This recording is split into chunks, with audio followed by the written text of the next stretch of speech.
HQ presents Little White Lies by Philippa East, read by Madeline Hyland and Antonia Willins. For the longest time, the police could only find fragments of her, despite all our search posters, all our appeals, a few seconds of grainy, jerky CCTV footage, the tiny handful of frames they retrieved from the hundreds of thousands they trawled. An image of a little girl who stands on the upbound escalator of a tube station, her pointed chin raised towards the top of the staircase, her face tilted towards the bright lights. For years I had hardly anything but those fragments. Those fragments, our memories and a bruising gap. As a family we floundered in a stubborn, hopeless hoping, with jobs and school and birthdays and Christmases all waterlogged with her loss. That's how it was before, at least, for those 7 years that she was missing. It was when that was over that all the rest began, all that led up to that night on the bridge. When I had to account for everything I had done. And ultimately, everything I had not. Chapter 1. Monday, 27th of May, Day 1. Anne. They discovered me in my daughter's bedroom, elbow deep in boxes. It had been 25 minutes from that single surreal phone call to the moment my husband and the twins arrived home, plenty enough time for me to go wrong.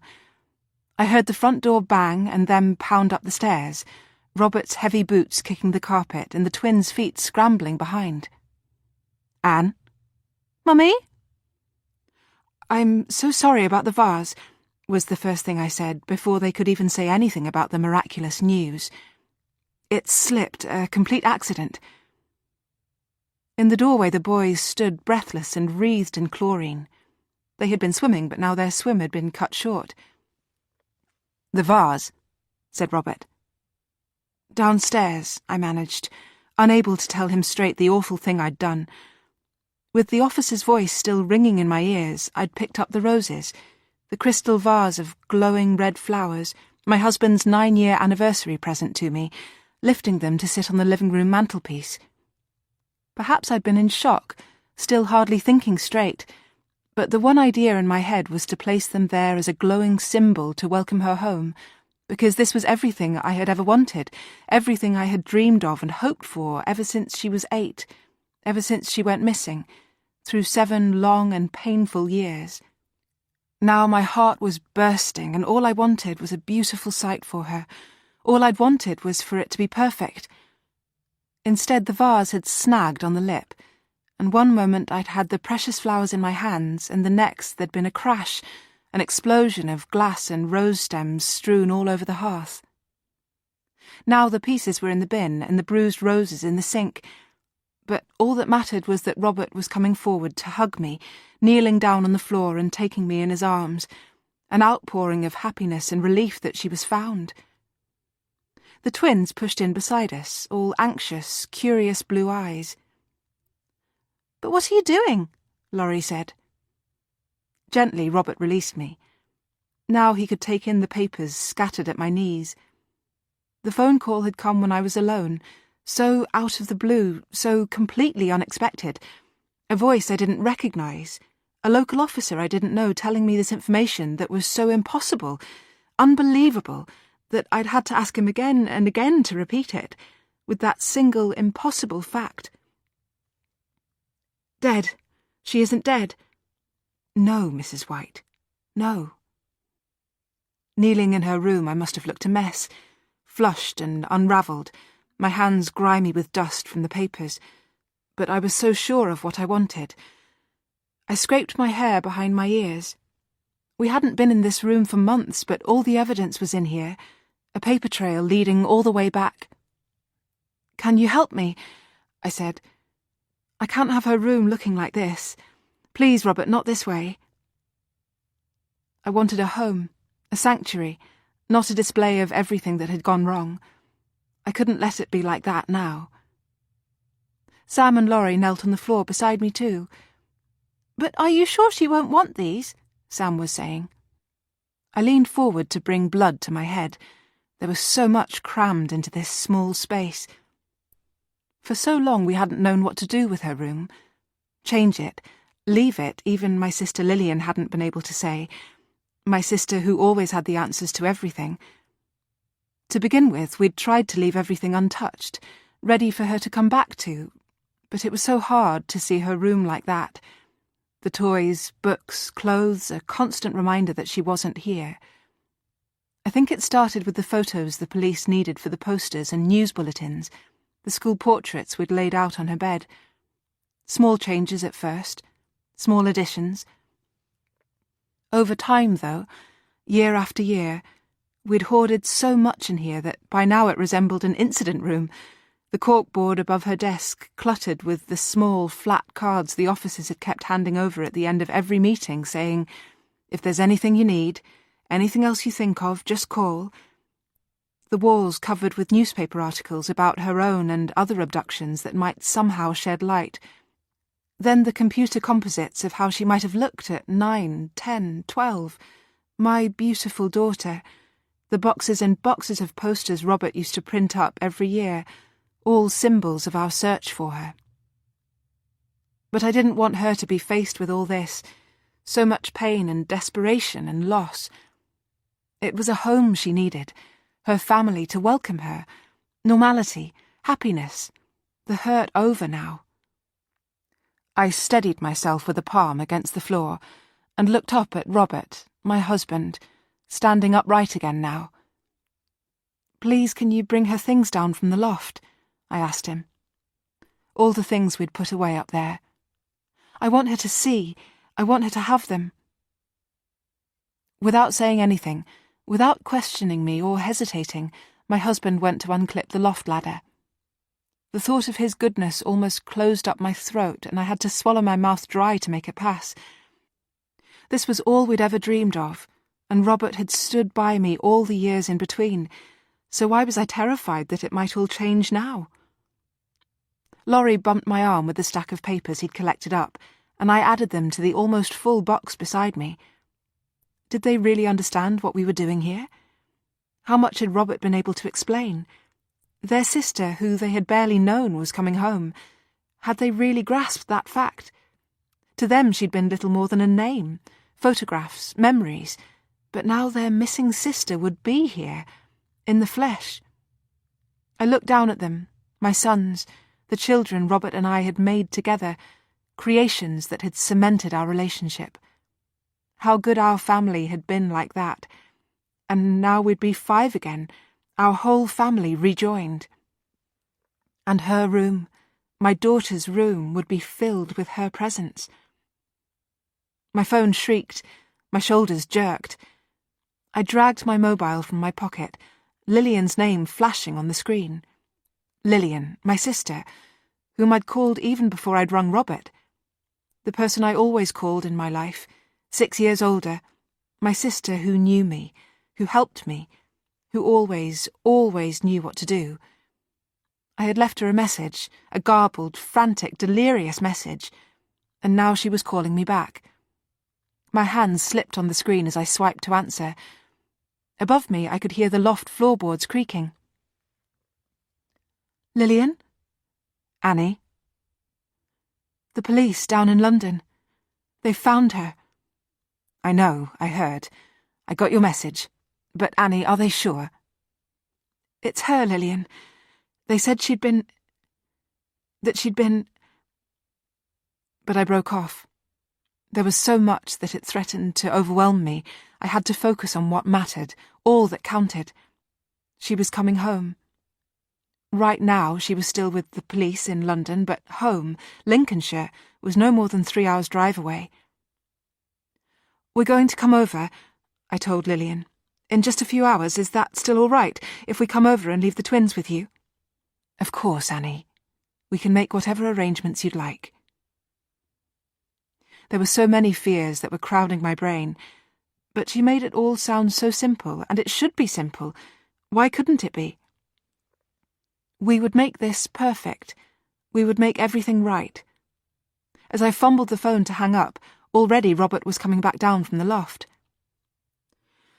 "Do you want these?" he was saying as he appeared in the doorway. His arms were heaped with clothes, a pile of tiny skirts and dresses. We had kept them, but hidden them away, a missing child's clothes. But she wasn't missing any more. Yes, put them in the drawers.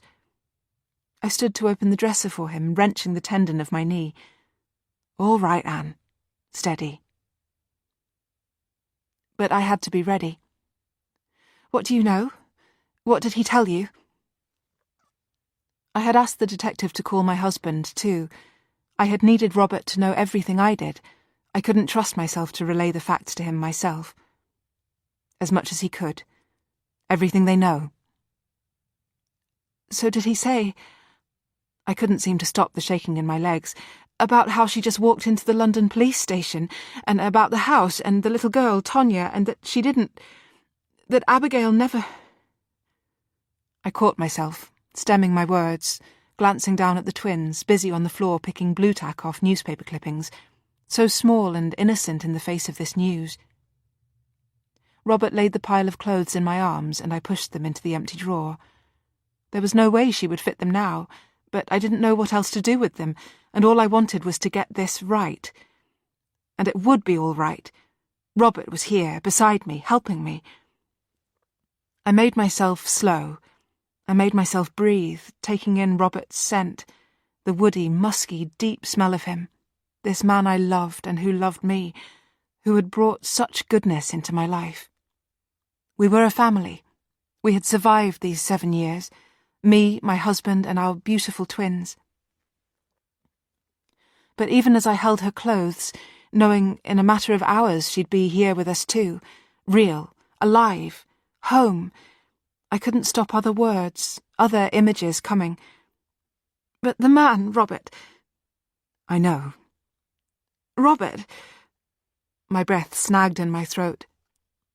They don't know where he is. He's still out there, somewhere. He could be anywhere. The drawer stuck on its runner and gave a shriek as I tried to push it closed.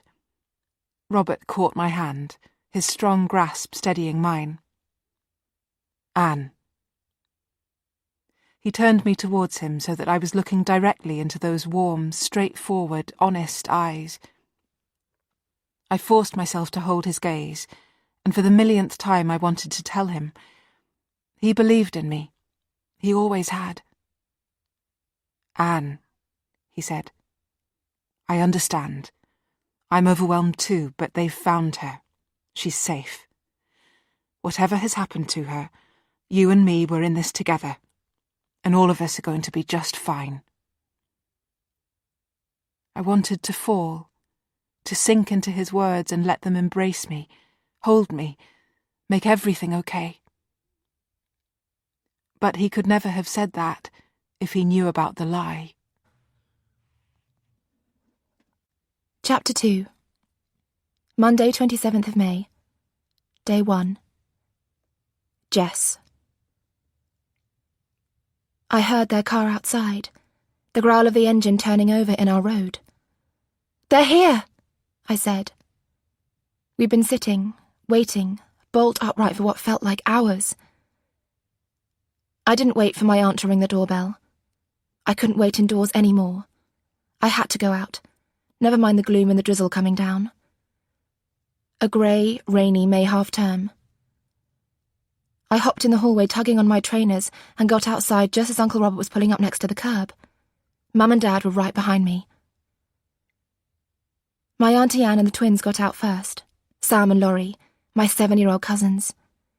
Her half-brothers, only babies when she'd gone missing. It hit me right then. They were almost the age that Abigail was then. She had been 8 and I had been 8, but that was 7 years ago now. Now I and my cousin would both be 15. The boys stood clutching their backpacks like parachutes, their hair getting wet in the rain. "Thank you," Auntie Anne said to Mum, her sister, pushing them towards her. "They said we couldn't all go at once, even family." Now Uncle Robert got out of the driver's side, levering his square frame up. He wasn't Abigail's real father, only her stepdad, but I knew he loved her the same way as any of us. "Of course," said Mum, reaching out an arm to the twins. "They can stay here as long as you need. Fraser and I will do everything we can." "They thought it would be too much," my aunt went on. "They said she was agitated and—" She broke off, glancing down at the pale faces of the twins. My uncle stood with the engine turning over and the rain falling on his wide shoulders. He gave a reassuring smile. "She was just confused," he said. "They meant at first, when they had to explain everything to her."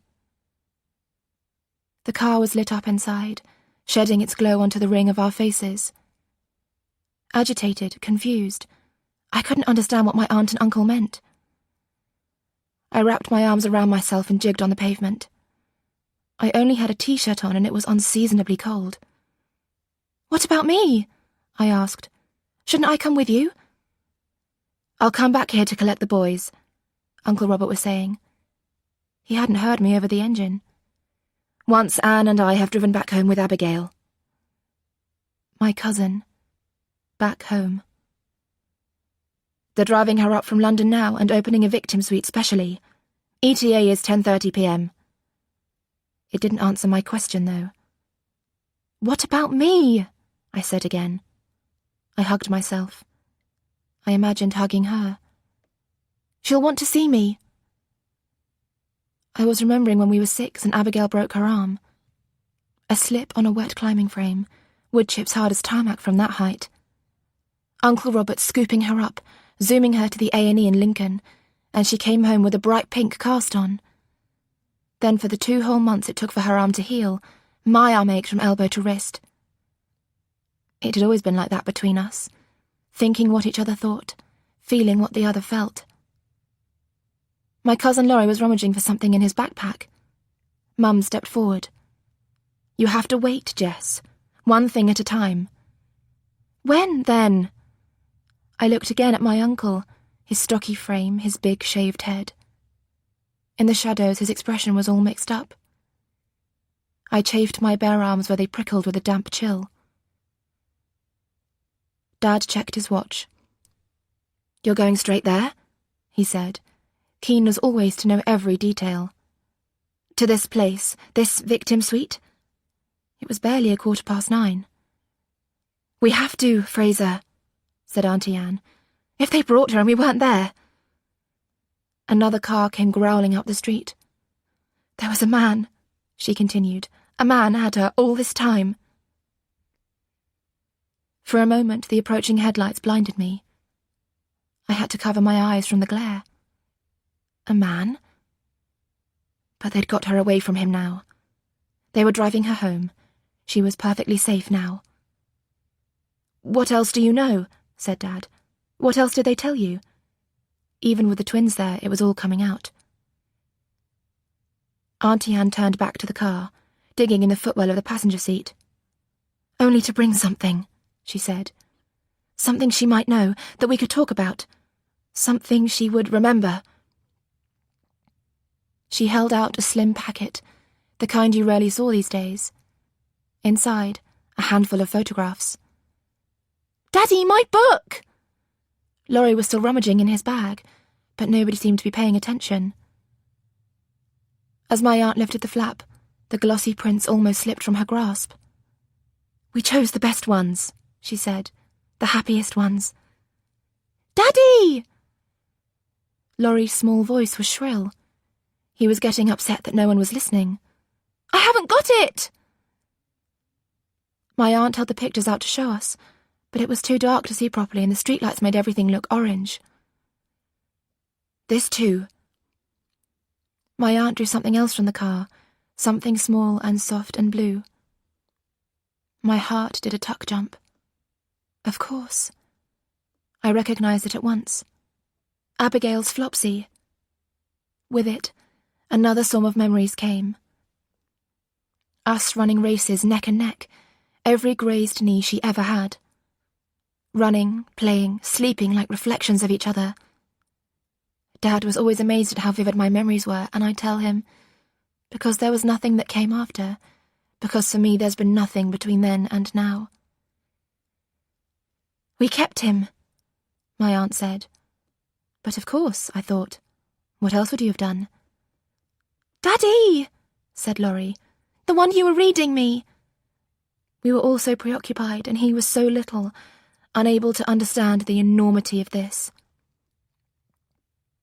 The little blue stuffed rabbit looked so small in my aunt's hands, smaller than I remembered as I reached out to touch it. Auntie Anne wrapped her hands around mine, pressing the soft toy between us. Jess, do you have something? Anything else we could take with us? I think the more we can take, the better. I stared at her. Better for what? We were all here, Abigail's family, ready and waiting. Why would you need any more than that? Daddy! I've forgotten our book! Laurie's words seemed to get swallowed up in the rain. Now Uncle Robert came round the bonnet of the car. Dad met him with a kind hand on his shoulder. Thanks, Fraser, my uncle said. Auntie Anne was still looking at me, her question hanging, and the thrum of the car engine was going on and on.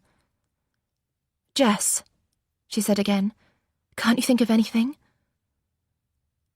The fur of the rabbit suddenly made me feel shivery, like someone was running a finger up the back of my neck. Mum was standing, watching us all. And then Laurie's hand slipped on the strap of his backpack, and all the contents went tumbling to the pavement. Laurie, moaned Sam, look what you've done! Mum reached out, too late to catch the clothes as they fell. The pavement was wet. Everything was getting soaked. Don't worry, said Dad. It's fine, it's fine. Both my cousins looked so desperate. But Uncle Robert smiled, a hero's smile, and crouched to scoop up the pyjamas, the toothbrush, the little pair of socks. It's all right, Laurie. We can read it tomorrow. Mum helped him slide it all back into the bag. He lifted Laurie off the ground, then Sam too in his strong arms. It's all right. Everything's all right. Be good, boys, and I promise we'll see you very soon. My aunt was still looking at me. I still had the Flopsy in my hand. Anne, love, said my uncle. We have to go. She nodded, but she still didn't move. Mum reached out to the twins. Come on, come inside. And now Uncle Robert was reopening the car door. Dad touched my elbow. All right, Jess, come inside. I pressed the Flopsy back into my aunt's hands. You don't need any more things, I told her. You'll be there. She'll have you. It should have been enough. She should have known it was enough. Instead, my aunt looked past me, her eyes searching out Mum's face in the dark. But Lillian, what do I say to her? What on earth am I supposed to say? Chapter 3. Monday, 27th of May, Day 1. Anne. In a puffy chair with a heart-shaped tea stain on the arm, my hands shaking, I tried to study the printed pages the detective had given us. One for me, one for Robert. Reunification. Remain calm and speak in a soothing voice. Remain calm, but I kept thinking we should never have come so early because now we'd spent nearly an hour in this claustrophobic suite with a detective who put my whole being on edge, and for every minute on the clock that we sat here, I felt the past crawl one step closer, and my anxiety rise yet another inch. She's already been interviewed and had a medical assessment, the detective was saying, so you'll be able to take her straight home. He was young and neat, and had a long oval face. D.S. McCarthy, Lincolnshire Police, brand new to the case and assigned at the request of the team down in London. It was completely irrational of me not to like him. There was nothing wrong with the way he looked, with how he spoke or anything he said, and all the officers before had been so kind and understanding, going to the ends of the earth to help us, so why should it be any different with him? And yet every time his grey eyes gazed at me without flickering, all I could think was, you don't trust what anyone before might have said. Will that be all right? The grey eyes came to rest on me. We've assumed you're ready for that." I forced myself to hold my gaze steady and not lose my courage.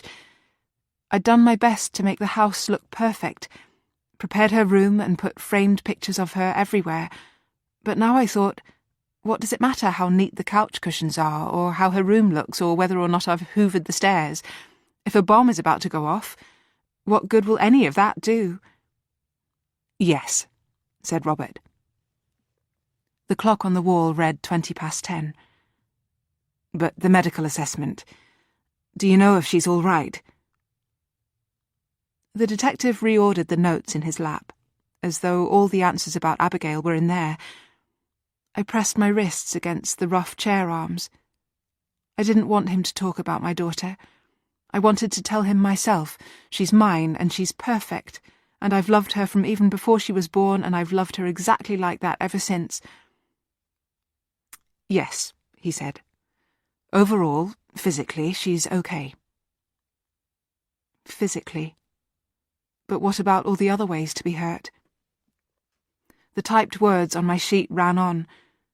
Follow the child's lead. Don't assume he wishes to be touched straight away. The page detailed nothing about what a child might say, what accusations they might blurt out. I made myself look back at the detective. "But what about this man? Where is he?" It sounded as though I was accusing him, but it was only because his grey eyes kept fixing on me, or on Robert, as though he was peering into every corner of our lives. I thought again, you don't know how I feel about my daughter, and you can't judge the mistakes I've made. I didn't say it, though, just squeezed the Flopsy in my lap. Robert echoed me. "Do you know where he is?" The clock on the wall ticked, 10:25. D.S. McCarthy shook his head. "We're looking, but we haven't found him yet." A car crunched on the wet gravel outside. "Now," said the detective. "They're here." When the door of the suite opened, we all stood up. The photographs went sliding from my lap, and I didn't even try to pick them up. I was still holding her Flopsy, though. I had that, at least. I drew on all my strength to stand there and just kept holding it out to her so she would know it was us, and that we loved her. To stand there and not to burst into tears. There were so many phrases Robert and I had rehearsed, but overrunning all of these was the avalanche of words I was suddenly desperate to say, words I'd been living with all these years, wondering if I'd ever have the opportunity to say them. Finally, here and now was my chance.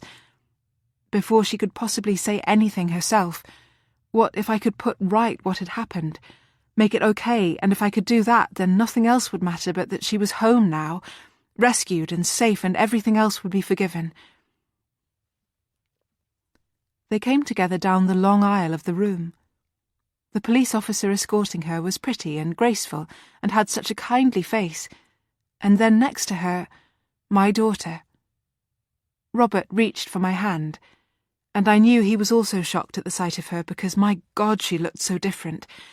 All these years I'd pictured her the way I'd remembered, light and lithe as a ballerina, her golden skin, her rosy mouth, her plaited hair the loveliest blonde. Happy, shining, brimming with love. That was the version of her I remembered. Instead, now her hair was dull and ragged, and there was a pudgy thickness to her shoulders and thighs. Her face was so pale that all her freckles had gone. Our family trademark completely disappeared. Now it was such a different Abigail I saw, like a side of her that I had pushed away or forgotten, or like a different person entirely. Yet all of those physical changes I could have accepted, overlooked and not minded. It was what happened next that threw everything off, tearing up my script and all my good, brave intentions. The escorting officer didn't even touch her. She would have known better than that. The kind hand was only there to usher her forwards, but Abigail wrenched her arm from that kindness with a movement so brutal that even Robert flinched. And with it, every word in my throat dried up. They stopped in front of us. "It's all right," the female officer said, but then she seemed to fade into the background, along with all the others in the room, D.S. McCarthy and the blurred figure of some appropriate adult. And we were there alone, the three of us, a triangle of the most complicated love. Abigail hitched the trousers she was wearing, dark purple jeans I had never imagined for her. I was so aware of Robert beside me and the fact that he wasn't holding my hand anymore. When she opened her pale, chapped lips, it felt as though my whole world stood still, and I thought to myself, here is where it all falls apart. Here is where the tidal wave comes, the force I never knew how to deal with and that I never managed to outrun. With her free hand, she reached out and took the Flopsy, almost idly, from my hand. "So I'm going home with you now?" The words were so innocuous, so devoid of emotion, so exactly the opposite of what I'd been expecting. It was as though a vacuum opened up in the room, sucking out everything I'd been bracing myself against it, and it left me frozen, ears ringing, completely lost as to what came next. It was only when D.S. McCarthy stepped forwards that I saw the aching mistake I had made. That was the moment, the exact moment, when I should have hugged her. She sat in the front seat of the car and we made sure the heater was on so she wouldn't get cold. All the way home, my heart scrabbled like a rabbit trying to escape its hutch. "Are we going to the same house?" Abigail strained against the seatbelt, craning to see every road and turn-off we passed. In the wing mirror I glimpsed fragments of her face, her mouth, the discoloration around all of her teeth, and I thought, what on earth has done that? Later I discovered it was the cigarettes he'd given her, the ones she'd grown addicted to. Robert nodded. "The very same." She continued to crane, as though she couldn't believe him, and I thought, does she still not understand she's come home? At our front door, in the rain, I fumbled the lock, and inside it felt as though we all tangled in the hallway, not enough space for us all. She put a white hand on the wall to steady herself, and stared up at the stairs and through the doorways as though she feared something would leap out at her. I was so glad when we finally brought her into the clean living room, with the familiar coffee table and TV and a couch that we might sit her down on. She stood in the middle of the room, her hands at her sides in tight little fists. "Where are Sam and Laurie?" she asked. "The twins?" So she remembered her brothers, even though they'd been so tiny when she last saw them, no more than babies. But she asked as though we were playing a trick on her, bringing her into this house without them. "Don't worry," Robert said. "They're with Auntie Lillian and Uncle Fraser." He smiled. "They're 7 now, did you know?" She didn't answer, and I jumped to fill the silence, silting up the room with words. "Are you hungry? Do you want something to drink, tea or juice or a biscuit?" Anything to make this more normal, because that's all I ever wanted for us. To have her home, to start again, to be the happy family we always should have been. She sat down with a jerk on the couch and ran her hands over the soft leather as though it confirmed something to her, perhaps that this was really her home. "This furniture is the same." Her feet jutted out onto the rug, and I could take in her shoes as well now, plain white trainers, like old-fashioned plimsolls. She was pushing her heels into the carpet. A few inches from her foot was a crushed rose petal I'd missed, and the water stains still shadowed the hearth. Anything could still happen, hadn't I seen that? My heart was beating so quickly it hurt. Robert sat down carefully in the armchair nearby, as though trying not to startle a wild, skittish creature. His gentleness had always steadied her, but who knew if it would still be like that now? "Abigail? Is there anything at all we can get you?" She sat there, her eyes seeking mine, and her very presence demanded so much of me, her mother, A million words I should have been able to say. The little Flopsy was slipping from her grasp, but I felt freeze-framed, unable to move, unable to reach out and do anything to correct it. Then, in a strange slow motion, Abigail slumped backwards into the cushions, her rough hair rubbing up against the leather. Her eyes were closing like a baby's, her head tilting, her voice already muffled with sleep. "I don't need anything," she said. "Thank you. I'm just very, very tired." We found her one of Robert's old t-shirts and a clean pair of my leggings. We didn't have anything else for her yet. She got changed in her bedroom, behind the closed door, then crawled straight into bed without even pausing to brush her teeth. When we knocked gently, only minutes later, she was already asleep. She was gone. Shortly before midnight, Robert left to fetch the twins, and I went into our chilly bathroom and counted long breaths to slow my skipping heartbeats. When I had a hold of myself, I wiped my eyes, blew my nose, and went back into her room. I had promised Robert I wouldn't wake her, and he needn't have worried. She was in a deep sleep, her breathing slow and steady. The cave of her bedroom was musty from all the books and toys we'd brought down from the loft. The dust we'd disturbed was scratchy in my throat. I questioned suddenly if we'd done the right thing, putting her room back like this. I had always been like that, so different from Lillian, making choices and then never being sure. And if there was ever a time I trusted my own judgment, since Abigail went missing, I hadn't seemed to be able to at all.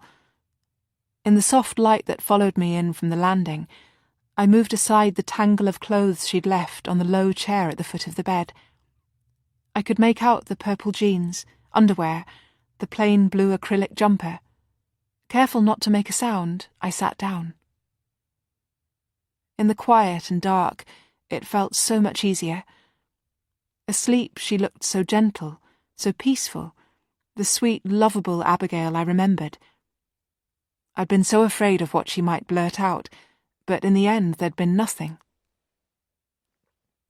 Could I tell myself then that she'd simply forgotten? Should I make myself try and forget then too? I laid a hand on the bottom of the duvet, my fingertips finding the smooth buttons a handspan from her feet. My daughter had found her way back to us, to a happy home, a happy family, and Lillian's advice years ago made more sense now than ever. If she had forgotten, why confront her with it now? And if the three of us made sure to say nothing, couldn't it be like it never even happened? Abigail stirred beneath the freshly washed sheets, and on the pillow the little Flopsy slipped sideways again, its long ears tilting over the edge of the bed. Abigail needed us, her family, to be strong for her. No doubts, no questions. Speaking about it could only risk ruining everything. Better to leave it then, bury it unmentioned, better for everybody that way. On the nightstand, Abigail's little clock glowed as the minute hand stepped gently over the hour. One day over and a new one begun.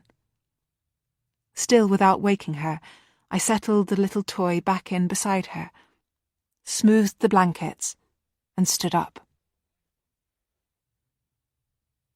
Chapter 4. Wednesday, 29th of May. Day 3. Jess.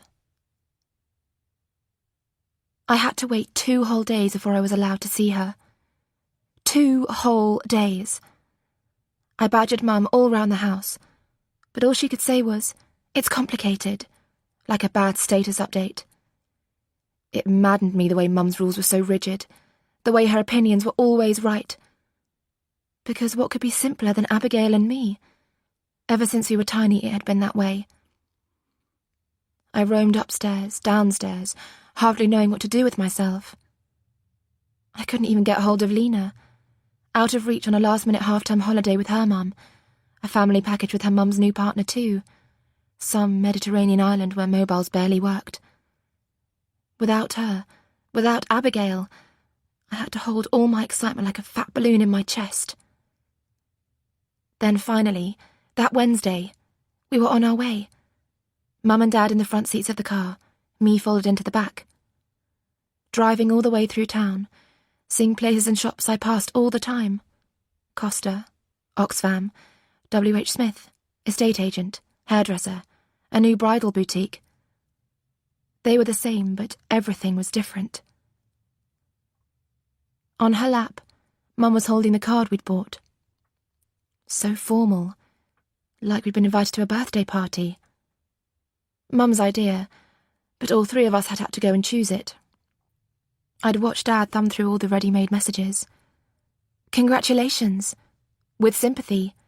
New home. No one makes cards for an occasion like this. In the end, Mum chose one labelled, blank inside for your personal message. What were we supposed to write? I'd told Mum to just put, with love from us all, Cousin Jess, Auntie Lillian and Uncle Fraser. Now Mum was running her fingers around the edges, giving the envelope a turn each time she reached a corner. The seams were sharp enough for paper cuts. I closed my eyes. Behind my eyelids, my cousin rose up, the bright flick of her hair. So real, so close I could practically feel her. The memories came sweeping like a tide.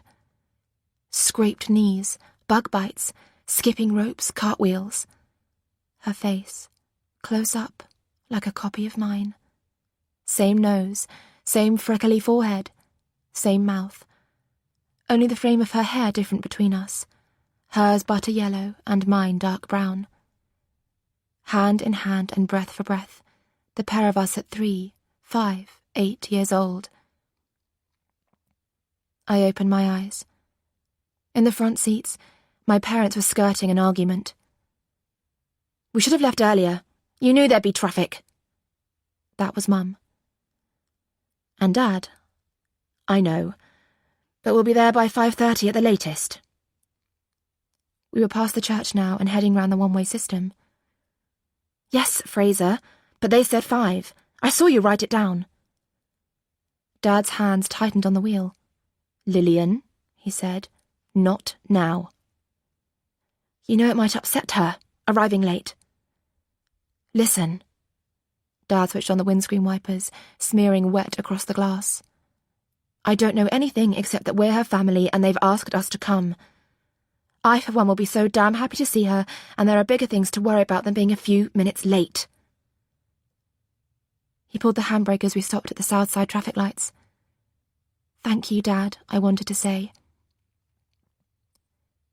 But even he had told me to prepare myself, his face all kindly and solemn when he knocked on my bedroom door last night. Dad was like that, always wanting to talk about things, always wanting stuff out in the open. I had to understand, he'd said. Abigail would look different, would be different now. Was I prepared for that? I couldn't just go running up to her, jumping on her, hugging her. She would need time. I'd nodded, pretending to agree. But he had never known Abigail like I did. The lights were green now and we were moving again. But in the front, my parents had both gone quiet. Mum was looking away out of the passenger window. I couldn't see her expression, only the angle of her head, the stiffness in her neck. We took the turn off onto Springfield Road, and I craned forward to look out of the front windscreen. Up ahead, my aunt and uncle's little patch of front garden was surrounded by a huddle of men and women. I recognised the setup at once. Journalists, their collars raised against the untimely spring rain. For weeks, months they'd reported her missing. Now they would write the best headline of all, the perfect ending to our story. I wondered what Lena would make of all this. She'd refused to believe it would end this way. That argument we'd had when we were 13, when I'd yelled that her parents' divorce was stupid and she'd flung back, "Jess, don't you get it? Real life isn't happily ever after. In real life, my parents are getting divorced and your cousin is never coming back." It took me weeks to forgive her for that, but what did it matter now? I'd been right. The seatbelt was tight around my shoulder. The journalists looked as keen as bloodhounds. "Go round the back," I said to Dad. He nodded silently and heaved the wheel. As the car jounced over a speed bump, Mum put a hand to the dashboard to steady herself. She didn't have to say anything. The gesture was enough. "Sorry," said Dad. We parked on the narrow, potholed road behind. Here the street was empty, just a dog barking somewhere with a steady, grinding bark. We got out of the car. Through the misty air, I could see up to where the road became a dead end, to where a scrubby path led off through lopsided railings. Off to the sleek tracks of the railway line, where the fast trains didn't stop, just thundered through. I remembered how Abigail had always wanted to go up there. We weren't allowed, though. Auntie Anne had been adamant. A girl had once fallen from the bridge down there. Still, Abigail used to stand and stare until I'd grab her arm and yank her back, off up the road to the corner shop or playground. The envelope in Mum's hand was crumpled, creases running across the creamy paper. She handed the card to me and looked up at the house. The brown brick walls and the white-framed windows gazing back down at us. She dug in her pockets like checking for loose change or bus tickets. "What are you looking for?" said Dad. "I'm not. Nothing." Mum took the card back. Dad drew a hand down the bristles of his cheek, as if to smooth things out between them. "Let's just go in," I said. I pulled down the sleeves of my jumper and tucked my thumbs in the cuffs, a move that always annoyed Mum. But for once, she said nothing. Just hitched up the zipper on her coat and headed through the little wooden gate at the bottom of the White's back garden. I followed behind, and Dad brought up the rear, careful to drop down the latch of the gate after him, as if there was something inside that might want to escape. On the slippery decking, Mum rapped on the walled glass of the back door. We could hear sounds from inside, and I could see wavering shapes. We waited. "Knock again," said Dad. "Maybe they didn't hear us. Annie knows we're coming to the back. I texted her from the car." "Well, just knock again." He was reaching past her to bang once more when the door swung open, and there was Auntie Anne. I'd expected her to look filled up with happiness. Instead, there were muddy circles under her eyes and a restless flush on her cheeks, like someone with a brand new baby, hair a bit rumpled, skin a bit pale. I tried to look past her, to catch a glimpse of Abigail. My aunt ushered us in through the doorway and into the fug of the kitchen. Dad stepped on the back of my heel and mumbled another apology, and I was pressed up against the scratchy wool of Mum's coat. We stood crammed in with them between the blue kitchen units and shiny wall tiles. Mum held out the card to no one in particular until Uncle Robert reached out and took it. The twins stared at me, wide-eyed. In the background, a kettle came to the boil, thrummed and thrashed, then clicked itself off. There were fresh mugs laid out and a full jug of milk, but no one got up to pour the hot water. I undid the Velcro fastening on my jacket, the sound a huge big scrape in the room. It was hot in here, way too hot. I pushed my fringe up off my face. Next to Auntie Anne, framed by the doorway to the hall, was a figure. I couldn't take my eyes off her. But still, nobody moved. They'd said she'd look different. But she didn't to me. All right, so her skin was pale and she was heavier than me now, but shorter. Her hair was an odd colour, and she was wearing a weird combination of clothes. In bunched leggings and one of my uncle's huge t-shirts. She was wrong-shaped, wrong-sized, coloured in all wrong. But all that was like a costume I could see right through. I pushed forwards past Mum, past the chairs and the table and the waiting kettle. I came to a halt in front of her. I could hear the sighing of her breath as it drew in and out, in time, it seemed, with mine. I held her gaze, and she held mine. "Welcome home, Abigail," I said. Across the great chasm of time, It was like the years were winding up, rethreading themselves. There was the tiniest pause, then, "Hello, Jess," she replied. I smiled and summoned the magic words from long ago, when we were best playmates. Words that worked just the same for our 15-year-old selves. "Come on then," I said. "Let's go up to your room." The house smelled the same as it always had, a scent of pine from some cleaning product, and the smell of oil and sawdust from Uncle Robert's overalls. Behind me, as we climbed the stairs, words floated, my aunt's hushed voice. "The house was empty and the police haven't traced him." I let the words fall away behind us. On the landing, we came to a halt. Sam and Laurie's bunk beds showed through the open door to the left, and next was my aunt and uncle's bedroom. Opposite that, the bathroom, and at the end of the hallway a spare room for guests. Abigail gestured to the door nearest on the right. "Here's my room." She was right. It had always been hers. But I hadn't expected the transformation. She pushed the door wide and led me through. Pictures, teddies, board games, books, skipping ropes, rosettes, the blue flopsy at the head of her bed. The articles, paperwork, search posters all gone, and all the belongings of 8-year-old Abigail laid out once again. I stood in the doorway, on the threshold, as if by entering I'd break some spell. Then, softly as I could, I stepped into the room and stood beside Abigail at her childhood dresser. On the polished wood, a little glass frog squatted on a lily pad, its bulging eyes crossed and goofy.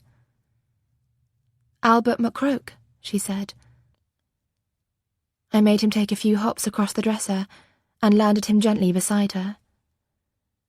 As she slid a finger down the smooth curve of his back, I noticed the tip was stained nicotine yellow, like our granddads used to be. "Ribbit," she said. I grinned. She looked up at me, as if waiting for what I might do next. Above her bed was the volume we always used to read, Grimm's Fairy Tales. I pulled it down and sat on the bed, opening the book across our laps as she sat down next to me. I could smell the tang of her teenage sweat, and I listed towards her as the mattress dipped. I knew she didn't want to be hugged, not just yet, but I let our shoulders touch, let the clumped mess of her hair tickle my cheek. As we turned the pages in a hypnotic rhythm, whole worlds passed before us, stories we'd lived within once upon a time. I'd never let myself forget them. I could feel the heat of her against my arm. "We used to read these to each other," I said. She ran her hand over the pictures, beautiful watercolours I knew so well. "The Frog Prince," she said. "Hansel and Gretel." So she did remember. The relief was like little bubbles in my chest. I leaned across and helped her flip forward. "You always liked this one, with the donkey and the cat. The Bremen Town Musicians." "Yes, with the robbers." I turned more pages, searching for other stories she'd know, other ones to make her smile. "Some of them were scary," I said, "but you were never scared." Abigail let the book slide from her lap and suddenly uncurled herself from the bed.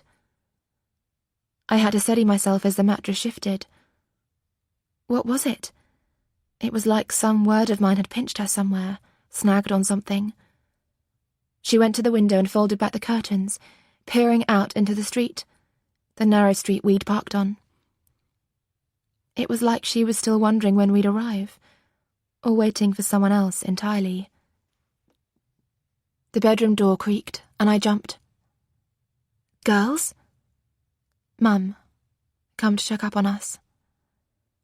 On the nightstand, the clock read 10 to 6. We'd have to be leaving before long, I knew. Mum had said we shouldn't stay too long. We didn't want to stress Abigail or tire her out, or ourselves. I could read in Mum's eyes how she wanted to reassure me. Don't worry, it will get easier. She's still adjusting, try not to mind. Don't you get it? I wanted to say back. Nothing is different between us. I haven't changed, and neither has she. But Abigail wasn't saying anything, just standing with her forehead pressed against the window. In that moment, I saw my cousin as Mum did. Like a stranger, awkward, not knowing where to put herself, even though she was right here, home, in her own room. Silently, I got up and put the book of fairy tales back on the shelf. I felt hollow.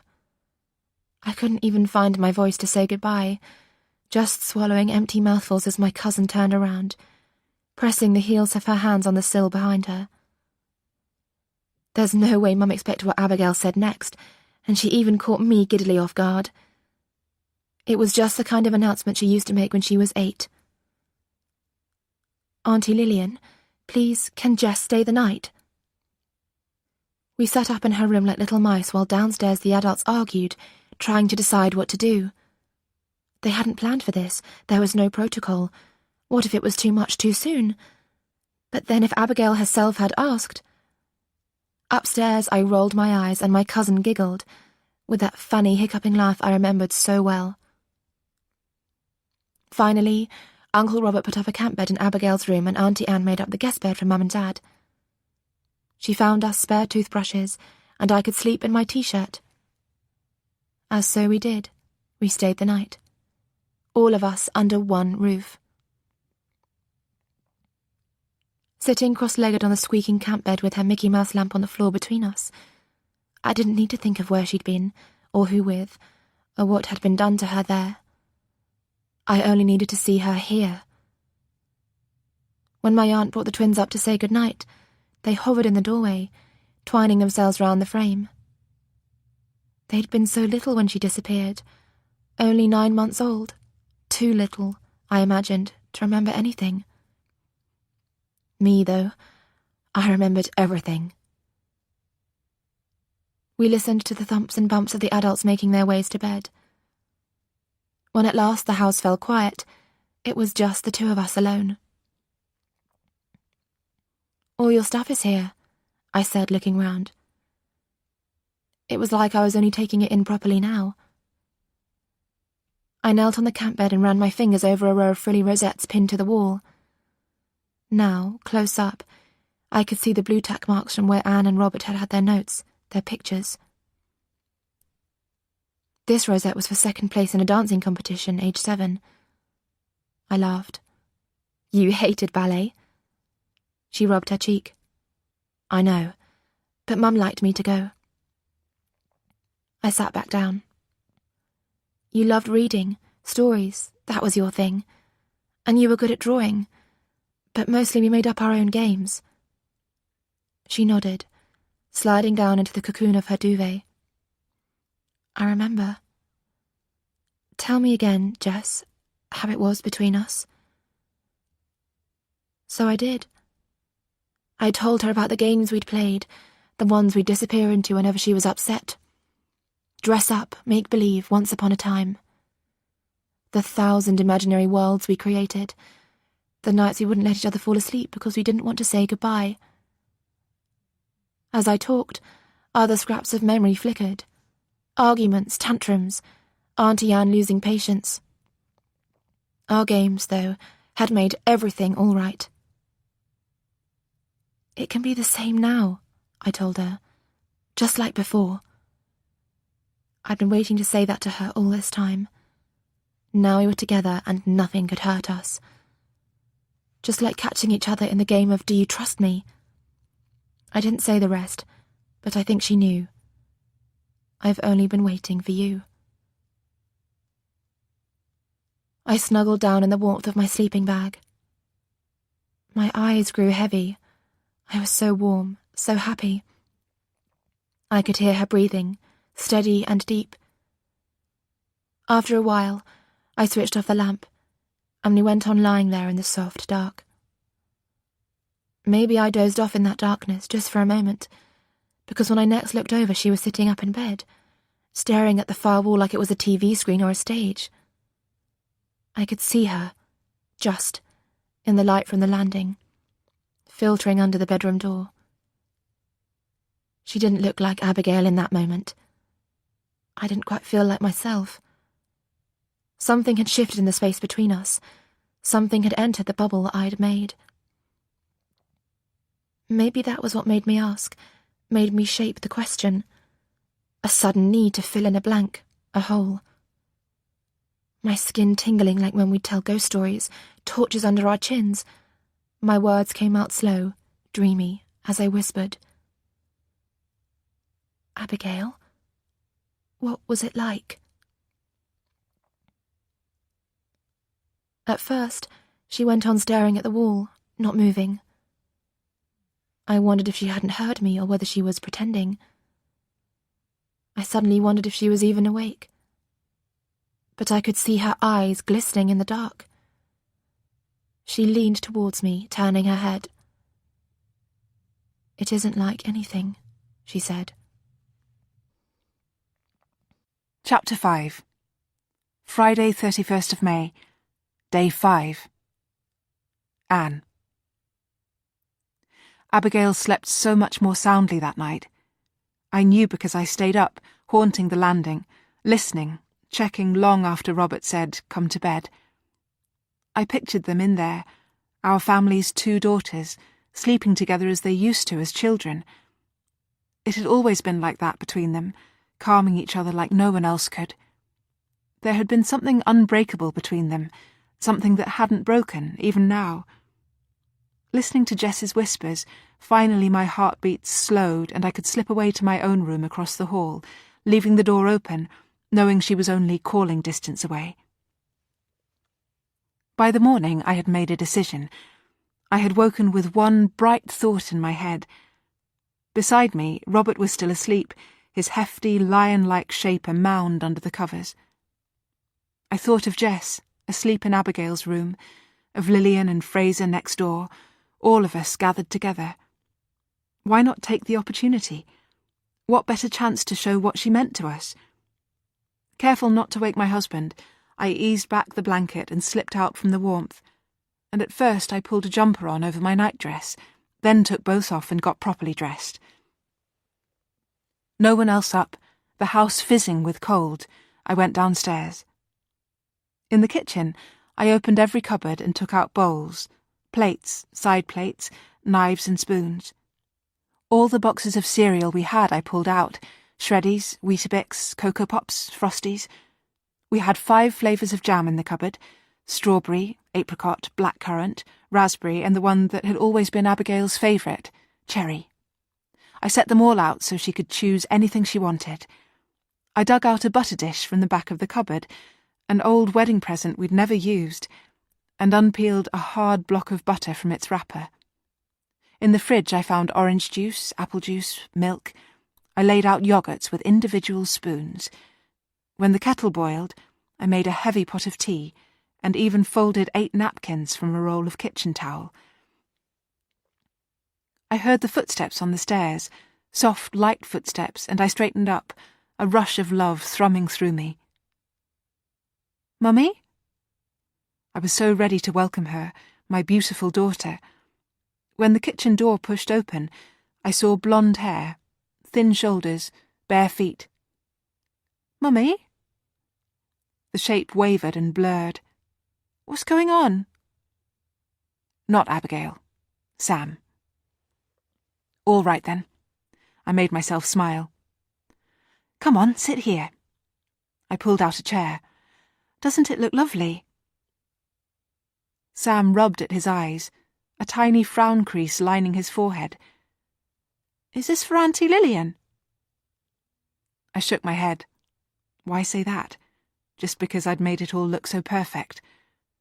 "No, it's for Abigail, a welcome home breakfast." I pushed him forwards and settled him into the chair. The clock on the microwave clicked over. Sam leaned his elbows on the table, his feet scuffing at the bare kitchen floor. "I was sleeping, Mummy. You woke me up." Outside it was only just growing light, too early for any reporters to have gathered, but already I could hear birds singing, blackbirds and the croak of jackdaws. The kitchen felt chilly, though. I couldn't understand why the boiler hadn't come on. Sam fiddled with the knife at the edge of his plate, his thumb making a smudgy print on the blade. "Sam," I said, "leave that." He set the knife back down. The clock on the microwave blinked again. 5:41, ridiculously early, I know. Sam shivered, his fingers sliding from the knife, from the table. "Mummy," he mumbled, "I'm going back to bed." It was 3 hours later when the whole family finally appeared, Lillian and Fraser, Robert and the boys, Abigail yawning in the dressing gown I'd lent her, and a sleepy Jess by her side, pulling her jumper sleeves down over her arms. Abigail sat down to eat with the rest of us and heaped up her share of cereal and toast. From where I sat at the other end of the table, she seemed happy enough, busy with milk and butter and jam, and I set to my own breakfast with a grateful sense of relief. It was only when I came to clear the plates that I realised, my heart twisting. She had hardly eaten a thing. She spent the rest of the day wrapped in my thick pink dressing gown, watching TV, dozing. She was tired after the Brady's visit. From the couch, she received all my yes or no questions. Do you want a drink? Have you had enough sleep? Do you remember your Flopsy? Can you work the remote? With a steady expression. I knew I was hovering, crowding her, but it was as though 7 years of everyday mothering was now desperate to come out. She replied, yes, yes, yes, to each one of my questions, but always with a pause beforehand, a tense little pause. It was the same when she replied yes to Robert's suggestion. He had been set on the idea all week, ever since the first headlines got out. I knew what it meant to him. He wanted the chance to say, "Here we are, the family who never gave up, the family who never stopped trying, and thank you for bringing her back to us at last." It wasn't as though I didn't understand. Hadn't my breakfast been about the same thing? When he came into our lives, he'd made a promise to protect her. Hadn't that been a condition of our love? And hadn't he spent these last 7 years racked with guilt at how this promise was broken? Now she was found and safe and at home. He had every right to be overjoyed at that.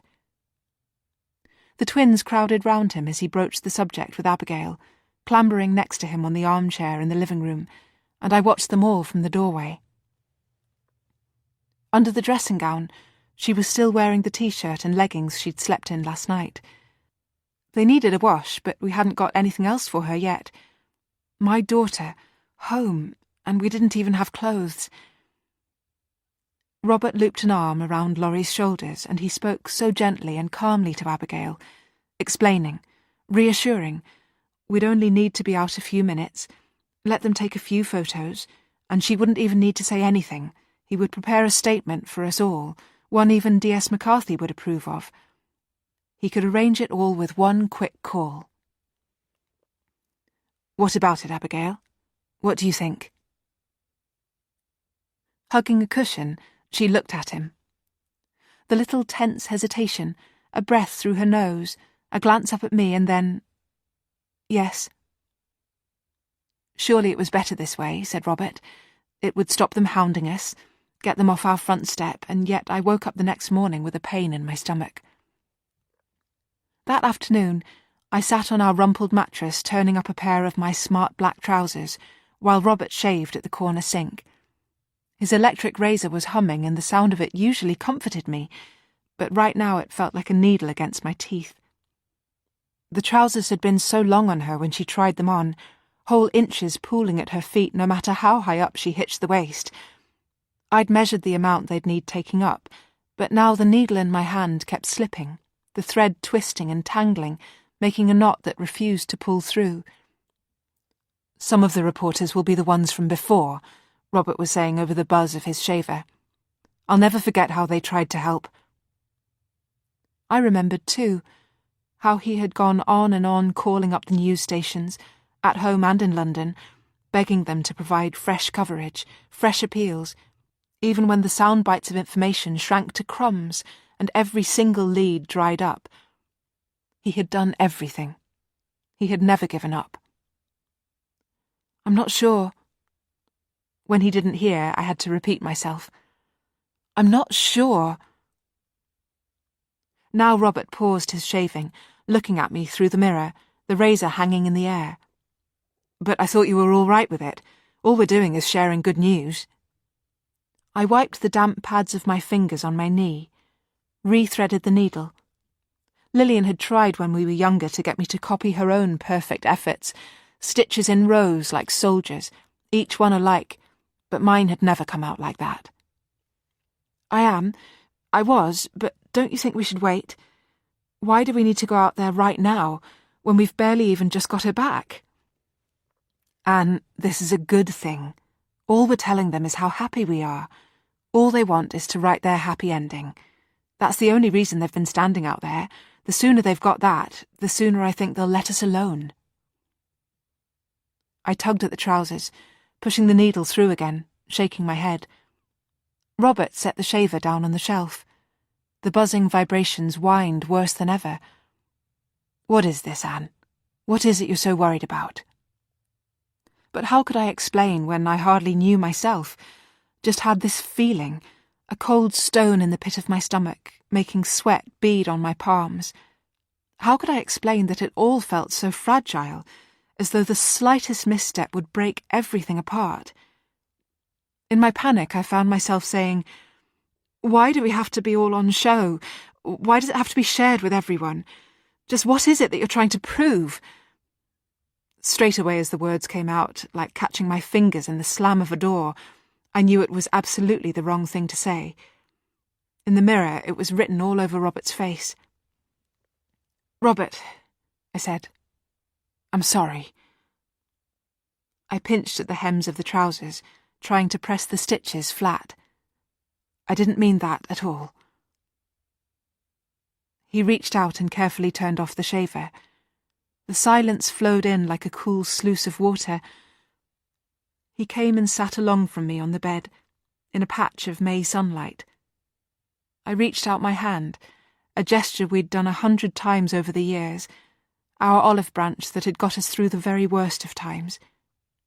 As always, he took my hand in his, but this time, in his fingers, I felt the tension.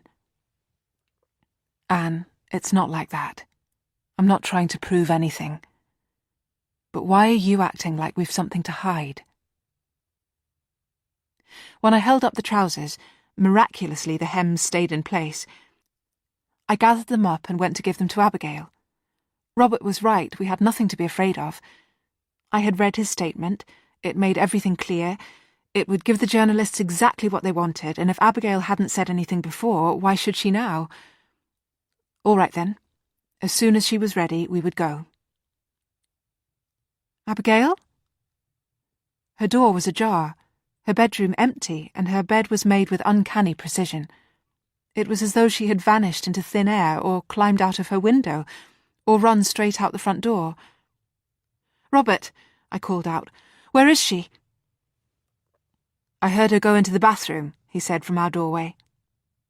By now he had his shirt on and he was doing up the bottom button. "Just knock for her while I sort out the boys." Of course. After all, hadn't we told her to get ready? At the bathroom door, I listened for her with the trousers bunched in my hands. She'd closed the door tightly and I couldn't hear anything, no sound of taps running or a brushing of teeth. How long had she been in there? 5 minutes? 10? A sickly thought rose up, like something with claws climbing up my throat. Wild thoughts, paranoid thoughts, but I couldn't stop them stretching and thickening as I thought of the razor blades beside the bath, a dressing-gown cord to loop from the shower rail, and a whole box of painkillers in the cabinet over the sink.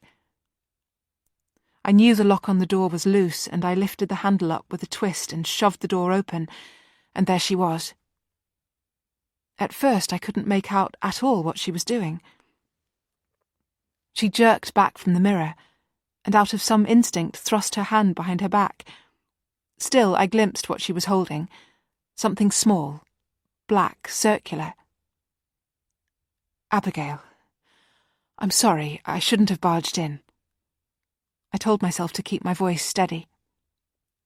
"No, I'm sorry," she said. "I should have asked first." "But what are you doing?" Her forehead was pale where she hadn't swept the colour yet, and the front of my dressing gown was scuffed with powder. I told myself, "You remember this from before, the way it can go, if she's challenged, if you get angry."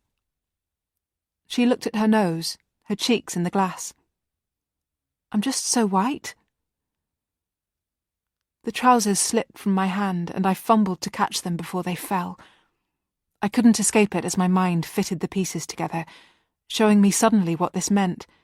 So pale, so white because of how she had lived, in conditions no child should ever have to live in. The thought was sickening. I shook my head. "Don't apologise." "You don't need to apologise. Of course you can use my makeup if you want. I can even show you, if you like, how to do it, how to get it right." It was the kind of thing a mother would do for a daughter, another of the thousands of things we'd missed out on. But somehow this time an edge had crept into my voice. I'd glimpsed that look I knew so well, the bottom lip pushing out, the stubborn flare of her nostrils, and I'd felt the old, old feeling, that raw, painful discord between us. She set the compact down on the lip of the basin. It wobbled for a moment and then fell in, scraping down the enamel. I was ready for it. I knew what came next. I remembered her this way, this other Abigail. I remembered it and I braced myself. Instead, she turned away, a quarter turn back to the mirror, as though all the fight had gone out of her, or as though she'd had no fight at all to begin with. Seeing it drained my heart. Whatever I had expected, this was worse. This disconnect, this hollow gap, this closed-off, silent turning away. I held up the trousers, right-sized now, filling up the space with my words. "I've taken these up now, so they should fit, and come through to the bedroom when you're done and I can quickly measure you for the rest." After a beat, she looked at me. "You don't need to do that. I know my size." She must have seen the red climb my cheeks. She did. Of course she did. "Okay," I said when I could get my voice even. "Just give me a minute." She stooped to wash the makeup off. Downstairs, Robert was pulling out shoes for the twins. He didn't ask any questions as I went out of the back door and yanked open the bag by the wheelie bin. That's what I'd done with them. On her very first night, she must have wondered. The clothes were inside, safely nestled in the clean plastic. The clothes he had bought for her. Of course the size was on the labels. I carried the whole bundle back upstairs with me, including the neat white bra. Up in her room, she took them from me and placed them carefully on the bed, right next to the trousers I'd laid out. I took hold of myself. "They're only clothes," I told myself, and she had to wear something. You needed the measurements, and now you have them, size 14 and 36C. Once she was dressed, in the black trousers and white bra and the blue acrylic jumper, we finally made our way up the road. As we walked, Abigail in between me and Robert, and the twins on either side, I thought to myself, "We're all right, we're fine. We're a family reunited, and it's wonderful, a miracle that all 5 of us are here, walking down a sun-filled street together. Why should anyone think any different?" Laurie slipped his small, hot hand into mine, and I tugged him a little, to make him keep up. We heard them before we even reached the hall, and when we rounded the corner, the grass was beetling with reporters, more of them than I think even Robert had expected.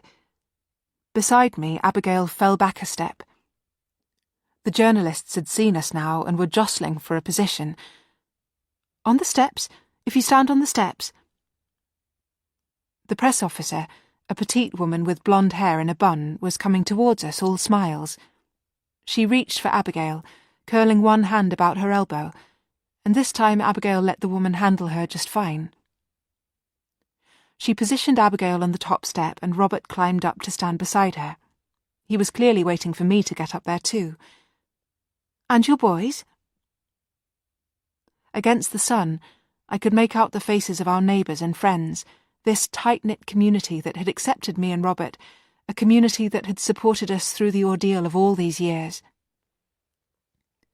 "Mrs. White? Anne?" The press officer was gesturing to me. "Come along, stand here, your sons will be fine." I looked up at them. My husband and my daughter. They looked nothing alike, never had, but he'd been more of a father than her real dad ever was. From the start, their bond had been so loving, so strong, and there'd been a naturalness, such an ease in his relationship with her.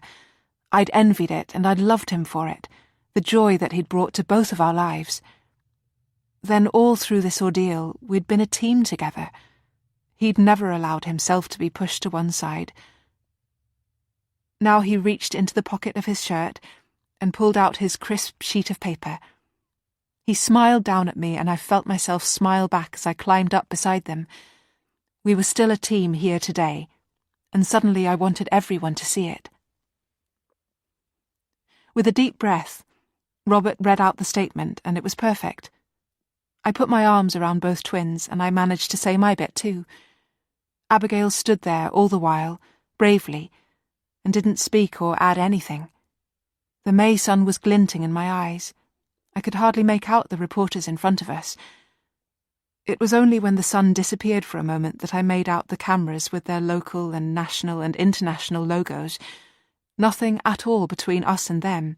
Nothing hiding us at all. And suddenly I realised why I'd balked at bringing her here.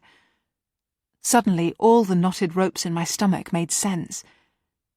All the eyes of the world were on us, and like a bloated cloud passing over the sun, the thought bloomed across my mind. He will see this. Chapter 6. Friday, 31st of May. Day 5. Jess. They aired the story on the evening news. They started with the other girl, Tonya Dillon, 6 years old, taken by a man with chin-length blonde hair. The same man, they said. Then about the teenager who'd brought her to Southwark police station, who said the child had been brought to her house. I gestured Dad to move up on the couch, make room for me between him and Mum. I'd already seen coverage all over Twitter, but Dad had wanted us to watch this together. "For Abigail White's family, just being together again is a joy," said the news anchor, and there they were.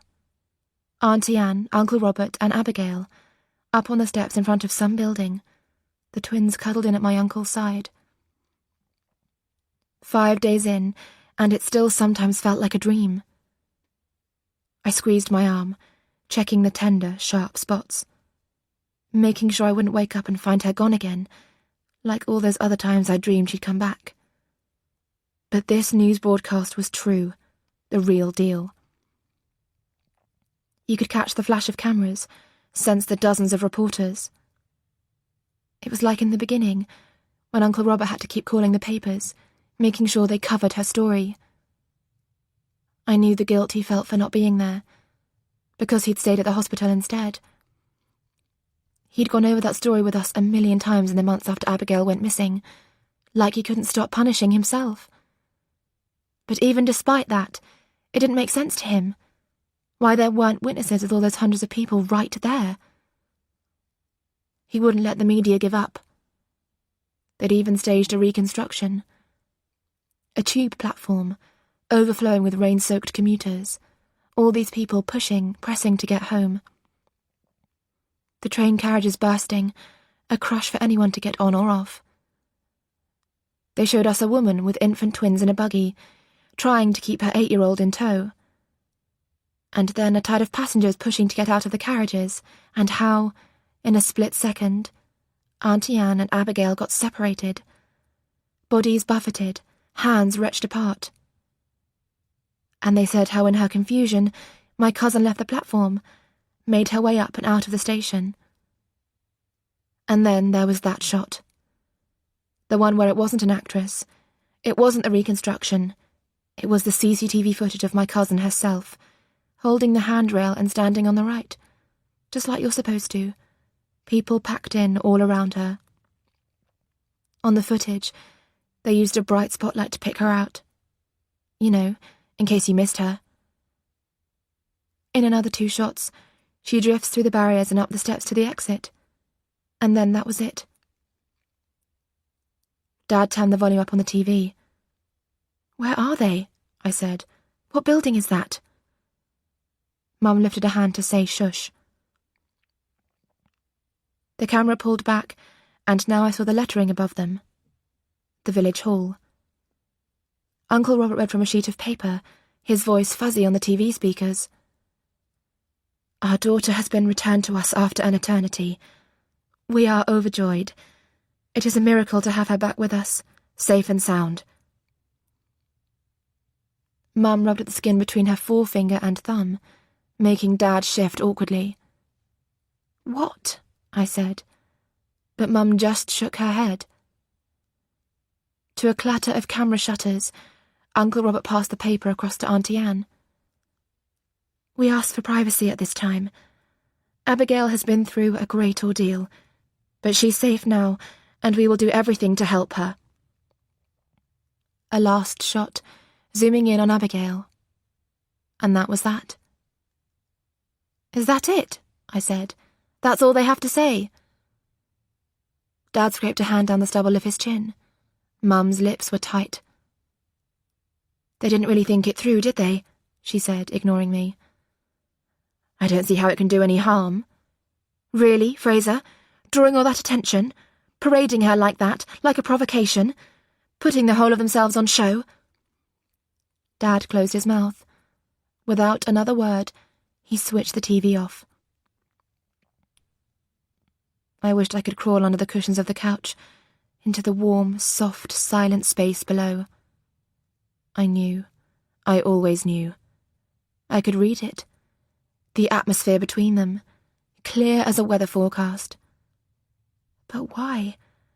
Why did it have to be now when everything was supposed to be finally all right? Very carefully I stood up, the air as heavy as before a thunderstorm, and when I left the room, I made sure to close the door tight shut behind. Upstairs in my room, I pushed my earbuds hard into my ears. I didn't want to hear them. I didn't want to know. I felt like a kid again, fingers jammed in my ears, tears jamming up my eyes. They could go months, half a year, and I'd think they were done, over it now, until the air would go tight again, and just like that, I'd know. The pressure that would build to one of their rows. On my phone, I pressed the volume as high as it would go. I almost missed it. I had my music on so loud. My phone screen flashing with Lena's pixie face. My phone pinged and pinged again. I paused my track and swiped for her texts. "Oh my God, I saw on the news." "Tom texted me too," the message right after had said. And I felt the familiar ache in my chest, the distance between us nothing to do with miles. I went to lean against the cool of my bedroom window. Another text. "Jess, can you believe she's back?" Outside, down the end of the garden, the wind caught the blue ropes of my old childhood swing, setting the plastic seat swaying. Nearby, the grass was ragged from where Dad had been digging at something. Lena and I had been best friends since we were 10, but these last couple of years, ever since her parents divorced, we'd grown further and further apart. The two of us used to do everything together, but now there was Tom and the other girls she hung out with. Now there were parties she got invited to, without me. She'd got so busy with growing up, while all I'd done was try to keep things the same. Sometimes, like now, I felt the stab of it. The aching sense of how I'd fallen behind. My fingers slow, I texted back. Always knew she'd come home. Because why else had I been waiting, stalling all this time, putting the whole of my life on hold? Need all the deets. A pause. Then, can't call, Mum barely letting me text. Home Sunday but really late, but see you at school? Then a row of smiley face emojis. She was reaching out, so happy for me, so friendly. There was so much I wanted to tell her. I typed a reply, deleted it, tried again. But nothing I wrote explained how I felt. I just didn't know how to share Abigail with her. Eventually, from the icons on my phone, I found a smiley face to send back. School. I hadn't even thought about it, but half-term was almost over. May was almost over, and school would start on Monday, in 3 days' time. In the morning, Saturday, when I came down to breakfast, Mum and Dad were both standing at the sink with their backs to me. I know anyone can read a newspaper, Mum was saying. I know anyone can follow the news, but seeing her, Fraser... Her tone was made even more bristly by the scar as she was rubbing over the draining board. He never gave her up. They were still picking at the edges of their argument, like fanning a flame instead of blowing it out. What are you saying? That he'll try to... When the police are...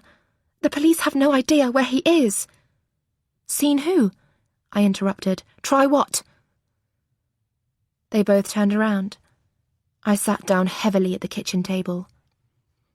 Hey, Munchkin, said Dad. Are you wanting some breakfast? I didn't say anything, just waited for one of them to finally explain. Instead, Mum pressed the button to jump the bread out of the toaster and handed it to me. Like everything in our world was so normal. I set the plate down on the table. 2 pale slices. When are we going to see her again? Dad sat down opposite and handed me the butter. Mum had already gone back to her scouring. Jess, he said, you have to be patient. I looked at him silently.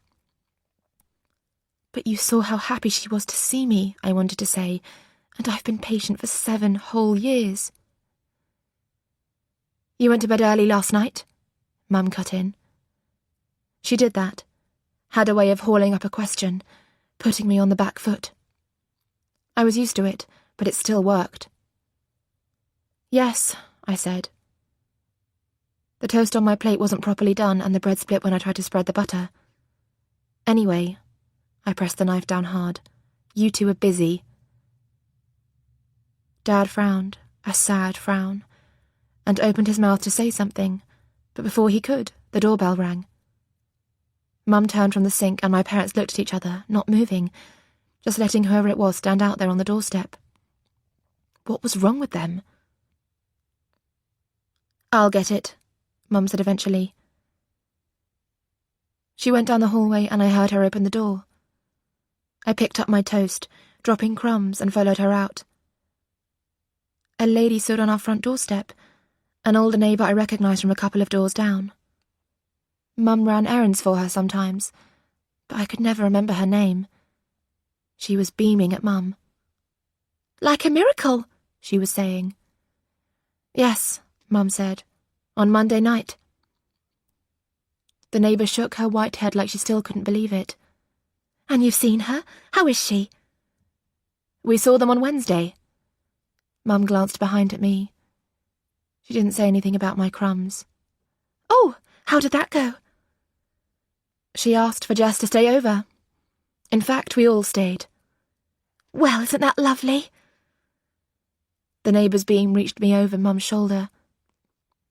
She looked like she wanted to hug me. I swallowed a dry piece of bread and smiled back. But we haven't made a single plan to visit again, I wanted to tell her. Don't you think that's unfair? Don't you think that's stupid? So, will she be coming here at all? The neighbour went on. Will we be able to meet her too? Mum's hands tightened on the edge of the door. I couldn't tell if she realised she was doing it, but bit by bit she was edging it closed. No, not until... The neighbour's face was so shiny, so expectant. I listened for Mum's next words very carefully, waiting for her to answer all my own questions too. Not until we know it's safe. Chapter 7.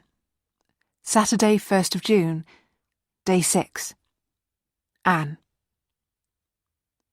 My sister was right. D.S. McCarthy too, for that matter.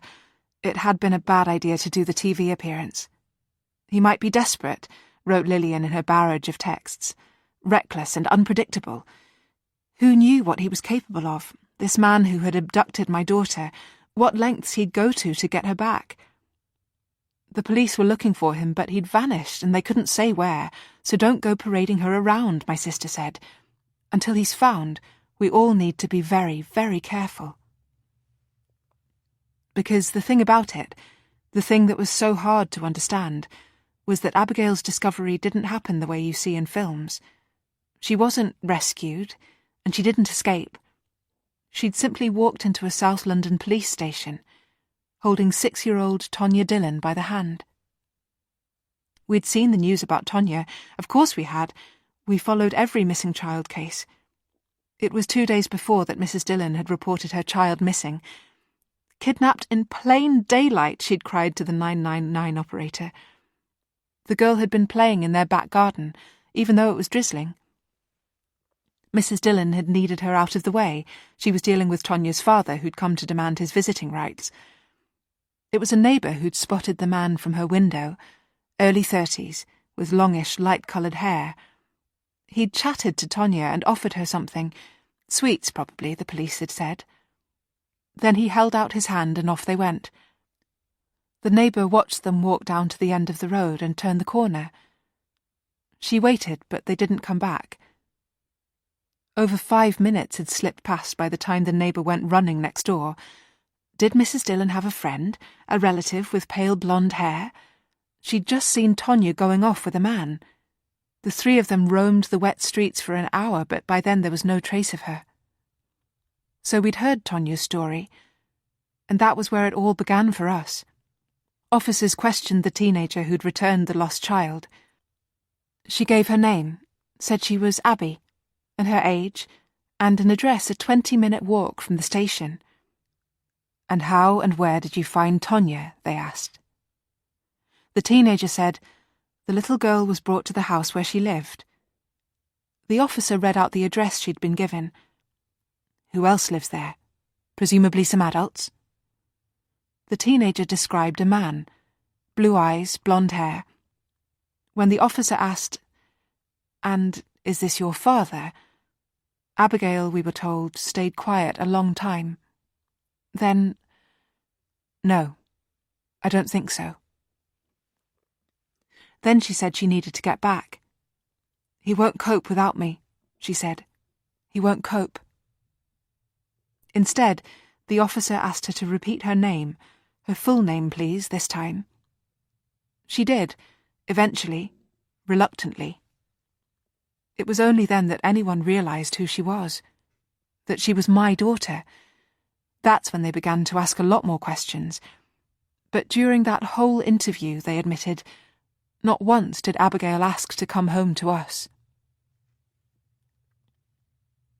So now our house was like a bunker, as though we were waiting out a siege with Abigail at the centre of it all. Every move she made was like a pinch to my heart. If she yawned, if she coughed, if she changed TV channels. And at the same time, within these stifling walls, I couldn't seem to stay still. I was as afraid as anyone about the man they were hunting, and yet there was something else that so unnerved and troubled me, something happening within these 4 walls. I kept remembering the look on Abigail's face when I'd stumbled across her in the bathroom, an avalanche of history I'd tried to keep at bay. Aged 6, aged 7, I'd been so proud of her, seeing her behave herself so well, and it was so much of what Lillian approved of, the decent family Robert allowed me to create. But it hadn't always been that way, and now more than ever, I couldn't stop thinking about the contrast, how Abigail had been and how I was, all that time in the years before. The missed call I'd received last night, and the voicemails sat like a lead weight on my phone, a few short phrases, threatening to unravel everything. "Annie, you know I have a right. Annie, please, I just need to know how she is." In the end, I had to get out.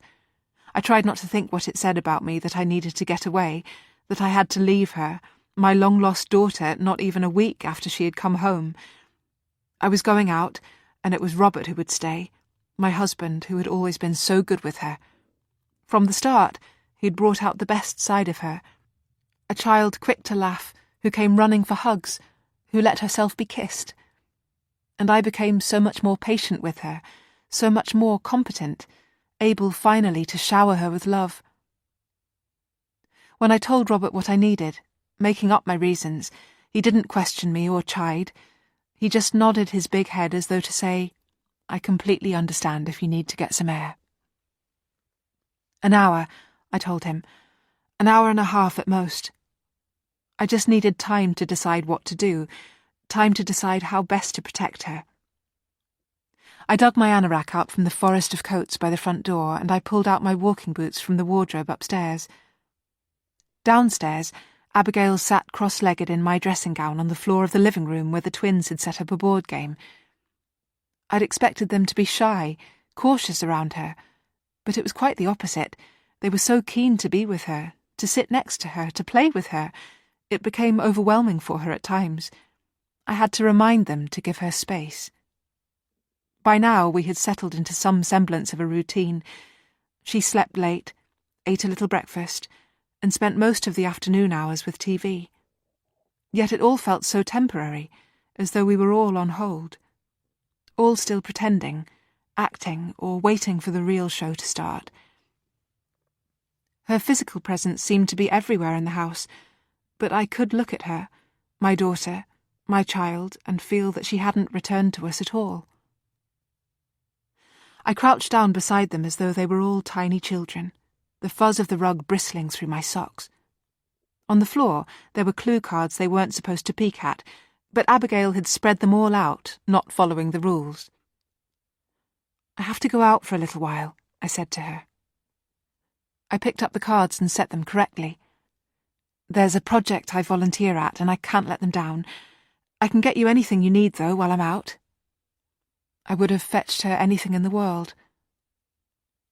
She looked up at me with a face brighter than I'd seen these last 6 days, her gaze this time steady and direct. Wide awake, no traces of the way she had been last night, when I'd heard her from the landing, and then again when I'd stood at the foot of her bed, mumbled sounds because she was fast asleep and sleep-talking, a stream of words I couldn't decipher at all. "Any food you'd like? I could pick up pretty much anything at Asda." On the summit of her cheeks her teenage skin was dry, and I wanted to place a cool hand on it, soothe away every tiny thing that hurt. I had touched her so little since she'd come home. "Abigail? Maybe I can come with you?" My knees were numbed from crouching down, and I couldn't seem to move. Yes, yes, yes, I thought. You can come with me anywhere, and it means so much to me that you asked. But really, how could I take her with me? The whole point was not to involve her in this, to keep everything simple, everything separate, happy home, happy family. And so all I could mumble was, "Not today, Abigail. Not to this." She nudged a blue disc from one empty square to another, the ragged curtain of her hair slipping down across her face. I got to my feet with my legs burning, and left the house thinking, shit, shit, shit. I'd never expected it to be like this. For years I'd imagined how it would be if she returned, that I would do nothing but cling to her, talk to her, sit with her for hours. I had pictured my daughter, her eyes, her smile. I had longed for the shining Abigail I remembered. I'd never thought it would feel like this, like being dragged back to the worst parts of myself. All the way along the busy road to the canal, I fingered the phone tucked in my pocket. I'd never deleted his number, though I told Lillian I had, and now it turned out he'd never deleted mine. I needed him to stay away. I had to find a way to keep the past in the past. If I opened a door I had worked so hard to jam shut, how much would I be risking then? From the road bridge I pushed my way through the scrubby grass down to the towpath. It was the 1st of June, officially the beginning of summer, but it had been a raw, cold spring and the banks were still a muddy tangle. As I headed downstream, ducks came scattering out of the reeds, setting up a wild quacking as they skittered away, a fan of ripples spreading out behind them. The slow water helped me to draw my breath. It felt as though I hadn't breathed since Abigail came home. Just keep walking, I told myself, until you know what to do. Call him, don't call him, but you have to decide. The towpath was long enough. It ran all the way to Nottingham. I knew where I'd get to, though, long before that. Soon enough I could make out the figures in bright yellow jackets, the work team dotting the canal banks in this project I'd signed up for last year, the renovation of the old lock. I'd thought it would help, and in some ways it had. We'd never spoken about Abigail here. The pain, the grief. This was a world apart from everything, from past, from present, from family, from loss. Here I was Annie, plain old Annie, and not the mother of the girl who. Sometimes I just needed to escape. I'd never thought I would still need to escape now. Voices carried downwind on the breeze, and I could hear the ring and chock of tools. I longed to be among them and get my hands dirty with a simple task, repetitive and focused. What had started out as an excuse, a lie to Robert about needing some air, perhaps would turn out to be true.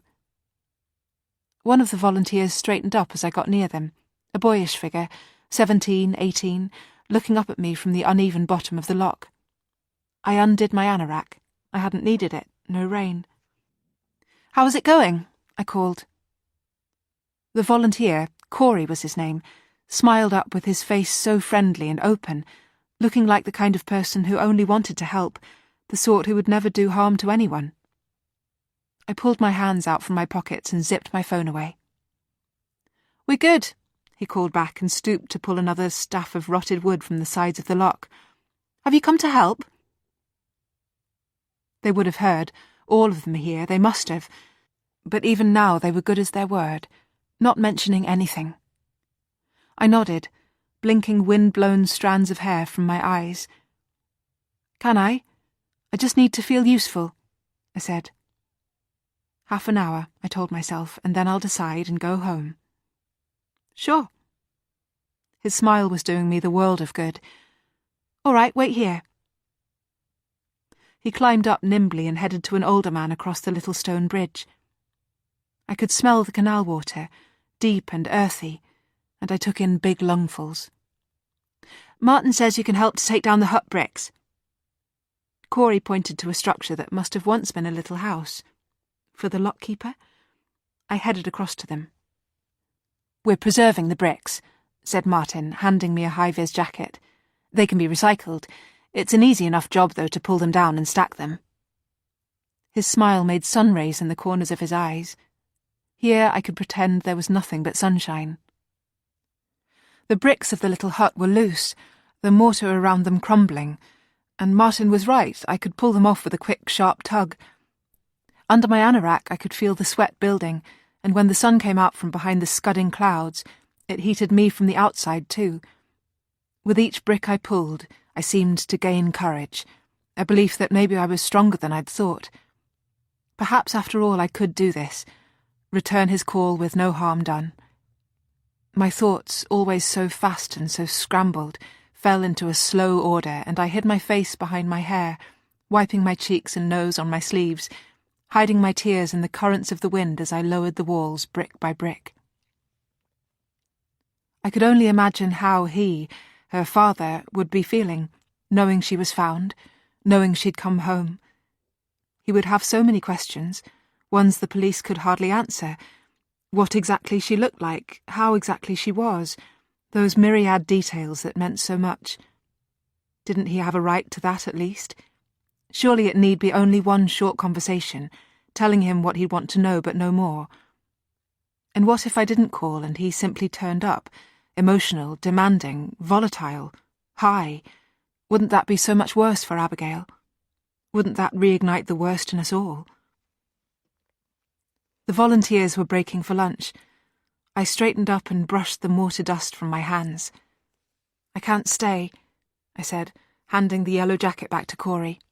"Abigail's waiting for me at home." "See you soon," Martin said, and I nodded, and they both hugged me to say goodbye. Even so, I'd stayed longer than I meant to, and I walked back quickly, already feeling a thin chill as my sweat dried. A few minutes from home, in a place where the muddied path narrowed and was hidden from the main road by a copse of trees, I pulled my phone from my anorak pocket. My sister's voice was buzzing in my ears. "Don't call him, Annie. Don't let him back in." But I ignored it. I wanted to call him, I realised now. It felt like a chance to set everything right. I could ring him just once and never tell anyone. I clicked the phone open. 3 missed calls from Robert, 1 text. "Come back." Sick with guilt, I made myself run the rest of the way home. When I got there, Robert met me at the front door, a finger to his lips. "What is it? Is she all right?" "D.S. McCarthy called. They're showing it." "What?" "On the news, now. They've released his photograph to the press." My legs were like lead as I kicked off my boots, and the sleeves of my anorak tangled as I twisted my arms free. In the living room, the BBC News was on the TV, but Robert had muted the sound. He pointed a finger to the ceiling, to the twins and Abigail's bedrooms. "I think it's best right now if she doesn't see." On the screen, there were shots of a house, a street, a car, nothing I recognised. Wanted in connection, police are tracing, appeal for information. The inevitable picture of her flashed up, our 8-year-old daughter frozen in time. But now the reporter was sounding another name out, and now came the shot of a man with blonde hair and pale eyes.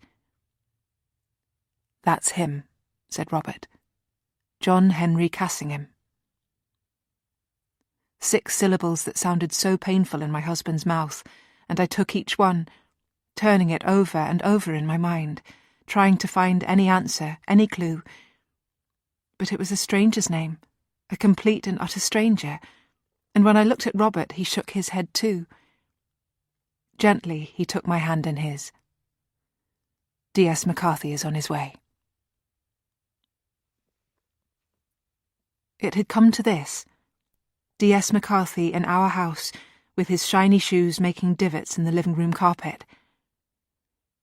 Abigail sat opposite him, her big frame half sunken into the cushions of the couch.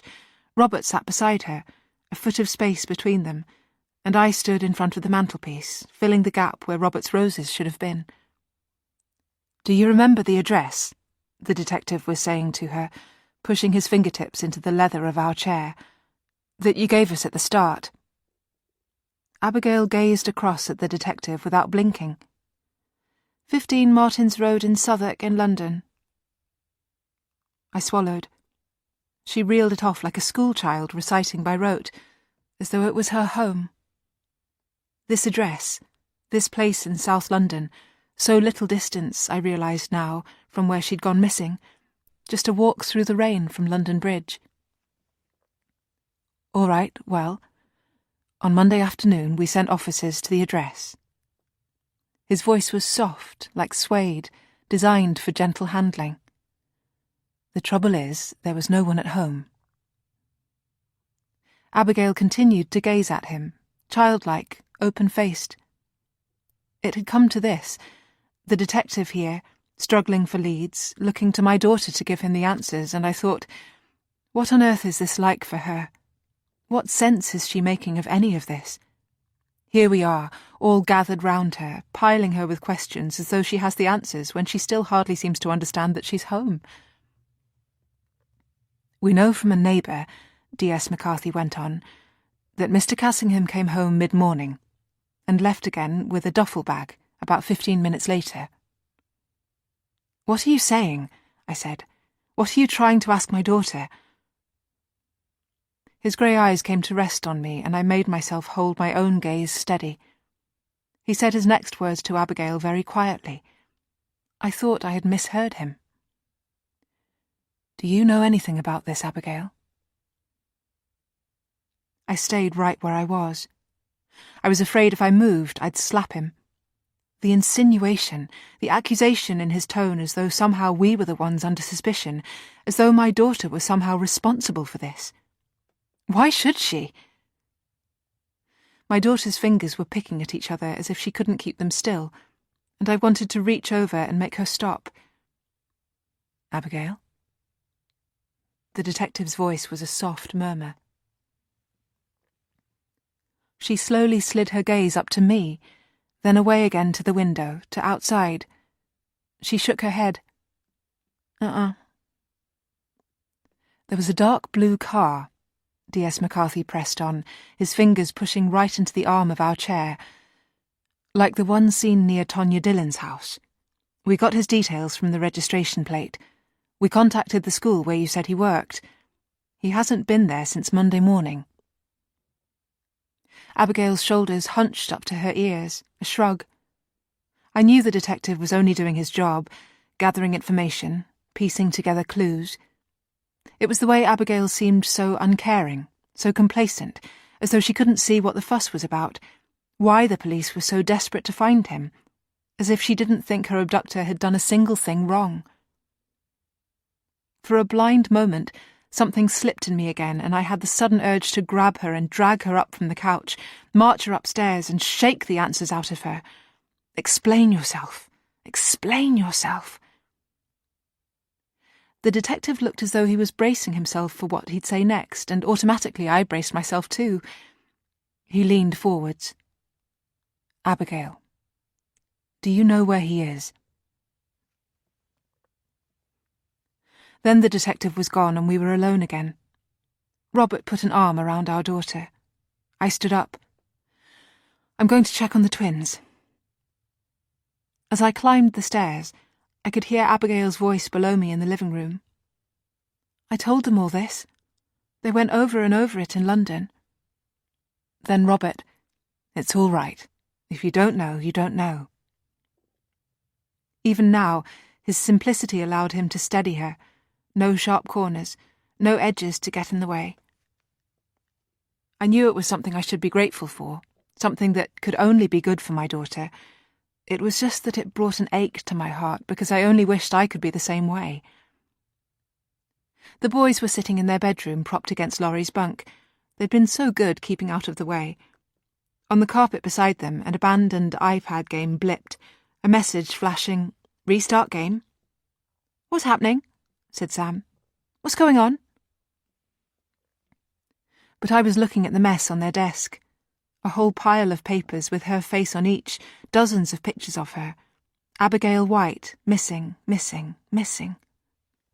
All those posters that Robert had kept printing, more than he could use, the extras that had sat in boxes in her room. "Why have you got these? What are you doing?" Laurie jumped to his feet. I felt the sharpness of his elbows as he pushed up beside me, his voice shrill as he pressed his hands to the pages. "We rescued them.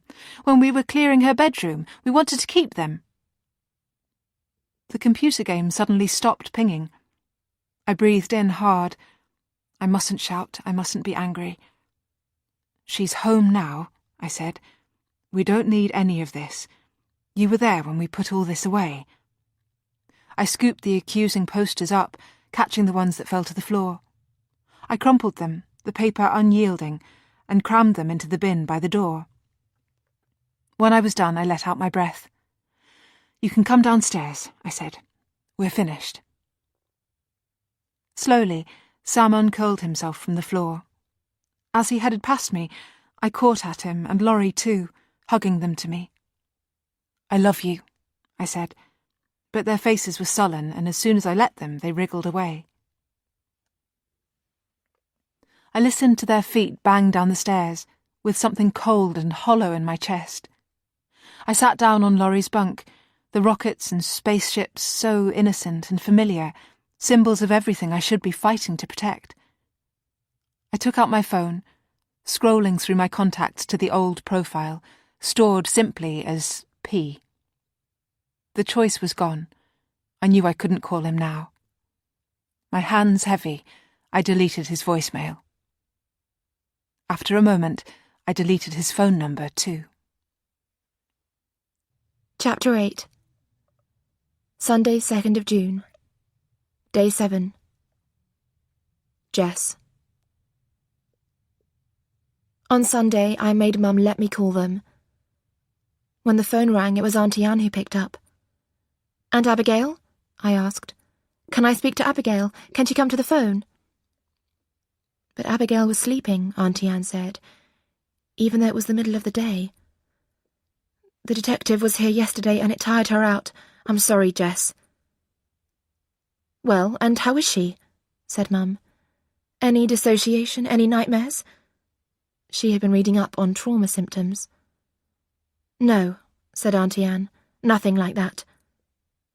She paused. Something hung there unsaid. "But I'll get her to call you, shall I, Jess, when she wakes up?"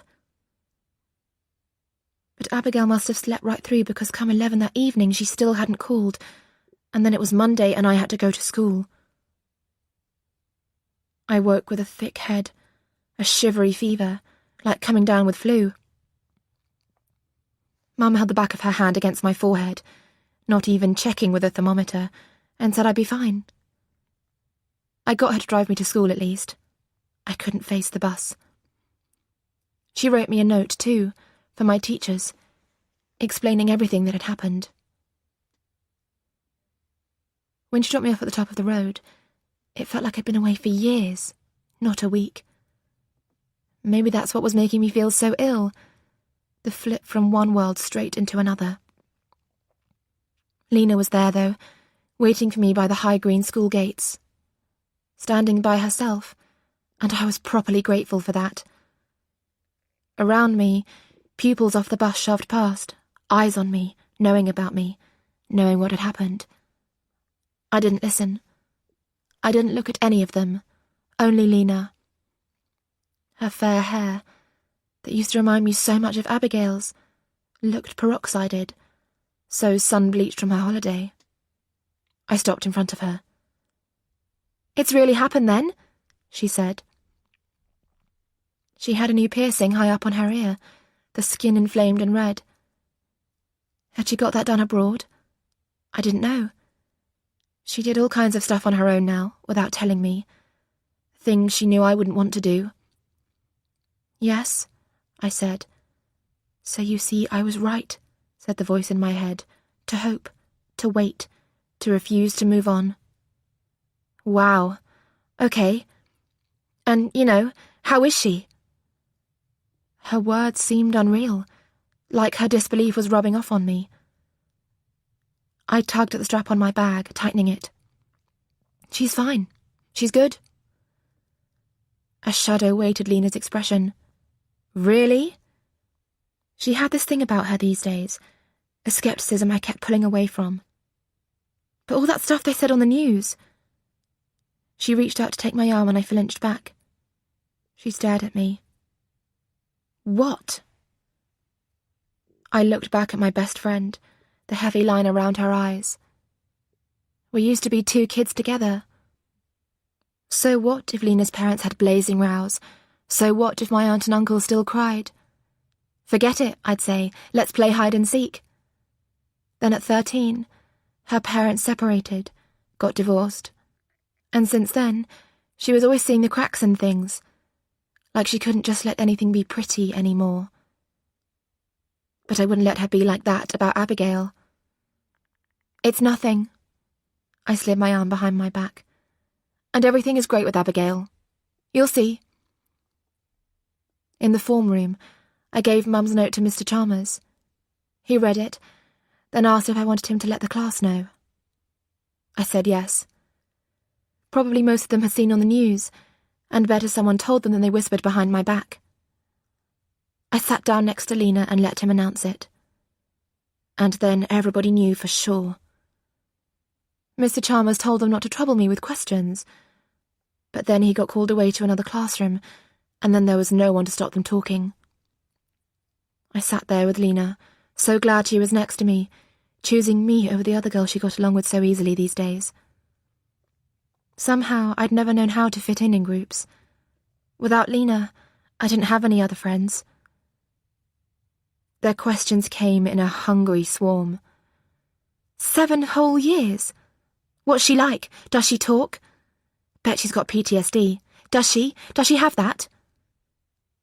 They wanted horror stories and gory details. I had nothing like that to give them, and what did I care if they were disappointed? I rubbed my arm absently where little patches still ached under the skin. She wasn't their cousin.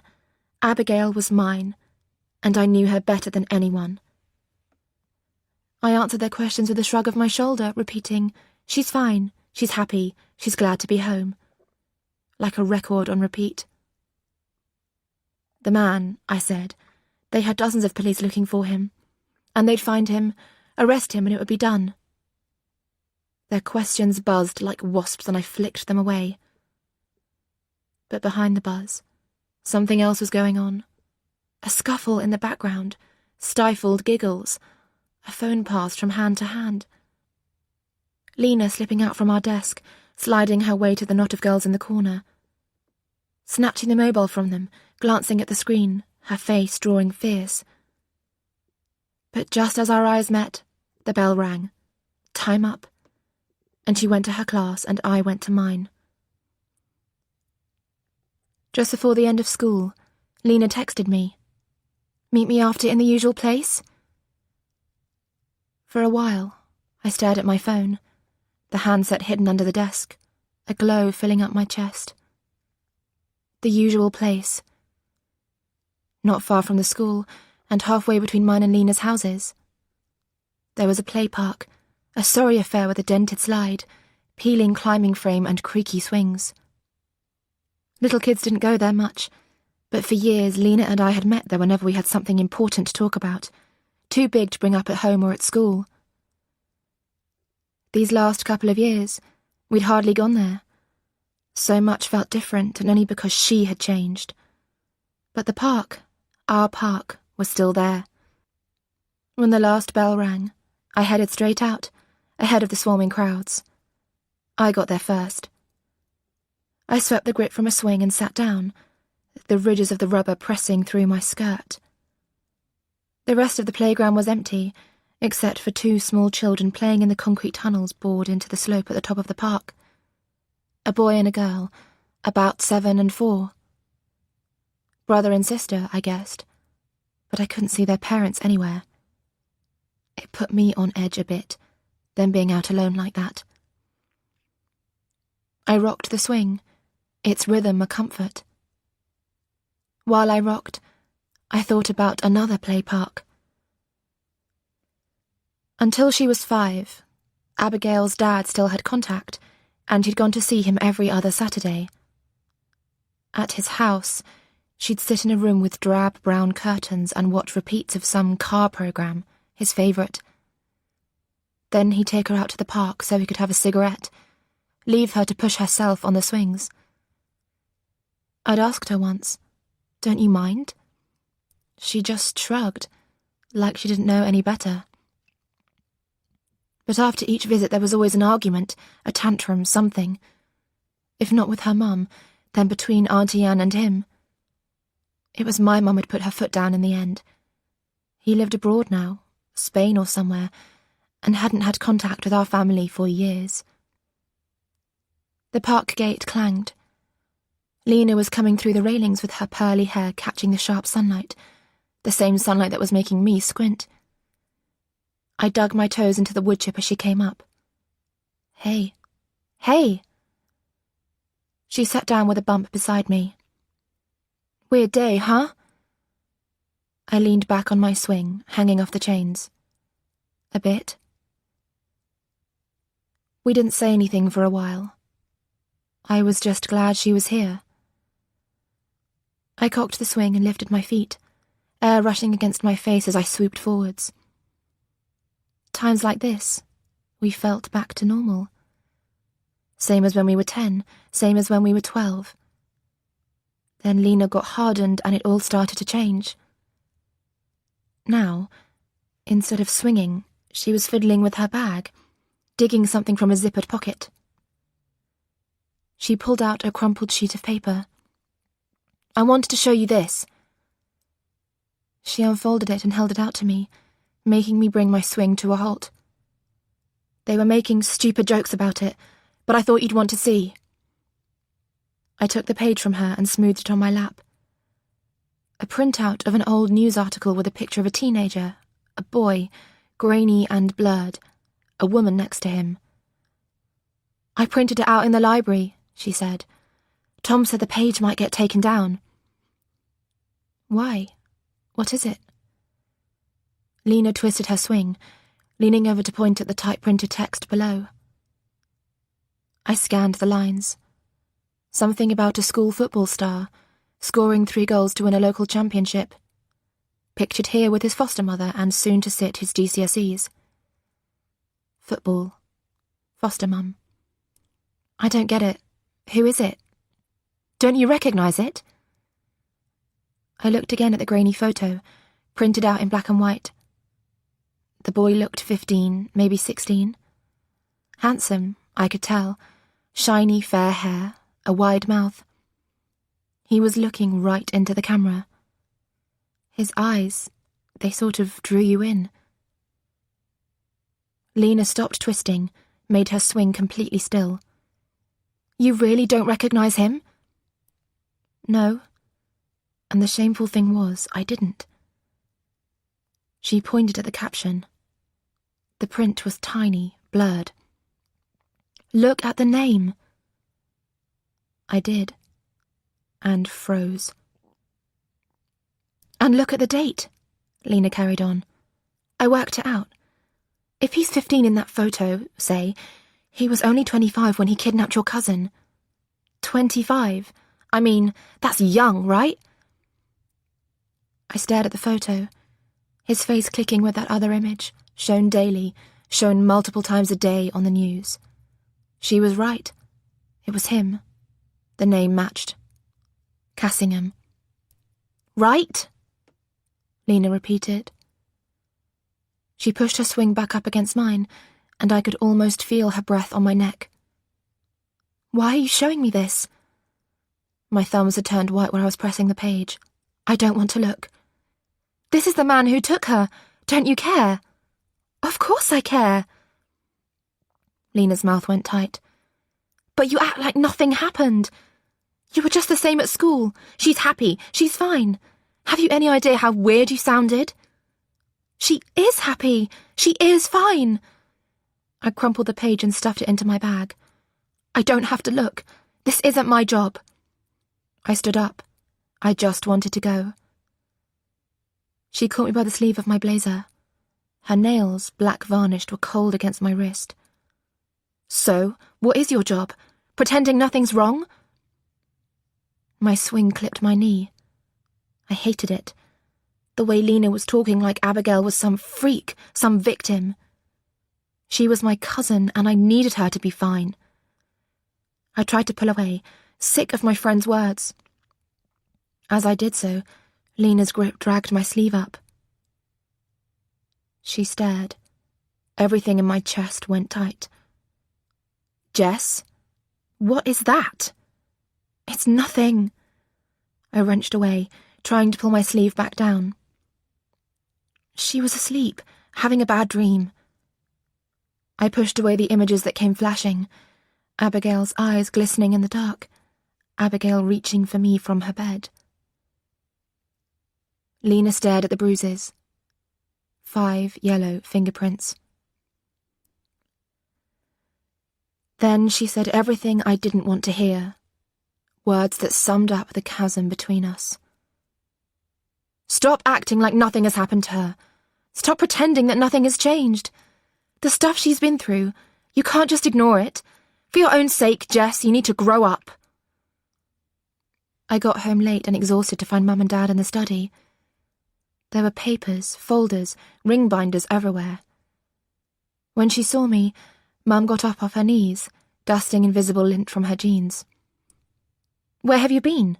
she said. "We're having a clear-out. You'll need to sort through your stuff too, so get changed and come and help." A clear-out? It was like Mum was trying to change everything too. when all I wanted was for it all to stay the same. Familiar. Safe. I didn't want anything else. I wanted everything to be how it once was. I wished I could have said that to Mum. I wished I could tell her what had happened with Lena. But I knew how she got when she was on a mission, and the ragged edges of my parents' last arguments still filled the house, just waiting for one of us to snag on. In my room, I stripped off my rumpled uniform and hauled on a clean pair of jeans. In the study, I knelt on the floor as Mum pushed a tall cardboard box over to me. Here. This is mostly your old primary school stuff. Have a look through and give me everything you want to throw away. The box was heavy, hard to pull towards me. Dad was sitting at the desk, turning over pages in a tattered folder. Mum craned over his shoulder. Those are just old water bills. We don't need to keep them. Wait, there are other documents in here too. He went on, turning the pages. Mum stretched up to pull more stuff down from the shelves. She held out a fan of old dental journals. Throw or keep? Dad barely glanced up. Keep. Really? Keep. Mum dropped them into a pile beside him on the desk, the space already nearly full. I reached into the cardboard box and lifted out a few jotters. I don't think it's a good idea to keep her indoors the whole time, Mum said, like it was a natural follow-on. I knew at once she was talking about Abigail. She and Dad had probably been talking about her all afternoon. I kept my eyes on the rough jotters. Between the scuffed covers, my old childish handwriting clambered across the pages, sliding up and down the ruled lines. Every other story was about my cousin. Ever since I could remember, I'd been frightened of things. Starting school, new people, the smallest changes in routine. But in my worlds with Abigail, it was never like that. Dad put his ring binder down on the desk. It's hard to know, Lillian. There's still a lot for her to adjust to. Maybe it's good to let her get used to just being in the house, her house, first, and they still need to find him. I kept my head down, kept turning over the smudgy pages. On the top half of the space, left blank for pictures, I'd crayoned in drawings of flowers, starry landscapes, rainbows. Magical worlds I could never quite capture in pencil and crayon. Mum shook her head. That could take weeks, months. Not that long, surely, said Dad. But Mum had already changed her mind about Abigail. Her rules could shift and morph in a moment, keeping the rest of us running to catch up. She lifted a stack of papers. They looked like old study notes, lines of her neat handwriting and streaks of highlighter pen. I'm throwing these out. Pass me the bin bag. Dad held up a black plastic sack. Mum tipped them in, then held the sides open towards me. Have you got stuff to put in here too? I looked at the spread of jotters on my lap. All my old stories. Words I'd never wanted to leave. I don't know yet. I haven't really looked. I turned another page in the jotter. Me and Abigail in bright coloured crayon. How old were we meant to be here? 6, 7? Mum lifted another handful of papers into the sack, tipping them away with hardly a glance. She was cooped up, Fraser, for years and years. Not just cooped up, trapped, held hostage. Don't you think she needs to know that it won't be like that now? And another thing, I really think they need to redecorate her room. How is she supposed to move on in a time warp like that? Dad stood up from the desk. Look, I don't know what's best. Maybe you need to let Anne and Robert decide. Maybe, for a change, we should leave it up to them. It felt like a whole set of windows had been suddenly slammed shut. I stared down at the pile of jotters in my lap. Abigail stared back at me, her hair swirled in bright yellow, crayoned fingers entwined in mine. I needed her. I always had done. Ever since I could remember, I'd been frightened of this too. The intangible tensions I'd always felt in our house. But our happiness together had made everything safe. Mum held the bin bag out to me, its mouth a gaping hole. "Well?" "No," I said. "I'm keeping them all." Chapter 9. Thursday, 6th of June. Day 11. Anne. When I went into her room, Abigail was sitting up in bed, her face puffy from sleep. Even though it was warm, she kept the duvet pulled up to her chin as though needing to hide herself underneath it. "What's all that?" she said. I sat down in the chair at the end of her bed and fanned the packages out on top of the duvet. With Abigail's sizings, I'd ordered a whole wardrobe of clothes online, and by now the first few packages had arrived. I wanted her to put them on and to take her outside properly. I was glad Lillian had changed her mind and arranged this simple excursion, a trip to the hairdresser's. Yet now that it had come to it, my chest fluttered with nerves. "I know it was hard for you to choose, so I went ahead and ordered some things. I hope you don't mind, and listen, if you don't like any of them, we can easily send them back, so just say." By now, his purple jeans and blue acrylic sweater was stuffed deep at the bottom of the laundry basket, and who knew when they would ever get washed. She pulled one of the packages towards her and picked at the seal of tape with a blunt fingernail, peeling it off in a long, slow movement, like a magician with a grand reveal. Inside the layers of slippery plastic was a bright yellow blouse, the colour of sunshine. My face felt hot. "Do you like it?" She pushed her hands up inside the soft cotton and held it out in front of her, then looked inside the bag again as though expecting to find something else. "It's pretty." "Here." I pushed the other parcels towards her. "There's lots more." She was frowning. "These are supposed to be mine? To keep?" "Of course," I said. "What else would they be for?" 10 minutes later she came out of the bathroom, dressed. The new jeans just about fitted her, and eventually she'd decided on a green jumper. Now I could say it without it being a lie. "You look lovely."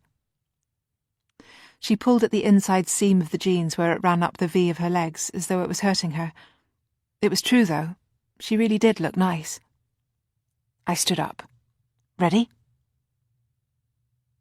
It was warmer now, but the day was still overcast, so I gave her my light coat to wear, the one with the hood she could pull up if she needed. The jacket I'd ordered for her online hadn't arrived yet.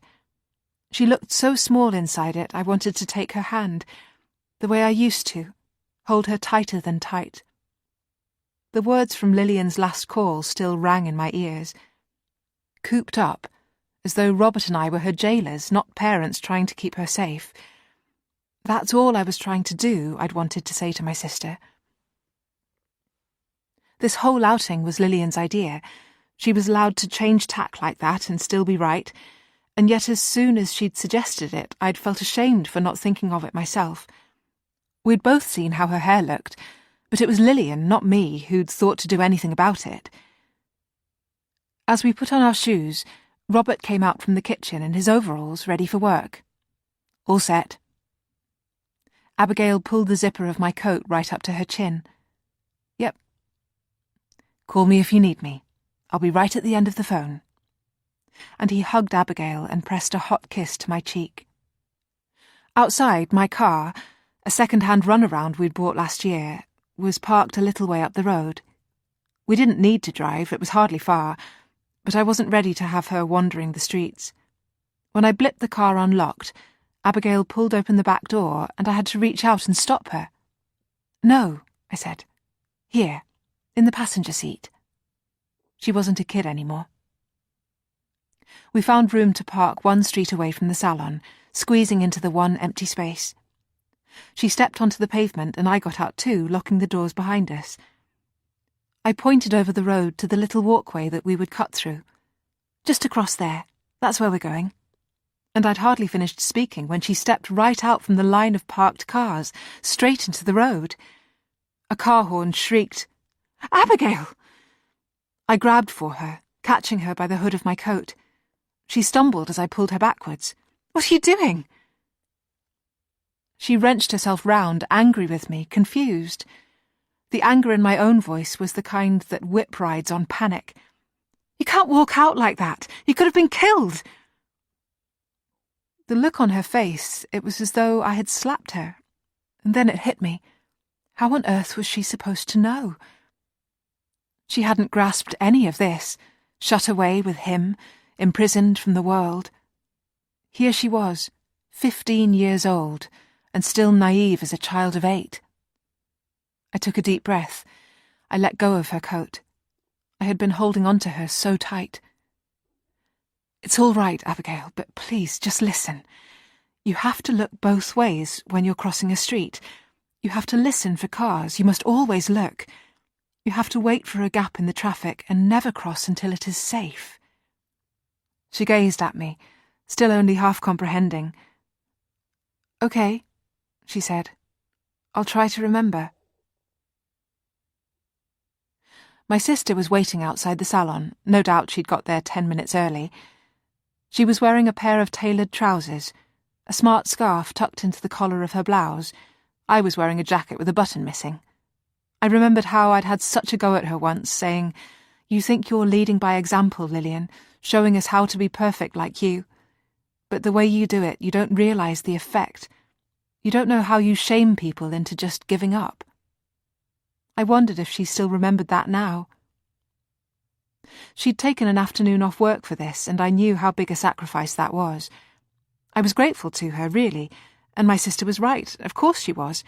How could I not have thought about it? Someone had tried to cut Abigail's hair, to give her a bob. Him, or Abigail herself. Whoever it was had made a mess of it, anyone could see. Did we expect her just to go about with it like that? "Isn't Jess coming?" Abigail asked as soon as we came up. Lillian smiled down at her. "She couldn't. She's at school." Abigail's face fell, and I thought, how stupid of me. Why hadn't we arranged this so Jess could come too? This was exactly the sort of thing they should do together, not Abigail with 2 grown-ups hovering round her like flies. It was a tiny salon that Lillian had found, tucked away from the market square and high street, and we were the only ones in there. Inside, 2 stylists were waiting for us, one with blue highlights and the other with a high, straight ponytail. They surely knew who Abigail was. Please be kind, I thought, and don't make this any more awkward than it already is. There was a chair at the mirror for Abigail to sit in. The stylist with the high ponytail held a rustling robe out to her and swaddled her in the ink-blue folds. Lillian sat down on the soft couch nearby, her fingers reaching for a magazine. At the mirrors, the girl with blue highlights leant gently down to Abigail. "What would you like? Just a trim or more of a change?" Their eyes met in the mirror. Abigail lifted the robe to rub at her arm through the green jumper, and I knew she was scratching at the nicotine patch there. She still had cravings, hungry cravings, driving her fingers mad, setting them picking at themselves. She wore the patches that Robert had bought for her, 2 every day. We'd had to explain that cigarettes were bad for her, that there was no way we'd let her have those. We had to show her facts online to convince her. She couldn't seem to believe that they were harmful. Now she stared at herself in the mirror, just to keep it the same. I tried to hold my voice steady. "It needs cutting, Abigail." She must see it, her hair tousled and misshapen, hanging in clumps about her ears. Up in the corner, a speaker spilled tinny music into the salon. "We could do a fringe, for example," said the blue-haired girl quickly. "Here, I'll show you." With the gentlest touch, she lifted a sweep of hair and laid it across Abigail's forehead. "There, do you see?" I did. Jess's features, Jess's image. The 2 cousins, how alike they'd always been. From the start, their bond had been almost uncanny, and had only grown stronger when they had ended up living together. Me and Lillian, Jess and Abigail. What would have happened if the girls hadn't come along? To Lillian, getting together with Abigail's father was the biggest mistake I ever could have made. At 19, I thought my sister would never speak to me again. I'd fallen pregnant, the worst mess-up of all. We might have broken from each other then. It really might have gone that way if Lillian hadn't discovered just 2 weeks later that she and Fraser were expecting two. The blue-haired girl smiled at Abigail and me in the mirror. "It'll look lovely, you'll see." When the girl with the ponytail led her to the basin, I finally sat down, at an angle so I could still see my daughter. Beside me, my sister turned the pages of the magazine, image after image of perfect people. At the basin, Abigail lay back, her white throat exposed to the ceiling. "Is that water okay?" the hairdresser murmured. I leaned in but couldn't hear what Abigail answered. "Close your eyes then. Mind the shampoo." The tendons in my daughter's neck stood out. "How is Robert?" Lillian asked. "Robert's fine." She waited. "You know, you should just tell me if there's anything you need." Now the girl with the ponytail sat Abigail up, and I watched as she neatly bandaged her head with a towel. By the mirrors, the blue-haired stylist was waiting with her scissors. "We're fine," I said to Lillian. Why did she always make me feel I couldn't manage by myself?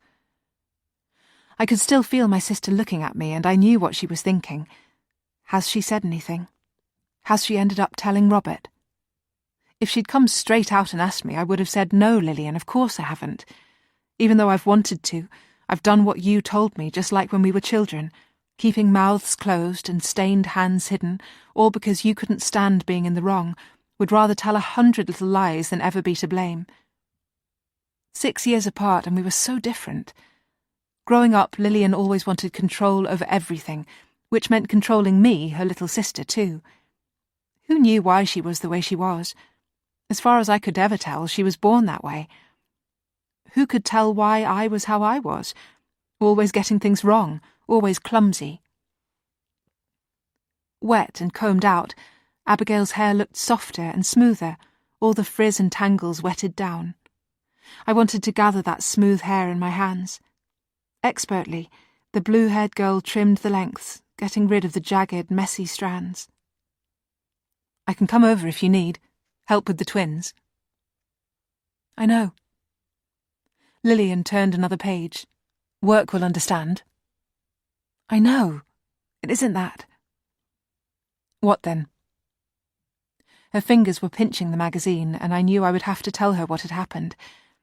It was impossible for me to hide things from her, and I still needed her advice, the only person who knew absolutely everything, who even as a child didn't ever make mistakes, but who always, always fixed mine. Fixed them, or hid them. To her, either would do. The hairdresser placed the blade of her scissors to Abigail's forehead. My daughter flinched, her head jerking. I half rose from my seat, but the hairdresser laid a childlike hand on her shoulder. "It's all right," she said. "Just keep your head still and your eyes closed." The scissors inched their way across Abigail's forehead. I sat back down. When the stylist turned on the hairdryer, a sudden shrill noise above the music, under its roar and behind the flicker of Abigail's hair, I said, "Lillian, he called me." My sister's hands went still on the glossy page she wasn't reading. She knew exactly who I was talking about.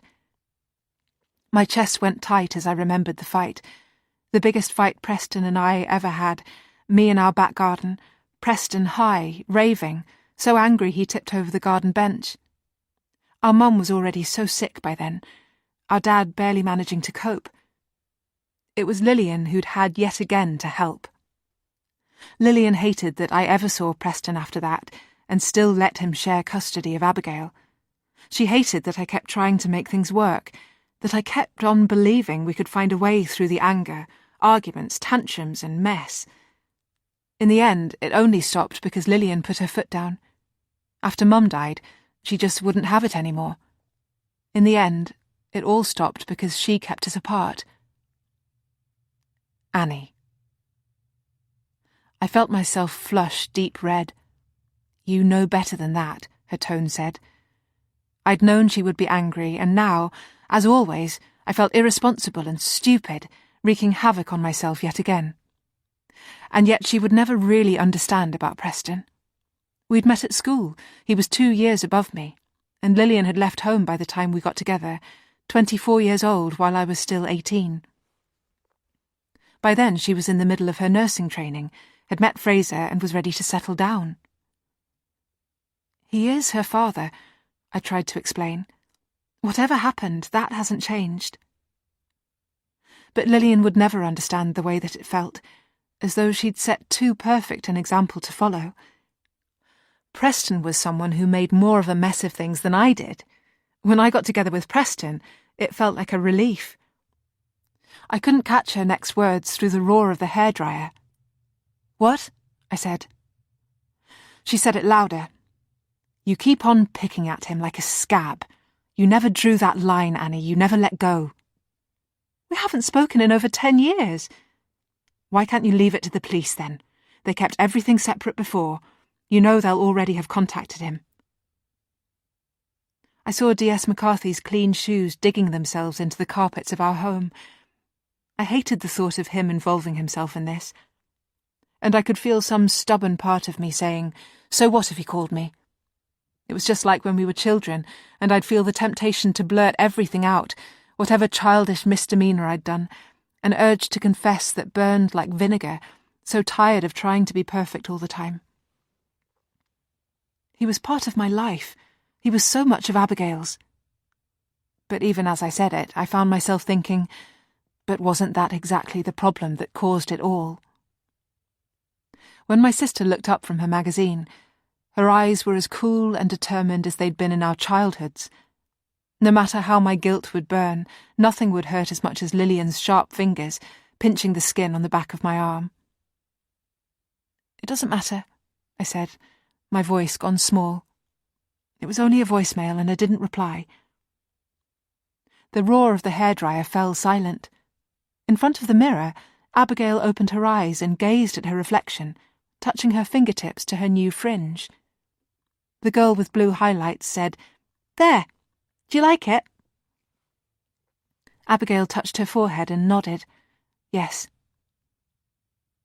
Lillian carefully folded her magazine closed. Only now did I see that her hands were trembling. "Please don't contact him, Annie, all right? For Abigail's sake and your own. We shut the door on all that, we agreed. She has a wonderful family now. You and Robert and Laurie and Sam. Please stop trying to unravel it all." Lillian was right, of course she was. Don't contact him. How hard could that be? As Lillian took Abigail up to the counter to pay, I made myself a promise.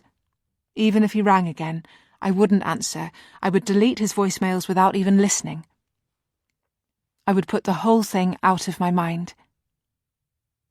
I think I wanted something to cement my decision.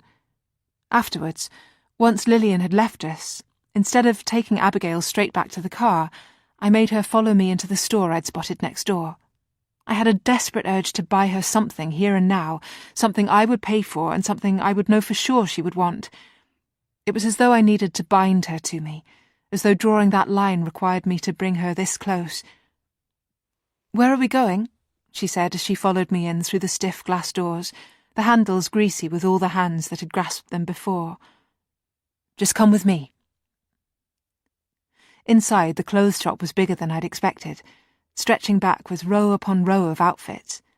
They had a sale on. Bright red markers were sticking up from the racks, and coat hangers hung askew with their items tangled. She followed me down a narrow aisle, her hands hidden in the pockets of my coat, her shoulders bumping against the rails. "You've already bought a load of clothes for me. I won't need any more." I gestured to the racks and shelves full of fashion. "I just want you to pick one thing and let me buy it for you. I want to do this for you, please. It's my way of saying... Well, what was I trying to say? You're mine. I'm a good mother to you. I promise from now on I'll do this right." She ran a hand down a rail of outfits, the skin around her nails raw, But the rest of what you ordered will be arriving soon, the coat and everything, and there isn't anything else I need." "I know that, Abigail, but can't you just pick something that you want?" I didn't shout. I didn't. But when she reached out, I knew how impossible I'd made it for her. She didn't want anything. She had made that clear, so now she was doing it only to please me, and only for my sake would she pick anything at all. Her hand closed on whatever was nearest her. It wasn't a choice, only a stubborn, rebellious submission. She pulled it sharply from the display, sending a pile of necklaces clattering to the floor, and held it out to me. Without another word, I carried it to the cash desk and fumbled in my bag, my wallet thick with all the notes I'd wanted to spend on her. I set her choice down. "Just this, please." A pink plastic bangle. Price $2.49. Chapter 10. Friday, 7th of June. Day 12. Jess. Mum declared the whole outing a success. On Friday when I got home from school, they were all there. Dad in the kitchen boiling pasta, and Auntie Anne helping Mum set out serviettes and plates in the dining room. Mum had put out flowers, a centrepiece for the table. A huge, beautiful bunch. "What is this?" I asked. "What's going on?" "Well," said Mum, admiring her handiwork, "I just thought we should celebrate." I found Abigail across the hall, watching TV in the living room with Uncle Robert and the twins. I stopped in the doorway. Her new hair. It was sleek and glossy now, one side tucked neatly behind her ear. It was when she turned to see me that I noticed the fringe. Just like mine. Mum was right, I decided. A total success. She was sitting on the floor, Sam and Laurie watching her from the sofa. I got the sense Uncle Robert was holding them back, like they might otherwise go clambering all over her. Or like they'd already climbed on her and she'd elbowed them off. I took a cushion from the couch and slipped down beside her. Like slipping into a waiting space, familiar and warm, feeling the perfect connection between us. I remembered our games of Do You Trust Me? Hovering together, our breaths in time, falling backwards into each other's arms, leaning out into space from the climbing frame, arms clasped, suspended in time, half flying. In that game, it would feel like I became her. Like through some brilliant magic I was in her body and she was in mine. It was how I knew she'd always catch me.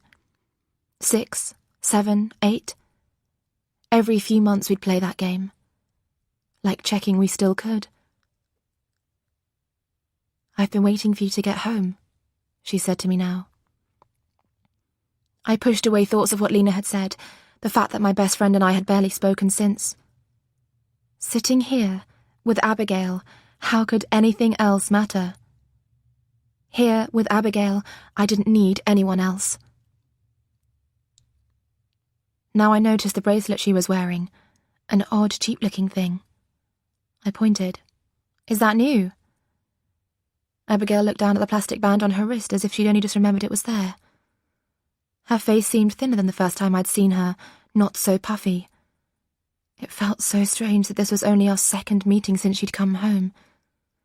My whole week had been so full of her. She nodded. "We got it yesterday." "You and your mum?" "Yes. She wanted to buy me something special." She rotated it, the light catching on its glossy surface. There was no clasp or catch. An unbroken circle. "Like a present?" Abigail frowned. "I don't know. I don't think so." "Well," I lied, "it's nice." It was a Disney film they were watching, a really old one. Beauty and the Beast. Where they'd found it, I had no idea. I thought Mum had thrown out those old DVDs years ago. The animation was cruder than I'd remembered, but the colours hadn't faded and the songs were as familiar as ever. I stretched out one leg and bent the other to fold my arms on my knee. The teapot and candlestick danced round the castle kitchen, while the twins watched with their wide blue eyes. I thought of Mum and Auntie Anne, laying the table so carefully next door, preparing a feast, a ceremony. I thought about how for a whole week I hadn't been allowed to see her, my mum and aunt fussing over what was best, when they should have just asked me and I'd have told them. What's best is when me and Abigail are together. Now Uncle Robert leaned forward from the couch, slowly, as if not to disturb. To be honest, I'd almost forgotten he and the twins were there. "Abigail," he said, "your mum and I were thinking we could redecorate your room." Actually, I thought that would have been Mum's idea. But of course Auntie Anne would have agreed. "Some new wallpaper, or paint, maybe," he went on. "What do you think?" He meant well. He always did. Abigail glanced up at him. "I don't mind, but you honestly don't have to." It sounded like she was saying, "I'm not sure why you'd bother." I felt it again, that shifting between us, that shadow of something in the way. "We should do it up," I said, touching my shoulder to hers. "It could be one of our projects, you remember? Sticky tape, cardboard, crepe paper, glue. We'd made everything from dolls' houses to theatres. We'll get new cushions. We'll put up posters. I think I'd know just what you'd like." Just the thought of it gave me shivers of excitement. On screen, plates and soup spoons joined the dance. She still hadn't replied. "Abigail, don't you want to?" I bumped her elbow. She nodded then, her shiny hair swinging. Yes, and I exhaled with a wave of relief. I hadn't realised I'd been holding my breath. I leaned right into my cousin. "All right then," I declared. "We will." Uncle Robert sat back on the couch, cracking his knuckles. "Be our guest," sang the candlestick. "Be our guest." Abigail shifted her position, curled her own leg up. Same as me, matching. We sat like that, side by side, mirror images of each other, until dinner was ready and Mum called us through. In the dining room, 8 plates were laid out with clean, upturned faces, each set of cutlery aligned, 8 glasses set twinkling clean. Our dining room had never looked so pretty. Mum stood at the head of the big table, directing the rest of us. Abigail to sit here, the twins to sit there. With our table extended, there was room for everyone. She pointed me to the seat opposite Abigail. Then my aunt and uncle on one side of us, Sam and Laurie on the other. Mum next to the twins at the head of the table, and Dad, furthest from her, at the foot. When Dad carried the food through, it smelled great. Pasta with Mum's best sauce, garlic bread, a fancy salad. It looked like a feast when he set it all down. Uncle Robert stood to help dish up, and Mum was there overseeing it all. I noticed she'd even put placemats down, the ones we usually used only at Christmas. A proper special occasion then. We passed the filled-up plates round the table, plenty for everyone. "Ow!" said Laurie as I set down his. I think Sam had kicked him under the table. "Here," said Dad to the twins. "Here's your bread." "Lillian," Auntie Anne said, "this looks delicious." "It's an old recipe," she said, "but I believe Abigail used to like it." "No salad," said Sam to my uncle. "I don't want the leaves." As the plates were handed round, I realised what it looked like. Like one of those spreads in the magazines Mum read. Beautiful Homes, or whatever they were called. I imagined all those journalists seeing us now. Maybe Mum had imagined the exact same thing. "The hairdressers were so good," she was saying. "So professional and kind." Sam's fork scraped on his plate. "Come on, Sam," said Uncle Robert. "You're a big boy now." "Ha!" said Laurie. "You're being a baby." I felt the jerk of his leg as Sam kicked him again. I shifted on my chair, suddenly uncomfortable, out of nowhere thinking, they were there when it happened. Tiny witnesses at 9 months old. They even gave us the haircut for free. Sam pushed his salad leaves to the edge of the plate.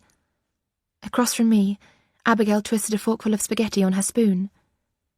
She held her cutlery normally, neatly, no slips. So in all those years, she'd had proper food then. Not been made to eat like an animal, face first in a dish. Nothing like what they whispered at school. I shoved the ugly images away. "We're going to do up Abigail's room," I said loudly, looking at Mum. "I've got loads of posters. I've got loads of ideas." "That's wonderful," said Auntie Anne. "That's great." "Does anybody want more spaghetti?" Mum was tilting the serving bowl, though our plates were still full. I took a big mouthful, tomatoey and rich. Dad was wiping his fingers from the bread. Mum added more to her own plate, more than I knew she'd ever eat, then picked up her glass. She looked like she was making a toast. "Abigail, on behalf of all of us, can I say—" Sam's knife shrieked on his plate. "Sam," whispered Auntie Anne, "that's enough. We're so thankful you're here. We'll do everything we can for you, whatever you need. Our family is so happy now, and honestly, Abigail, that's all we need to focus on. Whatever has happened in the past, however awful it's been, now it's over. The past doesn't matter, Abigail, only what we have now. And look, we're all here. Just look at us, your family." Sam scraped his lettuce right onto the table. "I told you! I said I don't want the leaves!" He shoved his chair back. Mum's glass hung in midair. "Lillian," said Auntie Anne, "I'm sorry." Someone was meant to tell Sam off, get him to sit up and unfold his arms. But instead a painful silence expanded around us, growing steadily queasier, like altitude sickness, the empty air too thin. Another moment and I felt like my eardrums would burst. Even Dad seemed at a loss what to say. Then Uncle Robert's mobile rang. He pulled the phone from his pocket and looked at the screen. He glanced at my aunt, held out a hand, enough now, to the twins. "Excuse me," he said to Mum. "I'll be right back." He got up and went through into our kitchen. "Robert White here," I heard, before the door swung shut behind him. Mum lowered her glass. Auntie Anne got up and quietly pushed my cousin's chair back in. Sullenly, Sam picked the salad leaves back onto his plate. But nobody started eating again. Instead, we waited. When Uncle Robert came back, he didn't sit down. He just stood opposite my aunt, holding the back of his chair. He stood looming over us, the ceiling light shining on his bare head, and we all sat round, looking up at him, hearts thumping. "Robert," said my dad, "what on earth is it?" My uncle looked like he didn't know what to do with himself. I don't think he meant to announce it at the table. I don't think he meant to blurt it out to Abigail like that. But the news was so big, and we were all staring up at him that I don't think he was able to hold the words in. "The police have found him. Cassingham. They've brought him in." Auntie Anne let go of her fork and it rang against her plate. My uncle had put his hand over his mouth. But I thought it was perfect, us all being together, getting the news as a whole family at once. Because it was good news, the best news. Wasn't it what we'd all been waiting for? I thought we should have streamers, should have champagne to celebrate this. Things seemed to move very slowly then. Mum clasping her hands together like a victory gesture, her knuckles white, and Uncle Robert carefully sitting back down. The twins looking round at us, trying to make sense of what my uncle's words meant. Dad seeking out Mum's eyes, their gazes locking across the table. And Abigail, Abigail bringing her hands together, grasping at the shining plastic bangle on her wrist. She twisted it, dragging it up over the width of her thumb, drawing a dark rash across the skin. She set the bangle down on the table, the plastic edge clacking sharp against the wood. "Abigail?" My dad's voice was uneven with surprise. She looked up at me, her eyes loaded, hooded.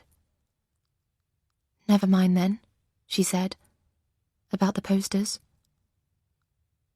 I looked round the table at all the clueless mouths. They had never been able to read her like I could.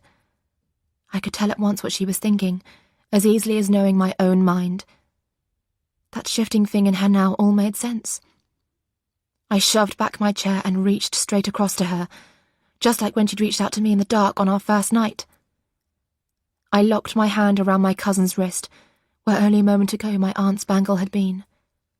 "No, no! Listen to me, Abigail." The skin of her arm was hot in my grasp, but I didn't let go. "I'm telling you, it isn't like that. This is forever. You aren't ever going back." Chapter 11. Friday, 7th of June. Day 12. Anne.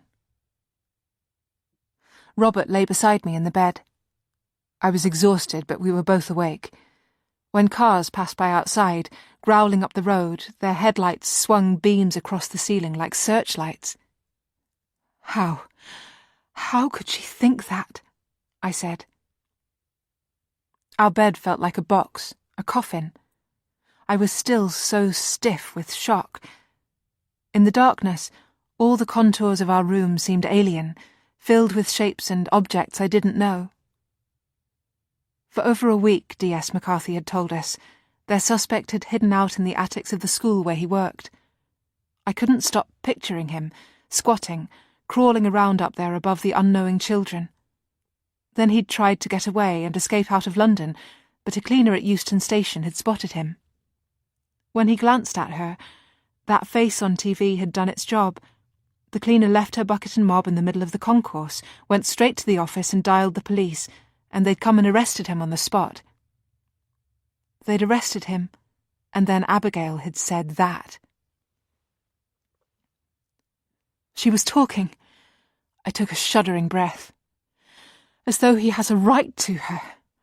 As though she is supposed to be living with him. And now I thought again of what the officers had told us at the start, that not once in the police station, even when she was safe, even when a dozen people were there to help her, not once did she mention us, her family, not once did she talk about wanting to come home. I'd assumed she was only overwhelmed, in shock. I had never imagined this. I know, said Robert. I can't understand either. The pain of it lay on me like an iron sheet. I sat up, trying to lift the weight, shook my head, pressing my palms to my eyes. Maybe... I don't know, is this what it's like? Hasn't this happened in other cases? Stockholm Syndrome, isn't that what it's called? I read, said Robert, and then broke off. He was always reading, always researching. We'd fallen out over that over the years. These other victims, I would tell him, they're not our daughter. How is some hostage article meant to help? But now I needed an explanation. Any explanation for what Abigail had said, so this time I needed him to go on. He lifted himself up in the bed beside me, the springs creaking. They say kidnappers can be very good at those things. Mind games, brainwashing, creating dependency. It felt as though we both needed to believe this. And maybe because... I winced as another headlight swept through. At the start, she was so young. He didn't need to add the other sickening details we'd learned piece by piece from D.S. McCarthy. Robert didn't need to say she was locked in his attic. And I ignored the voice in my head that said, yes, but not the whole time. He didn't need to say, you know he had sex with her. He didn't need to list the ways this man had wreaked his abuse. "All right then," I said, lowering my shoulders. "He frightened her. He hurt her. No wonder her world's been turned upside down." I heard Robert take a deep breath through his nose. He was silent for a moment, hesitating too long, and suddenly I felt more than ever the desperate longing for someone who could tell us how to manage all of this, how to navigate this territory that was so frighteningly strange. Someone who could explain the landscape we had found ourselves in.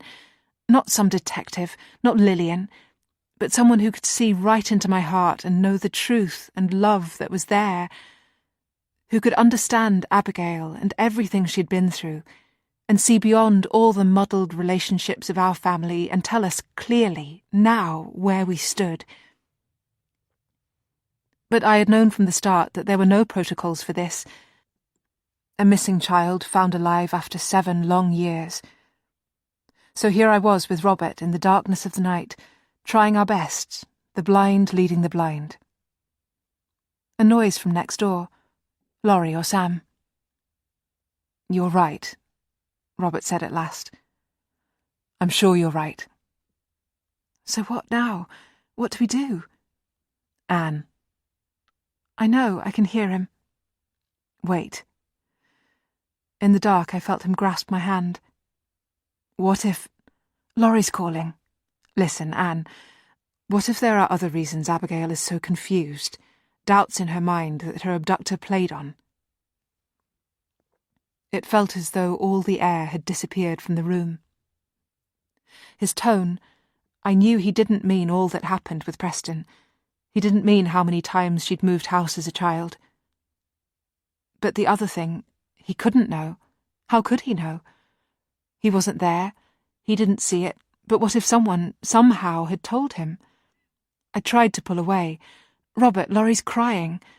"Anne, I'm saying I should have been there. I never should have argued with you.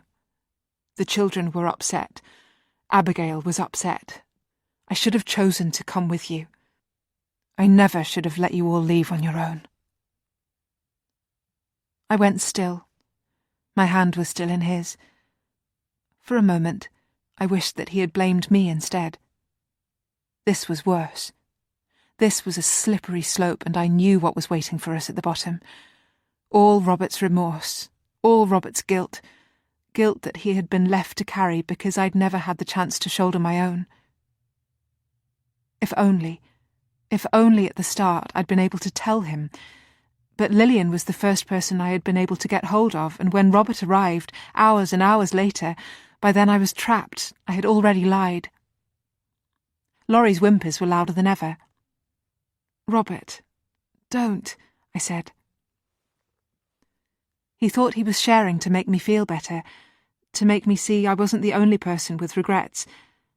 I couldn't let him go down this track. I freed myself and snapped on the light. Why are we making all this about us? In the glare of the light, my husband's profile was like a hollowed rock. We're not. Then why are you saying any of this? My eyes were stinging from the lamplight. Listen, Robert. He did this to Abigail. He got into her head. We can't let him into ours. She needs us to be strong. We have to be strong. I'm trying, Anne. What more do you want? I sat there in our rumpled bed, our son crying in the next room, and I wanted to say, for you to love me to the ends of the earth and for nothing ever to break your love.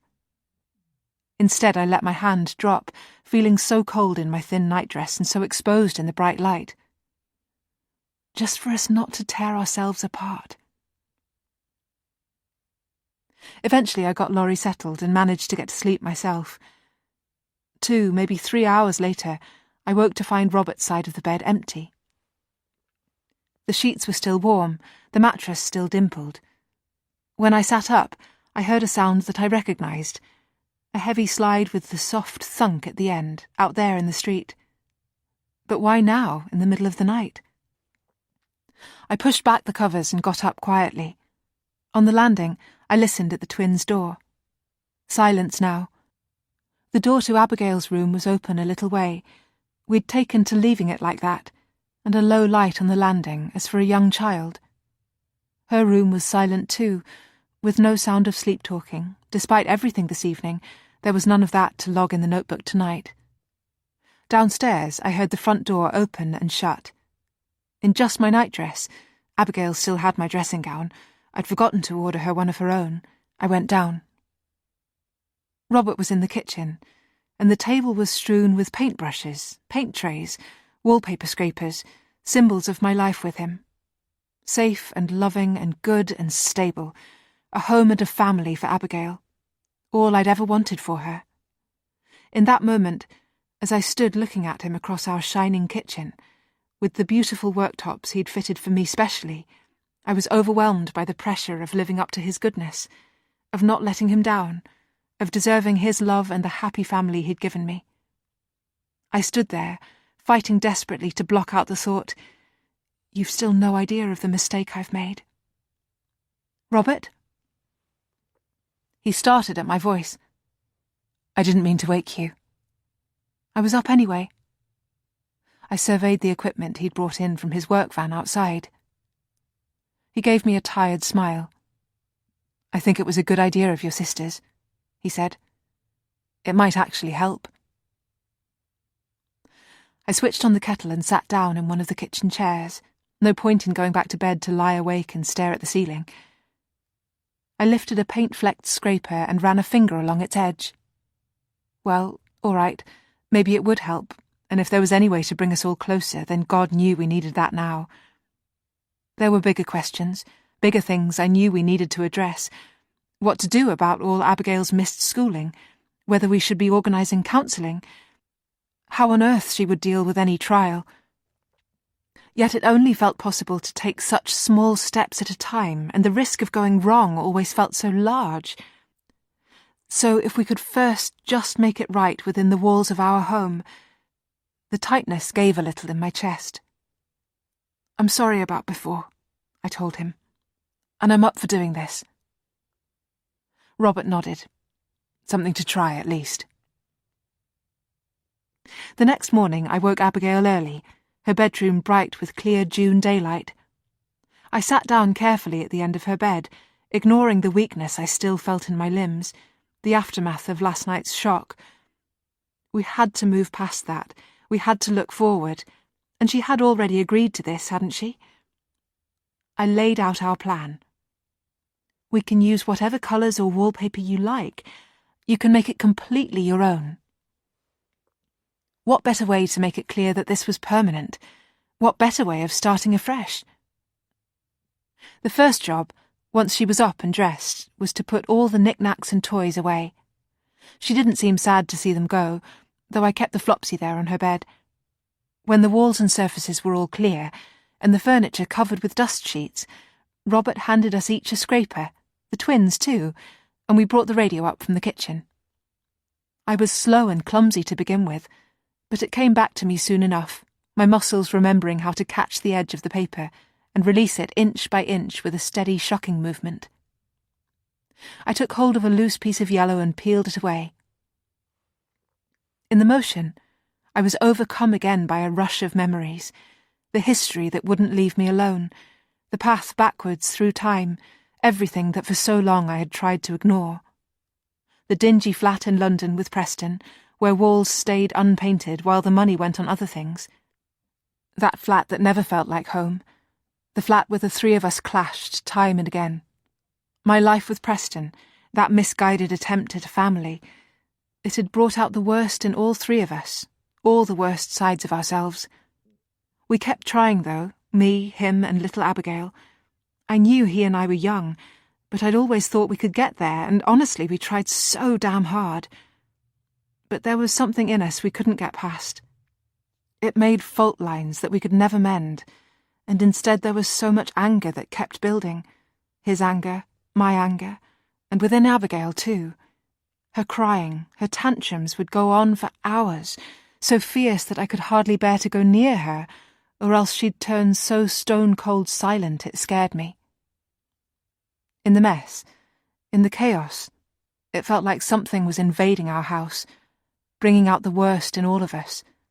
There were times when I'd be so overwhelmed and upset I couldn't seem to keep anything straight, Things would go missing, or I'd find them out of place. Spare keys, my pocket diary, and I'd say to Preston that someone must have been there, invading our lives and tampering with our things, until I ended up sounding as though I was the one on drugs. And even after we stopped living together, for as long as we had contact, it was always the same. Those fault lines, that anger. Until Lillian finally got me to stop. With Robert, though, it was different. Here, now, I held on to that. With Robert, it all got better. I saw her become her best self, a smiling, bright, contented child, the child I had always wanted her to be. There was laughter instead of anger, fun, silliness, easygoing joy. I remembered ballet classes, family days out, everything a normal family would do. Finally, I felt like a good enough mother. Finally, I felt I was getting this right.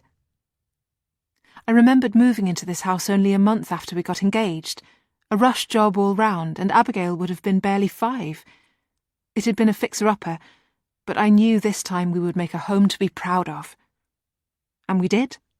We made a family to be proud of. In the new house I got carried away, not waiting for Robert, and he was mad at me for pasting new paper straight over the old, but the vibrant yellow I'd chosen looked so lovely that he couldn't stay mad at me for long. Across the room, Abigail fumbled her scraper and it fell with a clatter, cutting through the radio's adverts. Robert crouched and lifted it back into her grasp. Here, turn your wrist a little. Do you see? All right then. Gently. He was good with her. He had always been so good with her, this child who wasn't his but whom he loved like his own. She jabbed at the wall, her grip firmer now on the scraper's handle, digging her way beneath the layers. Over time, the bold colour had faded, and it was a paler yellow we were peeling off now.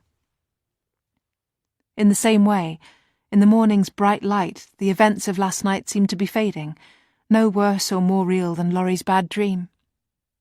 And look, here the paper underneath was pristine, plain white with a diagonal blue stripe.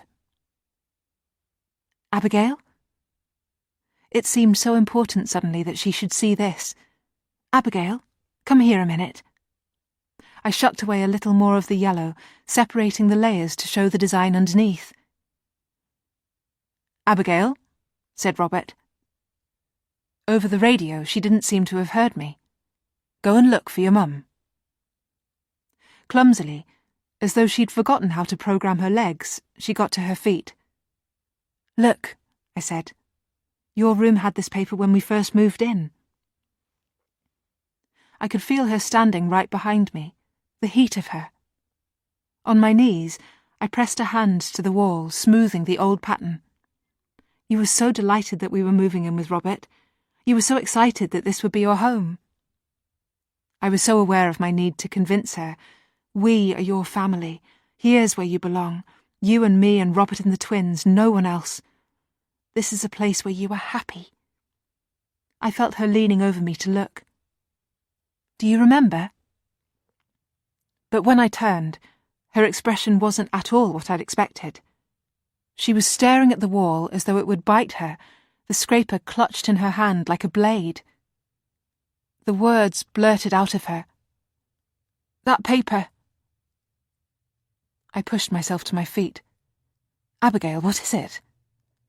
That paper. That wallpaper, it matches. I remember it now. I do. But she looked as though she was going to be sick. She sat down hard on her covered bed, the scraper dangling. Please, I can't do this anymore. It felt like whole minutes that we were frozen like that, Abigail rigid on the bed, me looming like a shadow above her. It was Robert who stepped forwards, turned the racket of the radio down, and gently released the scraper from her hand. It's fine, he said, if you'd rather leave it for now. I can carry on here with the boys. Let's go out, I said to Abigail. Let's go for a walk. She needed sunshine, space, fresh air to bring the blood back to her cheeks. Anything to stop her looking like that. After all the confusion of last night, we had moved too fast. What had we been thinking? Before anything, we had to set her straight, get those distorted thoughts from her head. I dug the trainers I'd ordered for her out of the wardrobe downstairs. They were still in their box, and I had to thread the new laces through the eye holes before they were ready for her to put on. They weren't quite the right fit, half a size too big, but with 2 pairs of socks she would manage okay. I watched her pull the laces tight, her fingers clumsy as she tied the bow.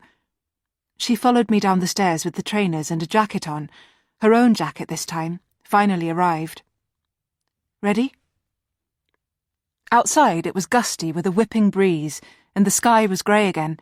The sunshine of the morning hours disappeared. The cars on the road bridge seemed faster than ever. I could tell she still wasn't used to the wind, and I kept wanting to tell her to fasten her new jacket properly, not leave a gaping gap where, even in June, it might get into her chest. I walked briskly as we reached the towpath, to try to get some strength to my limbs. Since I'd last walked out along here, the grass and trees and bushes had burst forth, and now stray fronds and branches snaked across the path. "Don't trip," I said. "Here, mind your feet." The wind made my throat dry, and the words seemed to get snatched away. As we walked downstream, she kept her hands stuffed in her pockets. I realised now where I was leading her, along my familiar route towards the lock. I should have taken her the other way and let her walk with her back to the wind, but we had set off in this direction now, and it would only confuse her if I suggested turning back. I pointed out a mallard with a string of ducklings, paddling at the water, getting blown downstream. Abigail stopped and watched until the mother duck had shepherded her brood to shelter. But she hadn't come out here with me just to look at ducks. I'd known that from the moment we set out. She needed me to talk, to explain things to her, but I was walking through a minefield of things I was terrified to say. "But you have to," I told myself. "You have to say something. You have to speak because you need to find a way to set this straight."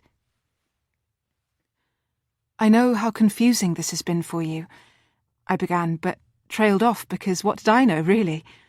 I hadn't been there. I didn't know what he'd said to her, day in, day out, for 7 years. The heel on my boot had begun to squeak. We were rounding the bend now, the canal lock coming into view up ahead. I let the wind fill up my lungs, trying to think how to keep everything on track. As we came up the low incline, I could see that there was no one there, no figures in yellow, and the place looked empty and abandoned. "Look," I said, pointing at it anyway. "This is what I mentioned last week. We're working on it, restoring it." Abigail hardly glanced up. She was right next to me, but the space between us felt miles wide. She went on walking, one foot in front of the other, the 2 pairs of socks pulled up round her ankles. She tugged up her zip. At least, I thought, now she's sheltered from the wind. I tried to see in her the child I remembered, how she was in the years before he took her, when she was her best self, her happiest self, and I tried again. "The detective said he claimed to be your uncle." She lifted her chin from the collar of her jacket and let a word out.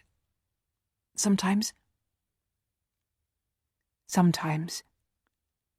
In the wind, her hair was whipping at her cheeks. Was there even any point in going any further? She didn't care about the lock, and I only cared about putting her right. I turned to face her, feeling the wind shove at my back, and she came to a short stop in front of me. "He wasn't your uncle," I said. Did she think the police hadn't investigated every single relative? Did she think we would have left any stone unturned? Lillian had gone on and on about Preston's brother. She was convinced he was involved, convinced for some reason that it had to be him, but then Lillian had a prejudice against Preston's whole family. "He wasn't your uncle. He didn't know you at all."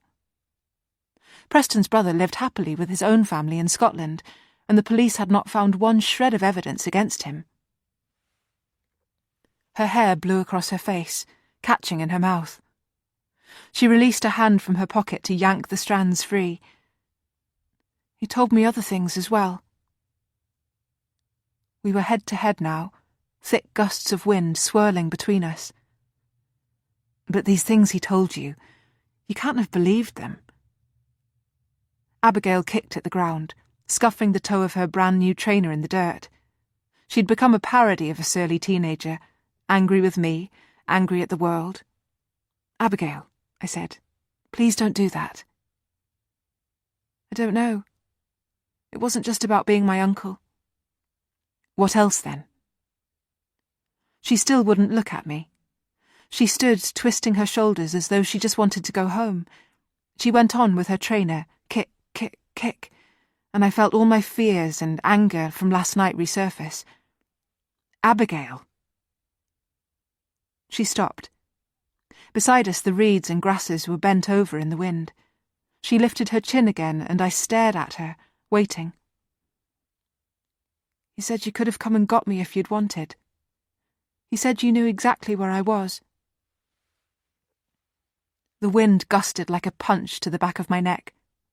I felt like I was falling over a ravine. I could barely control myself as I grabbed her by the elbow. "Come with me." I gripped her so hard I was scared I was hurting her, but I needed her to come with me. I needed her to see. I marched her all the way back to the house, half dragged her into the kitchen. I yanked out a chair. "Sit there and don't move." Her face was chalk white. I left her and went upstairs. I dragged the ladder down from the loft, ignoring the twins as they came out of her bedroom.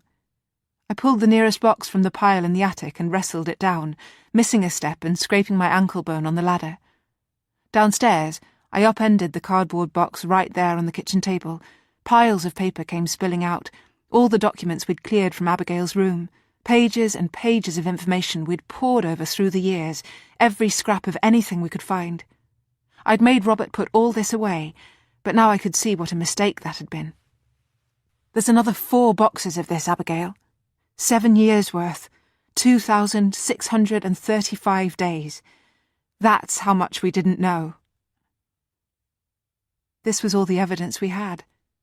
I spread the papers out all over the table so she could see every detail of how hard we'd searched. I caught a flicker of realization in her eyes, and a moment where her features softened.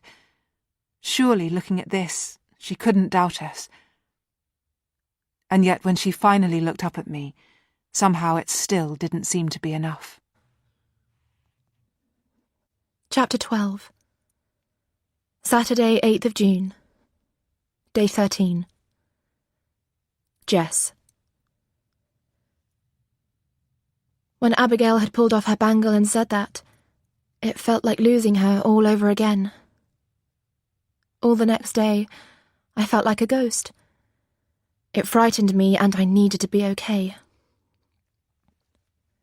That night, I went upstairs and brushed my teeth, then sat up in my room, still dressed. I heard Mum and Dad each go into the bathroom, then climb into their bed, the springs complaining. It took them a long while to settle down. When at last I heard their bedroom light click out, I waited a quarter of an hour more. Then I slipped back downstairs. I felt my way through the hallway and kitchen and opened the door that led to the garage. The space was cold and full of the ticking hum of the old freezer that stood in the corner. The toolbox was buried under a pile of Dad's old dentistry magazines. My dad, the repairer of broken smiles. When I was 10, he'd fitted me for braces.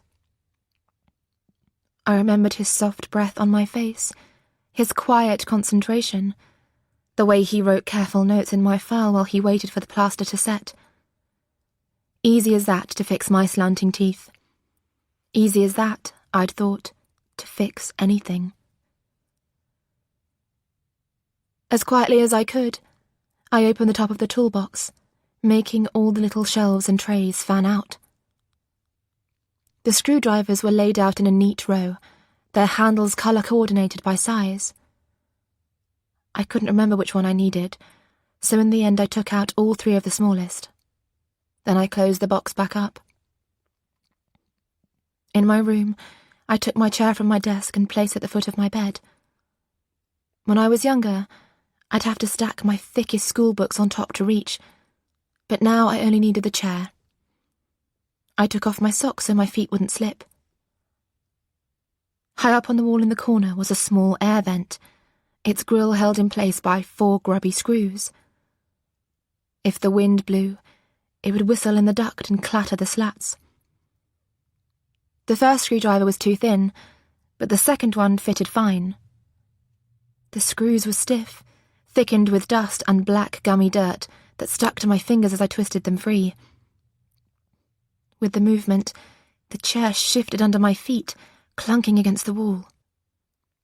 From next door, I heard Mum murmur and turn over. She'd always been a light sleeper. I pressed my palms to the wall to steady myself and counted to 20. When the house fell silent again, I reached up and hooked my fingernails round the back of the grill. It stuck for a moment, then lifted off.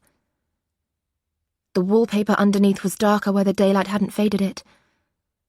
Because of the angle, reaching up from below, I couldn't see inside the vent. But I knew what was in there. Mum thought I had thrown them away. Once I was 10, 11, she said they were unhealthy. But I hadn't. I had hidden them in here. The concrete tunnel was gritty and I could feel cobwebs. For a moment, I fished in the air at nothing, my wrist scraping the edge. Then I hooked my thumb under the cardboard lid. I inched the box towards me, black speckled with mildew, biting down a cough and blinking the grit from my eye. Carefully, I climbed down.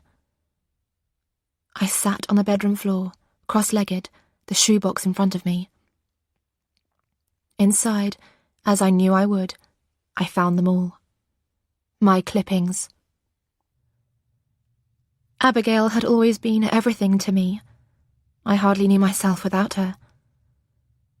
When I was 8 and she disappeared, overnight my world collapsed. At the school gates, I clung to Mum's hands, refusing to let her turn her back on me for an instant. When the teachers tried to pull me away, I screamed. The doctor called it separation anxiety. Well, Mum told him, can he blame her? She's frightened she'll be taken too. But it was worse than that. It felt like half of me was already gone. In the beginning, Abigail was missing, and that meant she had got lost, the way car keys got lost, or a favourite teddy, or like when the school gerbil disappeared under the classroom cupboards. Abigail had got herself lost, but everyone was looking for her, and sooner or later we'd find her, or she'd just turn up. I remembered holding the big hallway phone to my ear and hearing Auntie Anne's questions, endless questions, and Mum crouched alongside me telling me not to worry.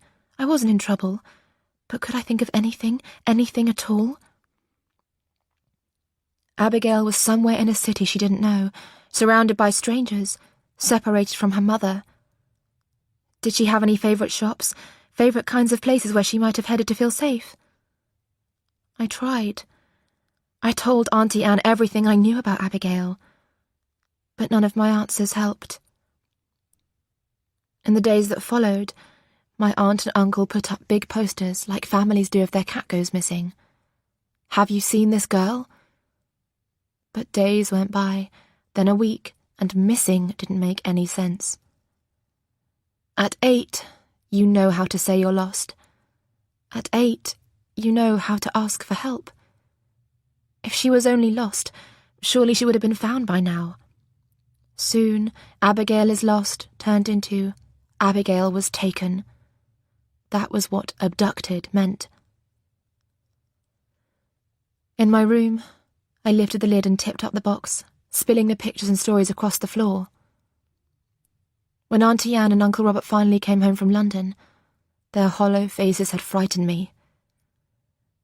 It was everything I was frightened of in the world. In response, I hunted out every story I could find, cut pictures from magazines, tore whole pages from library books. Stories about happy endings, children who escaped, children who found their happy way home. I collected a whole storybook's worth of clippings, comforting fantasies about my cousin. Everything beyond that terrified me. This adult world, the real world, the world of growing up. If I took one step without her, who knew what would happen?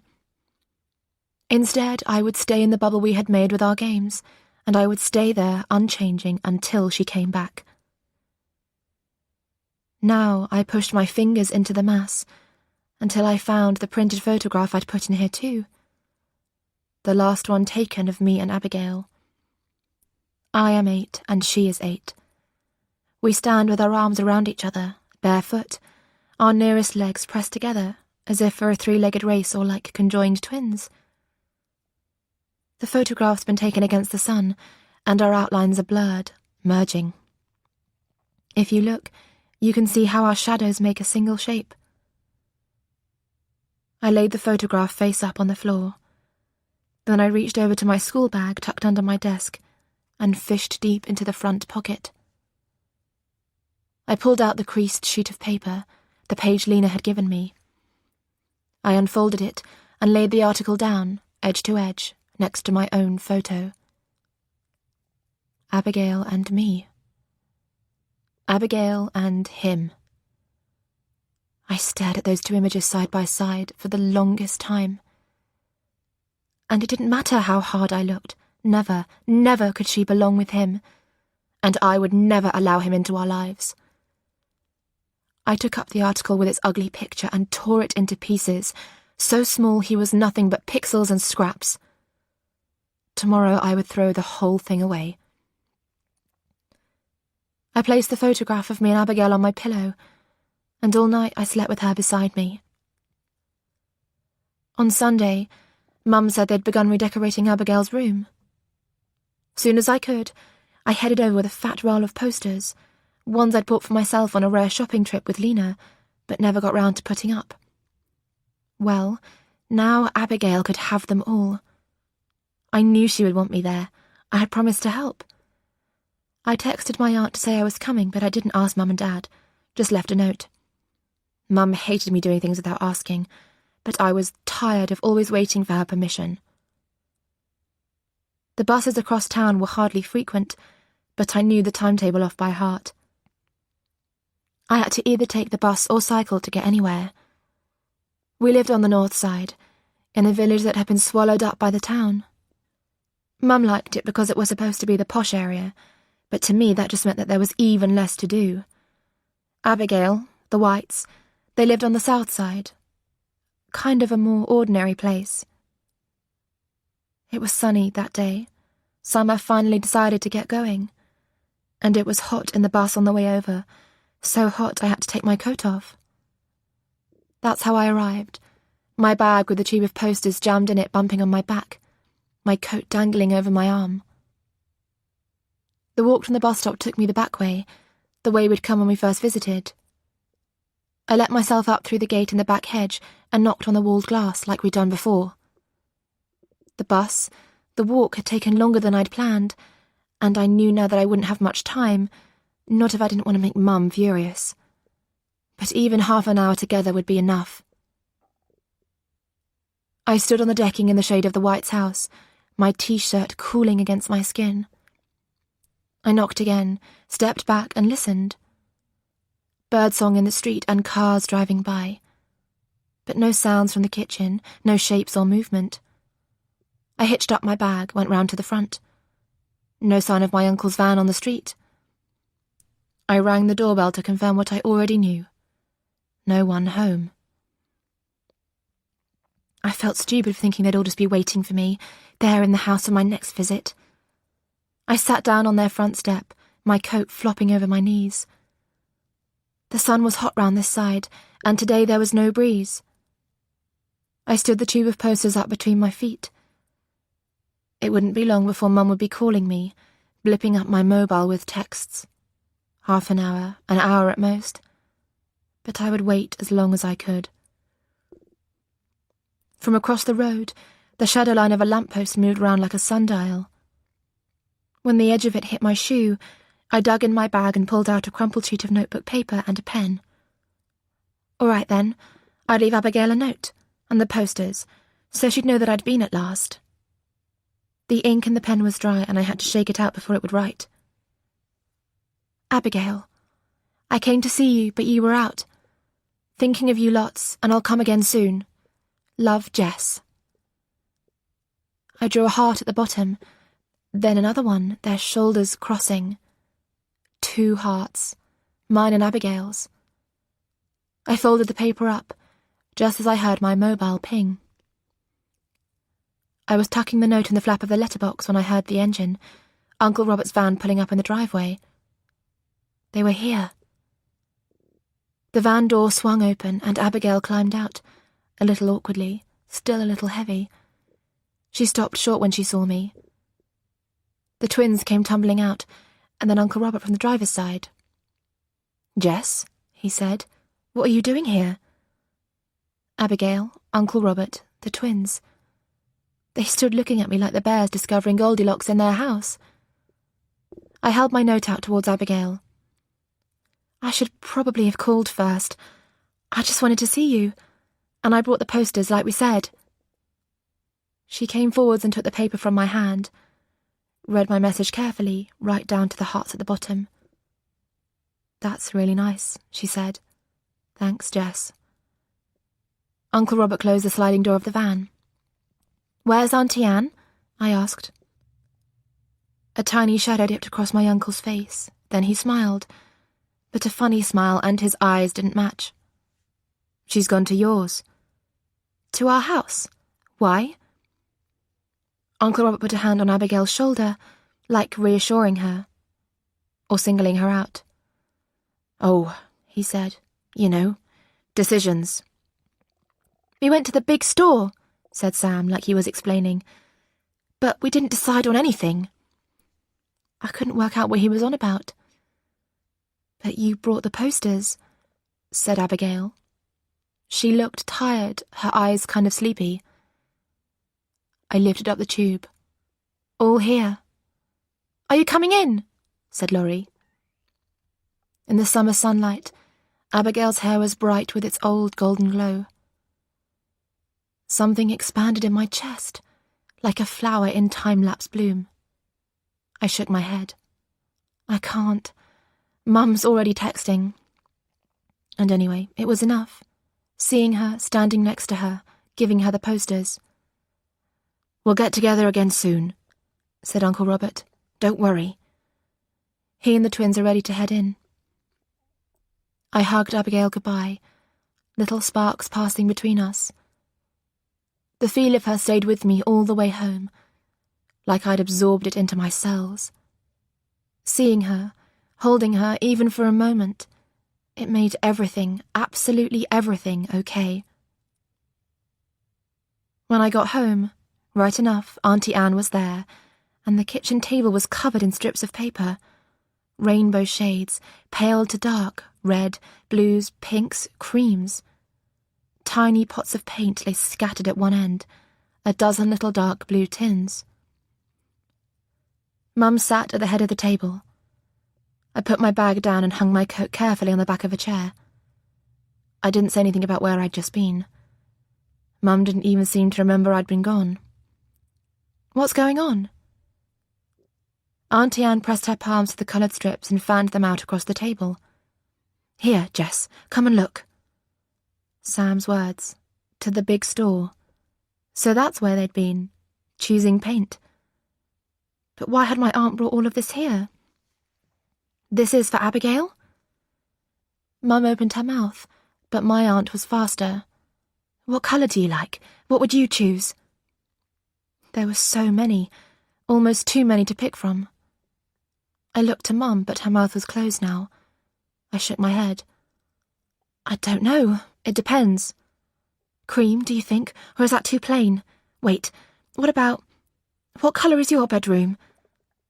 Her voice tingled with anxiety. I tried to ignore it. The twisty feeling on the floor of my stomach that I so often got with my aunt. "Well, what colour does Abigail want?"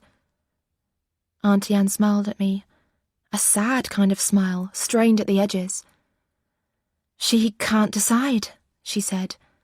She gave a tight laugh. "Or maybe she just doesn't want to pick." Her comment was shrill and I winced. "Annie," said Mum, All these options. You're overwhelming her. Her voice was low. It went like that when she was holding back, when she was being very careful about what she said. It was a voice I knew not to mess about with. It's her bedroom. I want it to be right. Then choose for her. It's just paint. There was a scraping sound as Mum pushed back her chair. She got up and went to the sink, turning on the tap and running the water over her hands. I watched her fingers twist round one another. Before long, I could see the steam rising. "Mum," I said. "Mum!" She didn't look up, just went on standing there, letting the water turn the backs of her hands red. I pushed past my aunt and turned off the tap. I couldn't make sense of what was passing between them. Mum took a deep breath and pressed her palms down on either side of the sink. "Jess, don't you have any homework to do?" I looked back and forth between them. Auntie Anne didn't say anything. Slowly, I picked up my coat and bag and climbed the stairs, pulling myself up the banister. I shut my bedroom door loudly, making it bang. But I stayed outside my room, on the landing. Silently, I sat down at the top of the stairs. They couldn't see me from here, but I could hear their voices. There were words I missed, gaps in their sentences. But I caught enough. It was the tone as much as anything, like skating on ice, thin enough to crack. The way she is with me, I think she remembers. Annie, she's traumatized. She's remembering all sorts of things. Why do you think it must be about that? I can't help it. I look at her and I can't stop going over it. A pause. I slipped down a few stairs so I could see a bit of them now. My aunt's back in the chair, Mum's lower half by the sink. Somebody took her, Annie. What difference does the rest make now? Honestly, you can't keep bringing this up. You have to move forwards. You've enough to deal with. Robert, Abigail, they don't need this. Auntie Anne's next words were slow in coming. She was gripping the edge of the table. But I could have said something. I could have told the police at the time. For what? So they could blame you? So our whole family could be in disgrace? Listen to me, Annie. It wouldn't have helped. I didn't catch what Auntie Anne said next. Her voice had gone too quiet for Mum too. It seemed because she was asking Auntie Anne to repeat herself. At least they might have been able to tell me. Tell you what? Whether it mattered. I think it matters, Lillian. I curled my fingers round the lip of the stair. I wanted to be sick in the silence that followed. At last, Mum spoke into the cold stillness. For Christ's sake, Annie, just be glad that she's back. Chapter 13. Wednesday, 12th of June. Day 17. Anne. The thing is, Abigail was always a difficult child. Those early years were filled with crying fits and tantrums that wore us both out, impossible to understand, impossible to deal with. I didn't seem to know how to make peace with her, only cold silence. Having Abigail and living with Preston made it obvious I'd never known how to fix things myself. But now there were people, professionals we could turn to. The kitchen, our pretty kitchen, was full of sunlight, the morning rays streaming through open blinds. The surfaces were all clean, the breakfast things put away, and the air was lemon fresh from the plates drying in the rack. At the sunlit table, I scrolled through the websites D.S. McCarthy had given us. It would be preferable, he'd said, to do this after the trial. But go ahead, he'd said, if you feel you can't wait. What about this one? I said to Robert. She specialises in childhood trauma. He was pulling on his overalls to go out to work, the smell of sawdust homely and familiar. When I angled the laptop towards him, the sun from the window glinted on the screen, bleaching the image. If you want, he said, if you think she'd be best. But I'm not sure, Robert, that's why I'm asking. He was tugging on his jumper, leaving the overall sleeves dangling. He changed tack. There was something on his mind as well. I know it's only the initial hearing, but I think Abigail's family should be there, right from the start, even if it's only one of us. You want to be there when he's going to say that? You want to actually hear him claim he's not guilty? Somebody should be there, Anne, full stop. Well, I'd always known, hadn't I, how responsible he felt.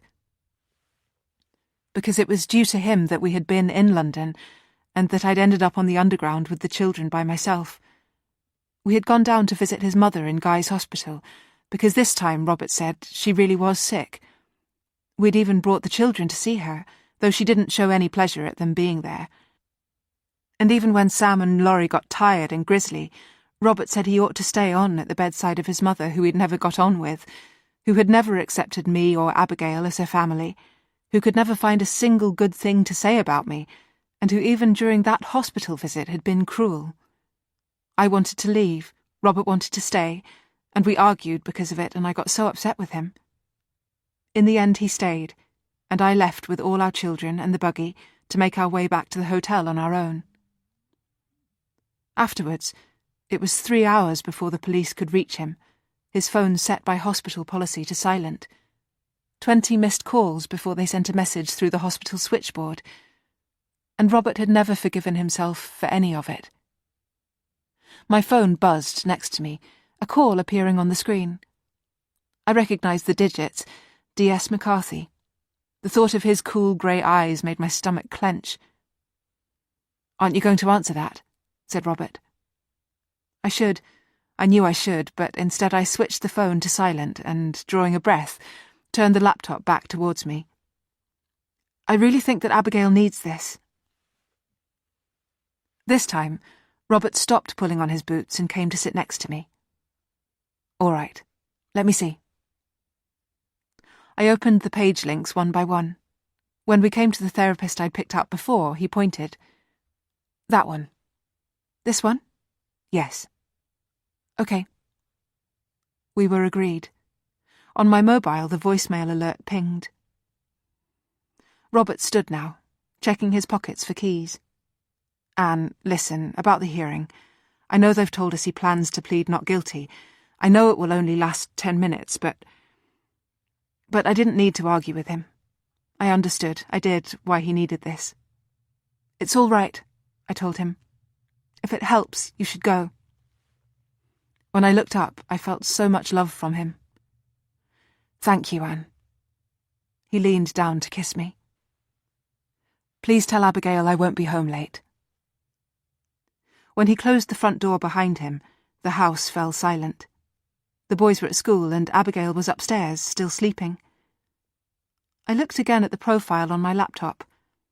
In her photo, the therapist looked kind and wise and like someone who would do all she could to help. I imagined telling her everything I was afraid of. I imagined her finally setting Abigail straight. In the quiet, I let my tired eyes close and the sun from the window warm my cheek. The shrill of the landline was like someone yelling in the silence. It went on ringing until I pushed my chair back from the table and lifted the receiver. "Mrs. White?" "Yes?" "It's D.S. McCarthy. I've been trying to get hold of you." I let the pause between us hang. I knew he had. "What is it?" "The Met detectives have been questioning him, and now we need to speak to you again. Something's been bothering me. Do you think you can come to the station?" "With Robert?" "No, we don't need Robert. It's your statement. Can you come now?" "Right now?" "As soon as you can. And Mrs. White, please could you bring Abigail too?" I went upstairs. I was wrong. Abigail wasn't sleeping. She was sticking posters to her unpainted walls, an array of pretty boys and punky girls, none of whom I recognised. I let the door close softly behind me. Who are all these, then? She was using her teeth to tear off a strip of sellotape. "Jess's favourites, and I like them too." "We'll have to take them down before we repaint." "I know." "Have you chosen, then?" She didn't answer, just carefully smoothed the sellotape onto the wall, securing a last corner. The sticky tape was going to leave marks. She stepped back. Do you like them? I nodded. They were nice posters. Abigail, I said, I need to take you down to the police station. D.S. McCarthy wants to see you again. Why? I've already answered all the questions. I know you have. They want to speak to me too. Can you get ready? He's waiting for us now. D.S. McCarthy was standing outside the station, clearly impatient, his long face pinched. He looked as though he had just finished a cigarette, or wished he had. We arrived at the station 45 minutes after his call. Come in. No, thank you for coming.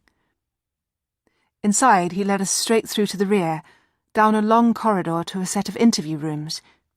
D.S. McCarthy stopped outside 2 doors. Abigail, you'll be in here. I know it's new to you. We haven't had time to show you, but I hope you'll find it familiar from London. And Mrs. White, Anne, you'll be in here. I stared at him. I should go in with Abigail. He shook his head. No, you don't need to do that. She needs someone with her.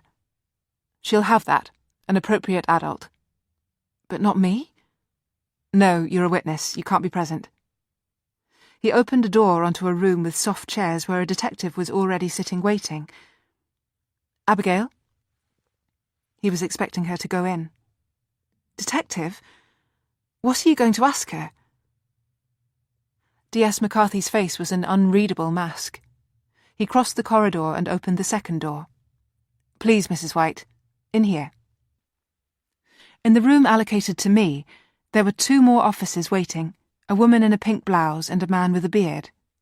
They both stood up as I came in. It's really just a formality, said the man. Have a seat. When the 3 of us were sitting, the woman switched on the tape recorder. Not strictly necessary this time, she said, but... I remembered being taped before, years ago, when I made statements to police in London. I was thinking about that as they made their introductions. I'm D.C. Vickers, and this is D.C. Nielsen. Mrs. White? Anne. The woman in pink, D.C. Vickers, nodded. Anne, we'd like you to look at a picture of our suspect. This is the man we're questioning over the kidnapping of your daughter. D.C. Nielsen opened the slim file that sat in front of them and handed the print across to me. I'd seen this already, every time it flashed up on the news, but this printed image was crisper, cleaner, bigger. So this was him, his face life-sized, introducing himself to me. John Henry Cassingham. Have you charged him, then? The detectives glanced at each other. The detective in pink began to speak, but her colleague cut in. The detectives in London are about to seek advice from the CPS. That's why this interview is so important. Please look closely at his picture and tell us whether you know this man, whether you recognise him at all, whether he is known to you in any way. I closed my eyes for a moment. I couldn't keep on and on staring at him or letting him stare at me. Are you showing this to Abigail too? I asked. No, we wouldn't need to do that at this stage. Of course not. What a stupid question. I looked again at Cassingham's face, wide jaw, pale eyes, that pale blonde hair that framed his cheeks. Who knows?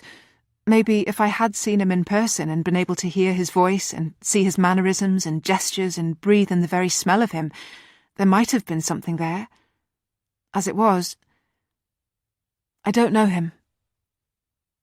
I pushed the picture back across the table. D.C. Nielsen put it back in the file.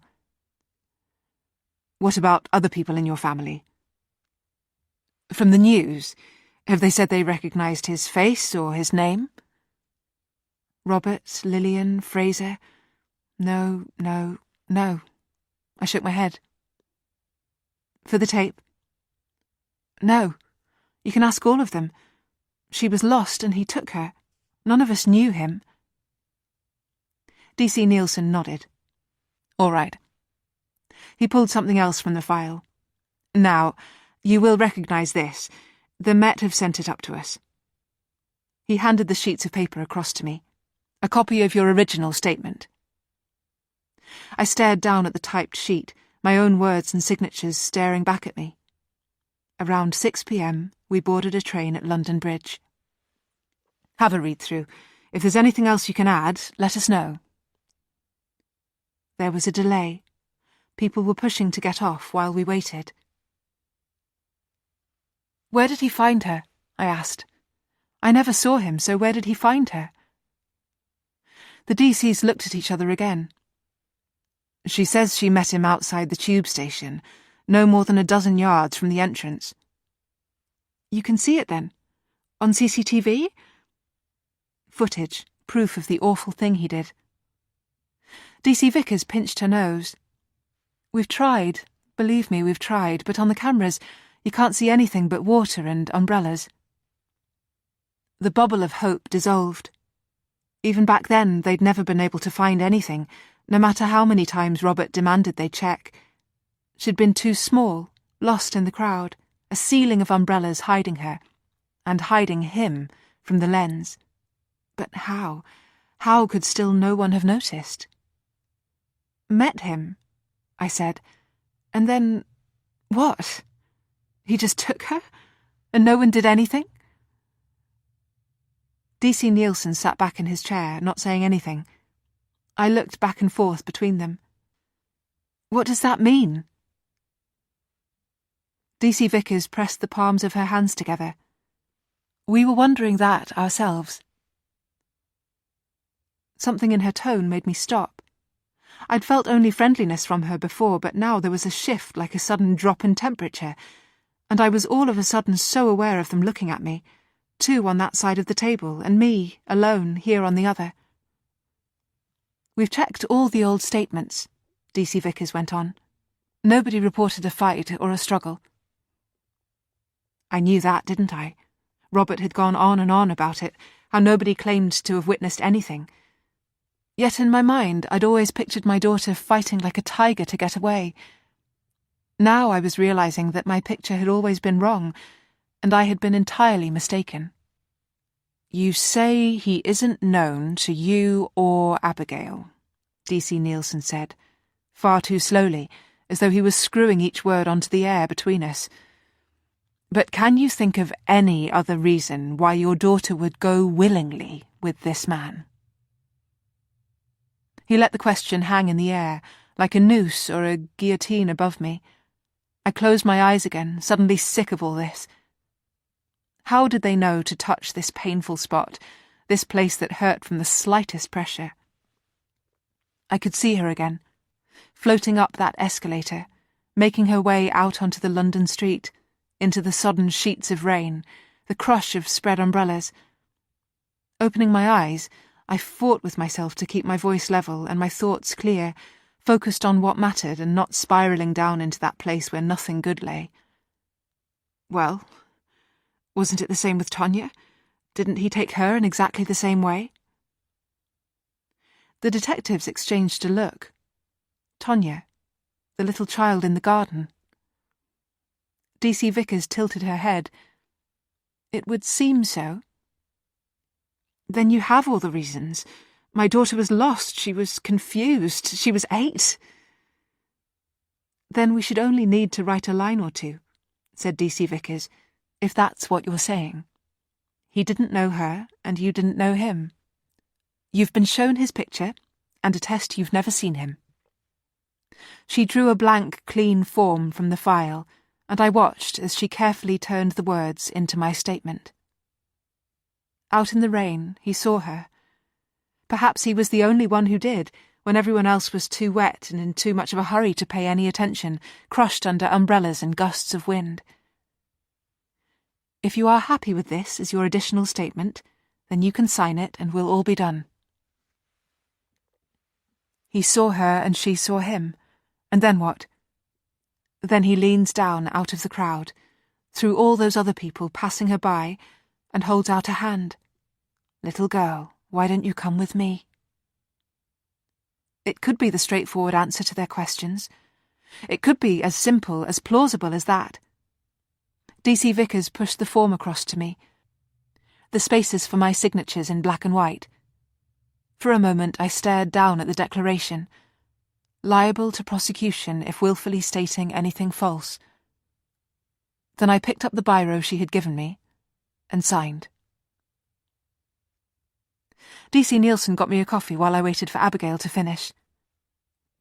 We'd been here over an hour, and my ears were ringing, and I only wanted to take Abigail back to the safety of our home. They had Cassingham and would charge him soon, and then the hearing, a trial, and it would all be over. The door down the corridor opened, and I spilled a slop of coffee over my hand. I put my wrist to my mouth to remove the stain.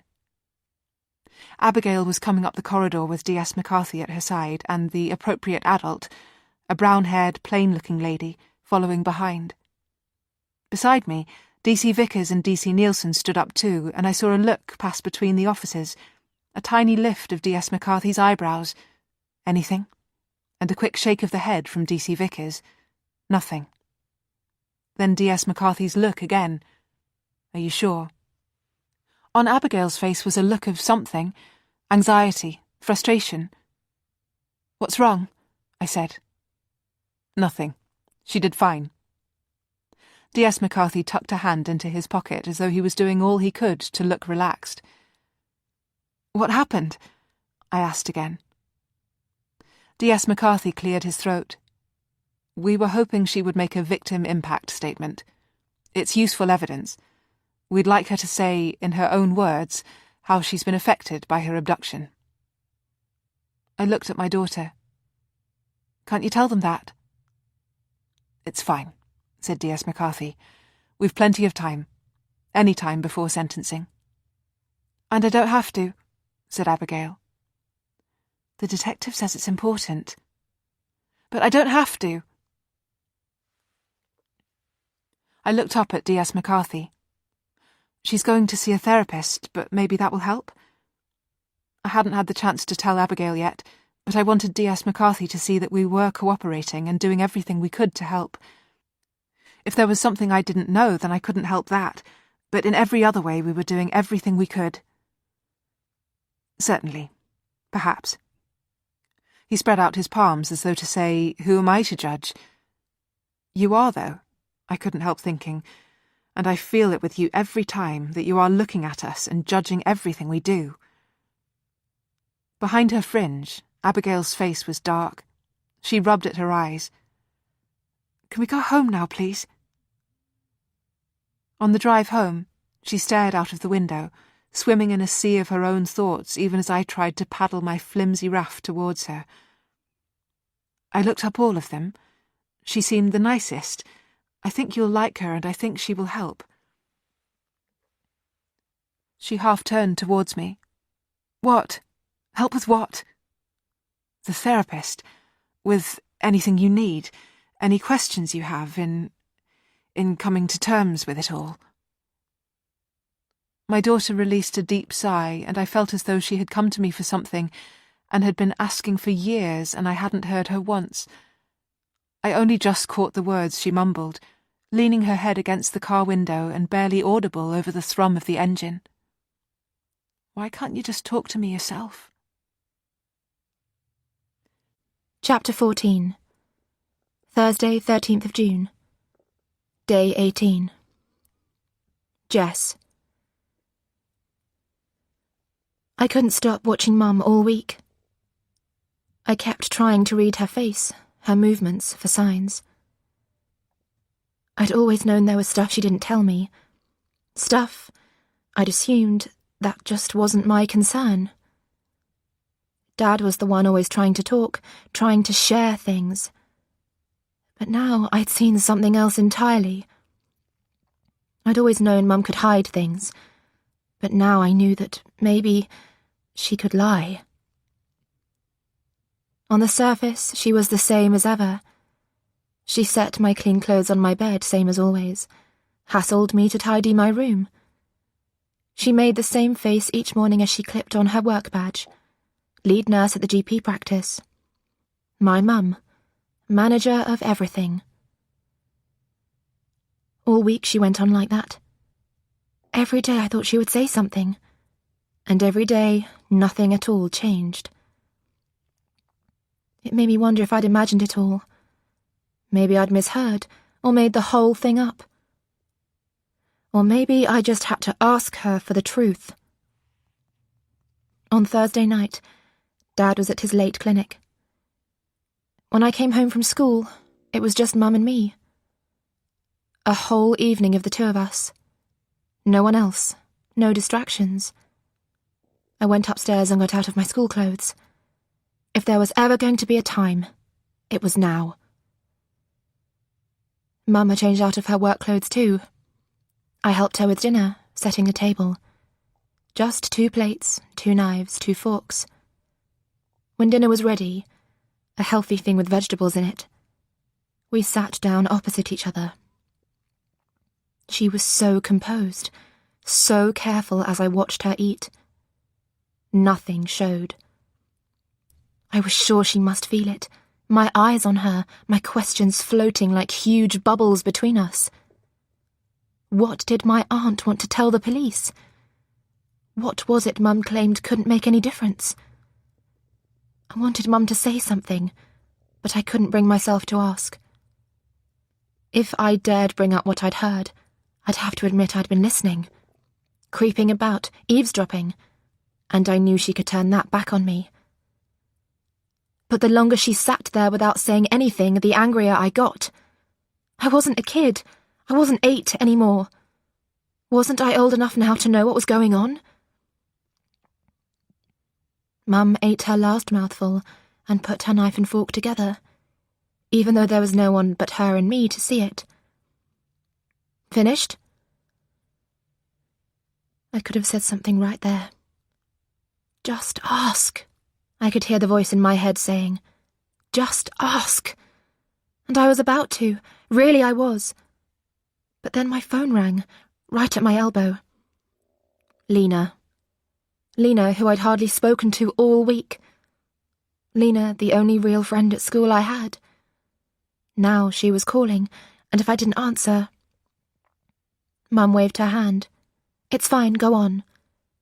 She was already standing up, her empty plate in her hand. My phone was flashing, Lena's pixie face showing, and swiping to answer, I couldn't ignore my relief. I went through to the living room, sat down carefully on the big sofa. Hello? It had all been so awkward since she'd had a go at me in the park. Now I knew she was holding out an olive branch. Probably we'd stayed friends because one of us always did. I tried to catch up with her, or she tried to slow down for me. This time it was Lena who'd reached out. She was calling with an idea, a plan she'd come up with. The annual music festival was on this weekend. Why didn't Abigail and I both come? It wasn't hard to read between the lines. Lena was giving me a chance to prove myself.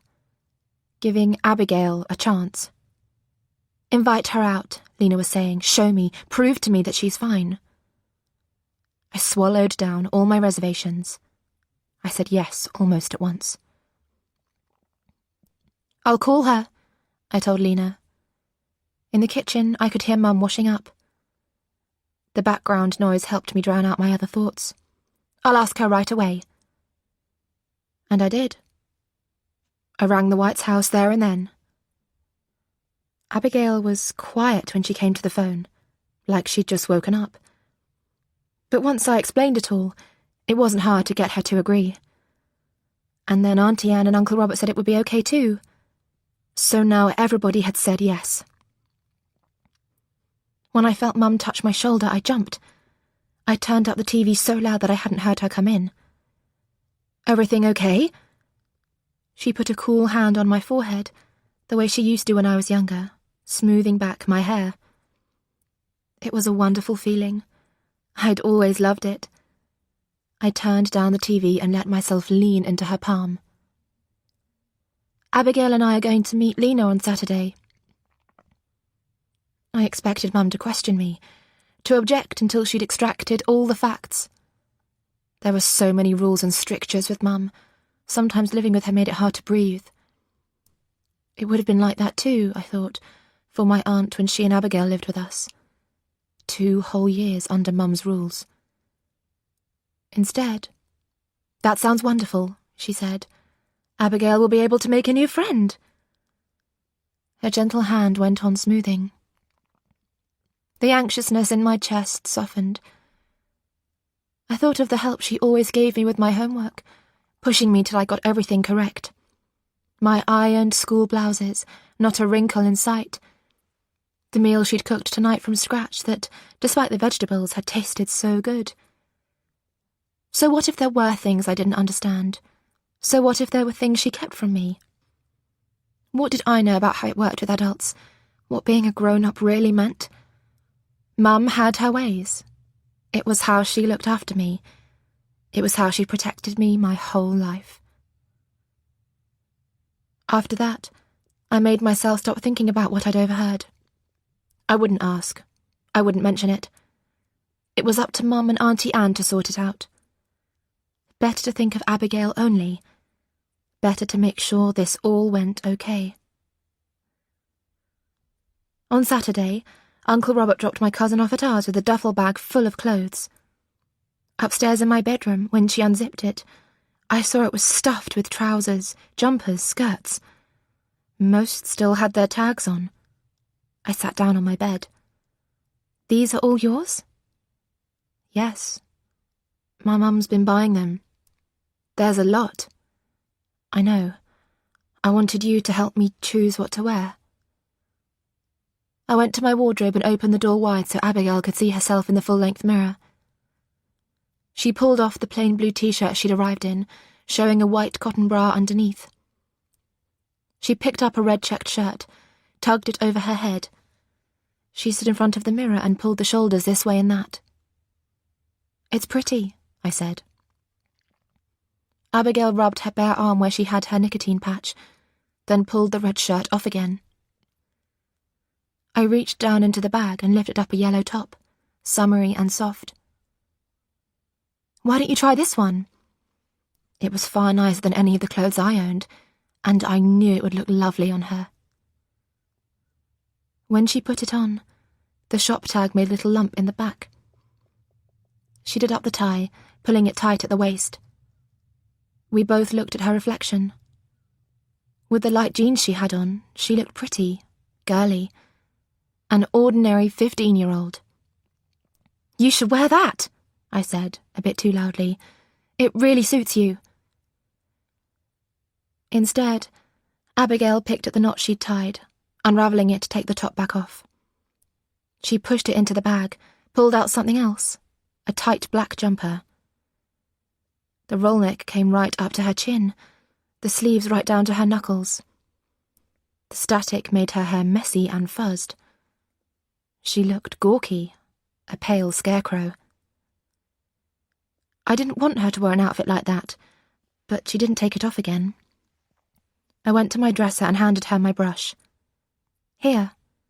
She could fix her hair at least. "Tuck it behind your ears." I showed her how. With the weight pulled back like that, you could make out her cheekbones and the soft angle of her jaw. She looked at herself, then found my eyes in the glass. It would have to do. I smiled. "You look great." The music festival took place in the big park at the north end of town. Local acts, plus food shacks, craft stalls, all that kind of thing. Mum and Dad used to take me when I was little. It wasn't far to walk from our house, and it was sunny, the upwards rise of summer. I'd found pairs of sunglasses for both of us, and they helped make her outfit look less strange. After all the changing, we were running late, and the park was already full by the time we got there. I could feel Abigail tense at the sight of the crowds. Only 3 weeks in. Was she really ready? But I refused to let my own nerves rub off on her. Within the crowds there were toddlers, parents. I scanned the little groups and knots of families, friends. At first there was no sign of Lena. Just me and Abigail on the edge of this whole crowd. What would happen if Lena didn't come? What would happen if Lena changed her mind and dropped me? At school, I didn't have other friends. I didn't know where else I'd fit in. Then I saw her, holding the hand of a little red-headed girl, tugging her to keep up as she came hurrying across the grass. I recognized the kid, a neighbour that she sometimes had to babysit. I pointed, for Abigail's sake, and waved. There she is. Lena came up. Sorry, she said. There was a bit of an emergency next door. They needed me to take Kayla. It's all right, I said. Doesn't matter. Really, it didn't. Not now she was here. I took a deep breath. This was such a weird moment, one that meant so much to me. Here she was, my cousin, whose absence had always fallen like a shadow on our friendship. The playmate Lena could never quite replace. Lena had stopped believing that she would come home, but now here she was, returned, real. Lena, I said, this is Abigail. For a moment, my best friend didn't say anything. She was still trying to catch her breath. Then she smiled. Abigail, it's really good to meet you. Hello, Lena, my cousin replied, and smiled back. Abigail! Abigail! Shouted Kayla. Lena gave her arm a tug. Yes, hello to you as well. Kayla grinned. I looked about me, able to breathe properly now. This looks fun. A horseshoe of stalls fanned out across the grass, and the marquee stage was set up at the far end. I could hear the music from here. Lena curled her loose hair into a knot at her neck. Tom's band is playing in a few minutes. I thought we could watch. Abigail crossed her arms straight out in front of her, clasping her hands in a funny kind of stretch. Only if you want to, I said quickly. Sure, said my cousin, letting her arms drop. Kayla was leaning out from Lena's arm, her weight and momentum. Come on then, Lena said. Let's get a space at the front. We leaned on the railings they'd set up, metal barriers hot from the sun. When they came on stage, I pointed out Tom for Abigail. He was a year older than us, popular, part of the cool crowd from the boys' school down the road. I only knew him and his friends because of Lena. Since Abigail came home, I was realizing that more and more. It was only because of Lena that I'd ever really fitted in. Lena swung her hips. She had a way of moving, this way of twisting and tilting her body, unpracticed, like she'd just grown into it. I saw how Tom looked at her when she danced like that, a way no boy ever looked at me. I moved myself a little closer to Abigail as Lena linked her fingers with Kayla's, swinging her whole body from side to side. Whenever she stopped, Kayla shouted, "Keep going!" "They're great!" I shouted across to Lena. I wanted her to see me enjoying myself. I wanted her to know that I could like what she liked. So what if Lena had Tom in her life now? I was willing to like him too, and he had always been nice enough to me. "They're good, aren't they?" I said to my cousin, "and I'm really glad you can meet my friends." Because I was. Of course I was. Glad Abigail had said yes and Mum had agreed, and that, even in her odd outfit, my cousin didn't look that weird. Because this way, I told myself, squeezing the hot railing, this way, maybe I could have both. My friendship with Lena and everything that brought, and the magic of my world with my cousin. Tom's band finished their song, started a last one. Their singer was saying thank you into the mic. Kayla was tugging at the hem of Lena's t-shirt. Lena bent down, said something I couldn't catch. Kayla shook her head, her bottom lip thrusting out. Lena straightened up. "She needs the toilet," she shook her head. "Tom won't want me to miss his last song." I glanced at Abigail, leaning on the railing. "I can take her," I said. "Could you? Abigail, you'll be okay for a few minutes, won't you, if you stay with Lena while I take Kayla?" Of course she could do it. Lena was so ready and willing to be friends. "Okay," said Abigail after a moment.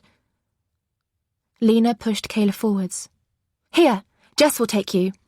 You can go in the cafe. She knows what to do." Kayla gave a skip, happy now. "Thanks, Jess," Lena said. "And thank you, Abigail." We headed to the cafe, Kayla hop-jumping beside me. "Tom is Lena's boyfriend," she said. "I know," I said, and thought, please don't ask if I have a boyfriend too. There was a queue, but a lady let us go in first. "Can you go by yourself?" I asked Kayla. "Don't lock it and I'll stand right outside." Through the door, I listened to the rustle of clothes and the little sing-song word she mumbled to herself. In the summer warmth, I grew fuzzy and relaxed. Abigail and Lena and Tom and the music. All of my misplaced nerves dissolved. I heard the flash and the bang of the lid. "All done?" Kayla came out and I lifted her up to wash her hands. When we came back outside, Tom had come off stage. He was down by the railings with Lena and Abigail. It was hard to make them out against the sun's rays. At first I was glad to see them together, but then it looked like something weird was happening. I pulled Kayla's hand, hurrying her up. By the time we got to them, they'd all stopped talking. They weren't saying anything, just a screech of feedback from the speakers and a flush on Lena's cheeks. "What is it?" I asked. "What's happened?" Lena began. "Abigail..." But Tom shrugged off the moment, stage-buzzed, smiling. "It was nothing," he said.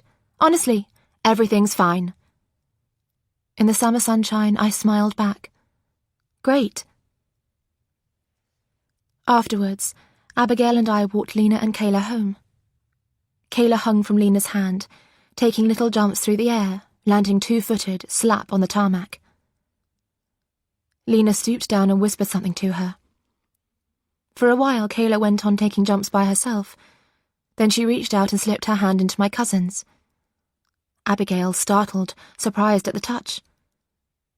Then she looked down at Kayla, and I saw her shoulders relax. Lena smiled across at me. "Do you know what to do?" she asked, and Abigail nodded. Our slim shadows flickered ahead of us. 1, 2, 3, Lena counted, and together they swung Kayla into the air. Kayla shrieked and kicked her heels. A perfect moment. My cousin happy and normal as anyone. I could have freeze-framed that second forever. We said goodbye at Lena's front door, and Abigail and I walked back to my house together. As we crossed the playing fields, my cousin pointed into the high blue sky. "Is that a swallow?" I stopped and looked up, following her line. The bird flickered above us in a dip-darting flight. It was a sparrow, and the season was way off. But in that moment, what did it matter? "Definitely," I told her. "First swallow of summer." Chapter 15. Thursday, the 20th of June. Day 25. Anne. On the laptop at the kitchen table, I typed his name into the search bar, Detective Sergeant David McCarthy. I could hardly explain the urge or what it was that unsettled me. It was only the way his grey eyes always looked at me, at my family, as though we were the only ones under suspicion. But he couldn't know what I'd done. Surely he couldn't. There had to be another reason. I had to believe that. I only needed to find out what it was. The cursor blinked as I clicked the search key, and the page flipped over to a list of hits. There were so many it was hard to focus. His name seemed to crop up everywhere, but it was never him. There were other Davids, other people called McCarthy. I kept opening the links and clicking back, still unable to find what I was looking for. Nothing. Nothing. And then something. On the second page of hits, I found him. When I clicked on the link, the screen half froze, then the story appeared. I hadn't heard about this case. Despite all the research Robert had done during those years when Abigail was missing, I hadn't come across this poor family. Perhaps because the child's disappearance had only lasted a matter of days, not months or years. It had happened in Leicestershire, though, only the next county over. D.S. McCarthy's name was all over it. A child, his grandparents, and a line of inquiry other officers refused to pursue. The truth discovered one day too late. "What's that?" Abigail came looming up at my shoulder, and I jumped. I hadn't heard her come down the stairs. I swiftly closed the laptop. "Nothing. Are you ready?" Today was Abigail's first therapy appointment. She was dressed for it like an ordinary teenager, in jeans and a rose-pink t-shirt. All her clothes had arrived by now, almost too many. She tended to wear the same outfit day in, day out. I had to remind her to put them in the laundry basket. These jeans and that t-shirt were a case in point. 4 days in a row at least she'd been wearing them. In the car, I checked the address on my phone and put the postcode into the sat-nav. It was spotting with June rain, and the air outside was humid and muggy. I knew Abigail needed to talk. I knew there were questions she needed answering, but what good could my own words be to her? Little more than a catalogue of regrets and failings. On her website, the therapist had looked so much like someone who could help, and knew how to resolve all kinds of problems. She admitted on the phone that she'd never had a case quite like this before, but Miss Coulson's voice was so gentle and kind that I knew without doubt that I'd made the right choice. I looked over at Abigail now, sitting crookedly in the passenger seat. "It's fine if you don't like her," I said. "Just see how you feel.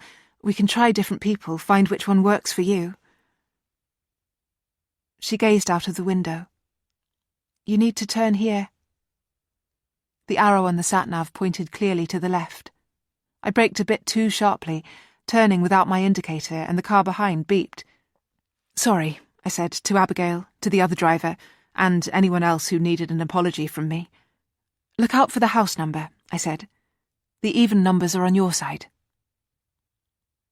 It was a nice street on the west side of town, rowan trees with berries in bud, and little garden gates and neat hedges, and hardly any distance really from our house. The rain-spotted wheelie bins, put out at the edge of the curb, had house numbers painted on them. Very proper. "Here," said Abigail. "Number 26. There wasn't much room on the street for parking, and it took me a while to squeeze into a space. The tall gate at the side of the main house squeaked as we opened it, and it took me a couple of goes to replace the latch. We rang the bell of the little annex at 2 minutes past the hour. She didn't look quite like she did on her website. Her hair was longer, and she was wearing glasses, but her eyes and smile matched the kind voice I'd heard. "Miss Coulson?" "Yes. You must be Abigail and Anne." She opened the door wide for us, and I waited for Abigail to step in first. Inside, the annex was like a cottage with a neat waiting area and the therapy room behind. "Come straight in," she said, "and please call me Jenny." In the therapy room proper, we sat in 2 dove-grey chairs facing her. The room was small, intimate, calming pictures on the walls and a soft rug on the floor, unobtrusive tissues on the table, and a little clock that ticked on a shelf. "It's a pleasure to meet you, Abigail," Jenny said. She used her thumb to push her glasses up on her nose and went through how she worked, the bounds of confidentiality, the exceptions to that rule. "And you've given a full statement to the police already. That's always best when there are legal proceedings." Abigail hesitated. I noticed that she hesitated. "Yes." This wasn't the first appointment we had taken her to. 3 days before, Abigail had been seen by an educational psychologist. Another recommendation, another way of knowing where we stood. She hadn't been to school since year 4. She'd been a bright child then, but what about now? It was 7 years of education she had missed.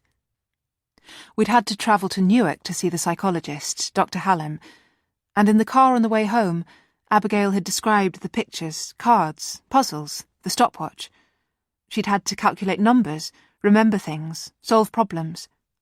She remembered especially the little plastic cubes, their sides red and white, that she'd had to match to geometric designs.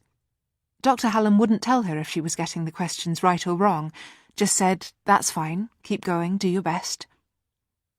I mentioned that now to Miss Coulson, Jenny. She lifted her eyebrows and smiled at Abigail.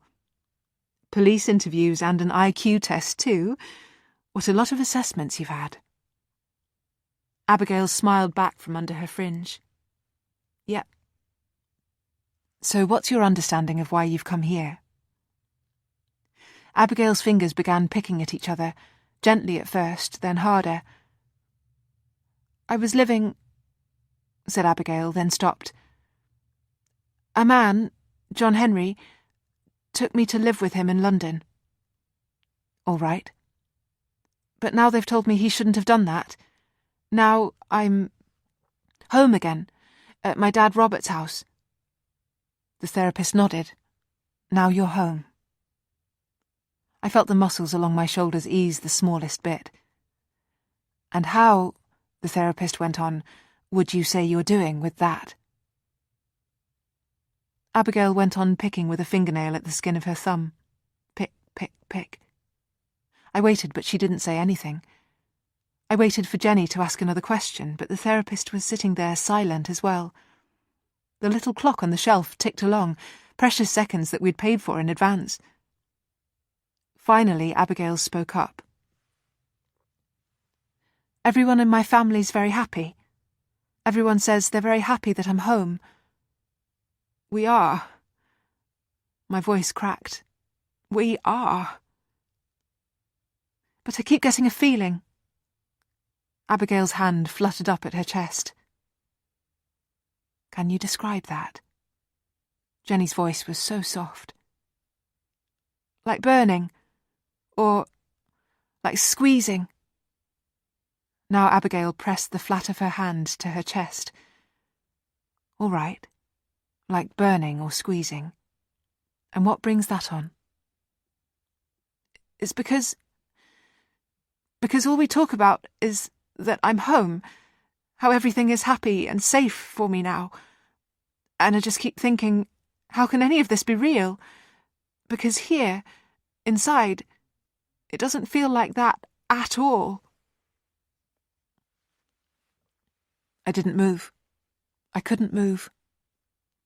The therapist drew a slow breath in through her nose. It would be natural, she said presently, and I felt the knots in my shoulders let go. To feel intense emotions. The sensations of anxiety, you can feel them in your body. She tapped her fingertips to her own chest. Tightness, that can feel like burning. And it's not uncommon, she went on, for children who've been through trauma to feel the world is unreal, or still unsafe. There can be so much to process. It can take a while for the brain to catch up. Abigail still didn't look directly at the therapist, but her fingers stopped picking at least. As the therapist sat observing her quietly, I had such a strong feeling that this woman understood.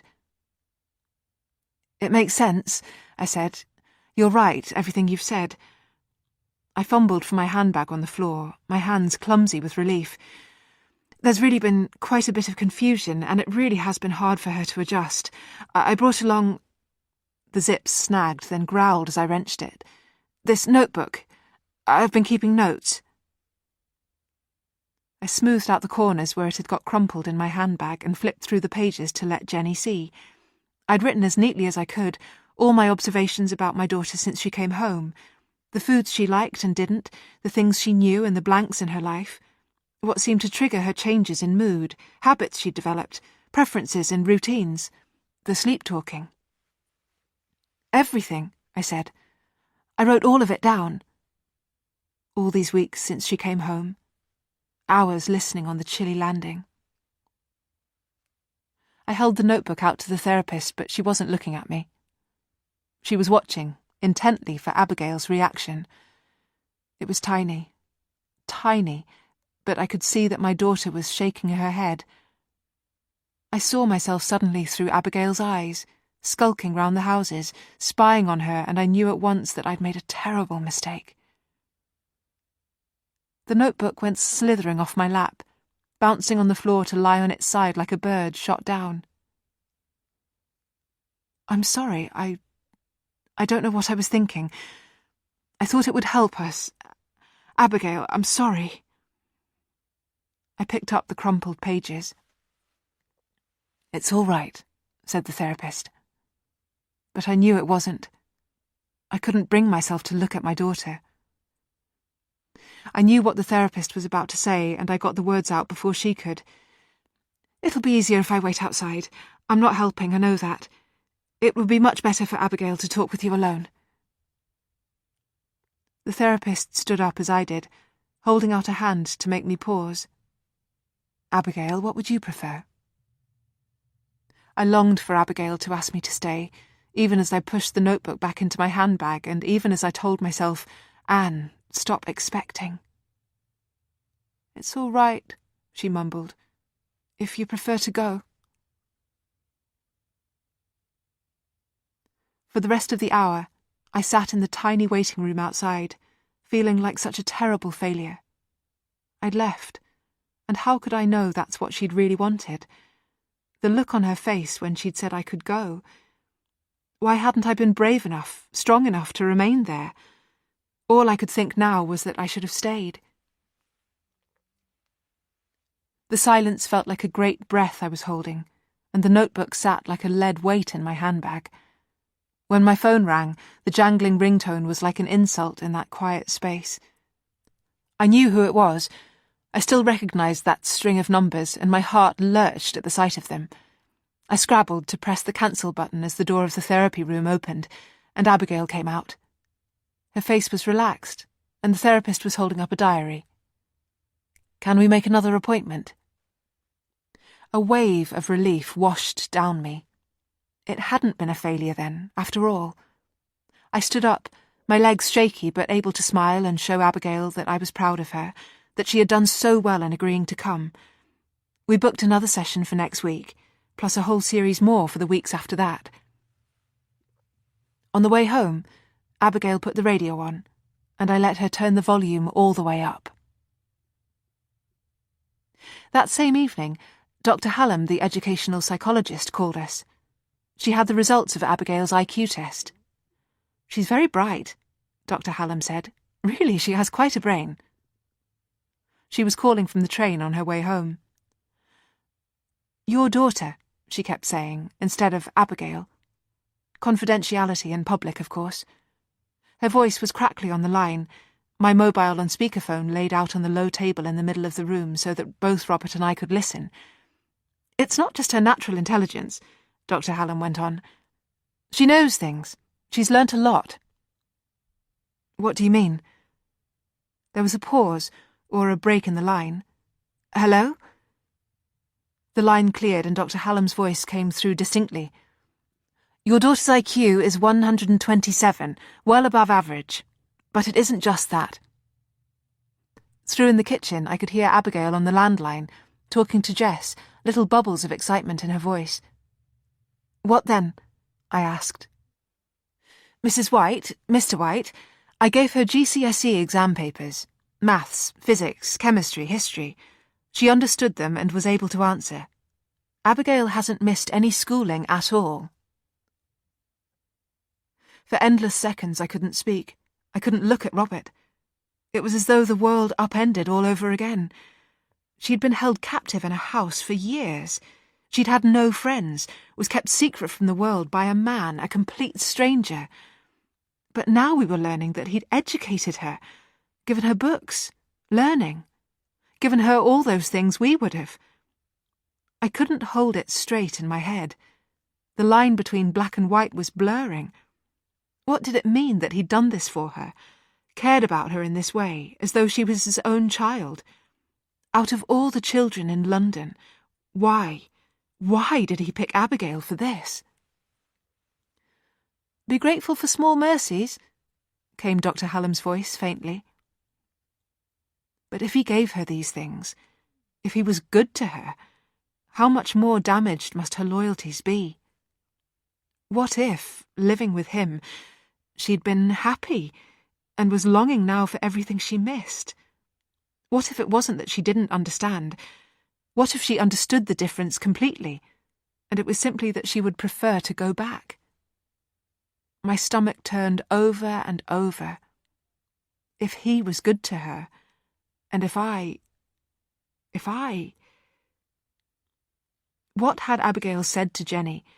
How much could she remember, and how far back would they have gone? They had 7 whole years to cover.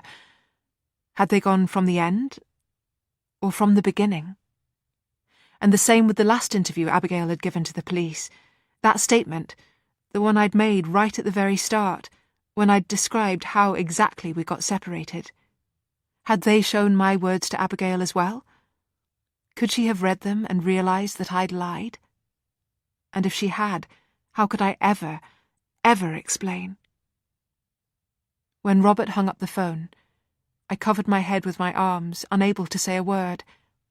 I could picture every wall around me crumbling, flaking beneath her sellotaped posters, ceiling plaster splintering, beams crashing down.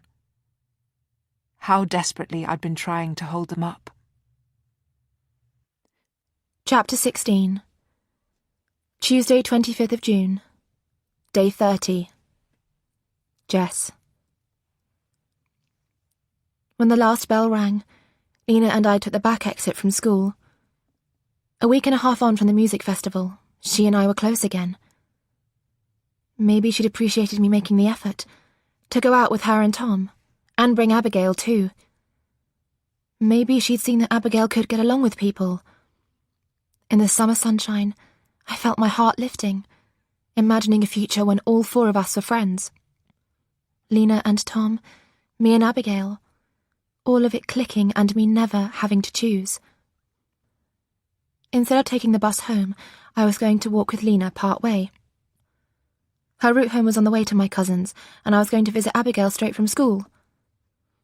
I had something I wanted to give her, a present I've been carrying about with me for weeks.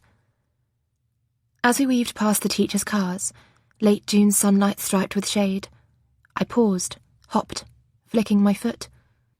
I could feel a stone lodged in the tip of my shoe, a crumb of gravel digging right into the sole of my foot. "Lena, stop a minute." I crouched down. "What's up?" "I've got a stone." I unlaced my shoe and wiggled my foot out. My school sock was bunched and wrinkled round my heel. I hopped again, trying to keep my balance. Lena crooked out an arm.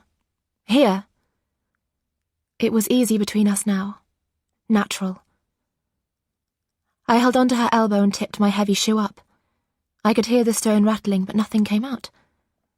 In the heat, kids shoved past us, eager to get home. "So," said Lena, "when were you going to tell me?" "Tell you what?" The stone still wouldn't come out. "You know, about Abigail." "About Abigail? What do you mean?"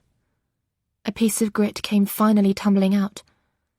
How could something so small have caused all that discomfort?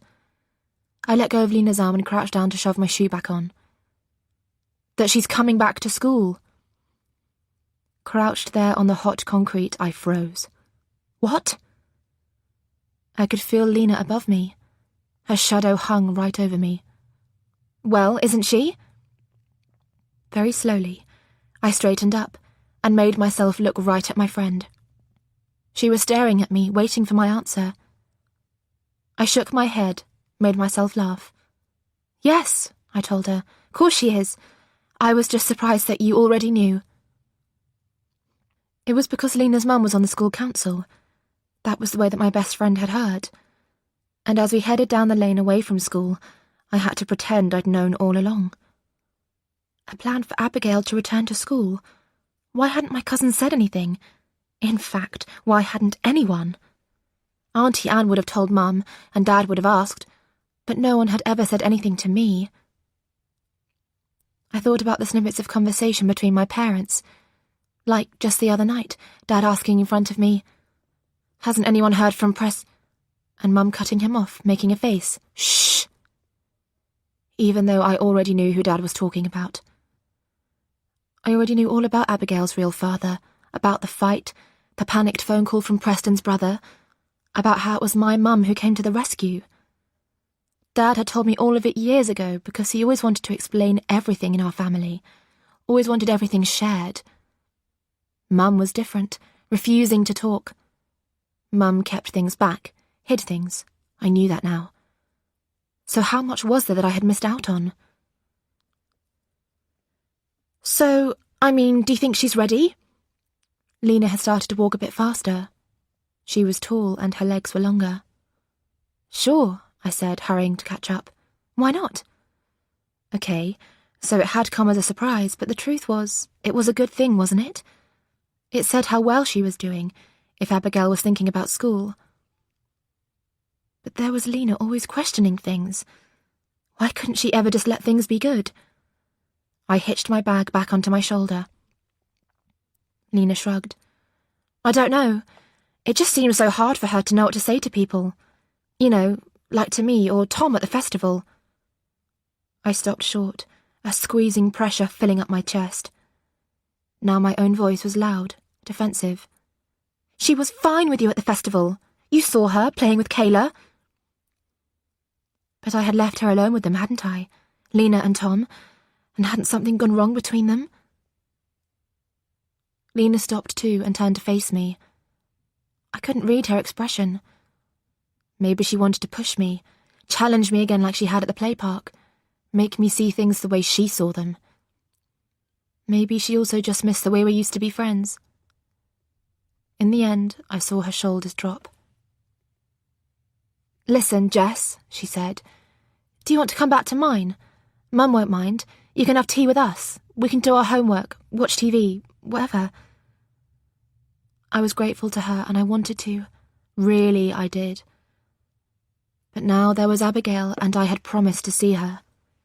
Now there was Abigail and it seemed I still had to choose. Despite the heat outside, it was cool and shady in the Whites' house. I found Abigail in shorts, cross-legged on her bed, a soft blur of hair on her legs. She didn't shave, I realised, or didn't know how. Another weird sign of difference between us. I turned my gaze to her room instead. But you still haven't painted it. The peeled walls were smooth. Uncle Robert must have sanded them down, but they were still stained and blotched between the posters. Abigail uncurled herself from the bed and stood up. I don't really feel like being inside today. I've spent days in here. Why don't we go out? Now I thought about it, it did feel kind of stuffy. All right, but where to? I should have known her answer would be the railway. I should hardly have needed to ask. Here was something that hadn't changed in all this time. This strange pull that she'd always had, ever since she'd moved into this house. She had tried to explain it to me once, her fascination with the violence of it, the roar. There's a roaring in me sometimes, she said, and it's like the trains let it out. I didn't want us to go there now, but how could I bring myself to argue? She remembered this so clearly from childhood, and I didn't want to spoil that. We left a note. Gone for a walk. I took my bag with me and we headed up the path at the end of her road, pushing through the line of scrub and bushes. In the summer heat, the leaves were thick, but someone had cut the branches back, clearing the path, and it wasn't hard to make our way through. We came out onto the rough blanket of grass above the railway tracks, the sloping embankment. At the sight of it, I hesitated. I couldn't help it. It wasn't just all my aunt's warnings. It was this weird connection my brain had always made. How the shelf of grass was like a platform. The railway line kind of like the tube. I'd always thought this had been part of it, that maybe something had come over her in that tube station, her instinctive fascination snatching her attention, making her disorientated, distracted. This'll do, she said. Here. She'd found a space on the grass and was already sitting down. I dropped my bag beside her. The grass was dry and warm to sit on. From here we could see the struts of the thick workman's bridge a little way up the tracks, the one no one was allowed to go on, but which everyone knew the local teenagers sometimes climbed. We sat looking down over the railway line, with its low, loose fencing, and into the back gardens of the houses on the other side. Someone had put their washing out on a whirligig, big yellow sheets that billowed in the breeze and a line of baby socks, each one held up by a blue clothes peg. In the sun, I could feel the bridge of my nose turning pink. The dusty grass was speckled with daisies, at least a dozen within reach of my hand. I took one of the furry stalks and pulled it from the ground. With my thumbnail, I pinched its stalk, then pulled up another to thread through. I held the linked flowers up to Abigail. She searched for the name. Found it. A daisy chain. "Why didn't you tell me you were coming back to school?" She shrugged. "It isn't all decided yet. It wouldn't be till after summer anyway." She picked a daisy of her own, snapping its stalk, and drew the slim white petals off one by one. Loves me not. Was she thinking that? Did she even remember the rhyme? And if she did, then who was hers for? I pulled up another flower and added it to my weave. "Well, do you want to go?" She hesitated, scratching at her cheek where a fleck of pollen had smudged. She wasn't wearing the pink bangle anymore, I noticed. "I don't know. I can't tell yet what I want." Far off, a train hooted. "But I mean, it would be good, right? If we could go to school together." I'd finished my daisy chain and held it out to her. She looped the flowered bracelet over her hand. The daisies were wide open, limp in the heat. "You make it sound so simple." "Well," I thought of the teachers welcoming her, my classmates finally getting it. "It doesn't have to be complicated. I mean, if your parents think it would be best, and I don't know, if my mum thinks it's fine." She had one petal left on her single daisy. She pulled it off, unsticking it from her fingers, and let it scatter in the wind. Maybe. But how do you know whether to trust them? "What?" I looked across at her, the bridge in the background. "Who?" "Your parents. Mine." I felt something crawl along the bottom of my stomach. I thought of what I had overheard with my aunt. I thought of my parents behind closed doors. "Of course I do, Abigail. They're our parents."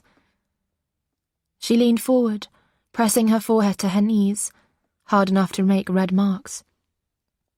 "All I want is to know what's real. I'm trying to separate it out, Jess, but it's so hard. All the stuff he said. What actually happened? What he told me, is that how it really is?" Her hands were fists against the ground. "It's so tangled in my head, Jess. But I need to know, so all I can do is keep trying to remember." I had no idea how to answer that. I had no idea what I was meant to say.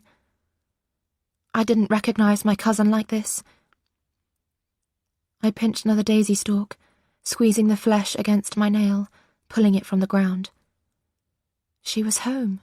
We all loved her, and that was enough. He was simply a monster, but we'd got her away from him. She was sitting here, with me, in the sun. Why couldn't she let that be enough? "You remember us, though, don't you?" I dropped the flower and reached over for my bag, digging in the side pocket. "Look, I brought this to show you." The photo I had salvaged from the shoebox. I pulled it out for her. Abigail wiped the pollen from her fingers and took the photograph by its edges. The thumbprint she made on it merged with mine. "It's us," I said, "from before. The day I lost my sandal in the stream." From a distance I could hear the clatter of the train approaching. It would hoot again as it came under the bridge. Whole seconds slid past as she looked at the picture. Then she pointed to our bare feet, our naked toes. "You fell in the water," she said, and skinned your knee. It was like it was coming back to her. Like she could see and feel our reality again. She turned the photograph over, as if hunting for some clue on the back. The noise of the train grew louder, the steady rumble. "My sandal got washed clean away," I said. "We searched for hours, though, and in the end we found it. Then he gave me a piggyback all the way home." She looked at the picture again. Her face was softening, her shoulders relaxing. Rounding the corner, the train hooted like I knew it would, and the clattering sound of the wheels rose up. "It's my favourite photo of us," I told her, lifting my voice up over the roar. She laid the picture down in her lap and pressed her hands to her ears. I did the same. She was saying something, but the roar of the train blurred her words. "What?" I shouted as the sound buzzed in my chest, vibrating through the ground. "What?" The train hurtled past with a knock and whoosh of each carriage. She was mouthing something to me, her words lost amidst the roar and rumble, but I could make out something, the shapes on her lips.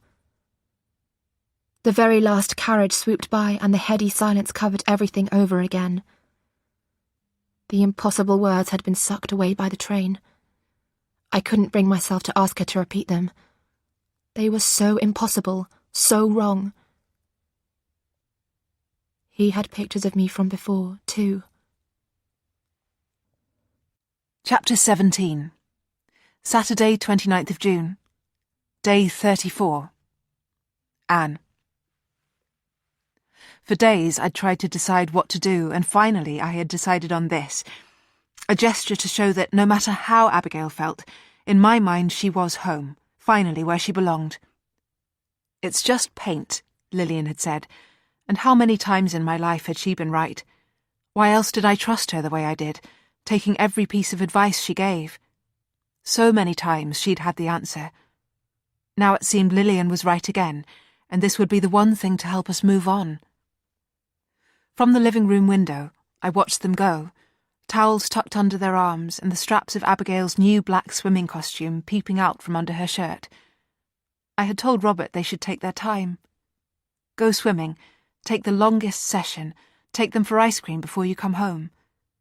It would be good for her anyway to spend time with the twins, all of them together as siblings, getting better at playing with them. So I knew I had 2 hours at least, and if I made no mistakes that would be long enough.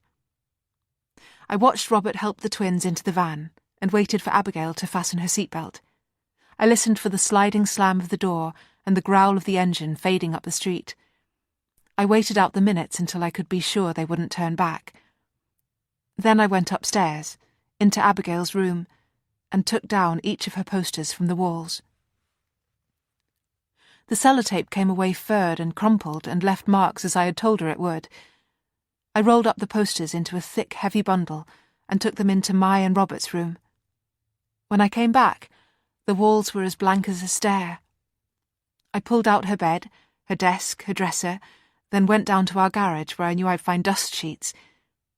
They smelled of Robert, of all his work with plaster, paint and wood, and I had to stop a moment, overwhelmed by how much this family meant to me, overwhelmed by the thought that I could still lose it all.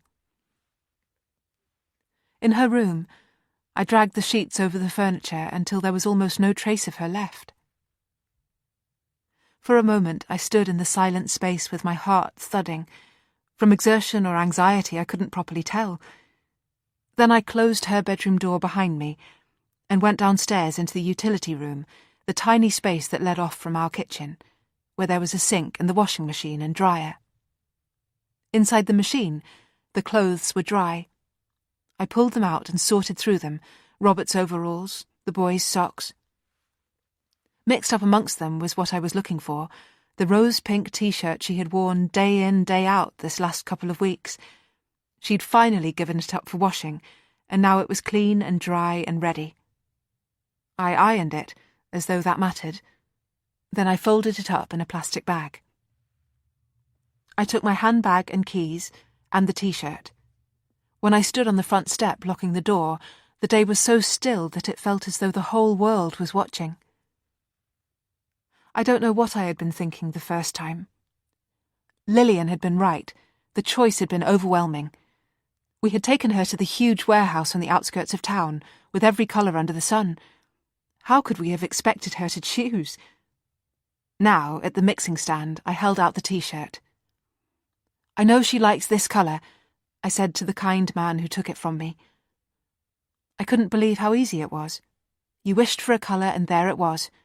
Robert had already made the calculations of how much we'd need, written out in pencil. 2 standard tins, 10 litres each.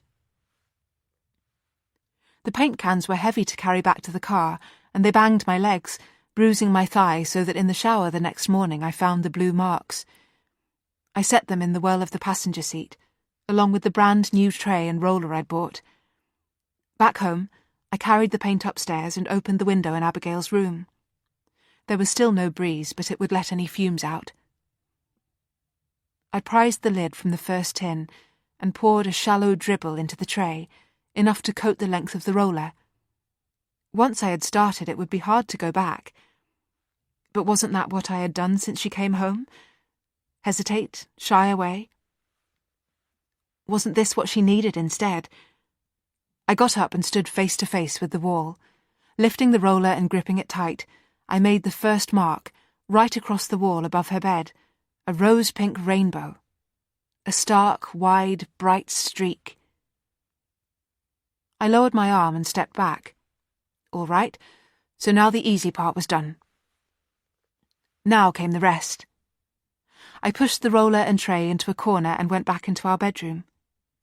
In the corner of the dresser was the notebook I'd so foolishly presented to the therapist, all my efforts to help her, all those scribbled words and phrases, my clumsy attempts to understand her.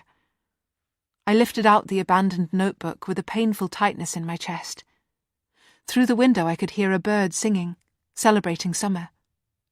To its song, I tore out the used pages, all the ones I had written on, picking out the shreds of paper left in the binding until there was nothing left but unmarked space. I carried the blank notebook back into Abigail's room. Then I sat down on her bed and waited. Just as on that first day, I heard them arrive home, though this time it was Abigail who was first up the stairs. She came up alone, just as I'd hoped, and when she pushed open her bedroom door, she started. Her hair was still wet from the swim, dripping onto her collar, and her skin looked dry and flaky from chlorine. She stared at the gaps from the posters, the paint-speckled dust sheets, the pink streak on her wall. "What's going on?" I stood up. "I thought you'd like this colour. If you really don't, it's okay, we'll change it. But it's a pretty colour and I think it will work." She stayed in the doorway, her chest rising and falling. "Where are my posters?" "Just next door. I didn't want them to get splashed. Here." I handed her the T-shirt. "I took this to get the right colour. I know it's a beautiful colour on you." She was breathing more slowly now. I should have realised that it would give her a fright at first. "And what's that?" I knew she would recognise the notebook. "Come in. It won't bite."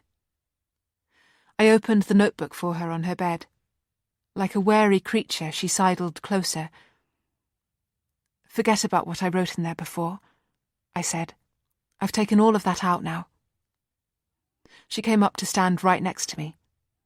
"I thought, while we painted, if you have any questions—" I found myself stumbling and pushed myself to go on. "I didn't give you a chance before.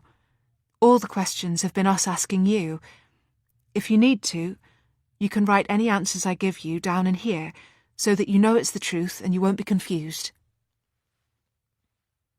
As though moving in a dream, she turned over the blank white pages, then looked up again at the arc on the wall. "You want to paint right over it?" In her face I could see so many expressions: anger and hurt and hope and fear. It was a battle with herself, I knew that, whether to let it all go and trust me or whether to break me apart in her pain. I could see the child I had so struggled with, and the child I'd so loved, her worst self and her best self and all the selves in between. For a moment I had to close my eyes and lower my head, ready for if it all went wrong. When I opened my eyes again, she was kneeling up on the bed, the roller in her hand, touching her fingers to the shining streak of paint. In the end, she chose not to ask me anything, and we put the old blank notebook away. Afterwards, work-tired, we sat out in the garden, and upstairs the windows of our house stood open, letting out the rose-pink fumes. "It really is," she said to me then. "My favourite colour. I didn't realise it before, but it is." Chapter 18. Thursday, 25th of July, day 60. Jess. After summer term ended a few weeks later, I went to stay with Abigail, just for a few days. Then a few days turned into a week, and before we realised, I was practically living there. My aunt and uncle were happy to have me. They knew that I was always good for Abigail. It was Mum who objected, but she always would, and by then I was sick of the tensions in our house. At my aunt's, it had always felt easier, not rigid and stuffy and walking on eggshells. So I told Mum and Dad it would only be 3 days. But once I was there, I stayed much longer. Like that very first night, I slept in her room, on the fold-out camp bed in a thin sleeping bag. The walls of her room were rose pink now, finally painted. We woke up lazily to the sunshine each morning. Summer was at last properly here. She was a sleepyhead, slow to come around, and I made sure not to rush or jolt her. I still remembered that first night, those bruises on my arm. The twins would already be up.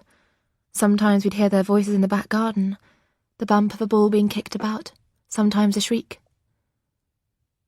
They were warier now of asking her to play. Uncle Robert always left for work early. We'd come down to find his coffee mug on the draining board. If Auntie Anne was out or busy, we got ourselves breakfast. By now, Abigail knew where everything was in the kitchen. Bowls, teaspoons, the handle for the grill pan. Over cereal or toast or bacon and eggs, we sat across from each other, still in our pyjamas, hardly different at all from when we were 8.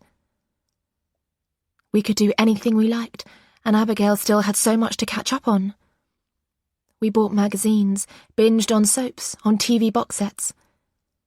Piece by piece, I told Abigail all the stories of our family, from those years when she had been away. They were her stories. This was her family. I made her listen, made her remember them, until she could tell them like they were her own.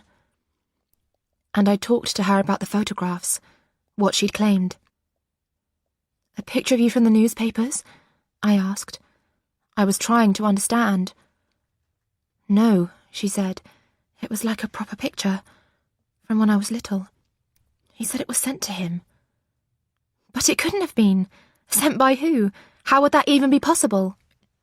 It was silly the way we kept going round in circles. "I mean, what did the police say when you told them?" But then she'd go quiet, stop answering, like I'd caught her out. Eventually she admitted she'd never told the police. It was obvious to me then that she just couldn't accept it. The fact that he'd lied to her, cut some picture from a magazine, said it was her. In the end, I just forget it, put another TV box set on. I don't know who first suggested it, but at the beginning of August we took a trip to the coast. A night or two away like we used to. When Abigail and I were little, our families had taken holidays together all the time. Why not do the same again now? There were still all kinds of camping spots around Whitby. "All right then," said Auntie Anne. "Let's get away. Let's book a couple of caravans by the sea." The August sun was hot in the sky as we drove there. Me travelling with Mum and Dad, and the Whites in their own car in the front. Lincolnshire was so flat it made the sky above huge. A big baking blue over the fields. We had the windows down to let the sea breezes in, and the temperature on the dashboard read 29 degrees. It was a thick, sticky heat that got everywhere, into every corner and fold. Mum forecasted thunderstorms, and it was true we could feel the crackles in the air. I closed my eyes against the flickering sun rays and hung my head out of the window, trailing it in the airstreams as we headed up the coast. The caravan park was a mile or 2 inland. It was peak season, and the best rentals, the ones right by the sea, had been snapped up months ago, but Uncle Robert had found us 2 smart caravans side by side, sleeping 4 each. 2 little homes away from home. We drove slowly over the grass between the pitches, looking out for the number that marked ours. Dad had stopped for petrol on the way, and the Whites had got there ahead of us. It was the twins I spotted first, waving at us, their hair shock blonde from the summer sun. Then the figure of Abigail in the doorway of the caravan, barefoot in her shorts and checked shirt. Seeing her at a distance, I noticed how much thinner she was now. The two of us helped Mum and Dad unload the car and put the food we'd brought away in our little kitchen. Just like when we were little, Abigail would sleep in our caravan, enough room for everyone. Outside, Uncle Robert and the twins were setting up a barbecue, and through the little windows in our caravan and theirs, I could see Auntie Anne next door dressing a salad. I waved at her, and she waved back. We unfolded the deck chairs Dad had dug out of the garage back home. Some of them still had cobwebs on. We hadn't used them in so long. The adults wanted to sit in the shade of the awning Uncle Robert had set up between the caravans, but I dragged 2 chairs out across the grass for me and Abigail. We sat with the charcoal smoke blowing through our hair, and I let the grass tickle my bare feet.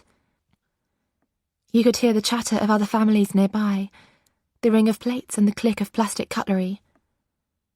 A dog dashed past us, a ragged ball in its mouth, jumping in a little circle when Abigail reached out a hand, then bounding on. I shifted in the sloping deck chair, turning my shoulders so I could look at her. It's nice, isn't it, being here like this? We used to come to these places all the time, remember? She leaned back in the deck chair, stretching out her legs. It had got easier and easier with all the time we spent together. Even more relaxed, more open, more talkative. Sort of. There are still bits I remember and bits I don't. I remember living with you in London. I remember when Mum and Robert got married. They came to live with us after the big fight. We moved to Lincolnshire 6 months after that. I pictured the wedding 3 years later, free of tantrums. All that got so much better once Mum made my aunt cut ties with Preston. Before that, Abigail was always getting so upset, so angry. By the time the food was ready, I was starving. We heaped our plates and balanced them on our knees. We sat leaning forwards, elbows almost touching. "Did you see the posters when you drove in?" I asked. "What posters?" "For the fair. There's a fair across the way tonight. Look, you can see it from here." I pointed so she could make it out. A cluster of lorries, coloured stall tops, the long arm of some ride that swung in a high arc. They brought back memories too, the whirl of waltzers, the pulse of music, the melting sweetness of candy floss. It had been years since I'd been to a fair. Abigail shook her head. She sawed with her knife to cut her hot dog. It made a sharp squeak across the plate. We must have come another way. I didn't see them. Still, I felt the idea fizzing in my fingertips. "We should go," I said. She laid her knife down. Her fringe had almost grown out by now, I realised, and she had that section of hair clipped back, though a few strands had come loose. "To the fair?" "Yes. Why not?" I glanced over my shoulder at the grown-ups. "Let's ask them." Abigail pushed some stray hairs off her forehead. "I'll ask," she said. She lifted herself out of the deck chair and headed over to Uncle Robert and the twins by the barbecue. I twisted round in my seat to watch. The twins were jostling each other, play-fighting, or fighting, so close to the flames. They stopped though when Abigail came up, Laurie rubbing his arm, their eyes suddenly hopeful. I couldn't make out the words, but I could see Abigail's lips moving. Uncle Robert nodded, though his eyes flitted over to Auntie Anne, sitting at the plastic table in the shade of the caravan. I put my plate down on the grass and went over too, the ground warm on my bare toes. I stood myself next to Abigail. "And what about you, boys?" Uncle Robert was saying. He half turned to speak to Sam and Laurie. "That would be fun, wouldn't it?" Abigail reached out and caught his shirt sleeve, pulling him back round. I meant just me and Jess. I saw the moment of hurt on Laurie's face. She never really wanted the twins with her, I realised. Like there wasn't room. Like she was always trying to shove them out of the way. Uncle Robert looked at my cousin. "That's what you want? You and Jess on your own?" She didn't say anything, and neither did I. A film of sweat prickled on my top lip. He looked like he had a spirit level in his hand, trying to decide how to weigh this up. "All right," he said slowly. "Let me speak to the others." He headed over to where the rest of our parents sat by the caravans. He put a hand on Auntie Anne's shoulder, looked at Mum and Dad, said something to them all. Auntie Anne got up and went inside. Uncle Robert followed her in, and I could hear their voices, a tiny bit raised. Not an argument, just anxiety. It was a lot for us to ask of them, to let us go out there on our own. Mum half stood up like she wanted to push in after them. Dad stopped her with a hand on her arm. "Not now, Lillian. Leave it alone." We waited. Eventually, Uncle Robert came back out and walked over to us. He reached into his trouser pocket for his wallet and pulled out 2 £10 notes. "For the rides." Sam and Laurie turned back to the barbecue, their shoulders sloping. "All right, don't sulk," Uncle Robert said. "You can choose something tomorrow." "Is it all right then?" I said. "Are we allowed?" Uncle Robert nodded. "An hour and a half and then come straight back. Jess, keep your phone to hand at all times. Call us at once if anything happens." He was so serious, I felt my heart constrict. This wasn't going to be just some ordinary teenage fun, I realised. This was going to be a test for us all. I swallowed as I took the 2 notes from him, folded them and pushed them into my jeans. "Hang on a sec while I get my shoes." I'd left them in the Whites' caravan earlier. I darted away up the steps to the open doorway and stopped short. Auntie Anne was still standing at the little sink, folding and refolding a tea towel. The skin looked red around the corners of her eyes. I didn't know what to do. I was about to step away when she turned round. When she saw me there, she smiled, but her smile was wobbly, like she was winching it up onto her face. I smiled back, keeping the rest of my face still. "I just came to get my trainers." They were lying kicked off under the little pull-out table. I shoved my feet into them, yanking at the loose laces. "Auntie Anne?" She was still standing at the sink. "I'll have my phone and we'll only be across the way. I promise that we'll be all right." "Of course, I know. She's so good when she's with you." The words hung in the air, thick with adult feeling. "Okay," I whispered, suddenly frightened of the promise I'd made. We set off across the fields behind the campsite, our shadows tall puppets on the ground in front of us. We walked in rhythm, our arms bumping. Sunset was maybe an hour away, and behind us the sky was growing pink, but the heat still hung thick in the air. Through its shimmer I could hear the thump of music, the garbled roar of the DJs, the muffled shrieks of the riders. Soon we were on the edge of the showground. We crossed the threshold of it together, stepping in tandem into its world. A world of lights and giddiness and fun.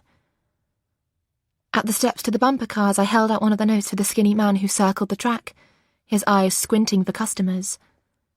We clambered into a car and I gave Abigail the wheel.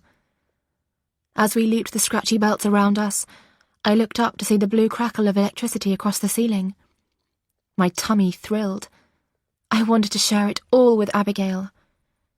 I'd put so much on hold while she was missing, but now she was back and we could do anything we chose. Abigail gripped the steering wheel, the coloured lights chasing themselves over the whites of her knuckles. The man who'd taken our money stepped up onto the back of our car, offering us a pile of grubby change. He leaned down to murmur into the space between us.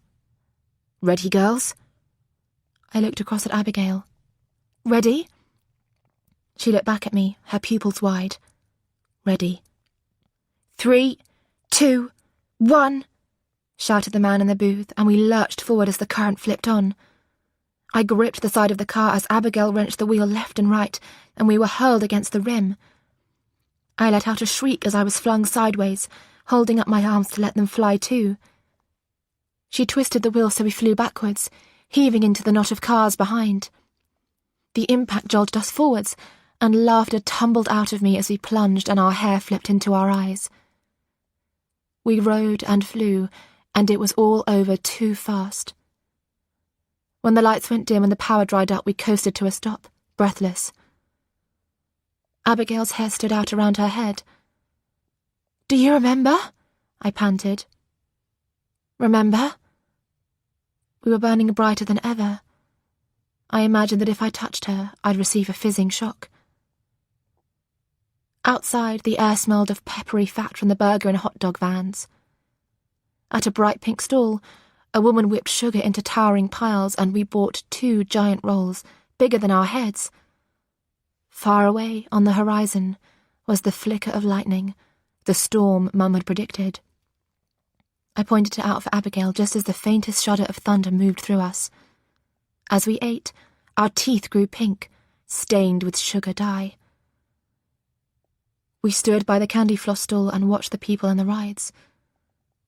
And I noticed the 2 boys standing near the steps of the waltzers who were watching us back. We didn't make eyes at them or toss our hair the way Lena might, but they went on watching us all the same, as we bit into our pink clouds. Then I tossed my bare candy floss stick away, breaking the connection, and we were off again, running towards the space catapult. We paid our money and clambered into the little cage. When they pulled the lever, we hurtled into the air, the soles of our feet pressed against the sky.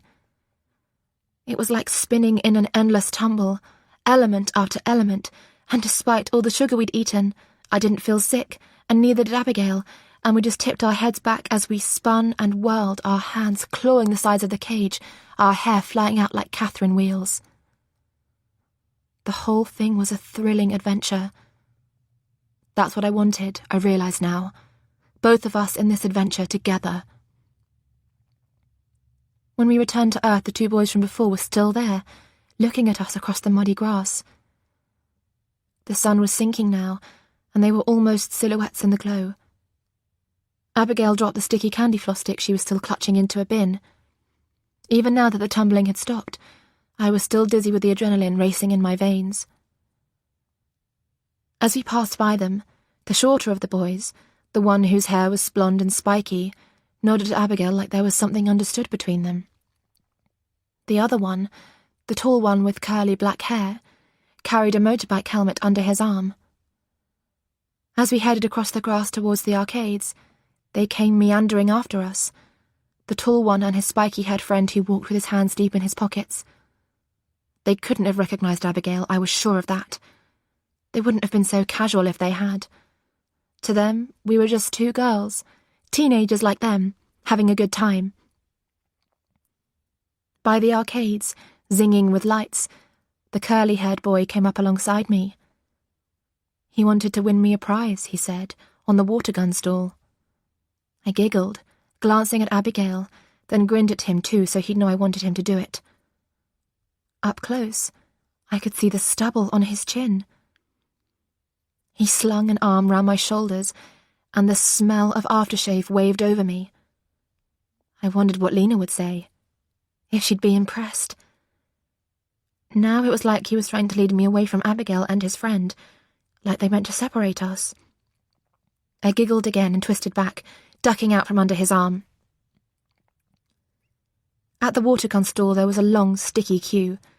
The 4 of us stood with the jangling, clanging music swirling round us. Spiky hair was digging into his jacket pocket, pulling out a pack of cigarettes. He offered Abigail one, twitching the bright white box. I didn't catch how she reacted. The curly-haired boy was talking to me, and grinning like he'd made a joke. I hadn't heard what he said above the music, but I laughed anyway. He leaned closer. "Do you want to, then?" "What?" Curly hair held up the helmet. "Ride the bike." Right then, it seemed so obvious to say yes.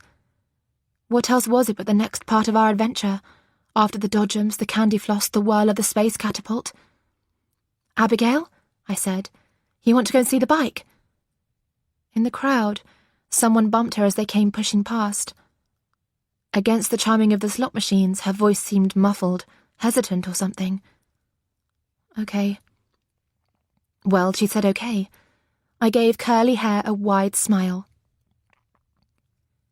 I tucked my hand in Abigail's arm, gave a half-skip as we weaved between the stalls, out to the fields beyond the fairground. The sky was licorice-coloured, the sun had nearly set. Curly Hair had parked his bike at the edge of the fields and crouched down now to unlock the chain. He swung a leg over the saddle in an easy movement, his hips tilting as he settled himself astride. "All right then," he said. "Who's first?" I don't think till that moment I'd really intended to get on. I hadn't stopped to picture this. But now I thought, what harm can it do? It was only another ride, another way of having fun. Hardly different from the ones we'd paid for. And what had we come here for but to have fun? "Jess," said Abigail. But before I could change my mind, I hitched myself onto the saddle behind him, my jeans squeaking on the hot leather. Out of the gloom came the spark of a lighter, Abigail leaning away as Spiky Hair offered to light her cigarette. Curly Hair gunned the engine, making me shriek. I shouted out to Abigail, but the racket of the engine ate up my voice. I gave her a wave instead, grasping his shoulder as we jerked away. He didn't go very far or fast, but it was still the most fun I'd had in ages. I squeezed my arms around his waist, squeezed with my legs too, taking in deep breaths of his smell. Is this what I've been keeping back from? Well, no one could say I was holding back now. Not Lena, not Tom, not anyone. I tipped my head back, sent a shout up to the sky. After just a couple of minutes, we coasted back to them. In the little light that still glowed in the sky, I could make out their figures, shadowy and the dancing point of a cigarette. Closer now came a spark of lightning, and after a period I couldn't measure, the growl of thunder. Something wet on my forehead, the first spatter of rain. I climbed off the bike, legs a bit shaky, the insides of my thighs feeling a bit bruised. I couldn't stop smiling, though. "You want to turn?" I said to Abigail. "Have a go. Honestly, it's brilliant." I wanted her to ride the bike. I wanted for us both to have done it, matching, breath for breath. Curly Hair wiped his tongue along his lip, his mouth turned up in a crooked-looking smile. Abigail dropped her unsmoked cigarette into the mud. I don't think so. My heart dropped. I'd so wanted both of us to have had this fun. We'd always done everything together. "You just have to hold on tight," I told her. "Trust me, once you're on, you'll love it." "You just have to hold on," Curly Hair said, like mimicking me. Spiky Hair's expression was impatient, almost a sneer. The rain was coming down harder now. Abigail stood there, her hair darkening in the wet, and I felt something grow hollow in my stomach. I wanted to say now, "But if you don't want to," but she was already lifting her leg over the seat. Her face in the darkness was so grim, so set. Curly Hair twisted round sharply to look at her. "I said, hold on." She closed her arms around his waist. With her cheek flattened against his back, I couldn't see her expression. Curly Hair gunned the engine and yelled out something I couldn't hear. As the bike went ripping away across the field, I thought I saw him put his hand on her thigh. Then Spiky Hair and I just stood there. We were a long way from the fairground, and you could hardly hear the music anymore through the rain. The sound of the bike had faded too. They'd ridden so much faster and further than I had. I looked at Spiky Hair, close up now. I'd thought the two of them weren't much older than us, 17, 18 maybe. But now I could see he was much older than that. Both of them were so much older than us. He tilted his head back and blew smoke at the sky. "You'd better hope she enjoys herself," he said. It was a long, long time before they came back. At last, I could hear the bike's roar and the smell of petrol hot in the air. I rushed up to meet them as the motorcycle veered sideways, the back wheel skidding so the bike tilted and wobbled. Curly hair gave a laughing whoop, and Abigail came sliding off in a graceful slow motion as Curly hair skidded away in a showboating circle. In the warm rain, my cousin's shoulders shook with hiccups, the way that she laughed in the effort to catch her breath. I landed on my knees beside her, giddy with relief and laughter too. But when I reached out for her, she knocked my hand away, pushing herself up to her feet. Abigail! She was herring away, and I stumbled after her, the rain falling in great strips now so I could hardly see. When I caught her up, managed to grab her, she whirled round. I saw her hand come up, a white flash, and felt the explosion of pain as she drove a stinging slap across my cheek. I tasted the iron of blood in my mouth. What's wrong? I was in shock. Her words almost disappeared in a crash of thunder, her mouth moving and her face contorted in the dark. You think I wanted to get on a bike with him? Behind us I could see the boys, the men, grinning, scornful. We don't know them. They're complete strangers. So why didn't you say anything? You should have said you didn't want to go on. Really, Jess? And you would have listened?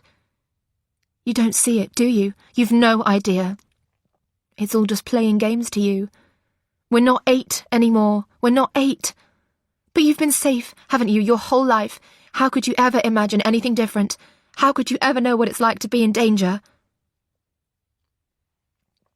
For a moment I couldn't move, only stand like a statue as the thick rain battered down on us. It was true. Everything she said was true. How could I possibly have done that to her? How could I have been so naive, so blind? She sank to a crouch, like I'd punched her in the stomach. You act as if I mean everything to you, but you've really no idea, Jess, how I feel. They were the most painful words she could have said. I got down onto my knees in the soaking mud. I would have lain down there if she'd asked me to. Abigail, please, I'm so sorry. I would have done anything for her, anything in the world. I was so stupid, but I promise I'll never let you down again. Chapter 19. Friday, 2nd of August. Day 68. Anne. I stood the wine bottle on the flimsy worktop with a clatter. It was so humid outside the caravan, worse now that Robert had let down the awning sides against the rain. The close air was like someone breathing down my neck, and I was glad I'd been given a reason to duck inside. I wiped my arm across my forehead. The rain drumming on the roof sounded like an avalanche, hard pebbles hurled from above. I fumbled with the bottle opener, trying to lever out the cork. It was a fancy wine that Lillian and Fraser had brought, but the wooden cork had swollen in the humidity, and my hands were too damp in the heat. The opener slipped as I twisted it, and the cork flaked. I didn't want to go back outside where Robert and Fraser and my sister were all waiting. We were all here on a family holiday, and wasn't this everything I had wanted? Yet I felt caught between two parts of myself, one part in here, on my own and uncertain, the other part who was supposed to be out there pouring wine, pretending I was as together as Lillian. I thought I'd found a steady place with Abigail. When we'd painted her room, something had seemed to resolve. But now, again, I felt things crumbling, splitting. I pushed the corkscrew in again, twisting it deeper into the crumbling wood. Inside, the dark wine looked almost black. 4 glasses. 1 each. If we didn't finish it, Lillian would say it wasn't worth keeping. But I didn't like the taste. I honestly never had. Even the smell of it caught at my throat. In my pocket, my mobile blipped, another voice. Sometimes, a simple melody can speak to the heart more than any word. Let it speak to you now. Thank you for supporting this free listening experience.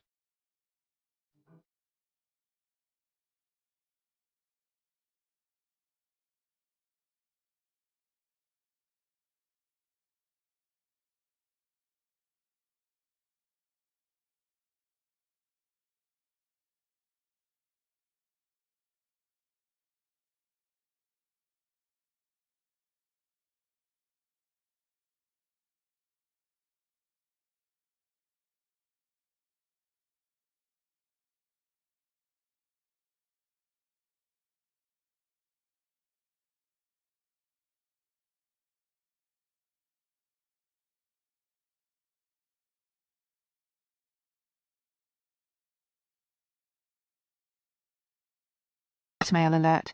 Another message like the others I'd deleted without listening. Or after only listening to half. Words that didn't even make sense. Please, call me, listen. He seems so familiar. I could feel myself so pulled in both directions, drawn to the past but so frightened of it too. It felt sometimes as though I had been split right down the middle, never having dealt with the mistakes of long ago, only burying them somewhere and sealing it over, trying to become a new person entirely. I had drawn a line and now was trapped on one side, except when something couldn't help breaking through. My phone buzzed again, ringing, needing me, and I was right on the verge of answering this time when I saw them coming back across the fields. Abigail and Jess, black against the sunset sky, picked out by the low lamps of the campsite. They were walking shoulder to shoulder, so close I could hardly tell them apart. Jess and Abigail. They were safe. They were happy. They were coming home. With the relief came the strangest clarity, and I seemed to know, quite clearly, what I had to do. The sky was ink black now, barely a few streaks of light on the horizon where the storm hadn't yet reached. I pulled the flaking cork free and threw it, useless, away in the bin. For a moment, the two girls disappeared from view, winding their way between another row of caravans. In those stolen few seconds, to the number of the last missed call, I wrote one message, as simple as I could. I'm sorry. I can't. Please leave us alone. Chapter 20. Monday, 5th of August. Day 71. Jess. After the trip back at the Whites' house, Abigail and I went to sleep together and woke up together, just like before. The sun rose each day, slipping across the rose-pink walls of her bedroom. I'd wake first and lie listening to her breathing, the heat of the bedroom like a cocoon. In the mornings we'd go out and sunbathe, beach towels, sunglasses, iced glasses of juice. In the late afternoons, though, my cousin would ask to spend time alone. I'd see it happening, soon learn to spot the point when she would ask to be excused. It was like something gradually fizzled out in her and a look of blankness would appear. Go on then, Auntie Anne would say. Up you go. I watched her climb the familiar stairs, her hand sliding step by step up the banister. Once, I crept upstairs after her, pretending I was only taking up clean towels for Auntie Anne. From the landing, I could see into her room. She'd left her door just a little bit ajar. I'd expected her to be napping, lying in her bed, but she wasn't. She was at her desk, hunched over, writing something. I must have made a noise, creaked a floorboard because she turned round. When she saw me standing there, she got up off the bed, crossed the room until she was right there in front of me. Then she shut the door, right in my face. Had something shifted since that night at the fair? I knew I had hurt her, that I'd let her down, but I refused to believe that had changed things forever. I just had to wait, be patient till it came right. Till then, I'd be there for her, same as always, and I would never make that same mistake again. In the evenings, anyway, she'd be up and about again. We'd sit watching TV, my legs stretched out across her lap, while the twins played some noisy card game on the floor. She liked comedy programs, PG films. She didn't like shows with swear words, sad endings, or fights. While the TV flickered, I'd watch my aunt and uncle in the kitchen, one washing the pots, one drying. Each time Auntie Anne handed a pan over, holding onto it a second too long, it was like she had words she wanted to hand over too. But 9 times out of 10, she never said anything, and otherwise the words were only about everyday things. Packed lunches, trips to the park, the Asda shopping list. Sometimes when I watched them together, their little gestures of kindness, I'd hear fragments of my parents' voices echoing in my head. Robert blames himself, can't you see that? And so should we blame Anne instead, for a mistake, just a stupid mistake? We can't keep doing this, Lillian, we can't. I'm telling you, we have to say something. And I mean it, Fraser, don't you dare. An argument? From now or from long ago? I couldn't tell. I just tuned it out. Instead, I'd persuade Abigail to join in with the twins. We'd play their card game, hand after hand, and I was always careful to make sure she never lost. Once the kitchen was clear, my aunt and uncle would come and join us, Uncle Robert putting his big feet up on the sofa. Everything felt totally normal then, and come bedtime, it would be just me and Abigail once more. Old playmates sleeping side by side. One night, I dreamed we were playing Do You Trust Me? We had jumped, thrown ourselves, leaped into thin air. Abigail was tumbling, falling, her back to me, hair covering her face. But I was there, falling with her.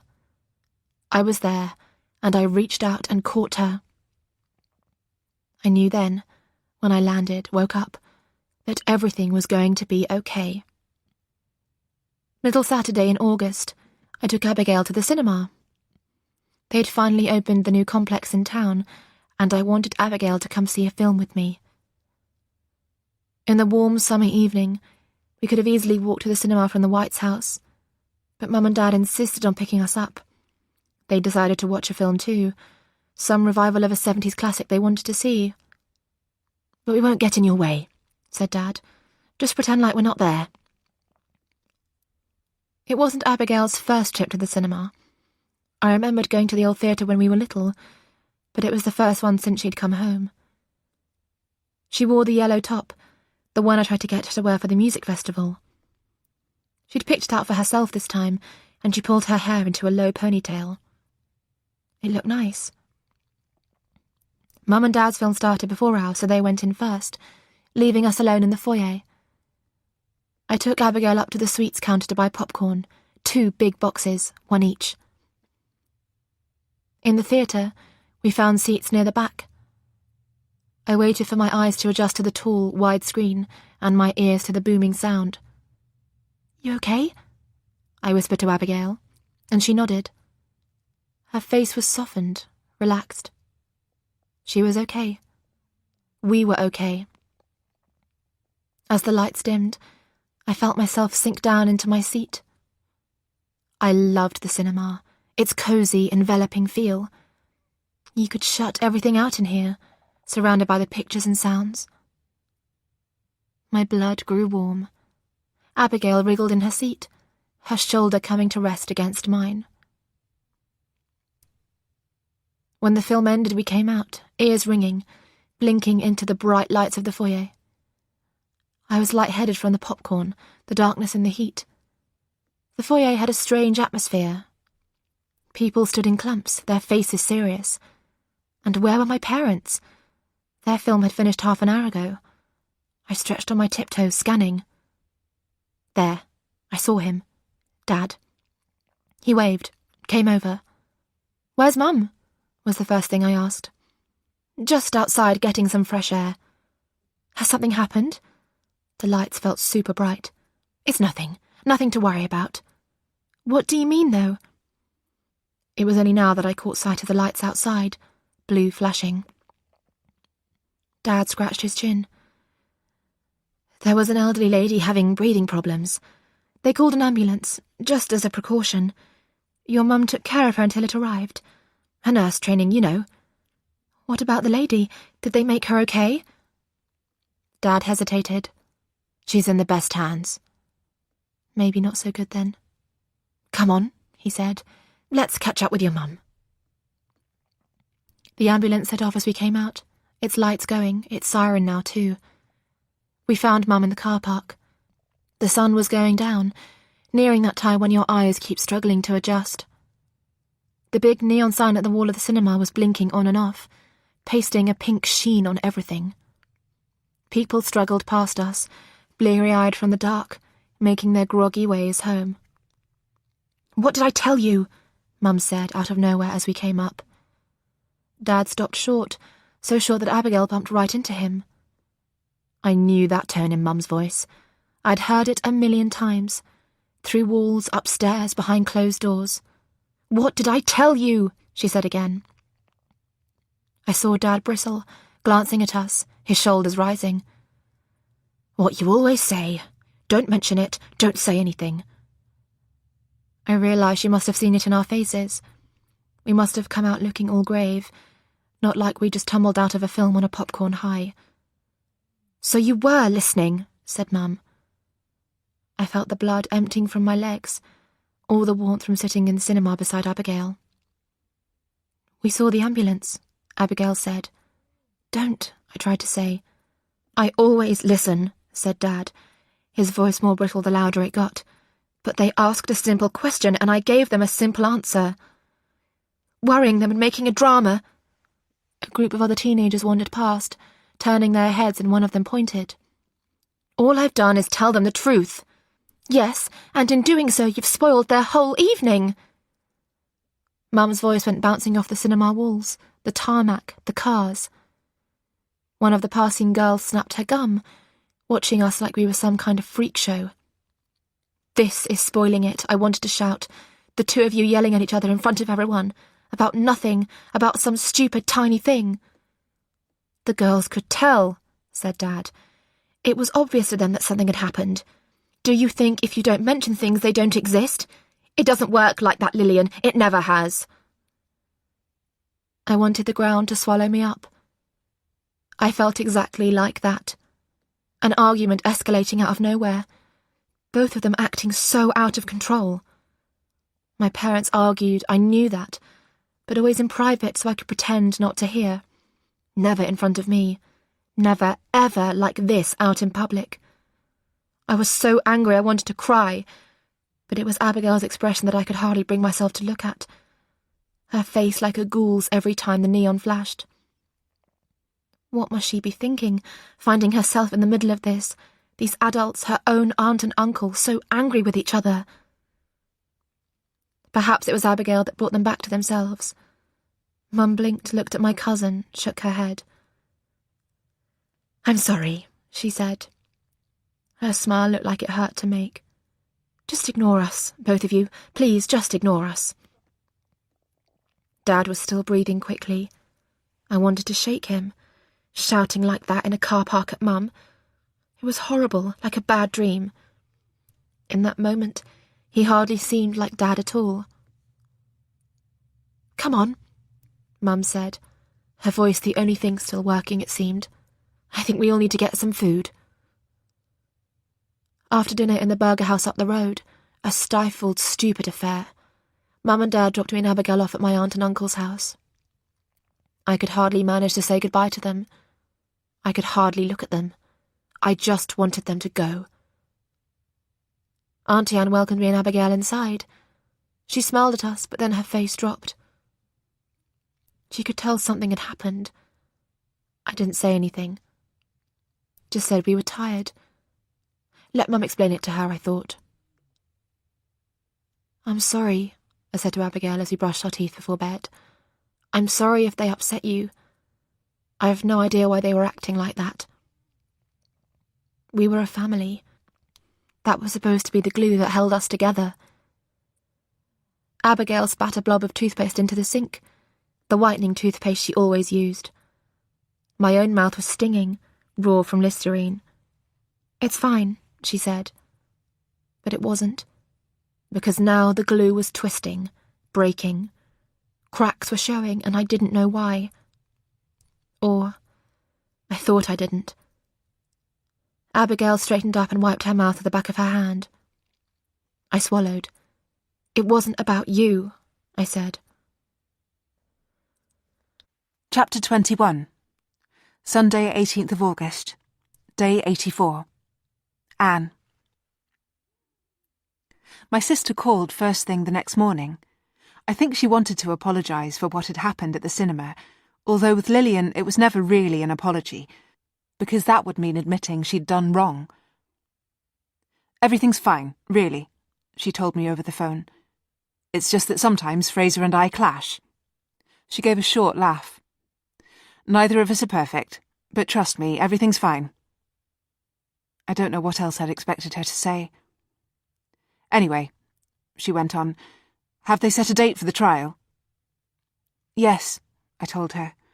"September the 23rd. The 23rd? So close to Abigail's birthday?" "I know, but it isn't as though we have a choice. There's something else, though." "What?" I hesitated.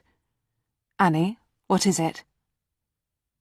With her question, I felt the full weight of concern on my shoulders, a weight I had been trying to ignore for weeks.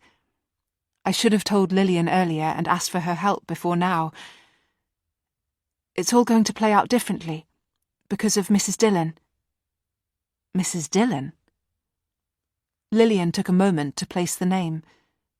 "Tonya's mother? The other little girl? Why? What's she done?" I told her everything, all in a rush, and explained what D.S. McCarthy had told us. There'd been a case conference. Tonya's mother was refusing to testify. She'd told police she wanted the charges relating to Tonya dropped, and had signed a statement saying so. She was no longer speaking with police, and the neighbour witness now wasn't talking either. No comment was all either of them would say. "She doesn't want Tonya associated with Abigail." "Associated with Abigail?" said Lillian. "She means with the Abigail White case." Abigail White. Mrs. Dillon would have known the name. She would have remembered the campaigns Robert waged, week after week, and then every month, every year. I understood the horror she would have felt when the full story came to light. So much worse than she could have imagined. "But why?" said Lillian. "She has her reasons," I said slowly. "She's going through a custody battle. There are accusations of neglect. She's worried a trial like this will only make her look worse." I thought of the photograph I'd seen, a paparazzi shot, stuck up on a website. In it you couldn't see Tonya's face, only her small form, backwards facing to the camera, Mrs. Dillon pushing through a crowd of journalists with Tonya's legs wrapped around her waist. Her expression is hard and focused, her mouth a straight line. She's holding a hand up, palm out to the camera, a stop sign, keeping everyone at bay. In the silence on the line that followed, I could sense my sister gathering her thoughts. "So the whole trial will be focused on Abigail now? She won't be just a corroborating witness?" "Yes." I stayed silent, waiting for the meaning of it to sink in. I waited for Lillian to ask the next question. "And what about you, then? Will they call you to testify?" "They haven't yet." "But they might?" "Yes." "And if they do, Annie, will you tell them what happened?" Even though it won't make a difference, even though it can't possibly help. Lillian, I honestly don't know." After telling Lillian, I stopped talking about the court case. What mattered was that he was going on trial. D.S. McCarthy and his colleagues had done their job, and now it would rest in the hands of a jury. They had my further statement, that form I had signed, legally attesting, "I don't know this man." There was nothing more my testimony could add, nothing that would help the case, and nothing, Lillian had assured me, that would change the outcome anyway. So when 3 days later the phone rang, and Robert picked it up, and I read at once from the look on his face that it was D.S. McCarthy. I thought he was only calling to say everything was on track. Even when he told us we had to come to the police station, it didn't cross my mind that anything was wrong. We left Abigail at home with Jess and the twins, playing another complicated card game. D.S. McCarthy had said he'd only need us for half an hour at most. At the station, he was waiting for us at the front desk, and it was only when I saw the hardness in his eyes, that same hardness that had been there from the start, that I felt the flicker of unease in my stomach. The room he led us to was hot and close, no windows. I hadn't been in this one before. There were no files, no papers, nothing on the table, only 2 chairs laid out, waiting for us. We both sat down. "What's this about?" said Robert. He sat on the edge of his chair, as though ready to get up again at any moment. D.S. McCarthy's grey gaze fell on us both. "Something is bothering me. Something in my mind still isn't adding up. I want you both to listen very carefully to this, then afterwards tell me if there's anything I should know." My heart slipped in my chest. Anything like what? And Robert said, "Listen to what?" But the detective didn't answer, just clicked a button on the tape player, and I jumped at the sudden creak of static. A hum, a hiss, then disembodied voices burst into the room, 2 men talking, questions and answers. He didn't explain anything. He didn't ask for our consent, and I realised something about this was all wrong. This was something underhand and unofficial. As the noise filled the room, D.S. McCarthy leaned back in his seat, as though the sounds were nothing to do with him. "And your hours of work?" "Mondays to Fridays, 6 a.m. to 10 a.m. and 3 p.m. to 6 p.m. "Only? So on this particular Saturday you weren't working?" "No." It was like a radio play, the voices back and forth, a strange, meaningless conversation. "What is this?" said Robert. "What are we supposed to be hearing?" "Keep listening," said D.S. McCarthy. "You'll see." "What were you doing instead that day, at, say, 4 in the afternoon?" "I was at home." "At home? Are you sure? Or maybe I went out driving." "Which is it? Home or driving, at 4 p.m? I froze. "I was out driving." "Uh-huh. And while on this drive you met a little girl?" I curled my hands around the underside of my chair, letting the metal dig into my palms, the sting and anchor as the dizziness rose up. "She was playing outside. We got talking. She wanted some of my sweets. It was drizzling. Her coat didn't have a hood. You got chatting, you gave her a sweet. It was wet, you thought she was underdressed." I knew what this was. The interview. My voice was barely above a whisper. "This is his police interview." "That's right." "But you can't play us this," said Robert. "It isn't legal to play us this." D.S. McCarthy's voice was steely. "Please just keep listening." "Then what?" "I said she could come and get dry in my car, so we did that. But she wasn't really drying. The heater only really works when the car's going, so we drove around a bit." "You drove off with Tonya, with no one's permission." Tonya, everything about Tonya. I couldn't understand why the detective was doing this. What was it he thought we could possibly know? The recording hissed on. "All right. What then?" "We drove round the block. But she'd got too wet, so I took her to my house, so that she could put her clothes on my radiators." "You could have taken her back home. To her home." "I told you. It was raining. She'd have been back in the garden outside getting wet all over again." "All right. You drove her to 15 Martin's Road, your own address? How did Tonya seem then?" "I don't know. The cold was making her cry. She hadn't liked the car. She'd stopped talking to me by then. You don't think she might have been scared? That maybe she wanted to go home? That she wanted her mummy? We don't want to hear this, said Robert. But neither of us moved. There was nothing for her to be scared of. I made sure she had her seatbelt on, and her mum had put her outside in the cold and wet. She was better off with me at my house. I kept her indoors. For 2 nights. I was waiting for the weather to pick up. Uh-huh. But she tried to get out, didn't she? There was a struggle. I don't remember that. She has bruises. I covered my eyes with my hands, trying to block out the images his words conjured up.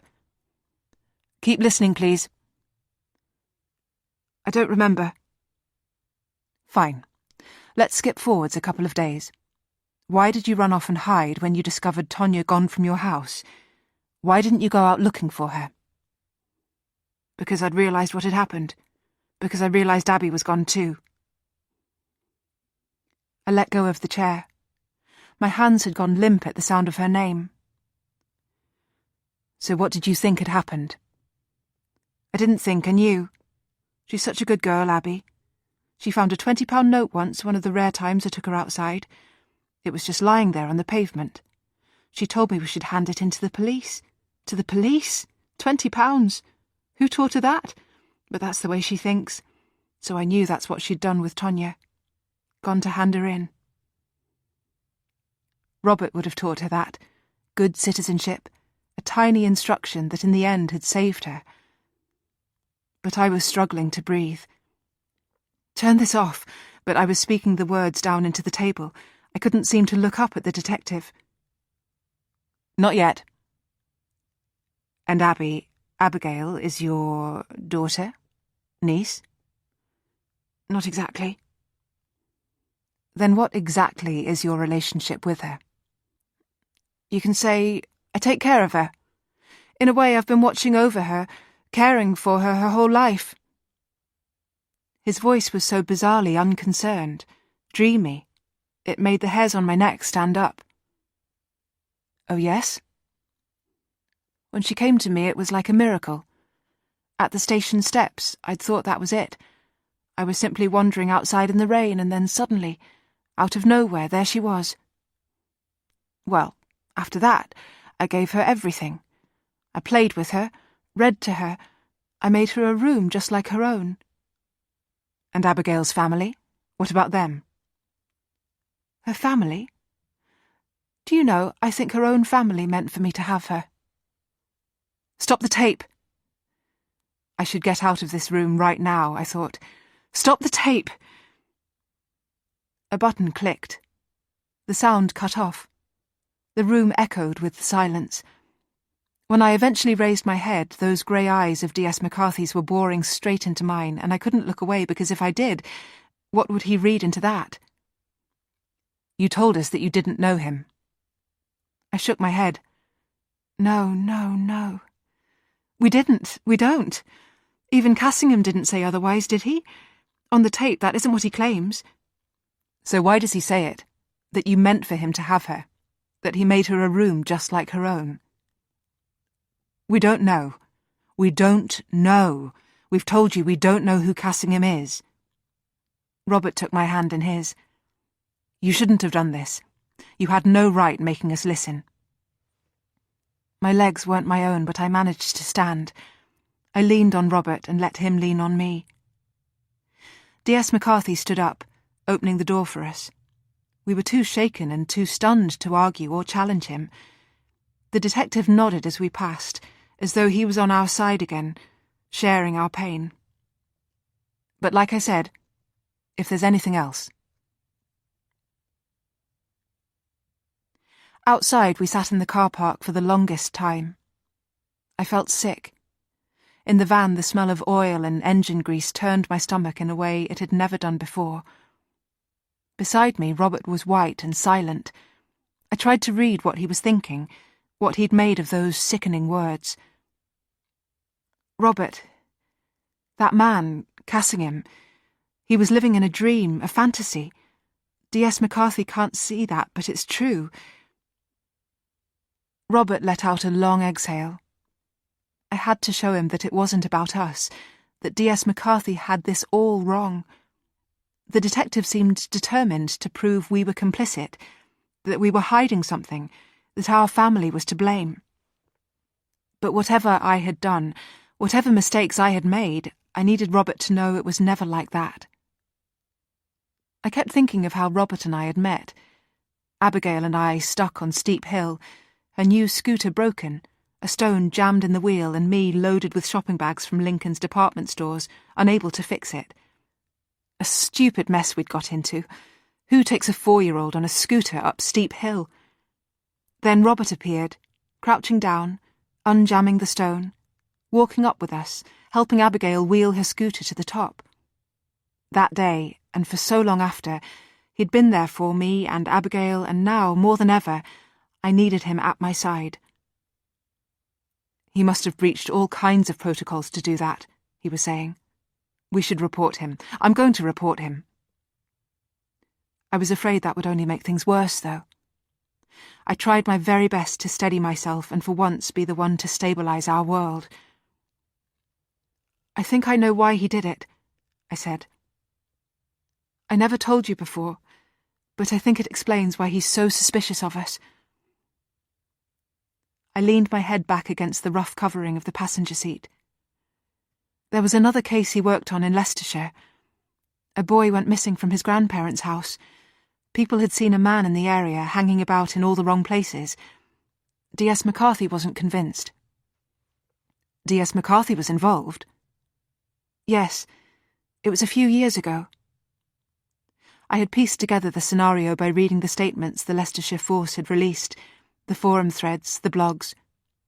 Well, so what happened? They arrested the strange man and spent days questioning him. All that time, D.S. McCarthy suspected someone else. He suspected someone within the family. When they found the child, it proved he'd been right. The grandparents, said Robert. I nodded. Grandmother. But by the time they found him, the little boy was dead. Chapter 22. Wednesday, 21st of August. Day 87. Jess. When they came home, Uncle Robert got tea ready in silence.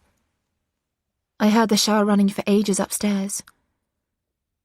When Auntie Anne came back down, her makeup was washed off and her whole face looked bare and defenceless. Abigail and I had planned to stay up with a movie that night, but in the end we all went to bed early. I didn't hear her go back downstairs, even though she must have passed our bedroom door. And it was only because of the heat that Abigail and I slept with the window open and I caught the smell of smoke. I mistook it for cigarettes at first. I pictured my cousin smoking. But she was there, asleep next to me. The fire was outside. She had been careful, my aunt. She'd set up a space on the decking and she was using the barbecue grill, the one that had stood there since the caravan holiday, still waiting to be cleaned. The flames didn't burn so high, and the crackle and pop was strangely comforting. For a while, I watched her from the bedroom window, half mesmerized. When I went downstairs, I felt the current of night air that streamed through the ground floor. The glass double doors of the living room stood open onto the back patio. The thin white curtains billowed, curling back on themselves in the cooling breeze. Inside, the living room glowed blue. On the low table in the middle of the room, my aunt's laptop lay open, lit up like a ghost. The blue-white glow of the screen, the fire outside, like the moon and the sun, circling together through the night.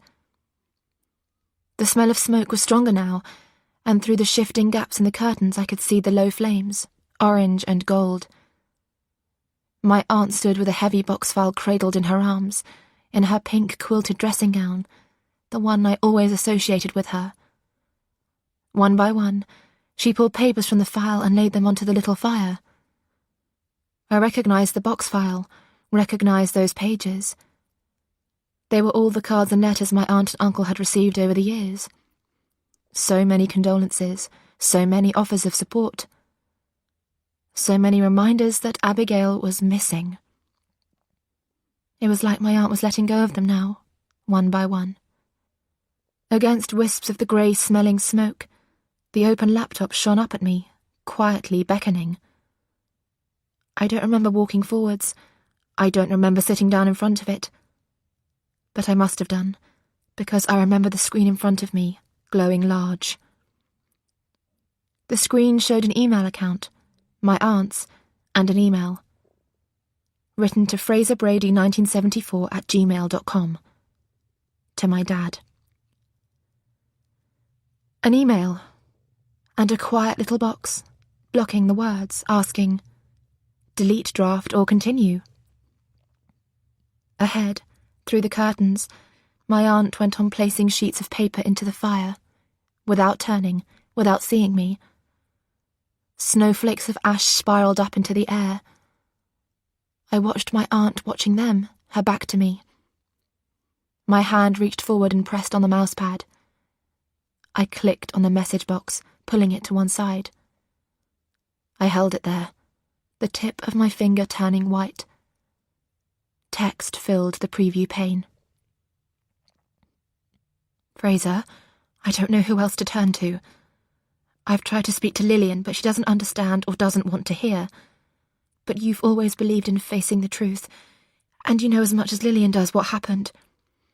It was just one moment, one stupid moment on that train, but now every time I look at her, I'm more convinced than ever that it matters. She seems so angry, Fraser, and I don't think it's just about what he did, is it? All along it wasn't just about him. It's about us, her family, and what I did. Fraser, I know you believe that too. Something in the fire outside crackled and snapped. I let go. The text box sprang back to the middle of the screen, covering the text. The file in my aunt's arms was empty now. She must have caught my movement as I stood up, seen my outline as I ducked out of the room. Jess? But before she could be sure, I was gone. All the next day, I must have seemed so distracted. Whenever Auntie Anne asked me anything, I kept answering, "What?" And then she would look at me with a strange look on her face. I didn't know what to do. From the bedroom window, there was no sign of the barbecue, no ashes, just the sun-dried decking and thin brownish grass. If I'd wanted to, I could have pretended even to myself that it was nothing but a dream. Instead, in the afternoon, when Auntie Anne had taken the twins to the play park and Abigail was curled up in her bed asleep, I took a scrap of paper from my cousin's desk and wrote a note. Then I quietly let myself out. It took me half an hour to walk there. Dad's practice was on the outskirts of town. It was hot, the sun pulsing. The hottest it had been all summer, it felt. A familiar figure was coming out as I reached the entrance. Pretty smile and brisk gestures as she dug out her sunglasses, squinting in the glare. Shelley, the receptionist. "Hi there. He's nearly done for the day," she said. "You can wait for him upstairs if you like." I climbed the steep flight as the door banged shut behind her. Upstairs, the waiting room was empty, only a clunky fan whirring in the corner. I sat down in Shelley's swivel chair and stared at the box of stickers that she kept on the desk to dole out to the kids that wriggled and squealed when my dad poked their gums. Dad always said he found that the hardest part of his job. You can't explain to them, he'd say, that you're not a bad man. The stickers, though, Shelley would say, made up for a lot. At last, the door to the consulting room opened and out he came, dressed in his normal clothes, no smock or mask, just Dad. His eyebrows jumped when he saw me. "Jess, what are you doing here?" He looked so tired, so careworn. I hadn't seen him since that night at the cinema. I felt my shoulders drop, all bark and no bite. "I'm okay. I just need to talk to you." He looked at me, his face serious. "All right, come on then. I'll need to lock up here, but come down with me to the car." I waited while he set the alarms and turned the keys in the inner and outer doors. We headed down to the car park together. When we got into the car, it was like a sauna. I clambered into the passenger side, but I didn't put my seatbelt on, and when Dad got in, he didn't start the engine. We sat there, doors closed, windows up, in the heat. "We've been missing you, Munchkin. The house feels kind of strange without you." I didn't say anything to that. "Go on then," said Dad. "What is it?" But I hardly knew where to start. It was all so confused. What I knew and what I didn't. What I had witnessed and what I was never supposed to have seen. "I've heard you arguing, you and Mum." I tried to put my words together, speak about these things I'd blocked out for so long. "And Mum and Auntie Anne, too." Dad pressed his palms to the steering wheel. His hands looked swollen from the heat, and I could see where his wedding ring made a dent in his finger. "Grown-ups argue, Jess. They just do." "I know, but..." It wasn't just that. There's something... Something happened, didn't it? Back then, before, to do with Abigail. I found something. A message. My throat closed up, like it wouldn't let me go on. I wanted to know, and at the same time I so didn't. A message? Dad's voice was confused. So my aunt never sent it. I pushed myself to name my worst fears, the worst thing I could think of. "Was it an affair? Was that it? You and Auntie Anne, or Mum and..." My words are coming out now in a rush. I'm old enough, you know, you can tell me.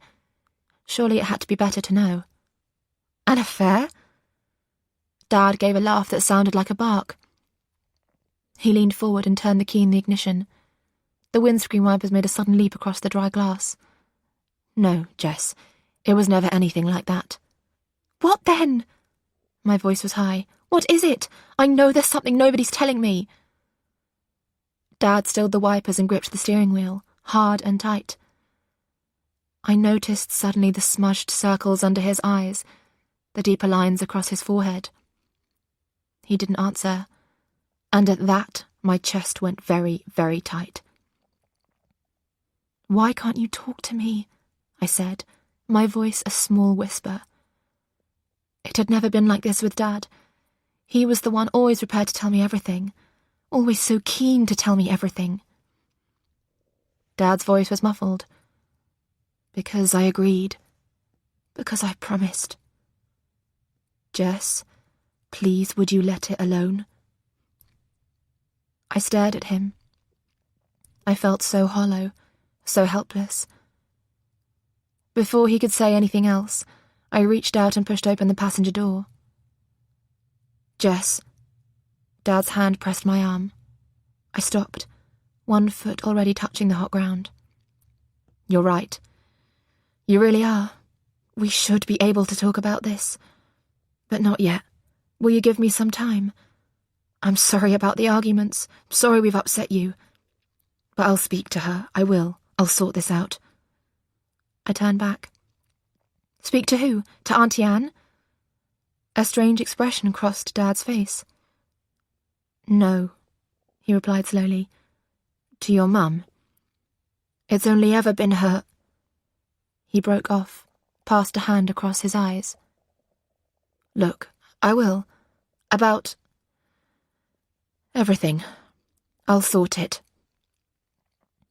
I wanted to believe him, wanted to stop worrying and trust that he would fix this, whatever it was, the way once upon a time he'd fixed my jumbled smile. Can you, though? I thought. Can you? And a picture flashed through my mind, a memory. Sitting at the kitchen table, knife and fork clutched in my 8-year-old hands. Mum lifting the telephone out of Dad's grasp, Auntie Anne hysterical on the other end, Dad stepping aside, saying nothing, doing nothing, turning away. The sun was scorching my arm and leg as I balanced there, half in, half out of the car. Dad's hand on my arm felt so heavy, yet strangely frail, like all the grip had gone out of him. I got out of the car. I was going back to Abigail's. and despite the heat, I ran the whole way. 4 days later, I hugged Abigail goodbye. My bag was packed, my clothes, toothbrush, hairbrush, everything. We'd arranged this with my parents weeks ago. I was to return home this Monday evening, a week before school restarted. "You'll be all right, won't you?" I said to Abigail. "You'll be okay." These last few weeks together had remained full of sunshine, warm, lazy, sunny mornings. But that shadow was still there across our relationship, like a faint, dark shape in the corner of your eye. "It's fine," she said. Was it, though? Was it really? Me leaving her like this? "You can text me, call me whenever." I held her hands tight, and was sure I felt her squeeze my hands back. "And it's hardly any time till we'll be together at school." Outside, Uncle Robert loaded my bags into the back of his van. Then I clambered up into the high passenger seat beside him. I waved at them through the smudgy window. Auntie Anne, the twins, and Abigail. "Got your seatbelt on?" I nodded. As my uncle pulled away, I rested my head back in the seat, suddenly exhausted. I was glad of his solid presence beside me as we drove. It was only with him, I realized, that I didn't feel the sense of undercurrent. There was a straightforwardness to him that I drank in like water. "Uncle Robert?" "Yes?" "It's going to be okay, isn't it? School and the trial and everything after?" "Yes, Jess," he said, and his voice was so steady. "Eventually, it will." We pulled up outside, and Uncle Robert helped me carry my bags up the path. The house seemed strangely dark, no lights, and when we got to the front door, it was locked. "They must both be out," I said, digging for my spare key at the bottom of my bag, trying not to show the dragging shock in my chest. "They must have just forgotten. Dad has an evening clinic on a Monday, and Mum is probably at the gym. I should have called. I should have reminded them." Uncle Robert stood on the step, uncertain.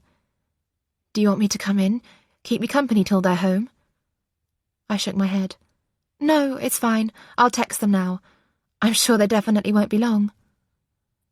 I was pretending to him, shrugging it off.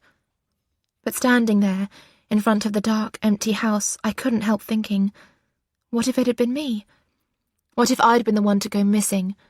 Would I have come home and found myself forgotten like this? "All right then, if you're sure." Uncle Robert squeezed my shoulder. "Let us know if they're not back soon. And thanks again for all you've done for Abigail. I've seen how she is with you. You're patient with her, and I know that helps." I looked up at him. "Do you think?" He smiled back. "I know it." Those 3 words meant everything to me. I watched the taillights of his van disappear, then closed the front door quietly behind me. The house felt so hollow, as if these past few weeks no one had been living here at all. I turned the lights on in the sitting room and kitchen and stairs. In the kitchen, a yellow post-it was stuck to the worktop by the sink, printed with Mum's neat capitals, left there for Dad. "There's lasagna in the fridge, back 9:30 approx. L." Her initial was thick where she'd gone back and forth over it with biro, its lines heavy, its corner sharp. Underneath, in small letters like an afterthought, she'd added PTO. I peeled the paper square off the worktop and turned it over. "The bathroom tap is working now, thank you." I stared at those words. It was like a note between passing flatmates, distant colleagues. The post-it sat there, its edges curling up. I pressed my hand down on top of it, flattening it out as if I could push it right into the wood. I shouldered my bag and climbed the stairs, homesick even though I was home.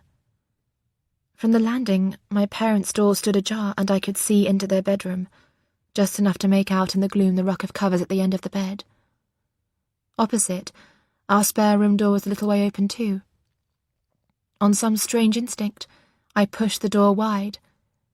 Inside, the bed was rumpled, the covers turned back. One of Mum's work blouses hung from the wardrobe door, and a pair of tights dangled over the back of a chair.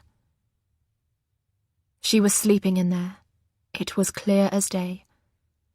It felt like the floor was caving in under me. While I had been living entangled with Abigail, my parents' marriage had fallen apart. Chapter 23. Saturday, 31st of August. Day 97. Anne. 3 weeks before the trial, we took the train from Lincolnshire down to London. We were going to visit the courthouse, meet a woman from the Witness Support Service, all steps in preparing Abigail. On the direct train, only an hour, I watched as my daughter leaned her head against the window, letting it rattle against the glass. It amazed me that she could do that and not mind the juddering against her temple. But then I was learning that there were things that didn't affect Abigail in the way I'd expected, and other things we couldn't always predict, that did. Robert sat next to her, in the aisle seat, and I sat opposite them both. While Abigail stared out into the cloud-heaped sky, Robert and I found ourselves looking at each other. For both of us, this journey felt like a test, forcing us to return to where everything once went so wrong. Abigail sat with us, but the ghosts of the past sat with us too. She had been worse since Jess left, I could say that for sure. She had withdrawn into herself again, like now, sitting with her head turned away. I had so often envied that bond of theirs that no one else could penetrate. I was Abigail's mother, but when my daughter came home, it hadn't been me that she turned to. There could have been 1,000 reasons why, or there could have been just one. I was glad it was the fast train. I don't think I could have managed with the stops, Peterborough, Stevenage. We were running straight to King's Cross, and from there we would take the tube to Tower Hill, where there was a station walking distance from the courts. Soon our train was rushing through the north of London, Alexandra Palace, Finsbury Park. I stood up to pull our coats down from the rack, and Abigail turned her gaze to follow me. All this that we were doing now was designed to help her. I knew we were asking a lot of her, but what choice did we have? Tonya's case had fallen apart. It was down to Abigail now. Main witness. Main victim. I handed her her jacket and she hugged it to her like a blanket. She looked as though she wasn't sleeping properly again, or barely sleeping at all. Dark circles under her eyes alongside a jitteriness, the energy of adrenaline or caffeine. Now her eyes were closing again, and her head tilted back towards the glass pillow of the window. "Abigail, we're almost there," I said. King's Cross wasn't as crowded as I'd expected, and I was gratefully relieved at that. I had planned this journey far in advance, finding a way to avoid the Northern Line, because even if the courthouse was right next to London Bridge, how could I ever bear to go back there? We'd take the Circle Line and then walk across the river from Tower Hill and arrive that way. But this yellow line was running jam-packed, and that was enough to get me remembering. No buggy, I had to keep on reminding myself. No hospital, and Robert is here. This is not history repeating. Still, that didn't stop me reaching out for Abigail as we pushed our way on board. I wanted to take hold of her, grip her tight, but she slipped her hand away from my grasp, reaching up instead for the yellow pole above her head. We rode through one tunnel after another, and I watched Robert's eyes, scanning every platform. He was getting it, I knew, the needles of what if, what if. He was looking for her, a blonde-haired, bewildered 8-year-old girl, and he was needling himself. I should have been there. He had lifted the weight off me in saying that, slung it heavily onto his own back. Now he kept scanning the platforms, but there was no point because she hadn't stayed on the platform, that was the problem. She had burrowed her way through the crowds, turning heel, disappearing, and I couldn't pretend that I didn't know why. I made myself reach out and touch Robert's arm. No words, but I was saying, "Not your fault." Caroline met us at the entrance to the Crown Court and introduced herself with her witness service badge. She smiled at Abigail the way everyone did, sympathetic, admiring, kind. Because it was a Saturday, the courthouse was empty, all the cases wrapped up for the week. Its hallways and spaces were free for us to view. She would show us the witness waiting rooms first. As we made our way through that sombre building, the feeling crept up on me again. In a matter of weeks, everything would converge in this courthouse. I should have felt glad that he would be put on trial and held accountable for what he had done. Instead, it was a low, sickening sensation I felt, beginning as a chill in my hands and a hollowness in my legs. The witness waiting rooms were nondescript. "You'll be in here until it's your turn to give evidence," she told Abigail. My daughter took in the soft chairs, the low coffee table, the efforts made to put victims at ease. "You shouldn't have to wait too long, and straight afterwards you can leave as soon as the judge agrees." The waiting room seemed like a safe place. It would be all right if Abigail was in here. "And not see him," she said. Caroline hesitated. Instead of answering, she beckoned us to follow her. The door of the waiting area closed behind us, shutting us out of that protected space. She led us back along the corridor to the courtrooms. At number 3, she opened the door wide. "This might not be the one that your case takes place in. In fact, the chances are that it won't. But all the rooms are similar, and this is just to give you an idea." It was smaller than I'd imagined, much more intimate. The chill in my hands rose up through my arms. "He'll be in here," I said. "The defendant?" Caroline nodded. "Or in one just like it." She leaned towards my daughter, pointing for her sake. "He'll be in the dock. Do you see this area here? The judge will sit here, the jury over there, and people can watch from the gallery here."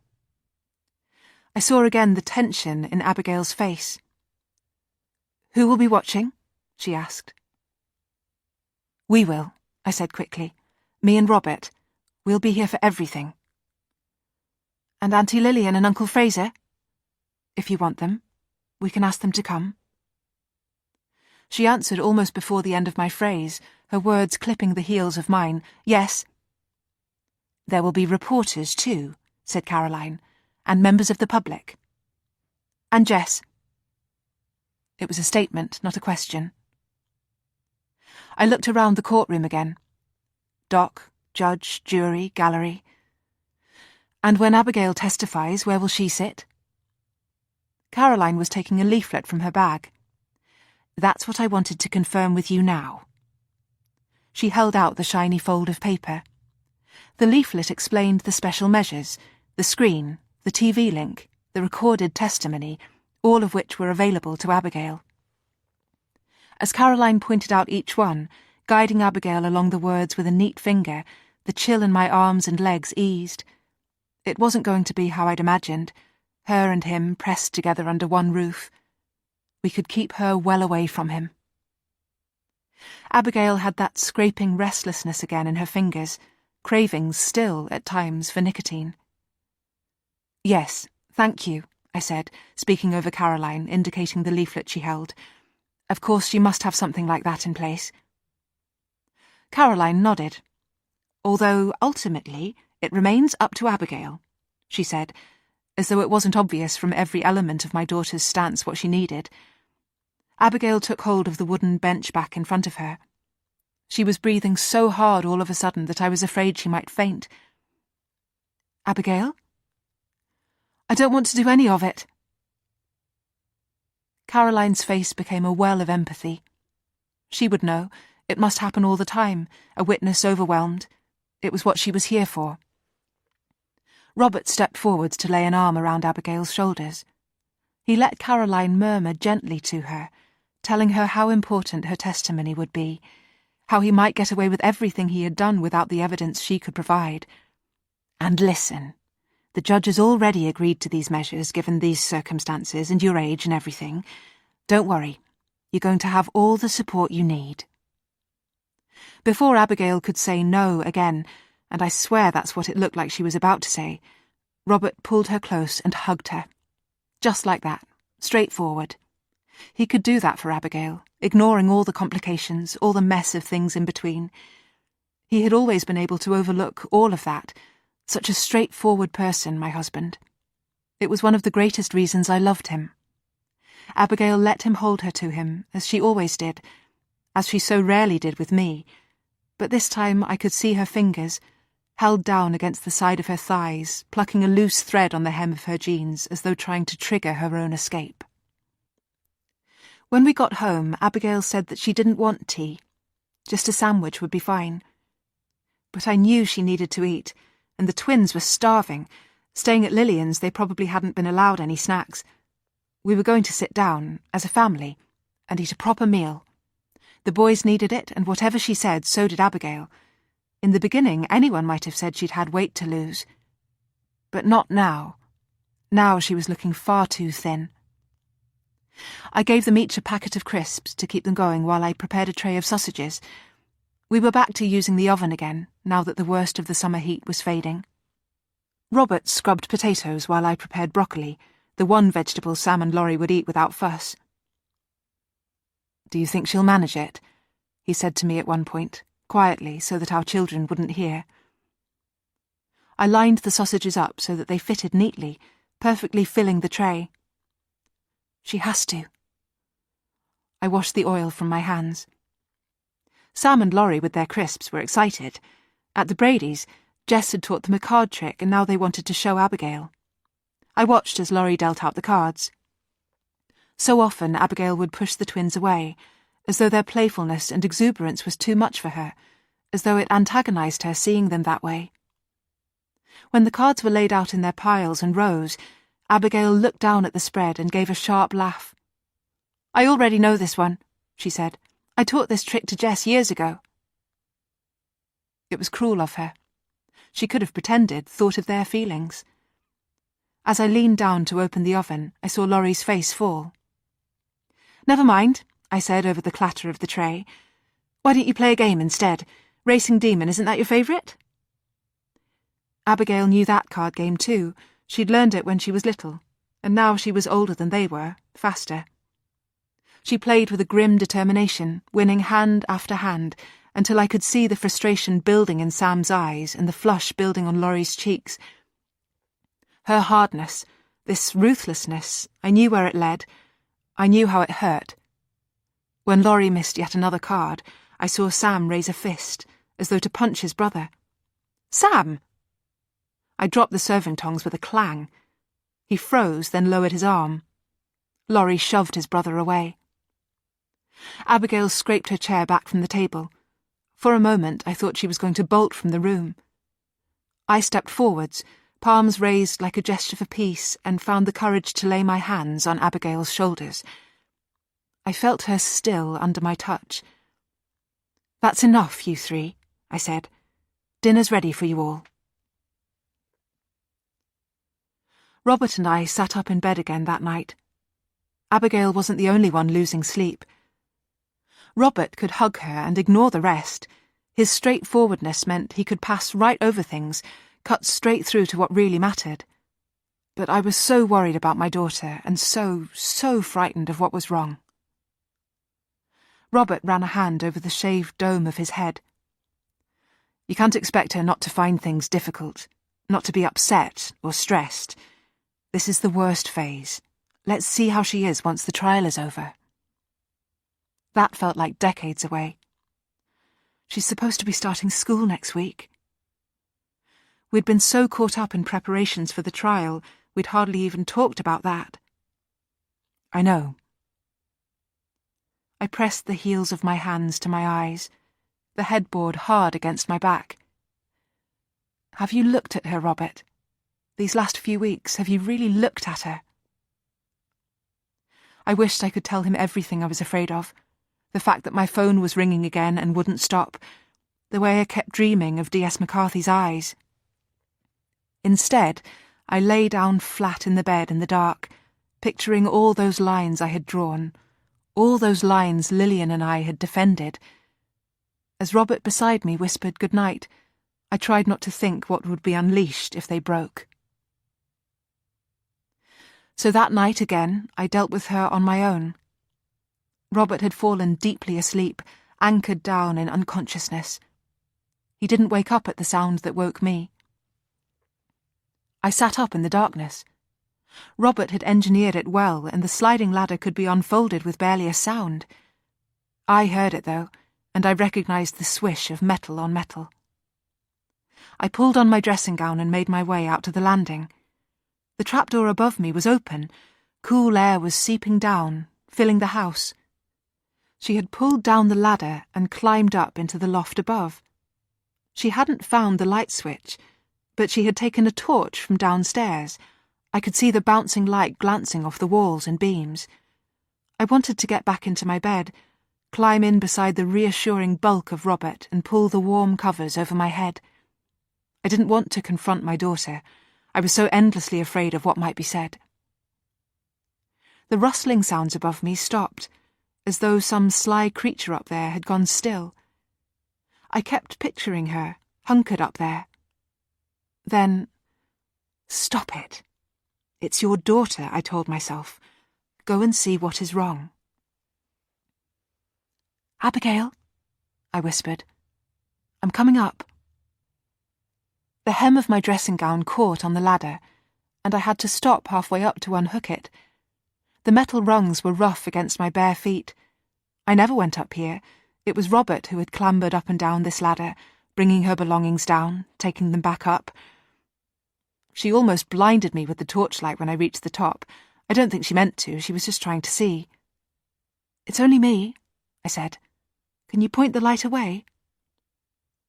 She set the torch down on its end, so that it made a column of white light to the low beams above.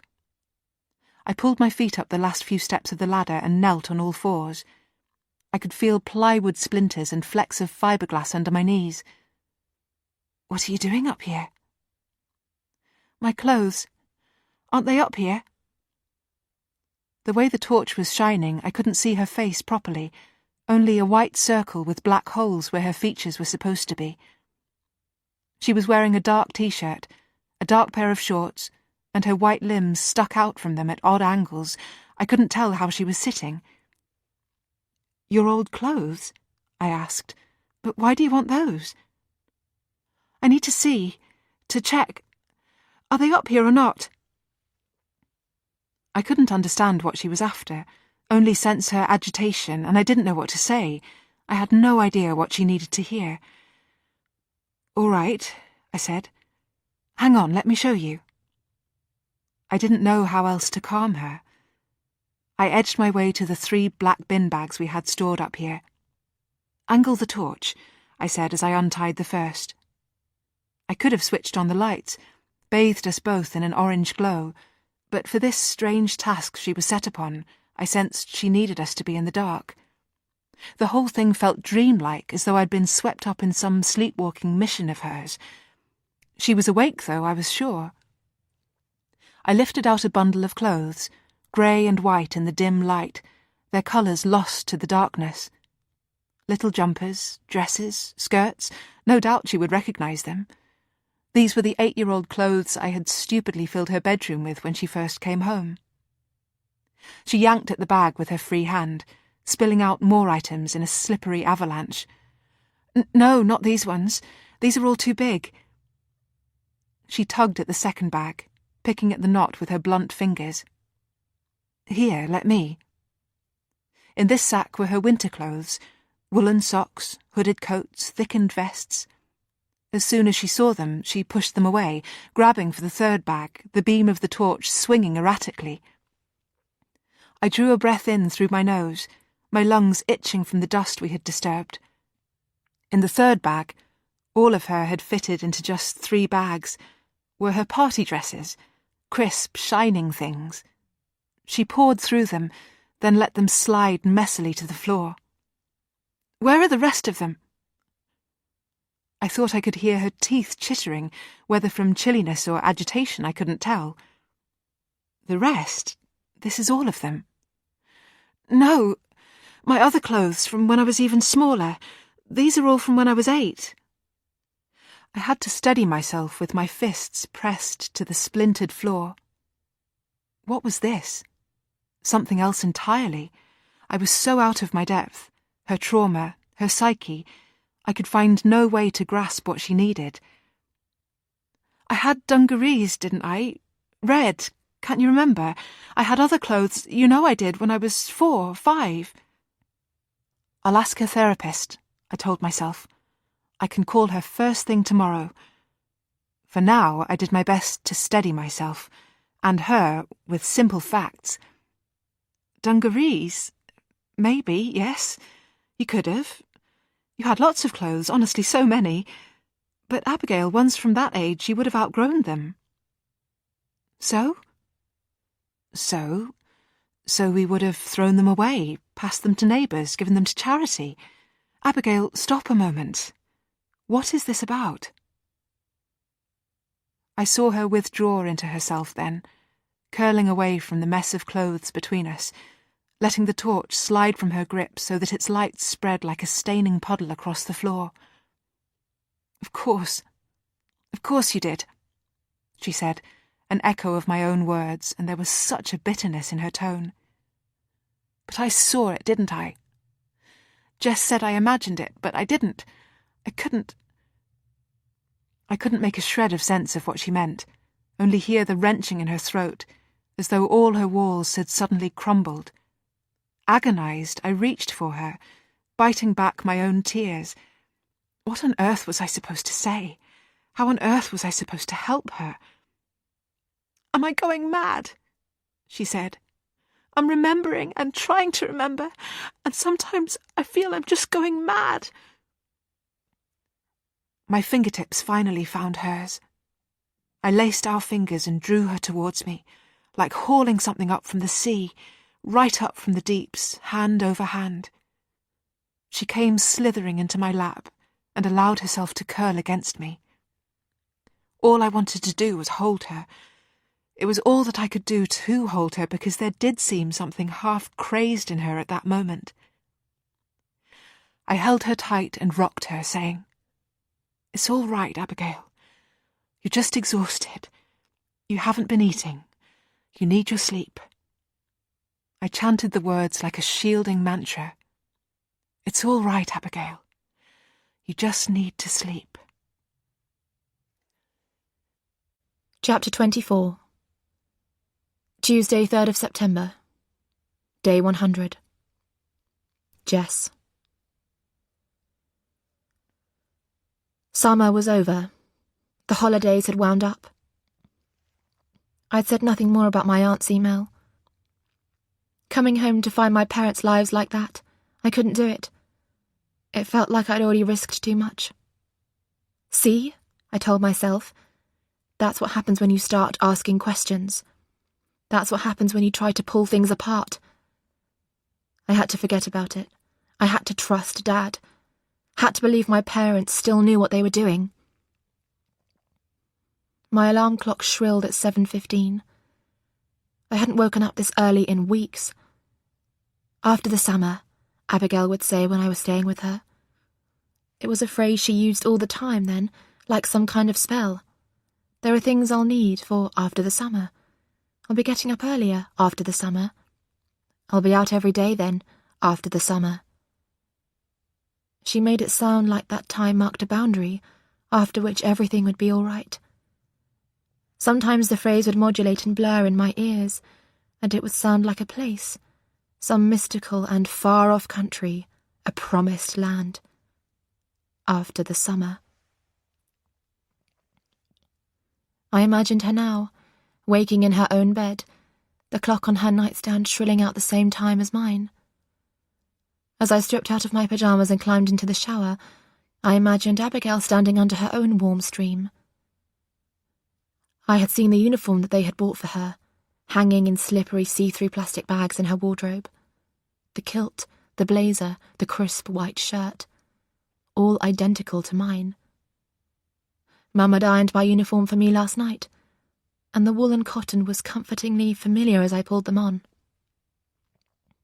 I ate breakfast, ignoring the way Mum and Dad slid past each other like ghosts. I turned my eyes and ears off to them, the only way I knew how to cope. Instead, I imagined Abigail yawning over her own plate of toast, smeared with cherry jam, her favourite. I made the bus just in time, and all the way there I pictured Abigail on her own route, riding in the car with Auntie Anne and the twins. First, they would drop off the boys at primary, Sam and Laurie landing kisses on their sisters' cheeks as they scrambled out. Then she and my aunt would head on to our high school. Maybe Abigail would be feeling a bit anxious. Such a big step for her, such a big new thing. Perhaps she would have to keep wiping her damp hands down the wool of her skirt. I pictured her croning out of the front window to catch sight of me at the top of the school lane, where we'd always agreed that we would meet. I pictured her clambering out of the car, waving goodbye to Auntie Anne. I saw myself coming up beside her, linking arms with her, the two of us walking into school, just like that. My bus reached the school at 8:25. My legs were shaky as I climbed down. The sun was supposed to be out, but it kept disappearing behind blankets of cloud. I hitched up my school bag as I headed down the lane, still imagining my cousin hitching hers. Lena was waiting for me by the school gates, like she'd done so many times before. With a jolt of déjà vu, I remembered meeting her here that very first time after Abigail came home. She looked a little bit taller now, since the summer. Taller than ever compared to me. I'd hardly spoken to her all holidays. I'd been so wrapped up with Abigail instead. Now I wished I'd gone to see her, even once. She could have come with me and Abigail to the cinema, but I hadn't even thought to invite her. I hardly knew what she'd been doing all summer, only that she'd spent most of it with Tom. By the time I reached her, the first bell for registration was already ringing, high and shrill, more like an alarm. As I stopped in front of her, pulling tight the straps on my bag, her eyes went flitting past me, searching. I knew exactly what she was looking for. I tried my very best to act casual. I shrugged one shoulder, looked off somewhere in the distance. "Well," said Lena, "where is she?" The whole pretense of my morning dissolved, falling apart like the daydream it was. I shook my head. "She isn't coming," I said. I'd hoped up until the very last minute that the adults would change their minds, but they just kept saying she wasn't ready yet, even though I kept telling them that I would look after her, I would be there, I would make sure she was fine. I could read the look on Lena's face, even if she wasn't saying anything. I knew what she was thinking. Told you so. "It's not like that," I said. "They just want to get the trial out of the way first. It only means she'll start a few weeks later, after half-term, maybe even before then." Lena began walking, heading for our form room. "Whatever, but we'll be late if we don't hurry up." I followed her inside and along the corridors. Did she have to walk so fast? "Honestly, Lena, my aunt and uncle are just being overcautious, and anyway, she just needs a bit more time." I could hardly keep up with her. "Lena, slow down." She stopped and turned for a moment to face me. Then she was climbing the stairs to our form class, taking them two at a time. "I wanted to invite you along to a party," she said. "A party?" I hurried to keep up. "It's one of Tom's friends. You should come. Bring Abigail too if you want." She pushed her way through the landing doors, turned the corner to the next flight. The doors swung awkwardly, almost trapping me between. I tried to imagine it. Abigail at a party, amidst boys, amidst booze. "So, will you come?" Lena said to me over her shoulder. "When is it?" "Next Saturday." I came to a halt, and she stopped too. I was about to say yes, of course I would come. Of course I wanted to hang out with Lena, with Tom, with all of his friends. Because I did. I had never wanted to be left behind. And of course I was glad she'd invited Abigail too. But then I remembered. A week on Saturday. "What date is that?" "September the 14th. My heart sank. "I want to, Lena, I really do. But it's Abigail's birthday. We're going out to celebrate." Now the second bell rang, a shrill racket. Lena carried on climbing, but slower now. "So you don't want to?" "Of course I do, Lena, but..." Why did I always have to choose? Wait. Wait! I grabbed for her arm. I was breathless from all the trying to keep up. I tried to organise my thoughts, work out a plan. Can't we do both? I'll go to dinner first with Abigail, and afterwards I'll come to the party with you. Lena turned and looked at me. And what about Abigail? What do you mean? Aren't you going to bring her to the party? I felt my cheeks burn. She had caught me out. A slip of the tongue. I'd left my cousin out, unable to picture her in that place. I went on holding on to Lena's arm. I tried to tell myself that Lena was jealous. The only reason she would be saying all this. Testing me, tripping me up. I'd gone off with Abigail for the whole of the summer, barely spoken to Lena. That's what it was. I'll bring Abigail if she wants to come. Lena had nothing but skepticism in her face. Behind her, up the corridor, I could see a group of our classmates lingering by the form room doorway. Girls who had done stuff like Lena, tried things, laughed about it, had the marks and scars to prove it. You don't know, do you, what happened with us and Tom? With Tom? I couldn't understand. You remember, at the music festival? I let go of her arm. I felt everything inside of me go cold. We were all talking about you, how happy Abigail must be seeing you again. I remember them standing there, not speaking, almost frozen. What? I said. Go on, tell me. I was telling your cousin how much you loved her. And? The awkward smile on Tom's face, the flush on Lena's cheeks. Yeah, but sometimes I hate her, was what your cousin said. Chapter 25. Tuesday, 3rd of September. Day 100. Anne. When it came down to it, she wasn't in any kind of state to go to school. On that first day when she should have gone, her uniform stayed in the wardrobe and she slept in late instead. She wasn't awake to wave Robert and the twins off, and the house felt far too quiet when they had gone. It was close to midday when I finally managed to rouse her and get her dressed and down to the car. We weren't going to waste the day, I'd decided, and even if school was going to have to wait, there were other things that couldn't be put off. We could have gone into Nottingham, or down to London even, and we would certainly have found something there, but the thought of the train journeys and the crowds and how long a day it would make it meant I chose to drive her to Lincoln instead. Not the best, but I hoped it would do. We found somewhere to park, $3.50 for 4 hours, and walked there together through the early autumn streets. We came in on the ground floor, through the section that sold wheelie suitcases and travel kits. We need to go up a few levels, I said. On the escalator, under all the bright lights and the air conditioning, I saw how washed out Abigail looked. She hadn't wanted anything but coffee when she woke up, black, no sugar, and though I'd taken her up a banana, she hadn't eaten it. I checked the directory and took her right up to the top floor.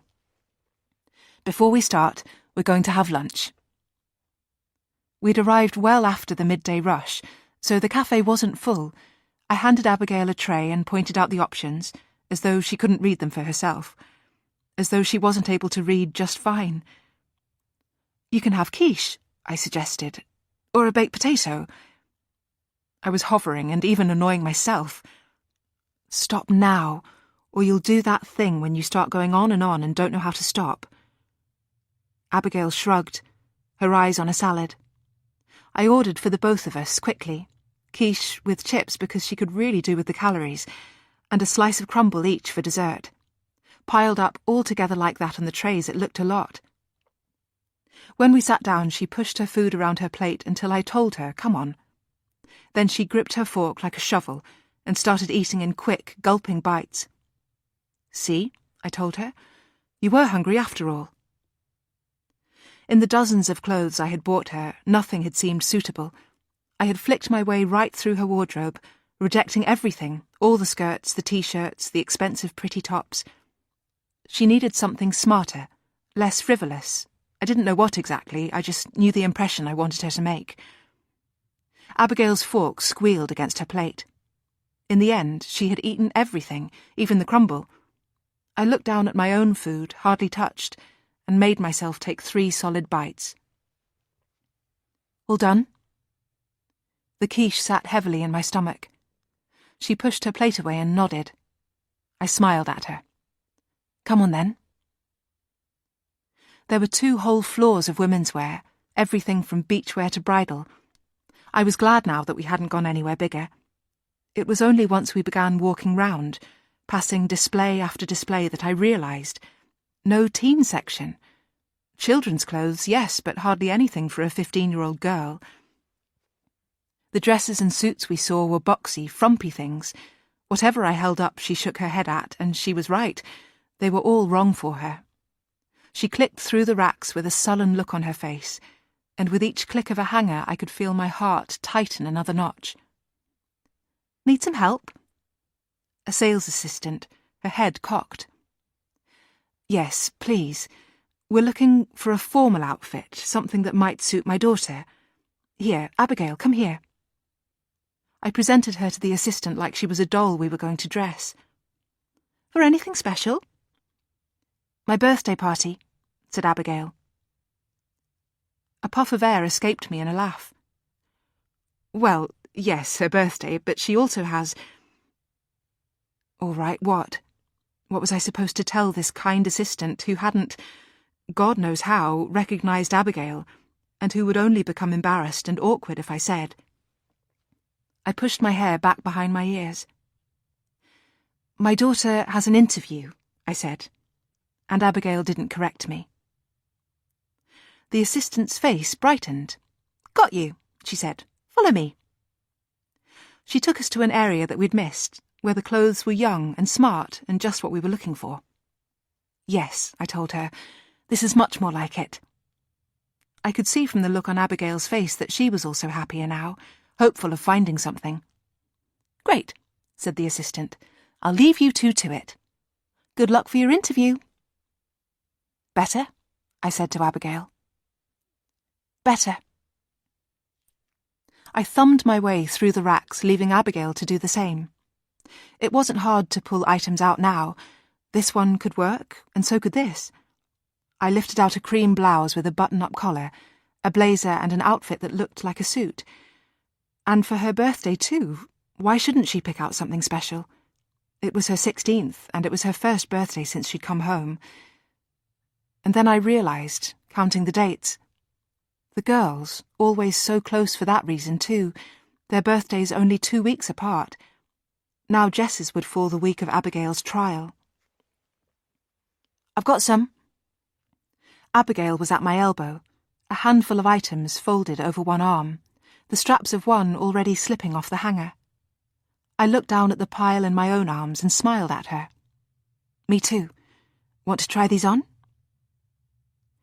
It took us a while to find the changing rooms, but when we did, there wasn't a queue. Inside, I helped Abigail hang the clothes in her stall. They barely squeezed onto the hooks. I'll be right out here, I told her. Try them on and come out and show me. I sat down on a soft, low chair just outside. I could see the flicker of her shadow under the stall door, and a clatter and a flash of blue when she dropped one of the blazers. She scooped it up again from the floor. Have you got one on yet? Can I see?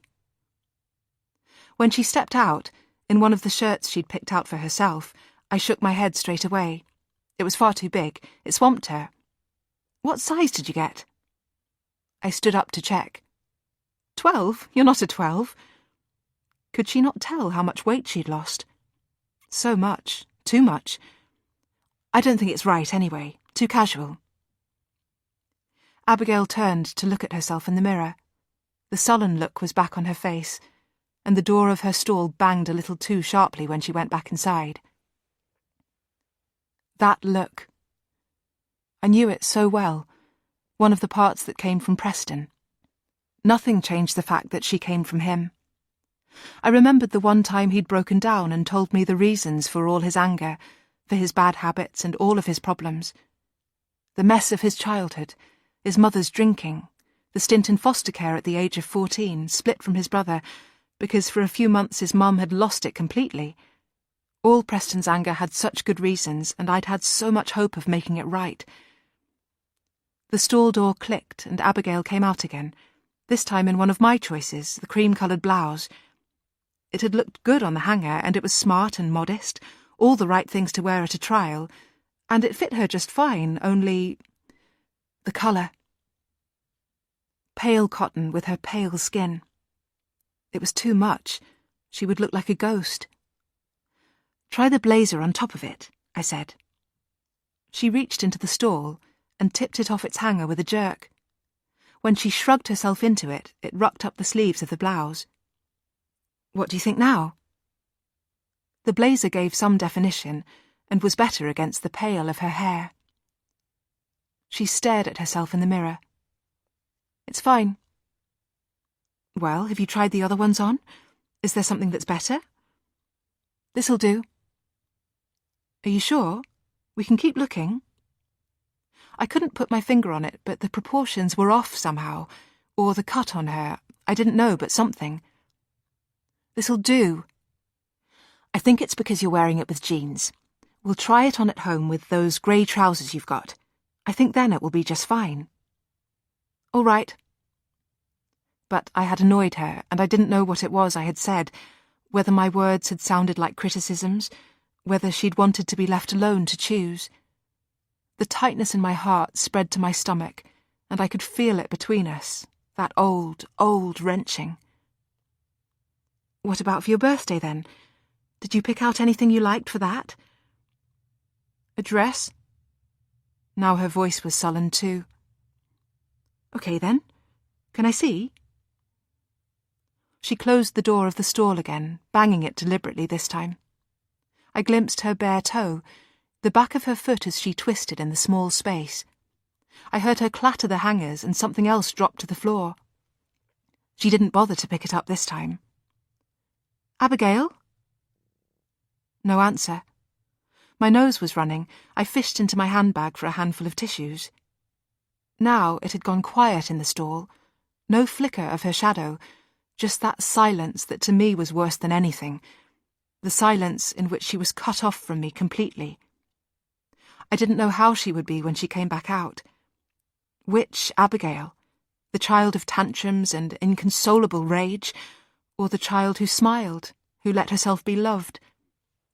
Now my eyes were running too, like an allergic reaction, but I knew it wasn't.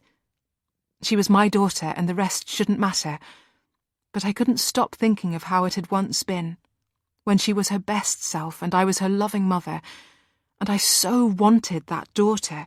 I so wanted it to be that Abigail who'd come home. I found a tissue and pushed it against my mouth, trying not to make a sound. The stall door opened. I wiped away my tears. "What about this?" I bought myself a second by blowing my nose. Then I looked up. It took me a long time to take it all in. It was as though I could only look at her in stages. The material was dark, a deep blood red, and it pinched her tight around the waist. It had no sleeves, and the capped shoulders left the pale thinness of her arms exposed.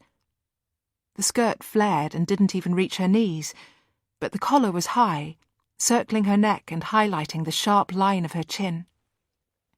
Her stomach, from the full lunch, made a curve between her hips. All over the dress fitted her so closely I thought I could see her heart beating through it. "Well?"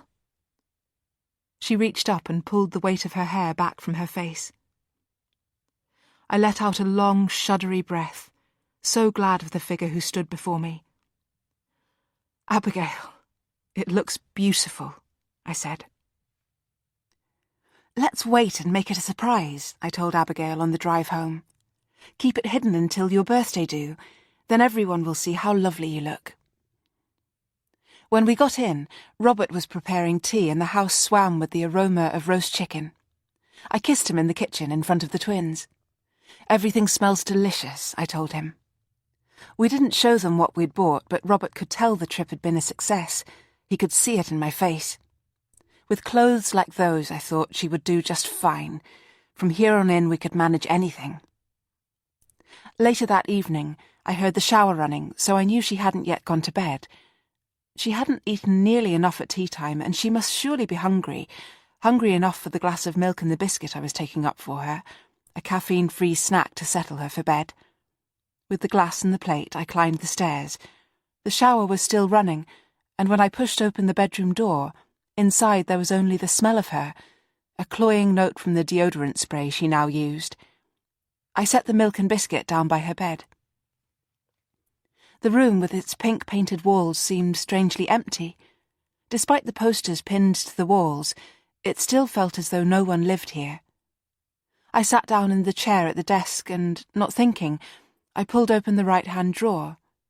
Inside was a ruler that could be folded in half, a pink eraser and a dusting of tiny paper circles where a hole punch had leaked. In the left-hand drawer was a blue paperclip, bent. It was as I was sliding that left-hand drawer closed that I saw the bin at the side of her desk, a folded wad of paper stuffed deep into it. Scattered on top were scraps of the blue and white wallpaper we had stripped from her walls months ago, though why she had those I had no idea. I pulled out the folded papers, shaking them free of the wallpaper dust and flakes. The stack of single sheets was covered with her handwriting, joined up letters so neat and pretty they almost looked old-fashioned. At first, I thought perhaps they were from her therapy sessions, weekly exercises, homework, but when I opened them out, I realised they were something else entirely. On some pages there were 2, 3 sentences, on some pages only a few broken phrases, and on one, just 3 words, "What he did." And at the top of each one she'd written the heading, "Abigail's Victim Impact Statement." My heart climbed right into my throat. I smoothed out the page at the back of the pile. Here at last, her writing had filled the whole sheet. The garbled words made my scalp crawl. What he did was wrong, everyone says, but it was never wrong with him. Nothing seemed wrong in the beginning, only later on, once the kisses. But now everyone says the whole thing was bad, so then who is bad? Am I bad? In the beginning I was lost, now I'm back home and everyone is very, very happy. Mum especially says everything is all right now, but is it? What don't I know? What aren't they telling me? Are we meant to be a perfect family? How perfect? But perfect isn't him on me jerking on the pillows, and it isn't Mum unable to look me in the eye, and to Sam and Laurie I'm just like a toy to play with, and Dad, Robert, I wasn't properly ever his, so what if they meant it? What if everyone in my family meant it, and never knew it would turn out wrong? What if they meant this to be, the whole thing? But I don't care anyway. I do miss him, that's the truth, because he said he was mine and said I was his and he would never let me go, never. And everything was true from the very beginning because he knew me. I didn't register that the shower had stopped running. I only registered Abigail standing over me, wrapped in a towel, her wet hair darkened and dripping. I stood up so fast I banged my knee. "I'm so sorry, Abigail. I should never have read them." And yet she'd left them somewhere so easy to find, as though part of her had wanted me to look. She moved slowly, coolly, and to me that was worse than if she had been angry, furious, and had torn them from my grasp. Without saying a word, and without meeting my eyes, she reached out and took the pages from my hand. It seemed such an immense power she wielded in that moment. The towel hitched up to show the bony ridges of her thighs as she dropped the pages back into the bin. I felt myself go very still. Her next words were like a straight punch to the head. "And you still want me to write that fucking thing?" Chapter 26. Wednesday, 11th of September. Day 108. Jess. On the Wednesday before Abigail's birthday, I arrived home before either Mum or Dad. The house was quiet and empty. I changed out of my school clothes and sat in the living room to wait for them. As soon as I heard Mum's car in the drive, I filled up the kettle and put it on.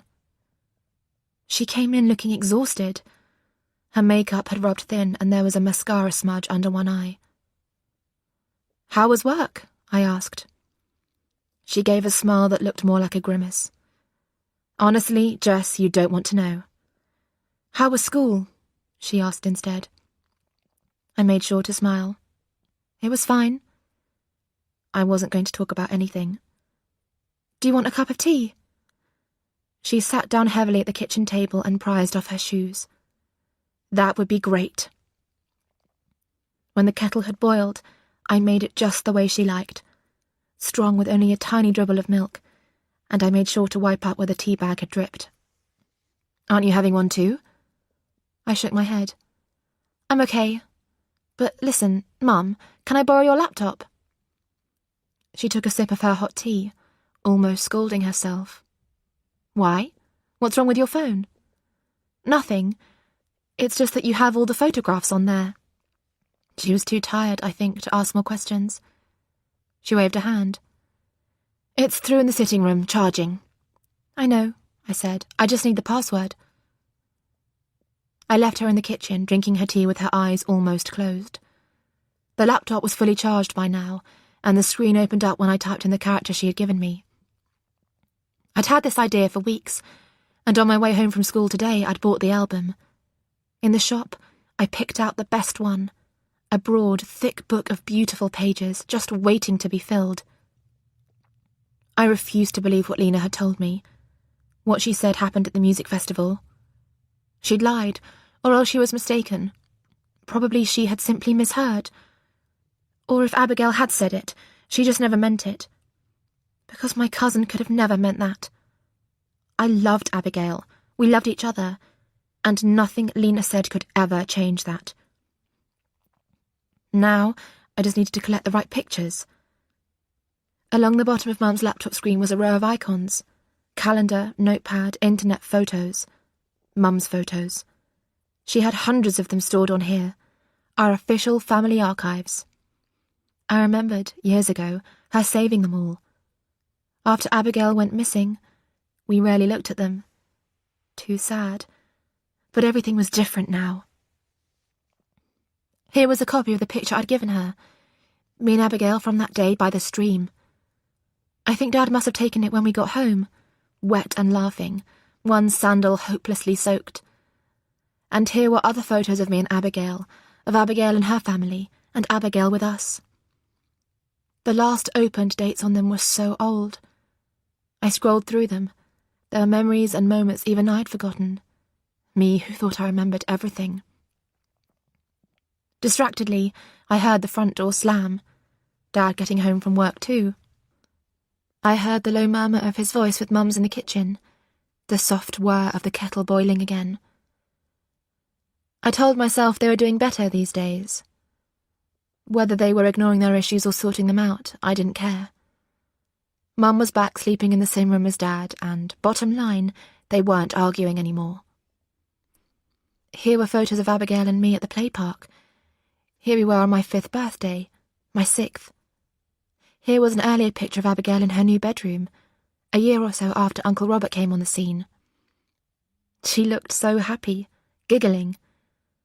On Mum's laptop, I made a new folder. I called it Abigail, and I saved all the best photographs in there. The whole thing would be a beautiful surprise for Abigail, the very best birthday present I could think of. On Saturday, her birthday, we were the first to arrive. Mum, Dad, and me. For some reason, my aunt and uncle had picked the posh hotel in the centre of town. Definitely not the kind of place we usually ate. Properly fancy. All flock wallpaper, mauve napkins, real silver cutlery. The waitress who came to take our drinks orders wore a little silk necktie. It wasn't the kind of place we usually came to, but this was a special occasion. The absolutely most special. We all had presents and cards for her. It had been so much easier to choose this time, to pick out the obvious messages. Happy birthday, happy 16th. In just 2 weeks' time it would be my birthday too, 27th of September. I'd be 16 as well, exactly like her again. I only hoped the trial would be over by then. I'd wrapped her album in turquoise paper, a colour she'd always liked when we were kids. When I saw her coming into the restaurant with Auntie Anne, Uncle Robert, the twins, I stood up. How long was it actually since I'd last seen her? 2 weeks, nearly 3? Her outfit was lovely. a dark red dress that rose high about her neck. "You look very grown up," Mum said to her with a smile. She didn't say anything about how my cousin's collarbone stuck out. Under the makeup she'd put on, Abigail looked like she was coming down with a cold. A bit hot to the touch in my hello hug. Uncle Robert sat her at the top of the table so she could see us all. I sat on her right-hand side. I'd been right. It didn't matter what Lena had said. Everything was good between us. Everything was fine. As we handed her our cards and presents, Abigail gathered them into a pile at the side of her plate. She didn't seem to know quite what to do with them.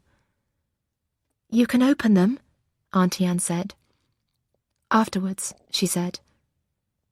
I looked at the pile, 6 in total maybe, and suddenly I thought of all the presents she had missed out on. Every birthday that had passed by when she was locked up with him, away from us. Had he even known when her birthday was? All right, well, we'd make up for that now.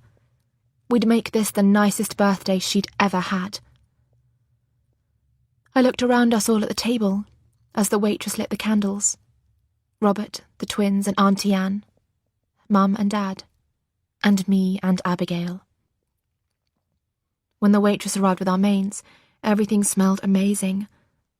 I hadn't realised how ravenous I was, so busy all day with Abigail's album. When my chicken dish arrived, I wished I'd ordered a side. It was so tasty, but there wasn't much of a portion. Abigail had ordered some kind of risotto topped with green stuff. She was sort of pushing it round her plate. "Don't you like it?" I asked. She wrinkled her nose. Not really. I looked down at my own plate. "Here. Wait." I pulled her plate towards me, made room on it with my fork. With my knife, I separated a hunk of chicken for her. "Have some of mine. I wouldn't manage it all anyway." After that, I finished my meal pretty soon and got impatient waiting for everyone else to finish. When our desserts came, I couldn't wait any longer. I nudged Abigail's elbow. "Come on, open your presents." All of us had made such an effort. They were beautiful gifts that we had chosen for her. A woven silk scarf from Mum and Dad, a board game from Sam and Laurie, and her own iPhone from my uncle and aunt. I craned across. "I'll help you set up Instagram and everything. We can Snapchat. It'll be almost like living together again." Now she reached for my own present, tied with a bright pink ribbon. I helped her lift the flat, heavy package. She weighed it, shook it, trying to guess. Carefully she picked off the sellotape, pulling the wrapping paper free. Now at last she could see what it was. I leaned over, unable to hold back. "Look, I filled it with all our family photos. There's loads in here you haven't seen. I don't even think anyone else has copies. They're from my mum's collection. Photos of you, of me, of all of us." "Auntie Lillian's collection?" There was a strange note in Abigail's voice. "Oh, Jess," said Mum, "what a lovely idea." Slowly my cousin lifted the stiff cover, turning through the first pages. It was a lovely idea. The whole thing was lovely. Abigail and all of us, the pretty restaurant and the birthday cards, Abigail's pretty outfit, and everyone here, it was just right, just how it should be. Abigail turned the pages slowly to begin with, then faster, more urgently. I'd begun with the very earliest pictures, me and Abigail as babies, then as toddlers in those years we spent together when Auntie Anne and Abigail lived with us in London. There we were, us with Abigail at 2, at 3, then all of us arriving and settling in Lincolnshire. Here she was at 3.5, 4, Uncle Robert appearing on the scene. So many happier shots then. Abigail turned another page and leaned forwards. Her neck bent so far it looked painful. "These are all wonderful," said Auntie Anne. "Can I see?" Instead, Abigail gripped the album tighter, the cardboard protesting under her hands. I could glimpse a picture. Abigail smiling, Abigail giggling, Abigail happy, red dungarees, white and blue striped wallpaper. I reached out to ease her grip, but she pushed my fingers away. The heat was coming off her like she was burning up. "What is this?" she said. My smile made it hard to speak. This one is you, in Robert's house. I think it's when you had just moved in. The words came out almost under my breath. I was frightened of making a scene. Auntie Anne was saying, "It's lovely, Jess, so lovely. I'm so glad your mum saved them all." And Uncle Robert was saying, "Abigail, won't you say thank you?" We were all leaning in, closing in on her. That flush on her cheeks looked feverish now. She pressed the album covers shut and stood up, pushing back her chair so hard it fell over. For a dumb moment, I thought she only wanted to say thank you. Instead, she stood there and yelled at us all. Chapter 27. Saturday, 14th of September. Day 111. Anne. "Stop pretending!" she yelled. "Stop pretending, all of you!" And then Abigail was bolting from the table. "Go after her," said Robert, pushing himself up. For a second, I couldn't get my legs to work. Jess had given her a perfect album of perfect family photos, but the table was covered with empty plates, dirty napkins, and how could we pretend we were perfect at all? She had already set off like a hare, twisting through the candle-lit tables. I set off after her, but I was so slow and clumsy, and I couldn't seem to get through. The thick back of someone's chair caught me in the ribs, knocking the breath out of me, and I stumbled out an apology, pushing my way past. Ahead of me, Abigail was pulling open the heavy restaurant doors, her thin shape twisting away through the gap. At the second door, I almost caught her, my hand catching the shoulder seam of her dress, but she twisted away, ripping herself free. "Abigail!" The outer door swung back on me, clipping my wrist, and she was away again, dashing right out into the street. She shoved her way outside, into the dark, where the road in front of us was full of cars, tail lights, headlights. She went herring up the pavement, pushing through a couple coming towards us, shoving past them. "Abigail!" I shouted again, running after her, and behind me I could hear Robert shouting too, coming after us, calling Abigail's name. There was a moment when she seemed to hesitate and fall back, and I thought, "It's all right, she's stopping. You'll catch her up now." I kept running, ready to grasp her and hold her, and she had stopped as though waiting for me, as though all she'd ever wanted was for me to reach her. So I wasn't prepared for what happened next. I wasn't prepared for it at all. Was she trying to cross, still compelled to run away? Or was it some other instinct that drove her at that point? She jibed right, veering from the pavement. The driver never expected her. And then all I remember is my shout, a scream of brakes and a sickening thud, the sight of her red dress flying up and the sight of her beautiful, thin body falling. Minutes later that felt like hours, there were lights, red and blue, and sirens and urgent people doing urgent things. Robert climbing into the back of the ambulance with her, while Fraser got me into our car, telling me Lillian was taking Jess and the twins, telling me to put my seatbelt on, and then we were driving in the wake of the sirens. Fraser was talking as we drove, and I wanted to say to him, I know, I wrote you an email, and how I wish now I'd sent it. But all I could do was close my eyes, unable to speak. "Will you trust me?" he kept asking. "Will you trust me?" Then we were at the hospital, Lincoln A&E, and the light was greenish. Robert was there, and Lillian, Jess and the twins, but not Abigail, she was with the doctors. We sat in the waiting area, cold, still in shock. She was going to be okay, they had told us. Concussion at most. Abigail had been lucky to miss the car, only falling and knocking her head, a glancing blow on the curb. They would run a few more checks and monitor her overnight. They would let us know as soon as we could see her. Under the harsh lights, the air hung heavy, like the pressure you get when you fly in a plane. It grows and grows until you almost can't bear it, and when it bursts, your whole head rings. Stop pretending. How could I have thought all this time it didn't matter? How could I ever have thought she'd forgotten what I'd done? Sam and Laurie lay slumped against Robert, worn out by the ambulance, the panic. Fraser sat with his hands pressed to his knees. "What is it?" said Robert. "Please tell me what is going on." When Fraser went to speak, Lillian half stood, her voice a warning shot, but he held out a palm. "We all need to hear this. Yes, even Jess." Fraser took his daughter's hand in his. Jess was sitting so upright in her plastic chair, ready and not ready, her features a blur of both adult and child. "Lillian," said my husband. "Fraser." Fraser looked at me for a long time, then slowly switched his gaze to Lillian. When she sat back down, it felt as though some contract between them had been finally broken. When Fraser spoke, it was as though he'd been preparing the words for years. "It was wrong of us, Lillian. It was wrong of us, Robert, and I'm so sorry about it, though we all meant well. Lillian, I think what Anne told you is right. I think Abigail remembers those moments on the train. We should never have kept this buried. I think it's time now to say what happened."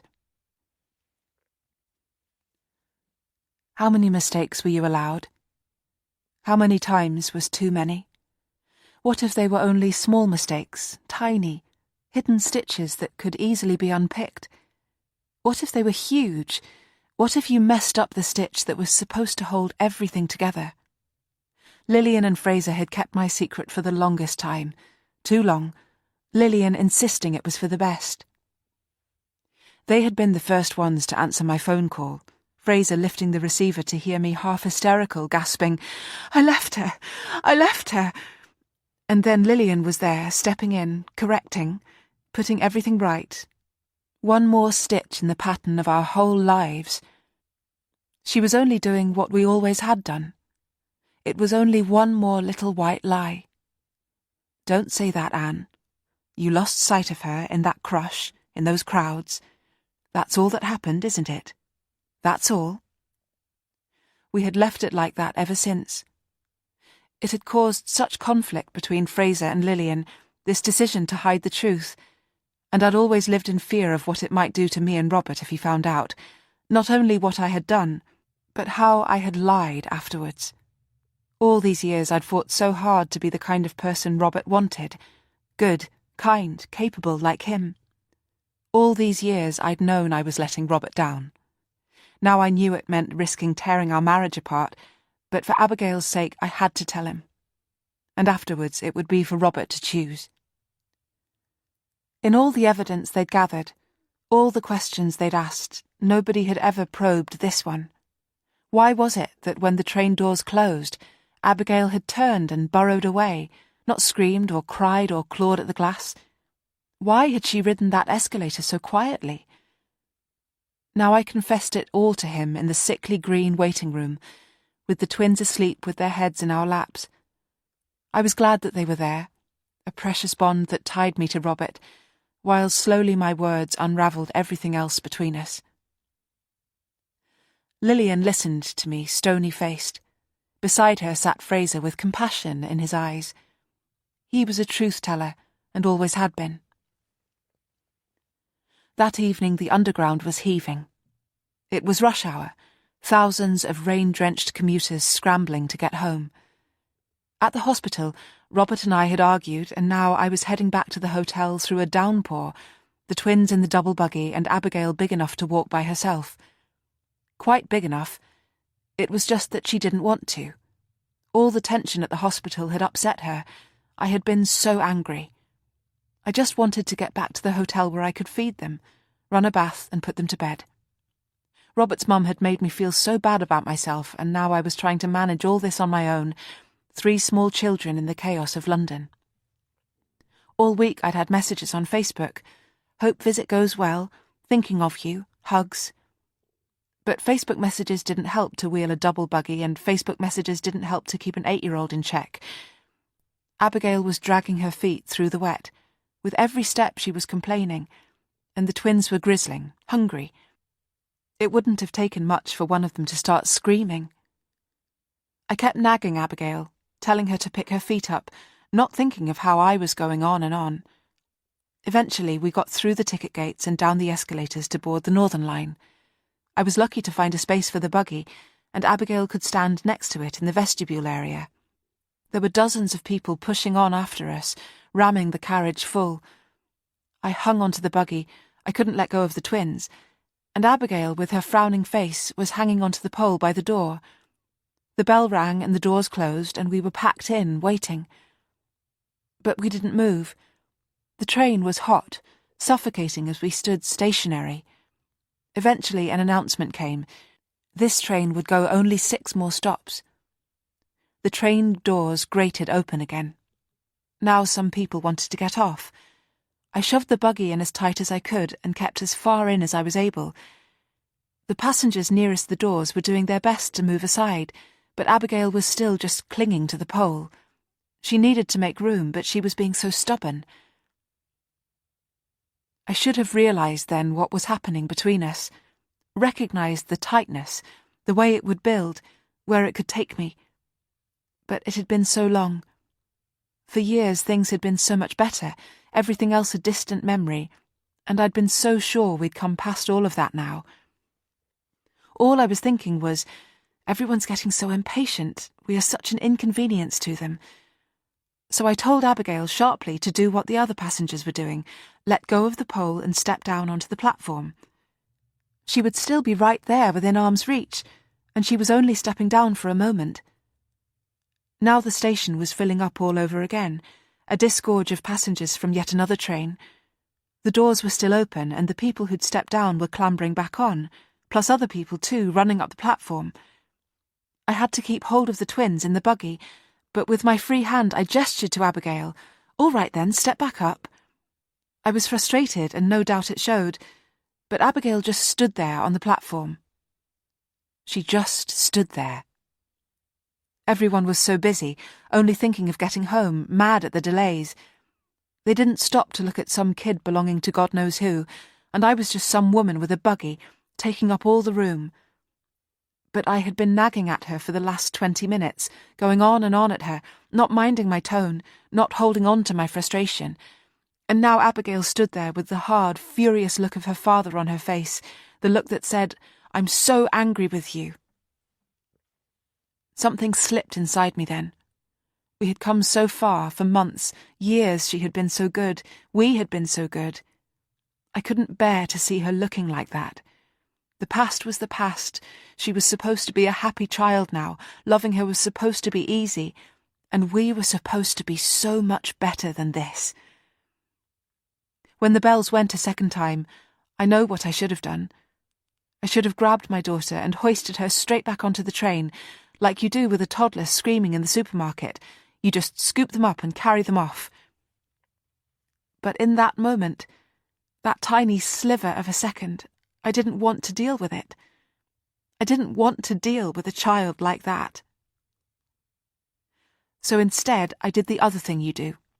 When you feel that way, undermined, defeated. Anywhere else, it wouldn't have mattered when I turned away, frustrated and exhausted, when for just one split second I said to myself, "Fine." But then the doors closed and the train pulled away, and by the time I got to the emergency cord we were already in the tunnel on the way to the next station, and then it was simply, utterly too late. All of these words spilled like a river into the harsh light of the waiting room.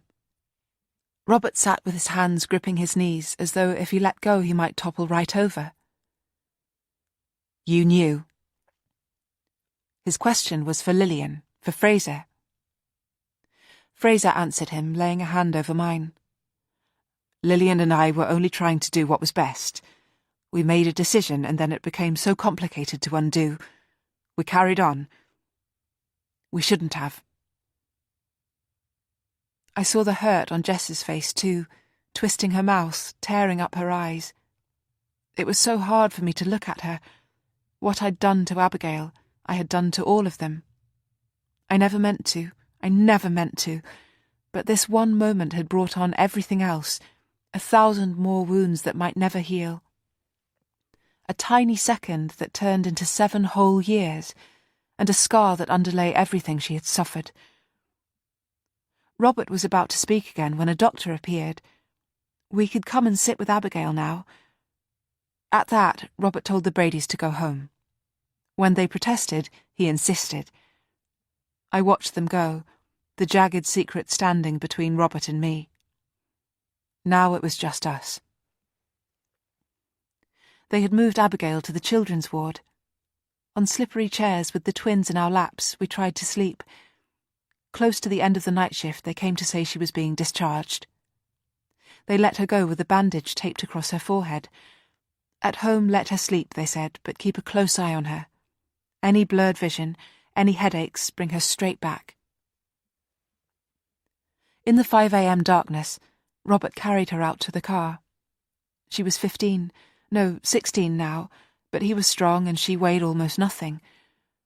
I followed behind them, sickened with guilt as I shepherded the twins. At home, just as at the very start, we put her straight to bed. Moving like a sleepwalker, she pulled off her clothes, burrowed her way into her sleeping t-shirt and turned over on her side. I knew, and I had known it all the way along. Abigail had taken that moment with her into her abduction, and Abigail remembered it when she came back. When I picked up her crumpled red dress from the floor, I saw the smudge of blood on her shoulder. Dawn was close to breaking outside when I slid into bed next to Robert. I could feel the fury in him. I knew how angry he was. He covered his face with his hands as we lay there. How could you not tell me? I could say it now. I should have. I was a coward. I know I let you shoulder the guilt by yourself. You did. I always thought I was to blame. I thought it was all my fault. You know I've struggled with that for years. I know. Why then? Why couldn't you have told me? I felt the tears come into my eyes. It was so painful for me to voice this other part of it, and my throat ached as I brought the words out. Because it was such a terrible thing to have done. It was the worst part of me, everything I didn't want to be. I thought if I showed you that, I thought if you knew... My words were small as teardrops in the dark. Robert, I thought for sure you would leave me. In the dissolving darkness, Robert fell silent. For a long, long while we lay there, 2 bodies in one bed, 2 paths ahead of us, one choice. There was nothing more I could do. I was no longer hiding from him. He knew my story now. He knew the truth. I knew I might lose him, that I might lose everything. But if I did, at the very least there were no longer lies between us. And knowing that, I felt a strange sense of calm. At last, in the breaking light, he reached out for me. His hand slipped over my hip, my stomach, feeling for me in a way he hadn't done for many, many months. I felt my skin shiver and tears come to my eyes, too much emotion suddenly to hold in. I hardly let myself breathe, and I tried to make barely a sound as I turned myself towards him, ready to accept whatever this meant, whether it was goodbye or whether it was love. He was rough at first, and I couldn't blame him. I felt the deluge of banked-up emotions spill out of him as he pushed and pulled. I accepted the jarring embrace, and I let him because I understood all of this was part of our working through, something that didn't have words but had the deepest chords of meaning. Before long he slowed and sank and became gentle. The pain disappeared, and his anger lifted away. And in the movement and closeness I understood him as well as if he had spoken out loud. He was saying, "You aren't to be blamed." Or maybe simpler, "I can forgive." Afterwards, in the morning light, I showered. The burning water washed all the rest away. With my hair wet, in my dressing gown, I made a mug of tea to take into Abigail. She lay in her bed straight out on her back, as though lying in a coffin. When I set the tea on her bedside table, though, her eyelids quivered and I knew she was awake. I gently drew the curtains back, filling the room with bright autumn daylight. I pulled the chair over from her desk so that I could sit right beside her. The little blue rabbit lay flopped over on the floor. I set it upright on the table, her Flopsy who had come through it all. "Does it hurt a lot?" I lifted my hand towards the white bandage on her forehead. Her voice was croaky. Her throat must have been very dry. "No, not much." She squinted in the glare. They had given her painkillers when she left the hospital, and I was glad she was getting some relief. I took her hand in mine, her skin cool, despite the warmth in the house. "I wanted to say something the first moment you came home," I began. "But I didn't, and it's left you with a terrible misunderstanding." She listened, lids flickering while I talked. For the first time, I spoke to her about everything that happened that day while her hand lay unmoving in mine. Having confessed once, the second time was easier, and whenever I asked if she understood, she nodded. I stumbled only a little when I got to the end. I found myself repeating phrases, my words becoming clumsy. I got it out, though, what I needed to say. "Anywhere else, Abigail, it wouldn't have mattered. I'd done that with you before, the same as I did that day. You often dawdled, and 9 times out of 10 I'd walk on the same way. You would only be mad at me for a second, and then you'd be right there catching up. That time wouldn't have been any different. It was only a stupid moment. The problem was just that you were on the platform. Whatever else he's made you think, it was never anything else. Just a tiny, stupid mistake. I was tired and not thinking straight, and in that split second when I expected you to step up, the doors... Then we were in the tunnel and the driver wouldn't stop, and honestly, Abigail, there was nothing else I could do." She squeezed her eyes tight shut. I placed a hand against her cheek. "Can you see how it was?" She nodded again and opened her eyes. She had said it didn't hurt, but I could see the pain now in the tightness of her face. "Yes," she whispered. "But is there anything else? Anything at all you haven't told me?" I felt a weight slip away from me then. Finally, I could look at her honestly and say, "No, Abigail, I promise you, that's all." She lay there, unblinking eyes open to the ceiling, and I could almost see her fighting with herself, to believe me or not, to accept or push away. At last she let out her breath and nodded, as though she had won or given up the fight. "All right then," I said. "I love you." It couldn't have been, surely, but it felt like the first time I'd said those words to her, directly and aloud, since she came home. Now I would leave her to sleep. She was here. She was safe, and everything was in the open. As I closed her door behind me, I saw her sit up and take a sip of the lukewarm tea. Chapter 28. Saturday, 21st of September. Day 118. Jess.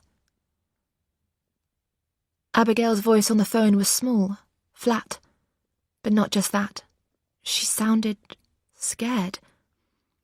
"Can I come and stay at yours?" Her voice was crackly on the line, like she was calling long distance. "Now?" I said. Her call had woken me from the dead of sleep. "I thought you were going to London tomorrow. Isn't it the trial? Isn't it the day after tomorrow it starts?" "Please, Jess. Where are you?"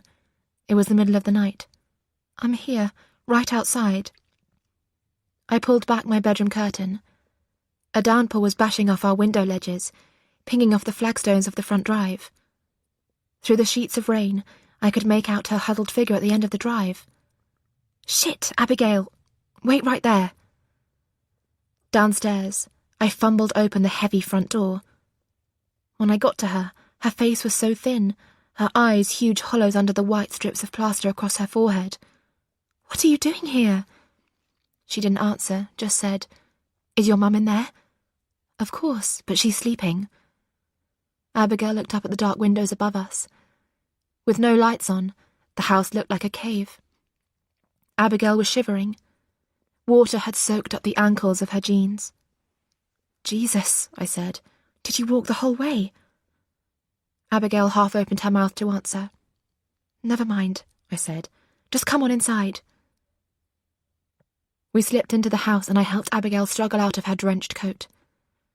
With a finger to my lips, I led her upstairs and switched on the low lamp in my bedroom. Lit up, Abigail looked worse than ever, her hair in wet ropes, her lips bluish. She sat down on my bed, like she'd come to stay for good. I found her a clean towel from the airing cupboard to rub the worst of the wet from her hair and plugged in my hairdryer. "Here, sit here." I pulled out a cushion for her to sit on the floor and I sat cross-legged on the bed behind her. Her hair smelled of raspberry from the shampoo she used, the tall pink bottle I'd seen at her house. She bent up her legs and wrapped her arms around her knees. With the hairdryer on its lowest, quietest setting, I ran the stream of warm air over her, praying that Mum wouldn't wake up. "Do you remember when we were little?" I said. "When we'd plait each other's hair?" I separated the strands, curling them round my fingers. In the low hum, her hair was growing drier, softer. I didn't hear her the first time. Her voice was muffled. She still had her forehead resting on her knees. She had to repeat herself. "I need you to do something for me." "Okay. What is it?" She lifted her head. I felt the tendons of her neck pull under my hands. "At the trial, when they read out the verdict in court, I want to be there." I felt shivery. "What do you mean?" She hesitated. I tried to read her expression, but sitting behind her, I couldn't make anything out. "My parents don't want me to go in the courtroom, but I need a chance to see it properly." I kept the strands of hair tight in my grasp. "See what?" Very carefully, she twisted herself free of me and turned around on her knees to face me. "Jess, can you keep a secret?" I clicked off the hairdryer and stared back at her. My old playmate, my cousin, my mirror image, the other half of me, the person I would do anything for in the world. "You remember," she went on, "about the photo? The one I told you about, the picture John Henry said was sent to him. Well, I have to prove the truth, get through all these lies. I'm going to confront them, there in the courtroom. No one can lie in there, and then I'll know. Jess, finally I'll know." Something cold and dark rose up in my stomach. Because none of what she was saying made sense. There was no photo, not a real one anyway. But maybe that was all she wanted to prove, finally convince herself she'd been wrong. And I had promised, hadn't I, that I'd never hurt her again, never betray her, never let her down. Carefully I set down the hairdryer. "But what exactly is it that you want me to do?" "Speak to your parents, to your mum. My mum always listens to yours. Tell them I have to be there at the verdict." I hesitated. "But they said it's best if you don't go in." Her hands were like claws against the floor. "I need this, Jess. Can't you see that? He told me that they didn't want me. He told me that they gave me away. And Mum told me what happened, how on the train she just left me, and now I have to know, Jess, I just have to know." It hit me then where all this was coming from. All right, she had reason to still be mad. She had reason to be hurt. But I thought about Dad, what he had murmured to me after Auntie Anne told her story. He talked about it with such compassion. I reached out and wrapped my arms around Abigail's cold shoulders. Her hair was almost dry by now, lying across her shoulders like a cloak. "Listen, Abigail, Auntie Anne told us what happened between you before any of the rest." I let my head rest against her neck. "It was only a moment," I went on, "a mistake, like that stupid night with us at the fairground. Moments like that, they don't mean anything. I promise you, your mum never meant it. She loves you. We all do. You don't need anything to prove that. But instead she pulled away, curling into herself. My arms went slipping from her shoulders. In that moment, she looked like some strange animal. When she spoke again, her teeth looked so sharp. Somehow, Jess, you think everything's so simple. Even now, you think all of this was some simple mistake. You can't get it, can you? You still don't believe me. You can't see how it's so much worse than that. I was a statue. I couldn't move. Her words hung there, dissolving into my silence, breaking completely apart when a door creaked, footsteps on the landing. "Shit," I whispered, my lips finally moving. "Mum's up." And at that she seemed to cower, like she couldn't bear to get into trouble. "It's fine," I said. "I'll explain to her. She won't mind." But Abigail just shook her head, clasping her arms around her knees. "Don't let her in, Jess. Please, don't let her." I hardly recognised my cousin at that moment.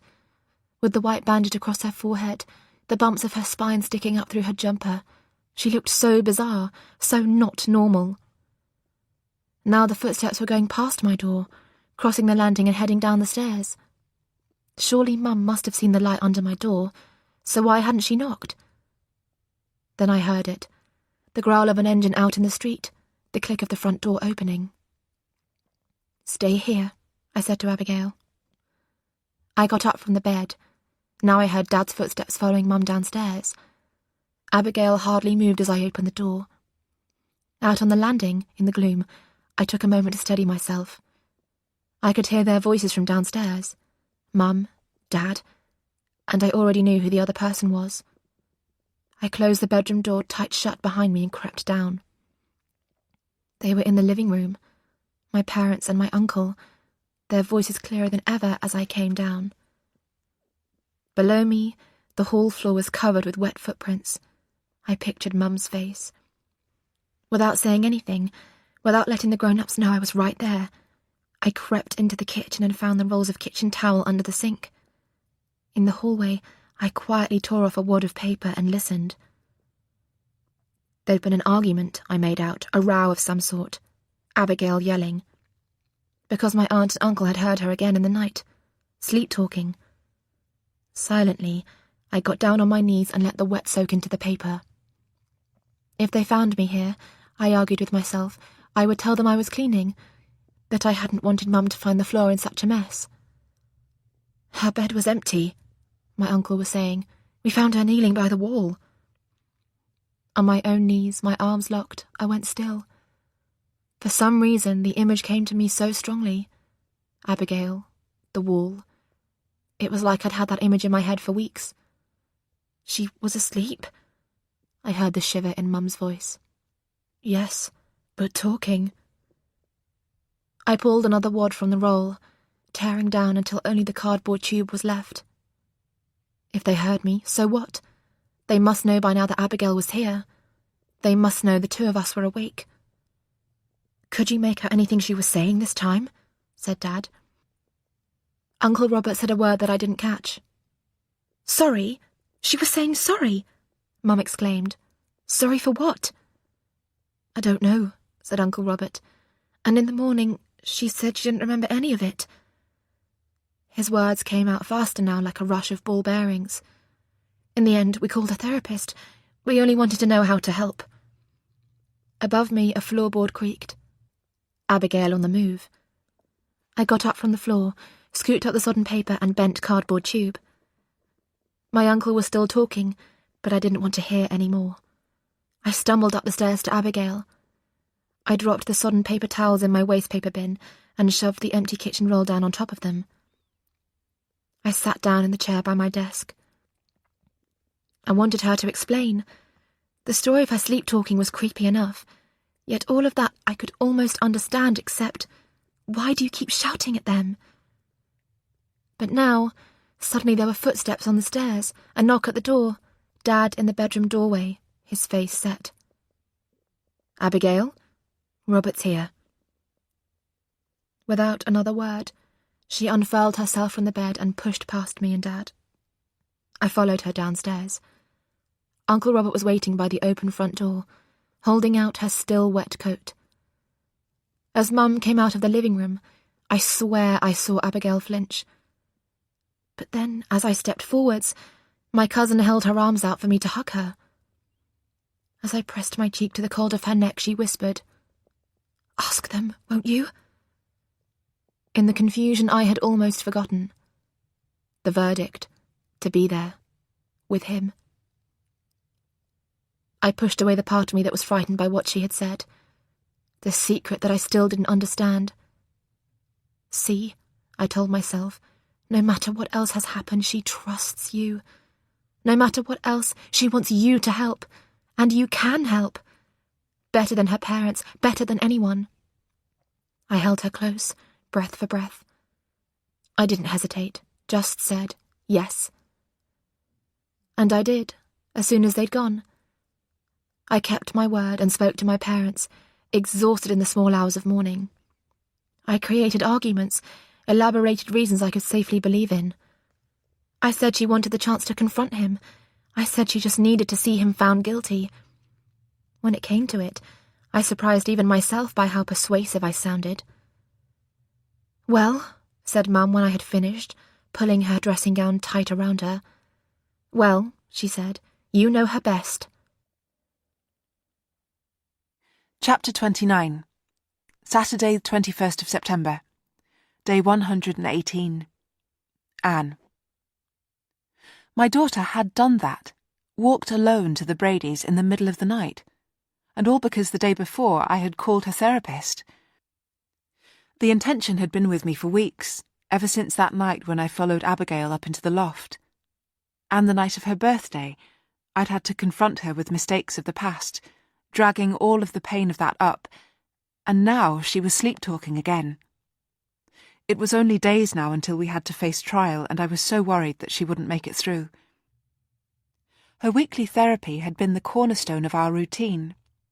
In the beginning, I'd driven her there, but once she was used to it, she wanted to walk by herself.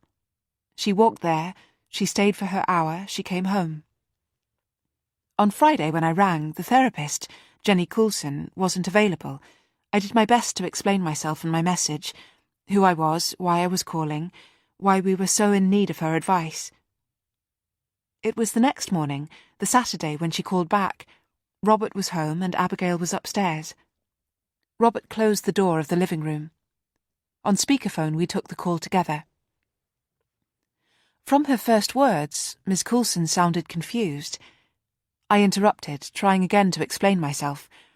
I spoke in a rush, my words tripping over each other and my explanation coming out garbled. I took a breath and went back to the beginning. I tried this time to articulate our situation slowly, sanely, point by point. Had Abigail mentioned any of this in Thursday's session? Was there anything Jenny thought that would help? When I finished, there was a silence. Then Miss Coulson replied, "But, Mrs. White, I haven't seen your daughter since July." I felt myself go very still. "Since July?" said Robert. "I have your letter here in her file." "What letter?" I managed to say. Her words were entering the room like a detonation. "The letter from you, Mrs. White. You wrote she was doing so much better and you felt she could stop seeing me." "I didn't write anything like that." The therapist paused, then said, "It has your signature, same as on your payment checks. Abigail said there was no need for me to call you. I'm so sorry, Mrs. White, if there's been some mistake." I was shaking. I hung up. I opened my laptop, my hands slipping on the keys. I logged into our bank account and scrolled through the weeks, back, and it was true. Since July, there was nothing, no checks cashed. "Robert," I said once I trusted myself to speak, "can you please call Abigail down?" When she came down the stairs, her face was closed off in a way that was worse than I'd ever seen before. The bandage across her forehead was frayed at the sides, as though she'd been trying to tear it off. I thought we had talked and made it okay, but one look at her and I knew I'd been so wrong. "Can you sit down?" I said. "Here, on the couch." I thought of that very first night when she came home, when I'd dropped the vase of roses and the carpet got soaked with spilled water, and who was to say there weren't slivers of glass still embedded in the weave? Abigail lowered herself stiffly onto the cushions. We sat flanking her, one on either side. She looked at her knees, her very bony knees, and I wished I was close enough to take Robert's hand. I started off as carefully as I could. I started off with, "We are only trying to understand." I tried to keep my shoulders down, my body language open. I asked her, all that time, where had she been going? Where had she spent the hour, if not in Miss Coulson's room? "I walked around," she said. "Just walked around." Wandered the streets? The very thought of it filled my stomach with dread. I imagined her going to the bridge, the railway line. "Didn't you think you could discuss it with us?" Robert asked. "If you didn't want to go any more, that's all right, but we have to know what's going on." It felt inconceivable that Abigail had not told us, that she had lied and hidden the lie, that she had forged a letter from us and faked our signatures and pretended every Thursday to go. And it was inconceivable that we had not known. And now another thought burrowed into my mind. "What about all those cheques that we gave you? What happened to them? Where are they?" Abigail said, "I tore them up." I saw her scattering them away in the wind as she walked. I saw her again the night of her birthday, the red dress flying out around her, herring up the street away from us.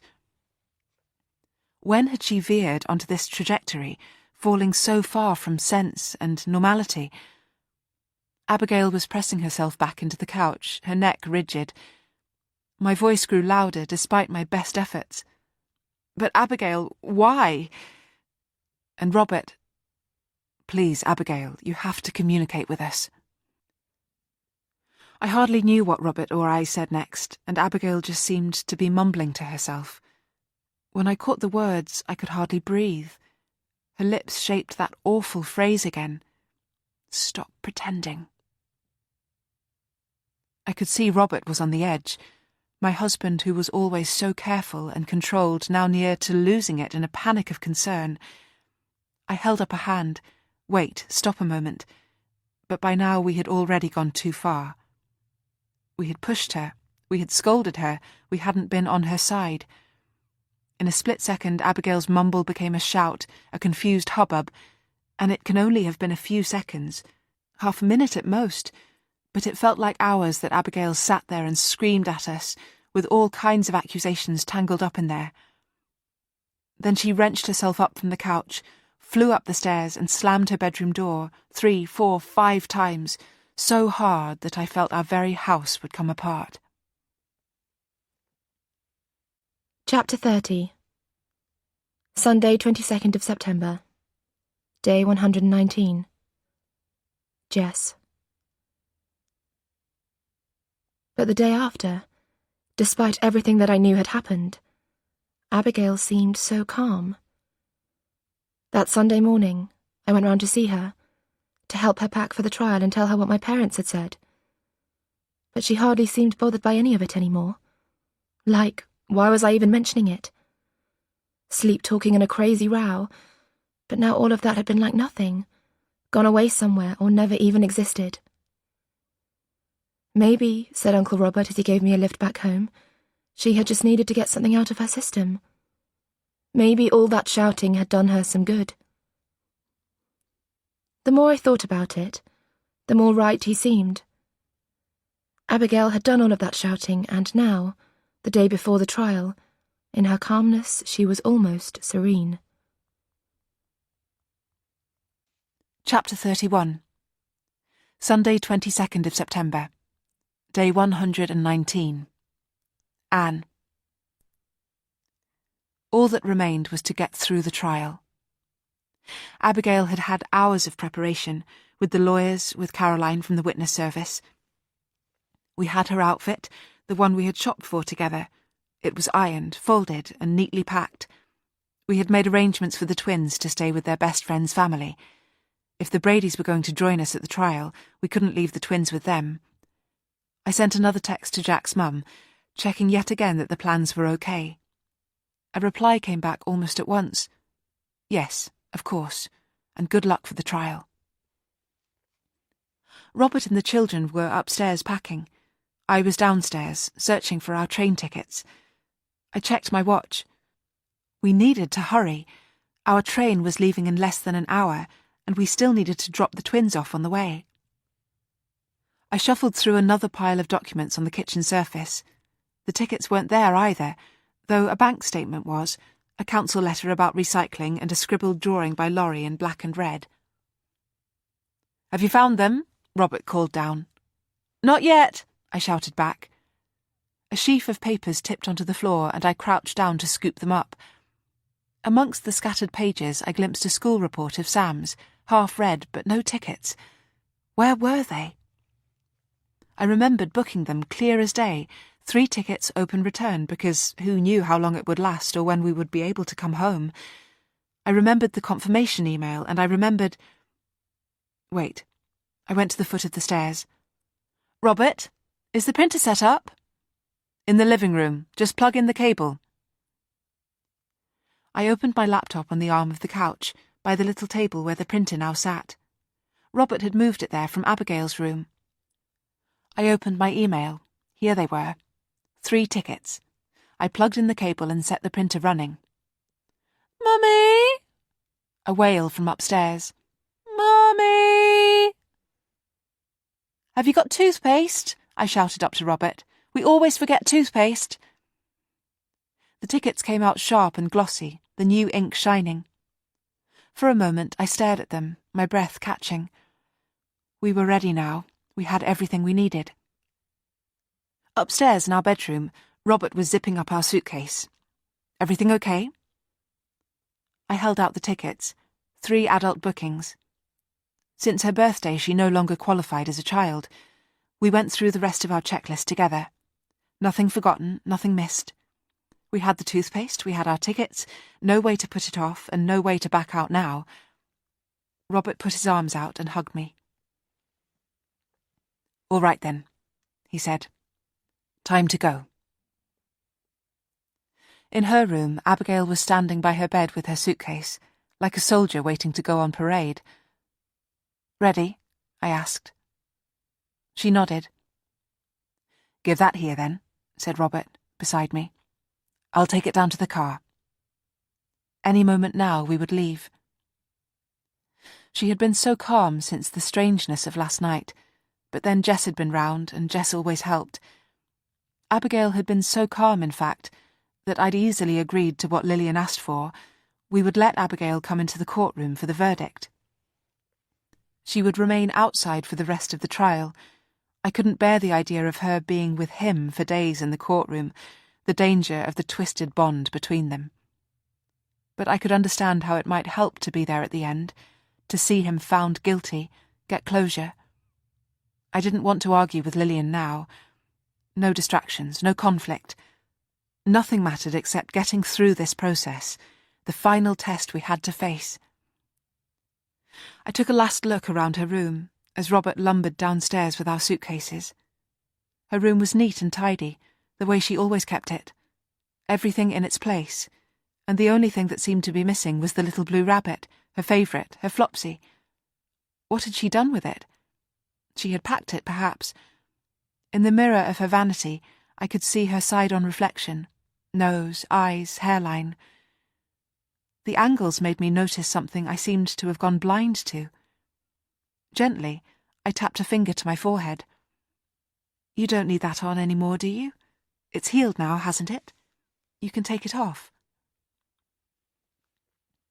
When she reached up to lift the edge, the plaster peeled away easily enough. "Mummy!" Laurie's voice floated again across the hallway. "What is it?" "Just a minute," I said to Abigail. "Just a minute, then we'll go."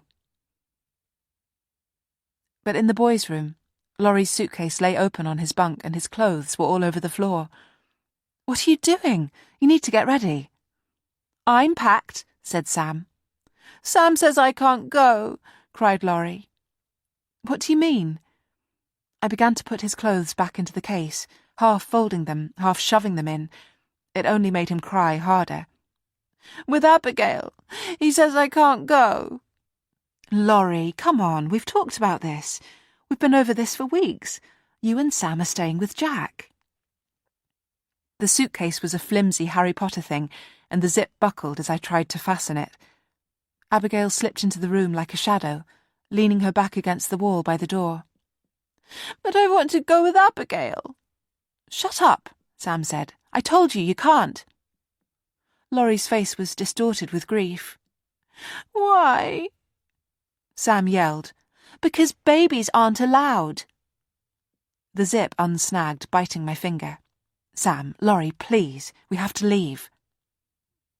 I was so busy with the suitcase, yanking the zip around, that I didn't see what happened next. It was Abigail who was watching everything from the doorway.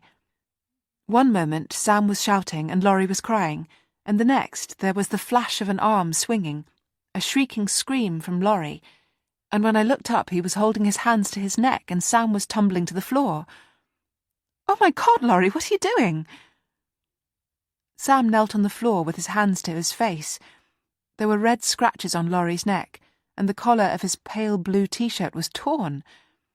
I didn't even know who to go to first. What was this? The boys, my boys, they almost never fought. But a whirl of images came back to me now, Sam raising a fist, Laurie shoving, kicking, crying in the night. Before I could move, Abigail peeled herself from the wall and crouched down next to them. I'd been wrong. Yet again, I'd been wrong. The mark on her head was red and angry, not healed up at all. She raised Sam to his feet and straightened Laurie's t-shirt. It was the first time I'd seen her touch them like that. "It's all right," she was saying to them. "I promise. You have to stay here and be looked after. You're going to stay away from it and be safe." I let go of the suitcase and found my voice. "What is it, my sweethearts, what is it?" Laurie wiped his eyes, Sam lowered his hands. His cheek was fine. Both of them were fine. The whole thing had looked so much worse than it was. But they still stared at me, wordless. They couldn't tell me. It was as though they had sensed some shadow that none of us had grasped, channeled some current that hung over our whole family. I pulled a wad of tissue from my sleeve, wet it and dabbed the skin under Laurie's chin. I kissed Sam's cheek, soothing the bruise. I heard Robert beep the horn from outside. I looked at the trio of my children standing there, innocent, bruised, and felt weak with unease. I thought of how Abigail had screamed at us yesterday, bizarre, incomprehensible words we couldn't make sense of, about photographs, betrayals, a terrifying muddle of anger and hurt. Something is bothering me. The detective's words buzzed through my head, a memory of him staring at us as he played Cassingham's tape. Something still isn't adding up. A thought burst open in me, a tight shoot wrapping its tendrils around me. For the first time I thought, what if D.S. McCarthy was right all along? Chapter 32. Wednesday, 25th of September. Day 122. Jess. The courtroom was cold. That's what I was aware of most at first, how all of us huddled in the gallery. The trial had already run for 2 days, and now finally I had persuaded Mum and Dad to take me down. "We have to be there," I told them. "Abigail would want me there." And I was old enough to be in the courtroom. 15, almost 16, the rules said I was allowed, and Dad was able to persuade Mum now. I had been waiting and waiting, and now finally we were here, in the middle of the trial itself. The public gallery was almost full. I counted 14 men and 21 women. Not long now, Uncle Robert had said. They could move to deliberation any day. I couldn't stop thinking about what Abigail had asked me, what she'd said. When they read out the verdict, I want to be there. I have to get through all these lies. I had agreed, thought I'd understood her plan. But what if there was so much more to it than that? I sat in the gallery, scanning the courtroom. What had I been expecting? For a monster to look monstrous, like some ogre in a fairy tale?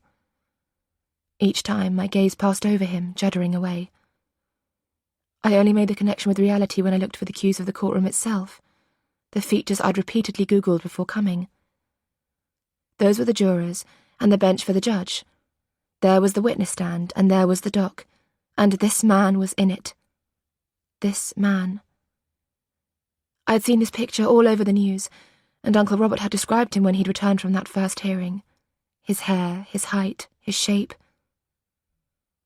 But when I finally did set eyes on him, it caught me so off guard. He was so ordinary. That pale blonde hair hanging over his ears. I thought of the boy I'd seen in the blurred internet printout. In the street, I would have walked straight past him. I couldn't have singled him out in a crowd. If he had come up to me helpfully in the rain, I don't think I'd have been frightened. The idea sent a shiver down my spine. I tried to make myself listen to what was going on. I was doing this for Abigail. I had to make myself hear it all.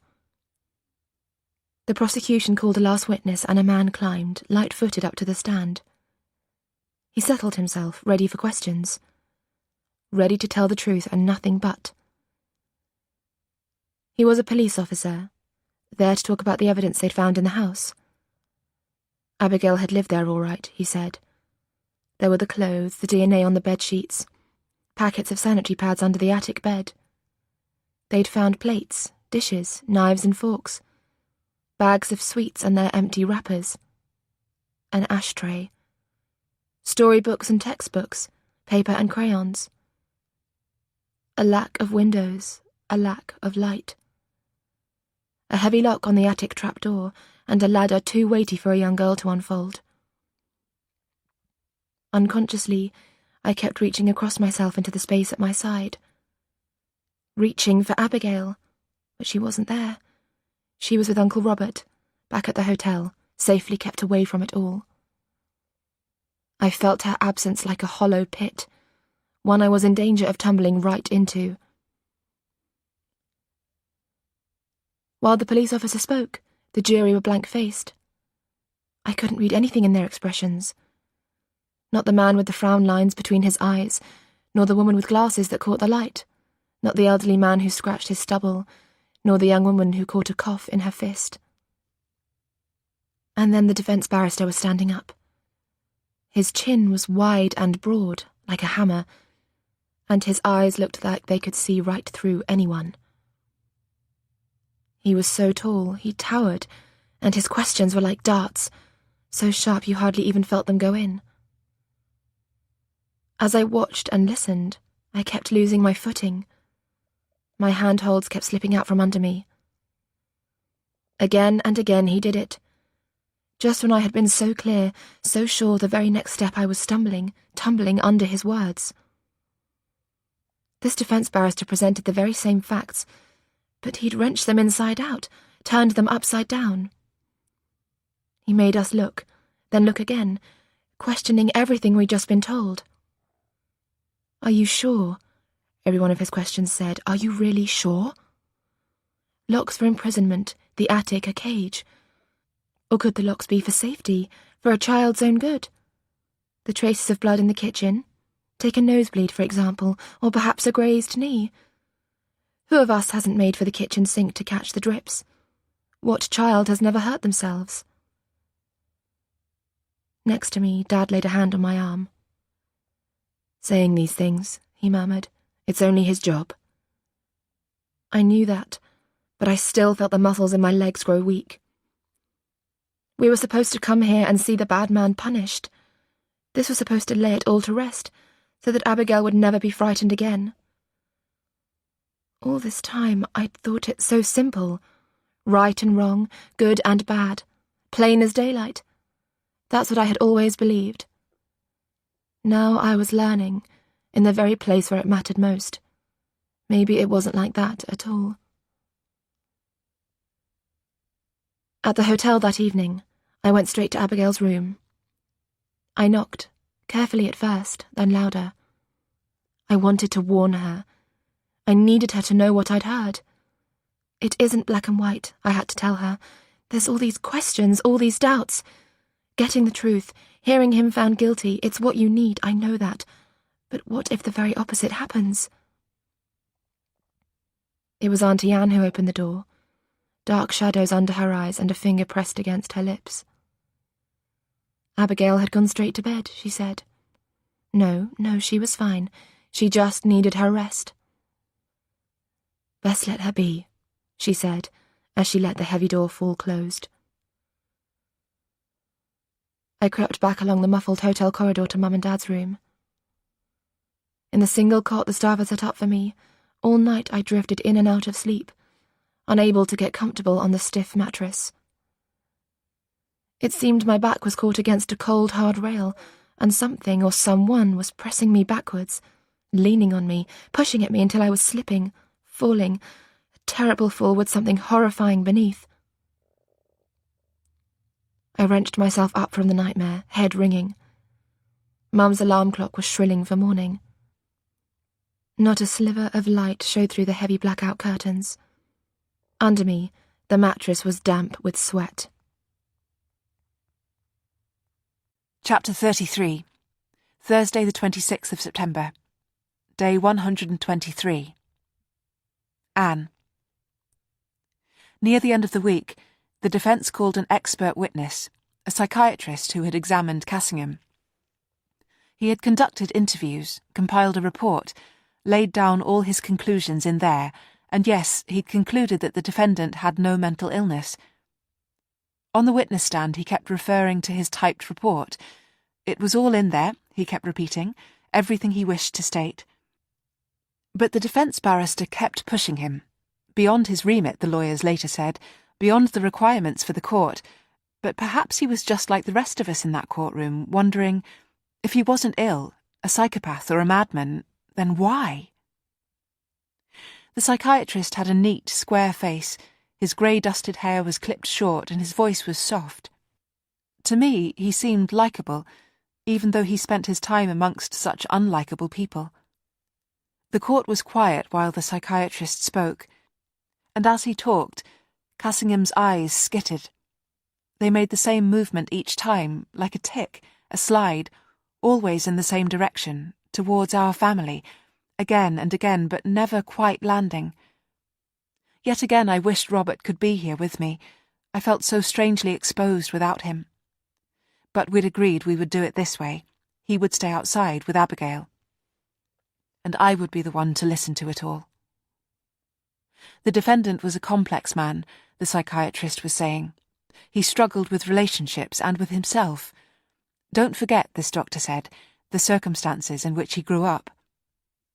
I wanted to close my ears to his voice. I didn't want to know about this man's past. Was I expected to care if he was lonely, childlike as the psychiatrist said? What did I care that he'd been brought up in foster care, multiple homes, never being loved? It didn't excuse him, not one bit. Don't forget, the psychiatrist went on, the defendant only wanted a bond, a family. He didn't wish Abigail any harm, he only wanted to keep her. The defendant, he explained, was something of a fantasist. It was his own reality he'd decided to create, that she belonged to him and that he was her guardian. A surge of nausea rose up in me. And yet, the prosecution barrister was now saying, cross-examination already underway, he kept Abigail a secret. He kept her hidden. Even in his fantasy world, he knew enough to do that. This man knew wrong from right. And despite his fantasies, he did harm her, in some of the worst ways possible. Physically, mentally, sexually. And when he was done with her, he found himself another girl to abuse. If I could have, there in the courtroom, I would have drilled my fingers into my ears. Instead, I imagined a great thick wall around me, layers and layers of perfect lines, like a tight, deep weave that would never let anything through. Yes, the psychiatrist was saying. Because although Abigail was a child, Cassingham was not. Cassingham was a man with the appetites of a man. And as time went on, Abigail was not so much of a child either. Cassingham, the psychiatrist said, had expressed great remorse about this aspect of his relationship with Abigail. He had never planned for this to happen. But you have to understand this too. Cassingham had nobody else. He was incapable of forming relationships with those his own age, and Abigail had become everything to him. I kept swallowing, keeping the nausea at bay. The prosecution barrister pressed on. You say he cared deeply for Abigail. She was everything to him. He made a whole fantasy out of their lives. So I put it to you, why then did Cassingham attempt to obtain himself another child, another little girl to keep? Why did he, so to speak, abandon Abigail? If he cared that much for Abigail, how then, sir, do you explain that? A murmur rose up behind us, people shifting in the gallery. The psychiatrist looked down at his hands as though trying to find the right words to explain something so unspeakable. Picture this, he said at last. A china vase, enamelled in exquisite colours. It is perfect, in shape, in form, in design. It's a thing you've always wanted. You love to hold this beautiful vase, to trace its outlines with your fingers. But one day, in your fervour, you grip the vase too tight. A tiny crack appears on its surface. One crack is not so bad. You can display the vase with the crack turned to the wall. From the front, it looks like the perfect vase you know and love. But soon the same thing happens again, another crack, and again, until whatever angle you view the vase from, it shows its defects, its damage. The vase is no longer perfect. In fact, this vase that was once so precious to you now appears flawed. It is not the same to you now that it is broken. For a while you don't know what to do. Things aren't as they were before. Then one day, you are walking past a shop and in the window you spy a vase. It is perfect, no cracks or flaws. Well, said the psychiatrist, I think perhaps you understand. A fantasist who still knew right from wrong, that was the picture they painted of him. Did it help us? Did it explain anything? Not for me. The only person I cared about was my daughter, my beautiful, brave daughter. Only her answers mattered to me, and hers was the only voice I wanted to hear.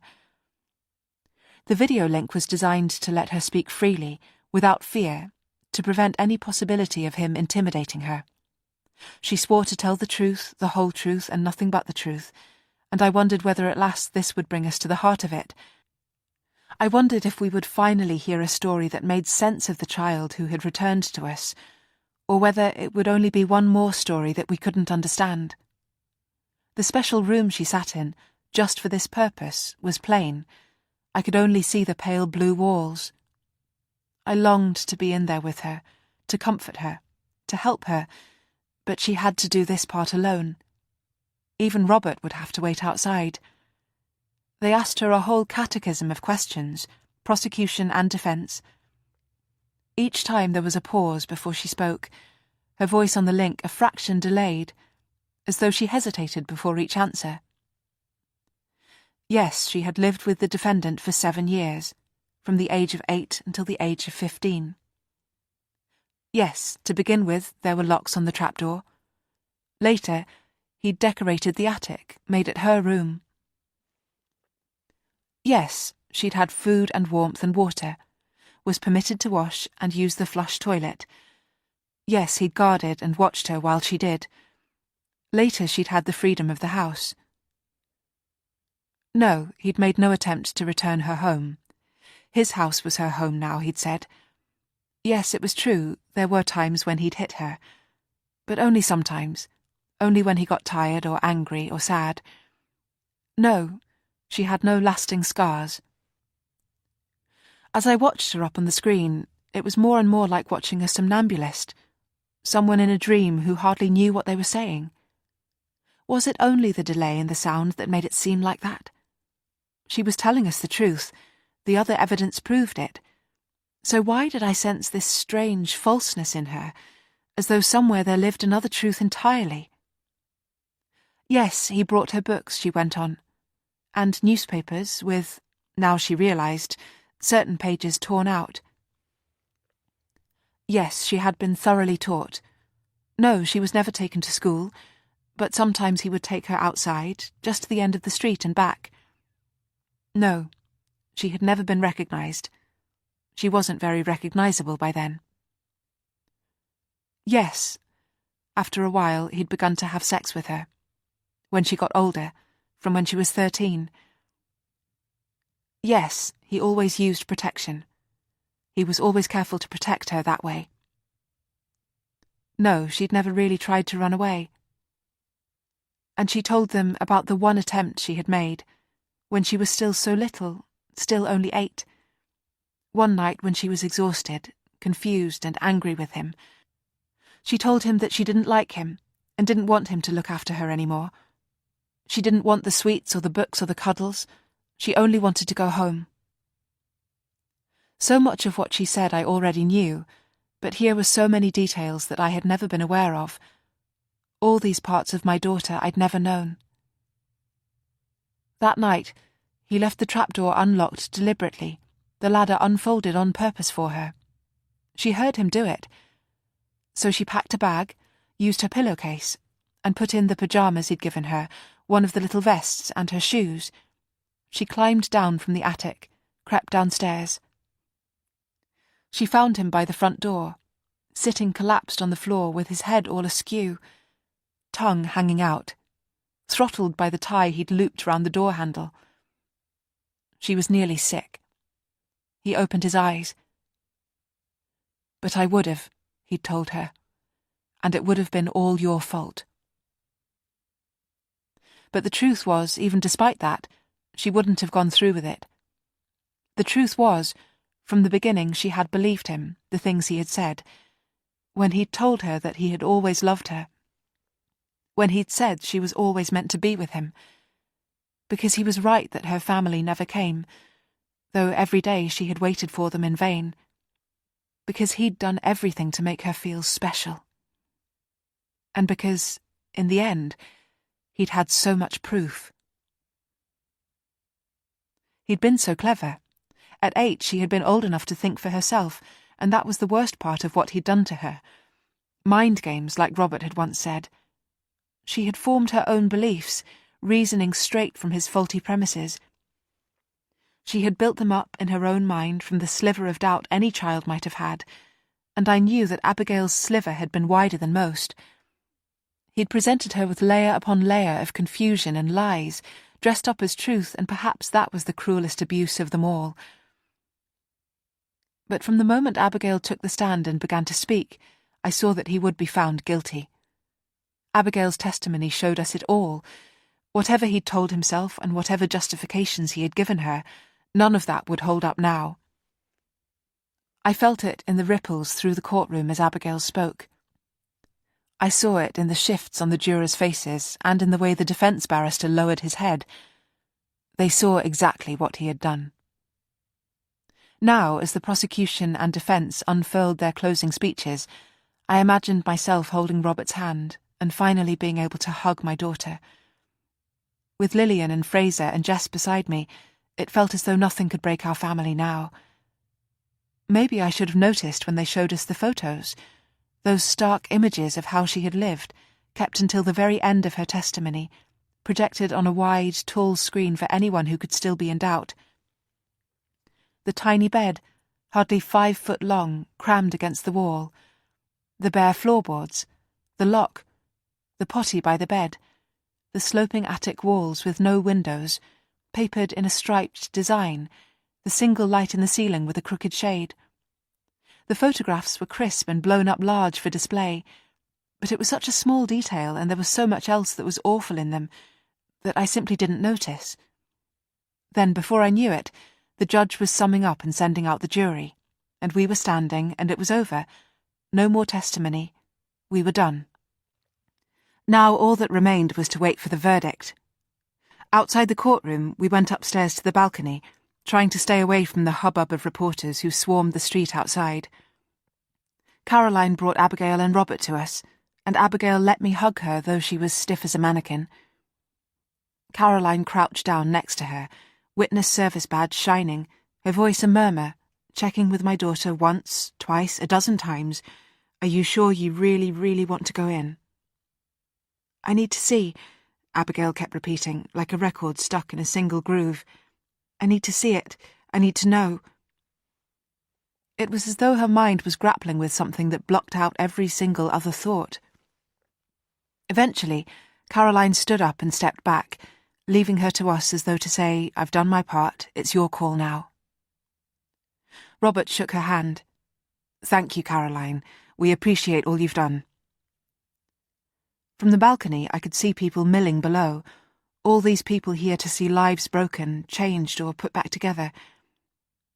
Robert stood beside me and took my hand, though we didn't exchange a word. Until the verdict came, what was there to say? Another half an hour crawled by. I saw the detective come in through the entrance, D.S. McCarthy, who had said he would come to check on proceedings. He turned his eyes up at me, his grey gaze falling on me like a shadow. As I followed his movement through the space below, my eyes caught on another figure. Impossible, but there. In shock, I drew back from the rail. "What is it?" said Robert.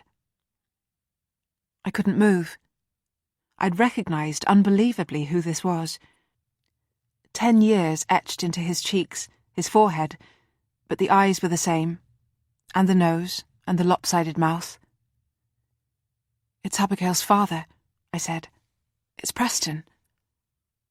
"Preston? Here?" Robert peered over the balcony. Somewhere nearby I was distantly aware of my sister and Jess engaged in a whispered argument. "But didn't you see it?" Jess was saying. "That wallpaper, the pattern, the very same one." All those phone calls I had ignored. All those lines I had tried to hold. I glanced behind at my daughter, curled in her chair, blocking out the world, then turned back to the man who was her father. He was here. It seemed he had only just arrived. Had he flown all this way just to be here at her trial?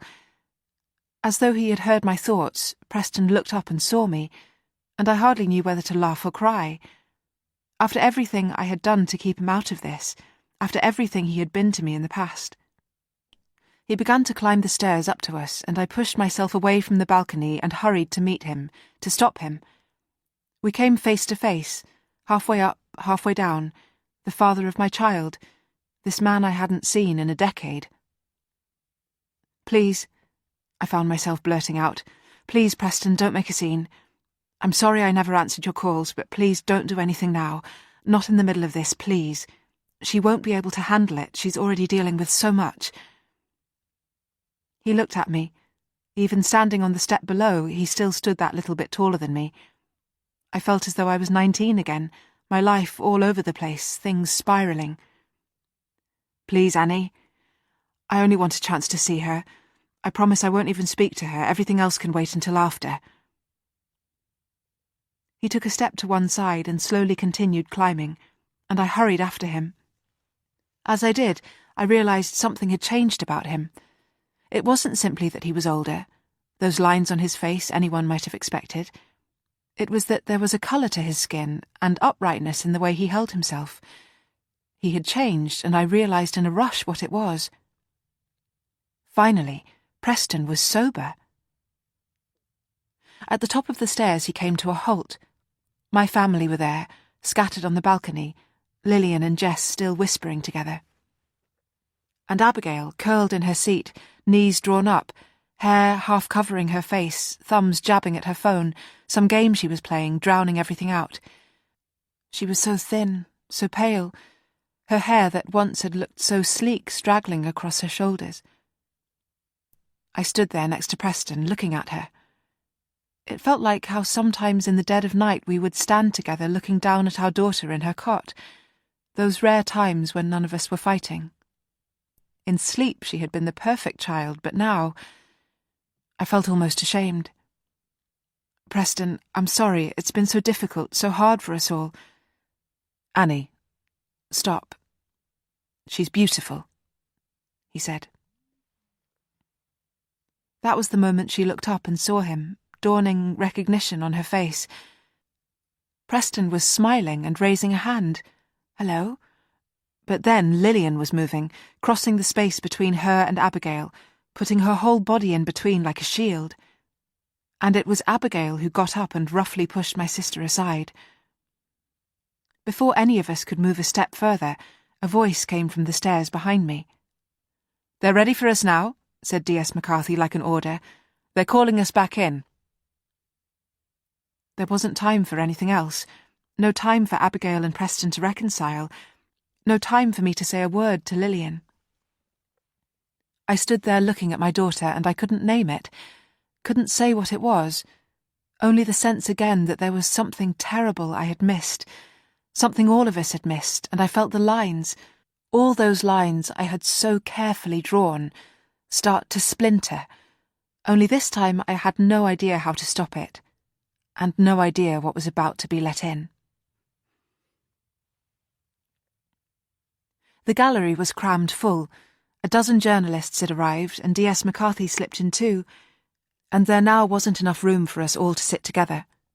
We'd only waited 2 hours in total, such a short time for a jury to deliberate. I pushed my way with Abigail and Robert to the front, and Abigail insisted that Jess sit with us. Fraser and my sister sat alone, behind, and I saw Preston slip in at the back. Good to his word, he'd let her be. Afterwards, I promised myself I would put everything right between them, only please, please let us get through this first. We stood for the judge, and when the jury filed in, I saw Cassingham in the dock make one move, just one, running his hands through the lengths of his hair. Now the head juror was standing up. The court clerk's voice filled the courtroom. "Foreman of the jury, have you reached a verdict on which you were all agreed?" I thought of how everything came down to this, how it would put an end to everything Abigail had been through. "We have." I thought how it would draw the ultimate line and allow us to finally be the family I had been trying to make all this time, loving each other and trusting each other and doing everything right. That was all I had ever wanted, and because I wanted that so badly, I knew they had to find him guilty. Beside me, someone was fidgeting, twisting in their seat. I closed my eyes, every sense and nerve straining for the answer. "And on the charge of child abduction, do you find the defendant guilty or not guilty?" "Guilty," I whispered to myself. "Guilty, guilty, guilty." Beside me, someone was standing, rising from their seat. "We find the defendant..." She was a warrior, she was a broken child, she was an avenging angel, she was my daughter. She was all of these things in that moment. "Wait!" In the echoing silence that followed, Abigail was the centre of the universe. She twisted round to face the gallery, her knuckles glaring white on the back of her chair. I reached for her, then pulled my hands back. If I touched her, I felt she would burn me right through. "Sit down!" cried the judge. "Sit down!" But she wouldn't. She was staring into the gallery in a blaze of accusation, staring at the one person I could never have imagined. Not me, not Cassingham, not even Preston. Her eyes were locked on the one person I had trusted more than anyone. Huge pieces clashed. Those attic walls, Jess's whispers, a picture of a laughing child in an album. "Abduction!" Her voice was fracturing, desperate, terrified of itself as she hurled those words. "Abduction! You sent him photos of me!" Chapter 34. Thursday, 26th of September. Day 123. Jess. It was like there was nothing but white space, and no one else in the courtroom but Auntie Anne, Uncle Robert, my parents, and me. I couldn't bear to look at Abigail. Dad's face was pale as a ghost's, his beard no mask to disappear behind. The horror on his face was a mirror of everything I felt. He stood up, his whole frame shaking. I dug my nails into my palms, all the safety in my world torn out. "Please," I cried, "please say that you didn't." Because if it was true, then the monster wasn't a stranger at all, and one of us had delivered Abigail straight into his hands. My dad stood looking down at her, but she just sat frozen, staring past me at Cassingham. From the look in her eyes alone, I knew. It was true. She had done it. My mum. Chapter 35. Thursday the 26th of September. Day 123. Lillian. I was looking at him, and in the dock he was looking at me. His expression said, "Come on now. You remember." His expression said, "No need to pretend." Seconds tumbled past in which I couldn't understand it, until he reached up and dragged his hair back from his face. He scraped it back from his forehead, his fingers stretching the strands so tight that they almost disappeared, his face appearing so much thinner now beneath. I couldn't pull my gaze away, and I finally saw what I had missed this whole time. Ironic, really. After all, I've always prided myself on not making mistakes. I plan, I consider, I am thoughtful. I can see the big picture and the long game. I know what's best. This is who I am. My sister Annie made mistakes. Big ones.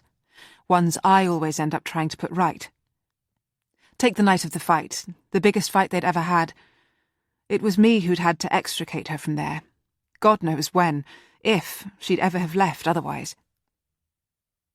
It wasn't the first time I'd had to sort things out, between them or with Abigail, but that night was the worst. When Preston's brother called me, it made me so angry. I could tell on the phone he was still just a kid, still in his teens, an immature voice saying, "Please come now, you have to do something." He didn't even know me, but he'd found my number and he'd been that desperate. This 17-year-old kid trying to look out for a 2-year-old because her own parents had run completely off the rails. 1 a.m. and they weren't even in the house when I arrived. The front door was half open, and the inside reeked of smoke, cigarettes and more. The place was a mess, clutter everywhere. It was clear Preston was hooked on something again. I could see places where Annie had tried to keep order, but she'd never been good at taking control.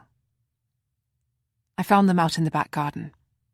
The neighbours up and down the street must have heard everything. Preston was drunk, or high, who knows, yelling, swearing. I'd no idea about what. Annie was standing there in flip-flops, for God's sake, in the middle of December, and pyjama bottoms and a jacket she'd shoved on. She was in tears trying to calm him down, unable to see she was only making things worse. I marched out there. I actually marched, and grabbed my sister without saying a word to him. You can't reason with someone in that state. He started doing something with the garden bench then, dragging it off the patio, trying to tip it over. I managed to get Annie back into the house, and I didn't stop to bag her clothes. Her handbag was slung over the back of a kitchen chair, so I just grabbed that. "Where is Abigail?" I kept saying. Every time she replied, "What are you doing here?" I'd expected to hear my niece wailing away, but no, not a sound.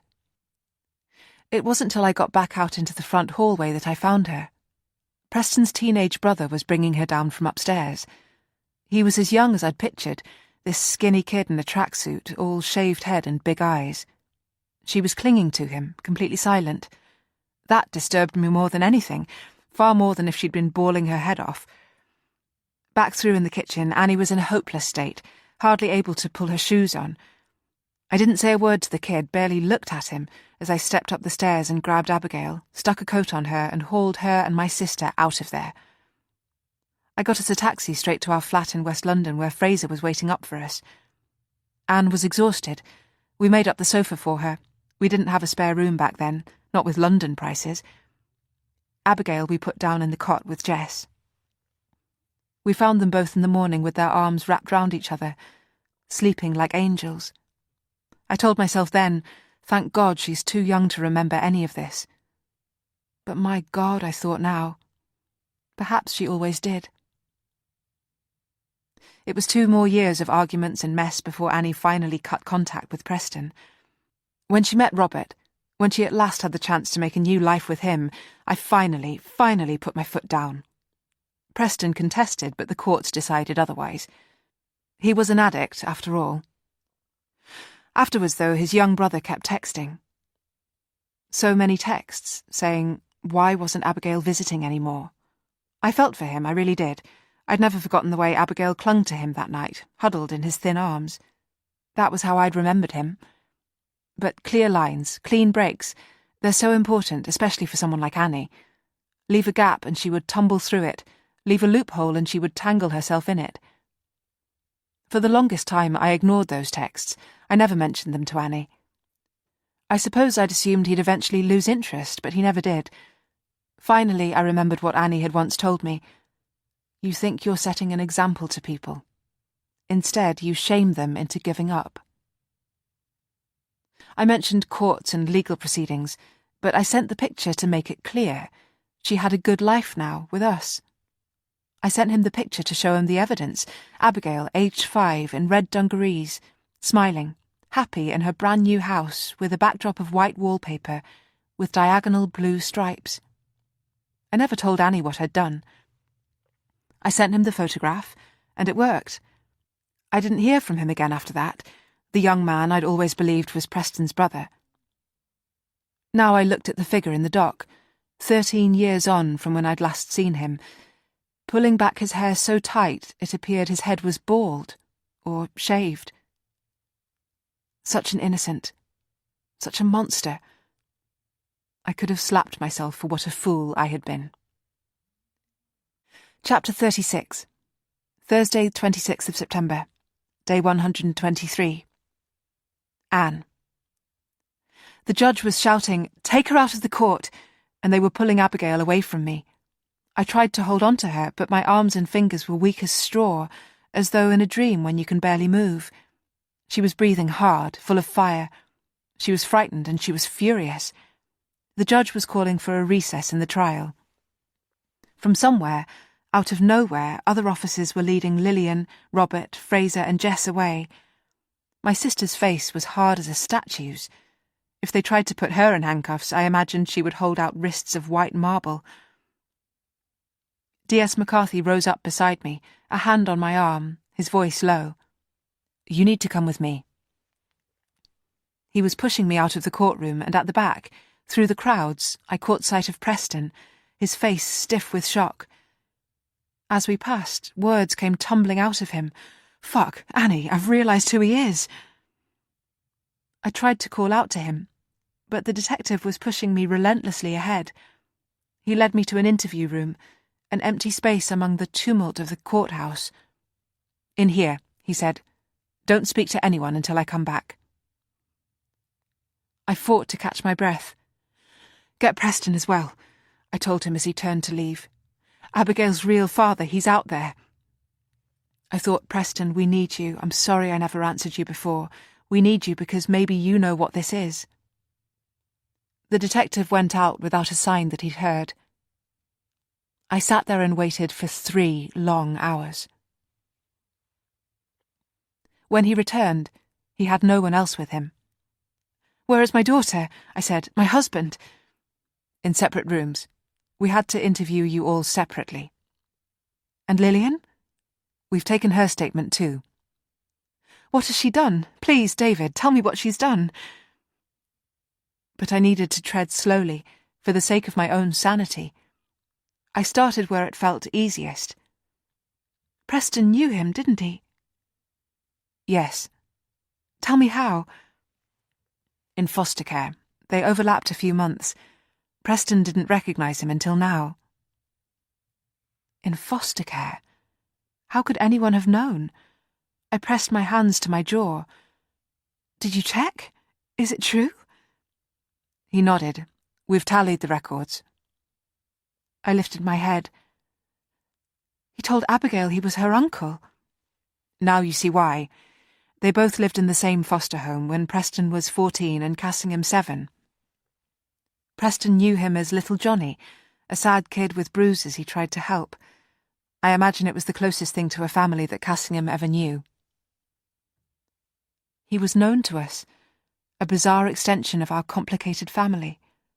This time, when my eyes met the detective's, a new thing passed between us, all the previous antagonism gone. My look to him said, "It's true, you were right." And his look to me said, "Yes, and I'm sorry." Now the detective was talking about the night Lillian came, the worst fight with Preston, the final straw. "Do you remember someone there?" he was saying. "Lillian? And who else? Try to think." But I couldn't think, or I didn't want to, or even if I wanted to remember, there were only flashes. Someone holding Abigail? Fraser? A neighbour? Lillian believes that he was there, that he was the one who rang your sister, pretending to be Preston's brother. I felt sick and terrified of what this meant. I wanted Robert here with me, but it was just me with the whole world cracking under my feet. If he was there that night, the detective went on, if he had Lillian's number, we suspect that he was stalking you. We imagine he tracked down Preston at first, became obsessed with him. Then later, you and baby Abigail. I dropped my head into my hands, my scalp crawling, and I told D.S. McCarthy about all those times I'd felt someone had been invading that flat. Preston never believed me, and I thought it was just me, my mind going crazy. But you're saying it was him, in our home, in our lives. It was so hard to breathe. My chest was so tight. I still don't understand. I don't understand. Did she give her to him? Did she give her? D.S. McCarthy shook his head, a slow, graceful movement. I don't believe it was like that. No conspiracy. Lillian claims her intentions were good, that she only sent the picture to get him to stop contact. This awful thing, this terrible act. How could I be sure she hadn't done this on purpose? My sister who never, ever made mistakes. But to believe otherwise would be to tear everything apart, and I had to trust in the goodness of my family. But why didn't he tell all this to the police? Why did he never say that he knew us? He could have put the whole blame on us. Because you heard it, didn't you, in the trial? A fantasist maybe, but he knew right from wrong. He had stolen from you. He had trespassed. Prior knowledge of you would suggest premeditation. None of that would have worked in his favour. D.S. McCarthy smoothed a hand across his cheek. We suspect his stalking continued even after Lillian's message, and after you moved away to Lincolnshire as well. You can do it, the internet, Facebook. My stomach dropped to the floor again. That's how he would have known we'd be down in London, I whispered. At the hospital. I put it on Facebook. David, I put everything on Facebook back then, and I didn't even know how to make my account private. Because back then I was happy and naive and stupid, and because I always made mistakes. We can check for him on CCTV there. How long had he been planning this thing, then? But the detective was shaking his head. I don't think he planned it at all. I think he only meant to see her. He didn't follow you into the tube station, did he? And he couldn't have known that she'd come back out. The rest was a coincidence. The rest was opportunity. I gripped the edges of the table in front of me and fought with myself to push away the guilt. If I hadn't left her, their paths would never have crossed. It was because of me that moment happened, 1,000,000 to 1 moment that sealed all our fates. The words I'd heard on the police tape came back to me. At the station steps, I'd thought that was it. I was simply wandering outside in the rain. Suddenly I could see the whole scene so vividly, as though I'd stepped right into his mind. He is there with us, quite deliberately, at the hospital, seizing his chance to see her even for the briefest time. Afterwards he tails us to the tube station, extending the precious minutes before he has to say goodbye, hearing me nagging at her the whole way. Outside the station entrance, from under his umbrella, he watches Abigail disappear inside. He has seen her, filled his eyes with her, all that he wanted, but he's too overcome with emotion to return home yet. Half in a daze, he circles the station. Then, just as he's about to head home, the impossible happens, telling him this was always meant to be. He turns around and, like a miracle, my daughter reappears. And he takes her. I wiped my eyes and looked up at the detective. So what happens now? Now I present these facts to the judge, and he will decide if this trial can continue. He led me back to where the rest of my family was waiting, Fraser and Lillian, Jess, Robert, Abigail, in a room with chairs round, a conference table. I sat down, straight across from my sister, feeling Abigail's dark eyes on me. We sat there and went through everything, bringing each piece of the jigsaw to light. You did it, I said to Lillian. You sent him photographs. Yes. My sister lifted her eyes to me, though for the record, there was only one. It was the first time in our lives I'd ever heard her confess to a mistake. Now, for the first time since our outburst, Abigail spoke. Her voice was slow and thick, the way she sounded when she talked in her sleep. He said he used to watch over me. He said he knew me since I was born. He did, didn't he? He was there the whole time, and you never knew. But why didn't you tell the police about the photo? It was Lillian speaking, and it took me a moment to realise it was my daughter that she was asking. My daughter curled herself back in her seat. My sister was right, though. Why hadn't Abigail told them? Instead, she'd waited to shout it in a courtroom, instead of telling the police so that we all could have known. Her voice came out barely above a whisper. Because for so long I was so scared of making it true. I felt my eyes fill with tears. I imagined the horrors that Abigail had lived with these last 4 months. No wonder she had lashed out at us. No wonder she had feared she was going mad. Now, more than ever, I had to convince her. I had to wipe that whole slate clean. I leaned towards her across the wide table, though she was too far away for me to take her hand. Cassingham twisted everything, I said. He's guilty of more than we ever thought. He lied to you and he made victims of us all. He used it all against you, Abigail, but none of it was true. We are your family. None of us did this. In the wake of my words came Lillian's quiet, commanding voice. You do believe us, Abigail, don't you? Chapter 37. Friday, 27th of September. Day 124. Jess. She did believe us. She told us so. And so did the prosecutor, and so did the judge. And the next day the trial restarted and they read out the verdict and Cassingham was found guilty. He was guilty. They came to get him and take him away. He didn't even struggle. He knew it was over. In the hubbub that erupted in the courtroom, I grabbed Abigail's arm, saying, "Aren't you glad?" She had to be, as glad as me. He hurt me, she whispered as I put my arms around her. He hurt me so much. She was all stiff and rigid in my arms, but that only made me hug her harder.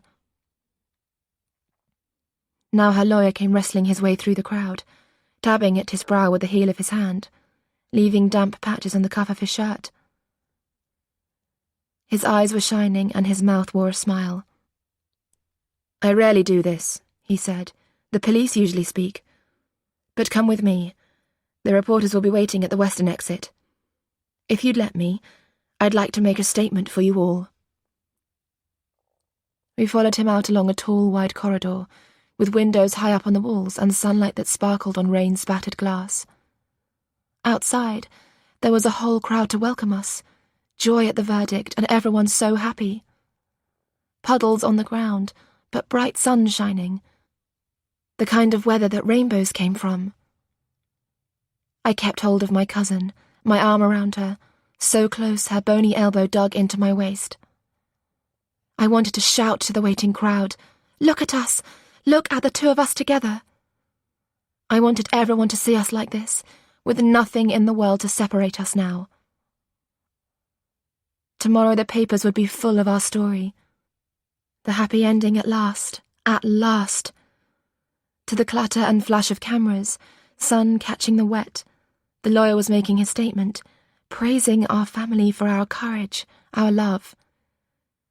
He would have known about everything that had gone wrong, everything we had missed, everything our family had mistakenly done. But his word showed that none of that mattered. It could be forgotten, wiped away like raindrops, because Cassingham had been found guilty and everything else was over. I was so happy it was like walking on air. Chapter 38. Friday, 27th of September. Day 124. Anne. On the long train journey home, Abigail curled herself into her seat. Across from her, Jess stretched out her legs so that their feet were touching. They fell asleep together like that, the way they used to as tiny children. None of us needed to speak anymore. Lillian, Fraser, Robert and me. We had come through it. Everything had been laid bare in that courthouse, layers of the story we had never dreamed of, but now it was over. Cassingham was guilty of everything, and now we were free, finally, to be Abigail's loving family. As we rode through the soft dusk, I had never felt closer to them. Even Preston, left to make his own way back to Heathrow, was one of us now. Outside the courthouse, I gently introduced him to her. She'd huddled next to me, not quite ready yet to fit him back into her life. But he hadn't got upset or angry, just told her he loved her and how much he cared, and I was so proud of him for that. I could see it then in his clear, healthy face. He had always cared so much for Abigail. He could just never before find the right way to show it. Beside me, Abigail's eyes rolled beneath their lids. Her head flopped sideways and rattled against the window. She had barely spoken since the verdict. If I was honest, she seemed to have shrunk into herself again. The thought made a heavy hollow in my stomach, but I pushed it away. All right, so the trial had overwhelmed and exhausted her.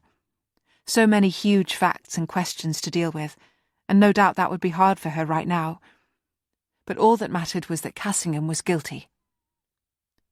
From here on, I told myself, she would only need time. When we reached our station close to dusk, my sister stood to pull down our bags. It was only when I stretched up to help her that I realised she was no longer taller than me. Somewhere in the span of years, I had caught her up, and as we lifted down my suitcase together, I glimpsed how changed she looked. "Lillian," I said, "why don't you all stay with us tonight?" It had never been like this. She'd never been the one in need of rescue. Without looking at me, she nodded. Back at home, with the twins collected from Jack's house, all of us headed exhausted to bed. I tucked the twins in and brushed my teeth next to Robert.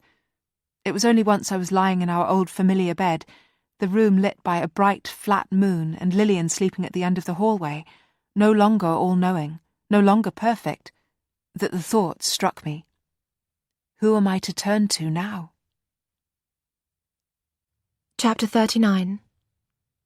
Friday, 27th of September. Day 124. Jess. You could always hear the trains from Abigail's house. The soft clatter, the echoing horns.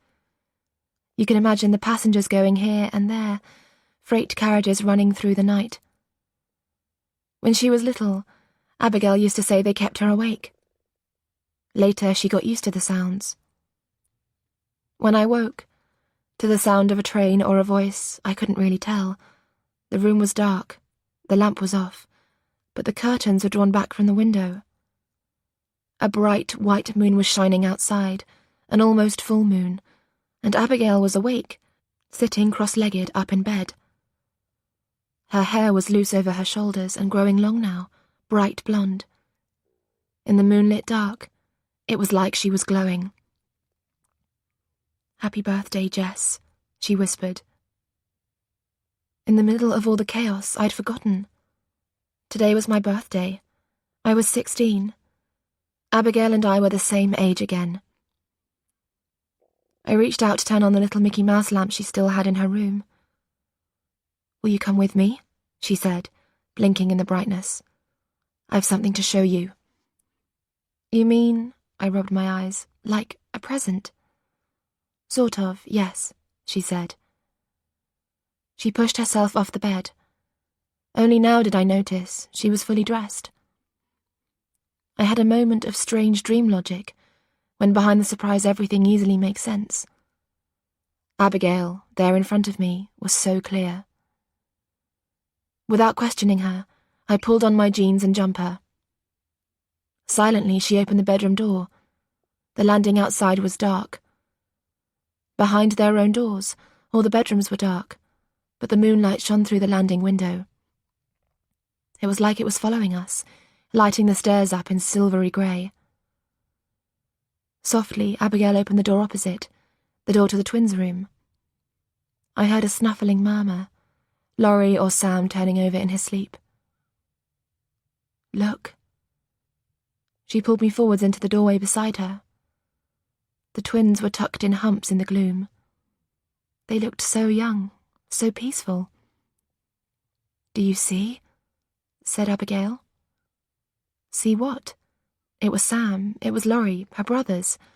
They were fast asleep, they were fine. As if hearing my thoughts, she let the door close again. Her voice was thick, her words almost slurred, like she was talking to me without being properly awake. "Come on then, let's go." I thought about saying to her, "No, come on Abigail, let's go back to bed. Whatever it is, we can do it in the morning." It was dark and the house was cold, but in the morning everything would be warm and bright. Instead, I followed her down the stairs, holding onto the banister like I was afraid I'd tumble the descent head first. The bare floorboards downstairs were chilly. I shivered in my thin jumper, my bare feet. But Abigail was already at the back door, lifting our coats down from their hooks. "Where are we going?" But she just pressed a finger to her lips. She looked so beautiful to me then, my old familiar playmate. Here she was, my friend, my family, the single person who mattered to me most. I took my coat from her and tugged it on, took my scarf as well to wind about my neck. Together we sat on the kitchen floor to pull on our shoes. Silently, she unlocked the back door. Outside, the night was beautiful. A sharp, bright cold after the cloudiness of London, and the sky was crystal clear. No sign of rain and the moon so close to full. In its light, and under the glow of the streetlights, we headed across the decking and to the little fence at the bottom of the garden. As she opened the gate, I followed her through. Our breaths made white clouds in the pure air. I had no idea of the time. It could have been midnight, it could have been almost dawn. It was like time had stopped entirely, and in these moments only Abigail and I existed.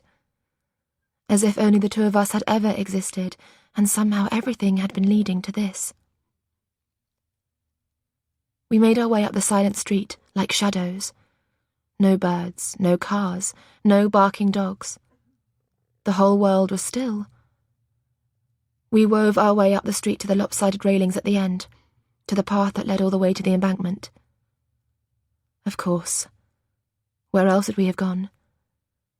In the moonlight, like a spell, I could see the outlines of old footprints on the muddied ground ahead, marking the way, as if this was the way we were always meant to come. The path through the scrubby bushes was like a tunnel, mired in shadows as the streetlights fell away behind us. Brambles caught at my elbows and shins. I twisted and turned against them in the dark, yet Abigail slipped through ahead of me so easily, like she was a fairy spirit or a ghost. A branch whipped my cheek, and then my scarf caught and tangled, dragging away from my neck. Wait! I tried to pull it free, but it wouldn't come. Instead, Abigail pulled at my elbow. "Leave it," she said. "You won't need it." The air on my bare neck sent electric tingles through me. I was suddenly so aware of being alive. At the end of the path, we came out onto the sweep of grass where we'd once sat in the sun, picking daisies. Was this where she wanted to bring me? To this place where months ago I'd given her my own simple presents?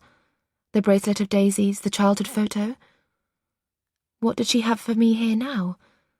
The tangled ground was bare, the grass muddied. The moonlight was bright, but the air, the night, was so cold. What is it? What do you want to show me? But Abigail only pointed, and I saw it now. The fencing below us that blocked off the tracks and the hole in the mesh that would so easily let two girls slip through. "From here you can get to the bridge," she said, "and from the bridge you can see everything." Still, at that point I could have turned back. But I didn't. On the other side of the fencing, the ground fell away steeply. We slithered down, our fingernails catching on clumps of damp grass, roots, mud. It should have hurt, but the pain didn't seem to reach me. At the bottom we skidded to a stop, breathless. Down here the moonlight struggled to get through, and there were no more street lamps, just shapes in the dark and the smell of iron. She pointed. "Look." Along the track, 60, 70 yards away, the bridge spanned over the railway, its signal light shining red like a beacon. Red for no trains coming, no trains allowed through. But still a dangerous place. We both knew that. A thick iron structure of struts and railings, the two heavy girders that ran along the sides. A workman's bridge, closed to the public. "We can climb up onto it," said Abigail. "I know a way." "But why? What's up there?" My voice came out faint, little more than a puff in the dark. I felt the words fade and disappear. She only said, "You'll see." And so I followed her. I would have followed her anywhere. After all, what had I ever been without her? We padded along the gravelled edge of the railway line, our feet slipping on the shifting stones. At the foot of the bridge, under its shadow where the night fell deeper than ever, I made out the spiralled iron staircase, tight and narrow, that led up to the flat crossing span at the top. This far away, the hoot of a train carried like music. Abigail grasped the thin handrail and we climbed, the iron ringing with each step. We passed the tiny workman's walkway, suspended from the girder that ran parallel to the bridge. And then we were at the top, on the wide, safe flat. We were high up now, above the tracks, higher than the grassy embankment. From up here, the sky was vast, a deep pit. In the crystal clear night, the black was forested with stars, brilliant clusters of them, so many that one blurred into another. I took hold of the smooth safety railings that ran the length of the bridge and tipped my head back. "The Milky Way," said Abigail, pointing. "It's beautiful." I gazed up into the starry cavern, the cold night air pinching my throat. I could have yelled straight into that beauty.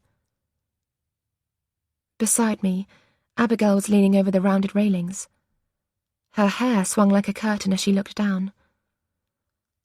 "I had to bring you here to show you, to make you see." She didn't mean the stars, I knew that. What then? "Be careful," I giggled. But she shook her head, like my warning made no sense. "You can't see from here." She put a foot on the lower bar of the railing, like it was a rung a ladder she was climbing. Before I could stop her, she swung herself up. She was like an eel, the way she slithered right over. 1 minute there, and the next only her fists and her body dangling. Then she dropped, landing with a clang on the tiny walkway below, little more than a thin shelf, suspended from the girder by a line of iron ropes. "You have to climb down here," she said. "From the girder, you'll be able to see." Even then, I didn't question her. I hardly remember following her over the railings. My body seemed to move by itself. It was like the movements of childhood, scaling a climbing frame, swinging from a tree branch, everything in balance, everything easy. For a moment I hung, full stretch from the railing, fishing with my feet, and then I was down, dropping to the iron mesh walkway beside her, the girder at my elbow and the rail bridge just above. The distant train hooted again, louder this time, and I thought I could feel its vibrations now too, the faintest hum in the wires above our heads. Abigail pulled herself right up to sit on the girder that paralleled the length of the bridge. Its surface was punctuated with thick iron rivets, handholds for our small, cold hands. She was sitting now with her back to the tracks, her feet in laced-up trainers hooked into the thin iron ropes below. "Come sit beside me." In the moonlight, I could see her so clearly, the perfect reflection of myself. The iron girder was freezing, but when I pulled myself up beside her, the structure was wider, safer than I thought, a flat seat like a bench for the two of us. She tipped her head back and I did the same. She was right. It was better than ever up here. The silhouette of the bridge's railings, 2 feet, 3 feet in front of us. But beyond and above them, nothing at all. Sitting here, on the wings of the bridge, it was like floating in midair. Here, perched on the girder, we were flying. Abigail's blonde hair glowed ruby, lit up by the signal light. "I believe everything they've told me," she was saying, "all the explanations they've given." In the excitement of climbing over and the beauty of it all, it was a moment before I could catch up with her. She was talking about the trial, the adults, the whole history that had come rolling out in the courtroom. "Me too," I said, holding tighter and letting out my breath. I tried to find Orion or the plough in the stars. There were so many pricks of light, I could hardly separate them. In the end, we got to the truth. "You saw the twins sleeping, didn't you? Peaceful and safe." The twins? Abigail wasn't making much sense. Her voice had become slurred again. But sitting up here beneath the Milky Way, I hardly cared. Better to breathe in the bright air, to fly and float in the exhilaration of it all. That safety is all I've wanted. But it isn't like that for me. It isn't. "How do you mean?" I kept searching the sky. "Jess," her voice cracked in the cold, "do you remember our game? Do you trust me?" I almost laughed. It was like she'd read my mind. "Of course!" With every breath, I felt the air rush to the bottom of my lungs, setting my blood fizzing. I let my eyes close. I could still see the stars behind my eyelids. I heard Abigail let out a huge breath, and I imagined it billowing up white into the sky. "Jess, will you play that with me now?" It was like a dream. "Of course," I said, my eyes still closed, lost amidst the stars. I was aware of her slipping down from the girder, her feet clanging on the thin iron below. I opened my eyes and found her standing right in front of me, pressed up against me on that tiny walkway. Standing between my legs, the way a boy might stand with a girl. For the strangest, brightest moment, I thought she was about to kiss me.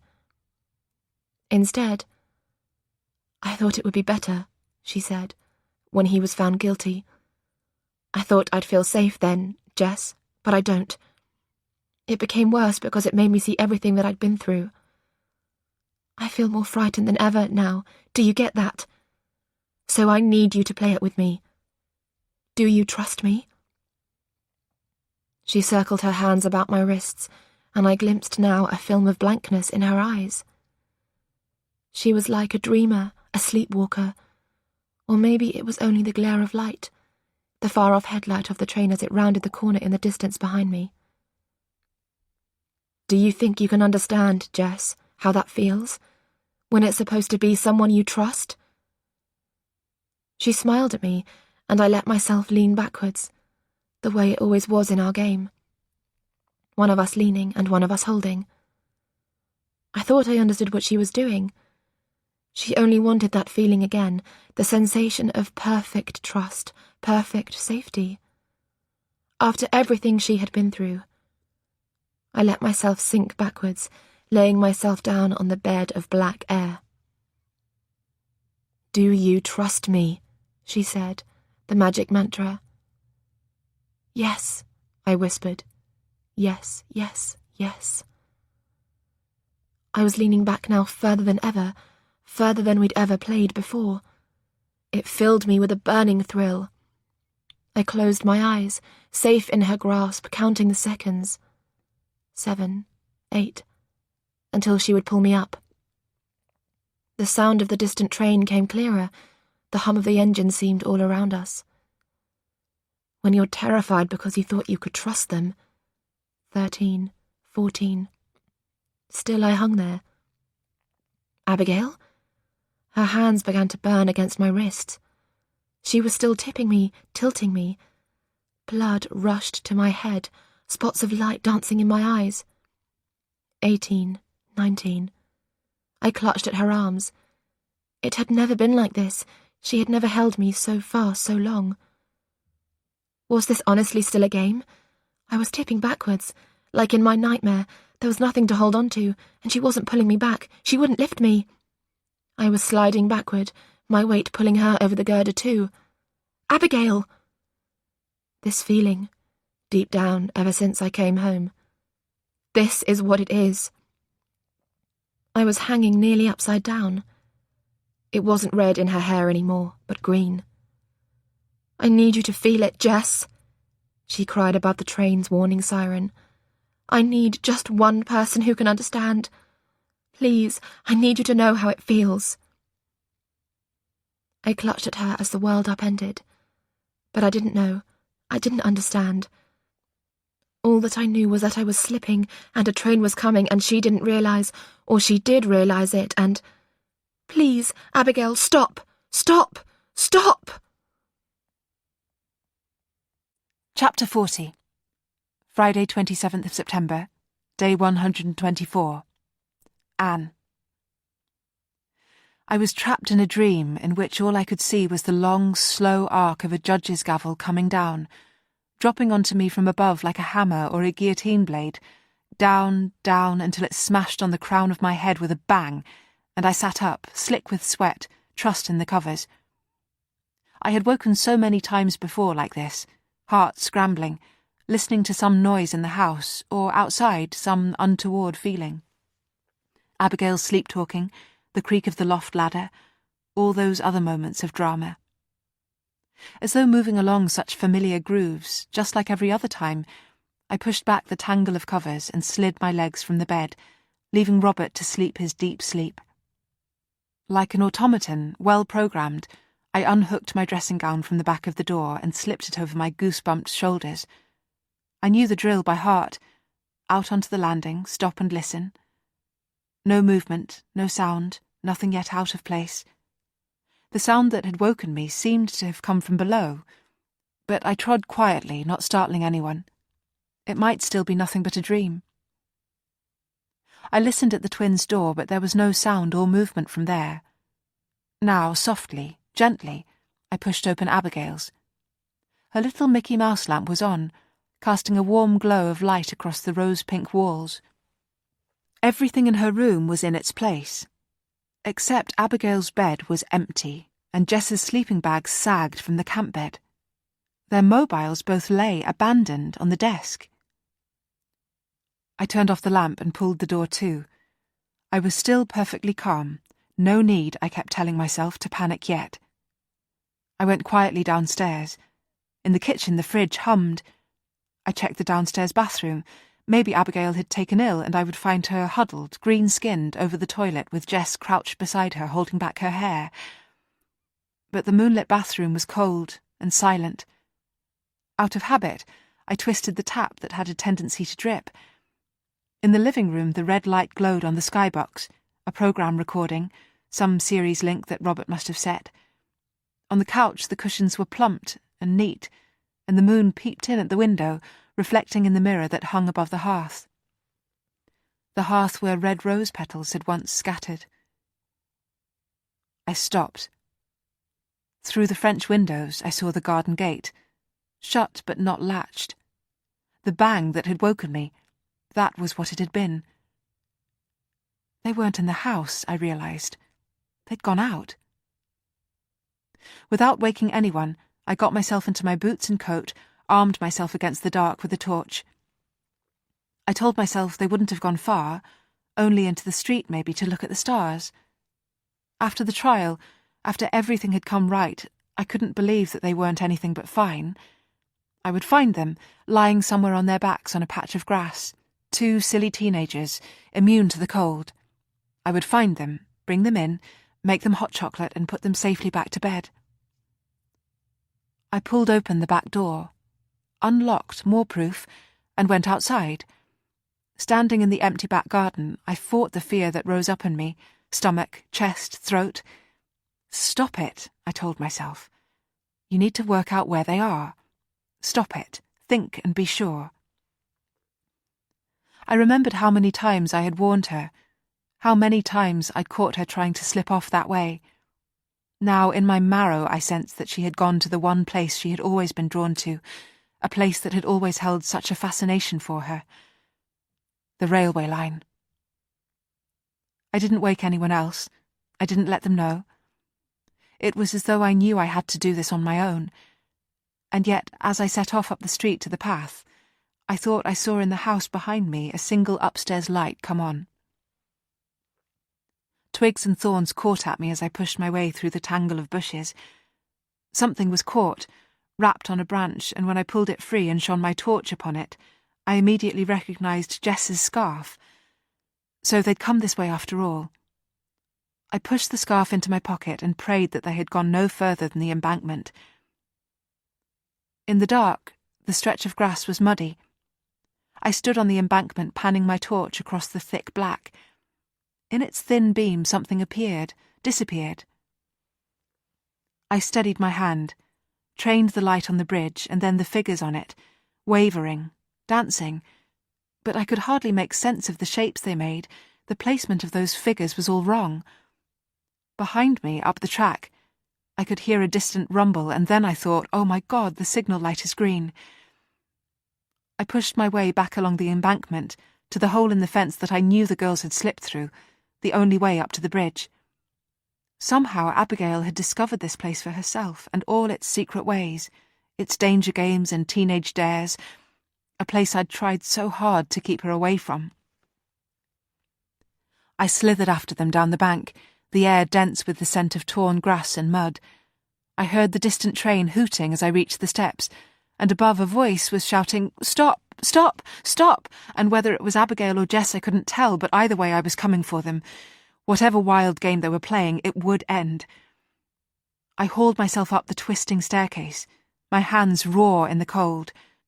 And when I finally clambered up to the top, I realised immediately what was so horribly wrong. They weren't on the bridge. My God, they weren't on the bridge. They had climbed right over the safety railings, to the walkway beyond and the girder that hung across the tracks, like nothing but a tiny shelf with no safety, nothing at all to prevent them from falling. I pulled myself along the railing towards them, choked for breath. "Abigail? Auntie Anne!" Jess's voice. My God, what were they doing? My daughter, my beautiful daughter. This was no game, no make-believe. I could see the weakness of my daughter's arms. Abigail was unable to pull Jess up. 4 yards away from them, 3, I tried to shine my torch without scaring them. When Abigail craned at me over her shoulder, her eyes had the glaze of a dream, like those times before when I had seen her sleep talk, unknown to herself. "Abigail!" They hung frozen. Jess wasn't struggling now. She hung from the girder, almost upside down, her thin legs clutching at Abigail's waist, fingers hooked at Abigail's wrists, but not struggling. If she struggled, I realized, she would fall. I edged closer, another foot, another inch, and the train was still coming. I was almost right next to them now, but the railings were a barrier between us. "Abigail, please, what are you doing? You love Jess, she loves you." Abigail's breath was thick and laboured. She was still holding Jess, but for how much longer? "But nobody feels it. I only want her to know how it feels." "What do you mean? Abigail, feel what?" I couldn't stop my own voice rising. From the corner of my eye I thought I could see a ball of torchlight wavering on the embankment. "Abigail, this is crazy, this is madness, there's a train." "It hurts and it scares me," Abigail cried over the rumbling of the train. "It doesn't matter if they were only stupid moments, just mistakes. It's worse, that makes everything worse. Robert should have been there, and on the train you shouldn't have left me, and Auntie Lillian met him, and Preston should have known." "Abigail, stop! You have to stop!" I couldn't climb over. I didn't dare when the railings were so thin and the walkway below so narrow. There wasn't time. There wasn't room when the train was coming. Jess was slipping, and any wrong move I made could trigger her fall. But if I stretched, if I leaned over and reached... "Please!" cried Jess. "Please!" "It's worse to say you never meant to.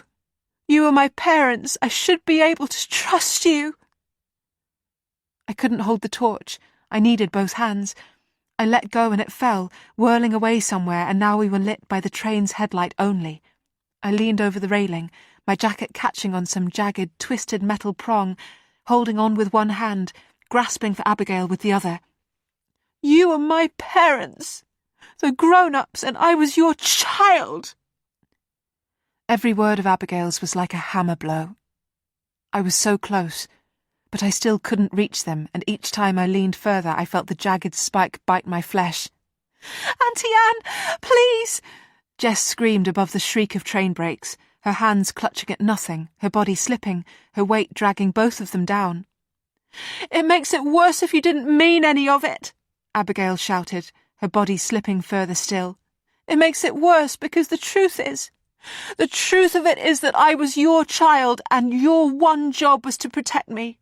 The one single thing you were meant to do if you loved me, but you didn't. If you loved me, then you were meant to protect me, and you failed, and that's what I'm most scared of, and this is how it feels." I went deaf in the roar of the train crashing up to us, and the train was the horror of her words, a great rushing mass that I couldn't escape. Time slowed right down. The night became silent, the train moving only a centimetre at a time, and it was as though I had stepped right out of myself and had all the space in the world to think.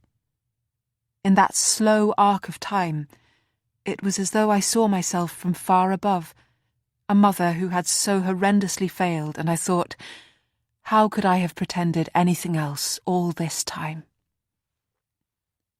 With Abigail's words, the guilt poured through me, guilt I'd blocked and hidden from and lied for, guilt that I'd always assumed would break me.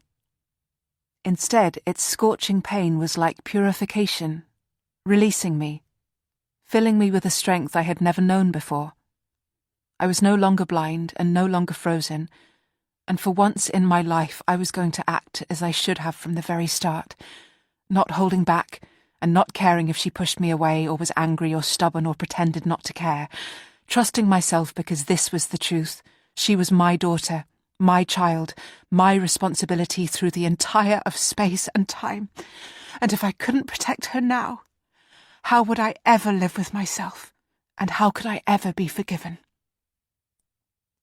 And so I hooked my legs round the railings posts and leaned right out, feeling that spike of metal tear a deep gash through my flesh, stretching myself so far that if I slipped I knew it would be my end. I reached both my arms, my whole self out to my daughter and my niece, leaning into the abyss, risking my whole life to stop Abigail committing a mistake we could never recover from. I clasped my hands under my daughter's arms and I pulled, a cantilever, somehow finding the strength to do the impossible and lever them both up.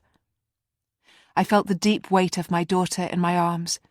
I heard Jess's cry of relief from below. I heaved Abigail back from the edge of the girder, until Jess was close enough for me to grasp too.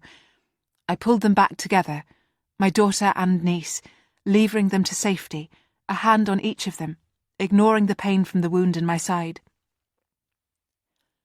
From the corner of my eye, I glimpsed torchlight on the embankment, glimpsed Lillian watching it all. I felt the world righting itself as I pulled them up, warm blood spreading at my hip, the train rushing through beneath us.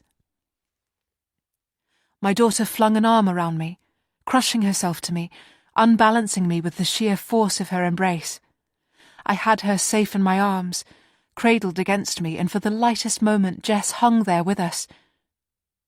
Then my fingers slipped, and I lost my hold. Chapter 41. Friday, 27th of September. Day 124. Jess. In those moments the stars were bright, brighter than I had ever seen. I saw my cousin, my twin, my soulmate, the person I'd have followed to the ends of the earth. Abigail hung above me against the black pit of the sky, and for a moment it seemed to me we were both falling, her up into the black stars and me down into the deeps. Then she was lifted away and I was alone, and there was nothing but the cold, the black, and the empty air. I saw it then like never before. How different we were, how far apart we'd fallen. How blindly, how naively I had clung to her. Following her, refusing to see danger, blindly walking straight into this. Because I'd refused to accept the trauma she'd been through, too needy, too frightened to let her be changed. Well, now I was feeling everything she had gone through. There was no escape from the danger now. I opened my eyes to the blackness as I fell. Chapter 42. Friday the 22nd of November. Anne. Who could have thought it would end that way? How could any of us have imagined we would reach such a point? We thought what we had been through when Abigail was missing was the worst. I thought that once Abigail came home there couldn't ever be any more pain. How wrong I had been. How wrong about it all. The rest of that night had been a blur of shouts and dark, mud and torches. There were sirens, paramedics crashing down the banks. They took her away in an ambulance with its blue lights flashing, Lillian riding with her. On the embankment, Lillian had been there and witnessed it all. Sometimes in my mind I confused that terror on the bridge with another night, when Abigail had turned away from us and there had been such terrible, awful danger. Sometimes it was as though everything had stopped up there on the girder, and time was stuck and hadn't restarted since. 2 weeks after, we came abroad, here, to Morbihan in Brittany. Robert was recruited for a renovation project, and we had all come out with him. When Robert presented the opportunity to leave Lincolnshire, it had taken no time at all to decide. Now we were renting a cottage, a gîte, by the week, and we had been here for over a month, me, Robert, Abigail, and the twins.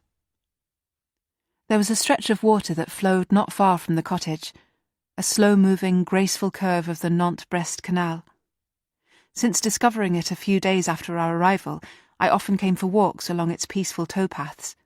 It reminded me of the canal back home, familiar and yet so different. We were in a whole other country now. I was here, I had my daughter, But after everything that had happened, I still had no idea what would become of us. There had been so much upheaval in the weeks since that night. So many things had come to an end, and Abigail was still struggling, I could see that. All I could do now was try to keep loving her, keep that at the centre and pray it would hold. Today, for the first time, she had agreed to come on this walk with me.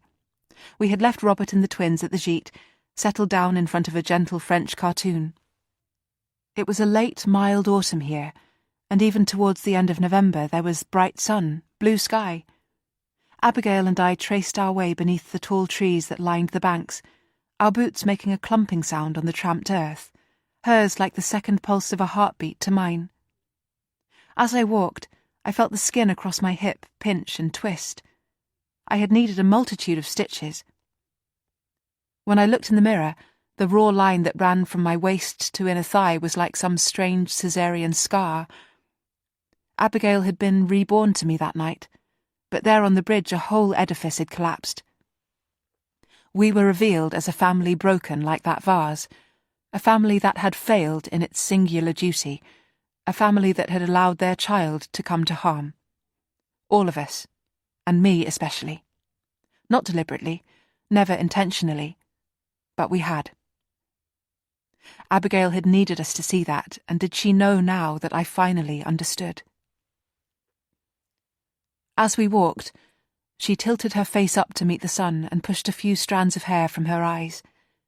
The exercise had brought a flush to her cheeks, cheeks that were rounder now. She had been eating better since we'd come out here. She was picking up the rudiments of the language, too. Learning had always come easily to her. We talked about her going to school here if we chose to stay long enough for that. Robert and I had talked about not going back, and I knew for myself I didn't want to return. Abigail and I were approaching a lock now, one of the few manual ones on the canal. I wondered if the lock renovations back in Lincolnshire had ever been completed. I wondered what volunteers Martin and Corey were doing now. Cassingham was sentenced to 15 years in the end. That was his punishment to live with. I hadn't seen or spoken to D.S. McCarthy since the trial. I knew he was still working for the Lincolnshire police, and I hoped he was doing well, that quiet detective with the cool grey eyes. For so long he had been an enemy to me, but perhaps in the end he had seen our little family, with all its sorry histories, more clearly than anyone. Faintly, we could hear the rushing of water, the steady waterfalls from the overspill weir. As we climbed the gentle incline, I pointed out to Abigail a boat coming up from downstream, low in the water, only the top of its flat roof visible until we reached the top.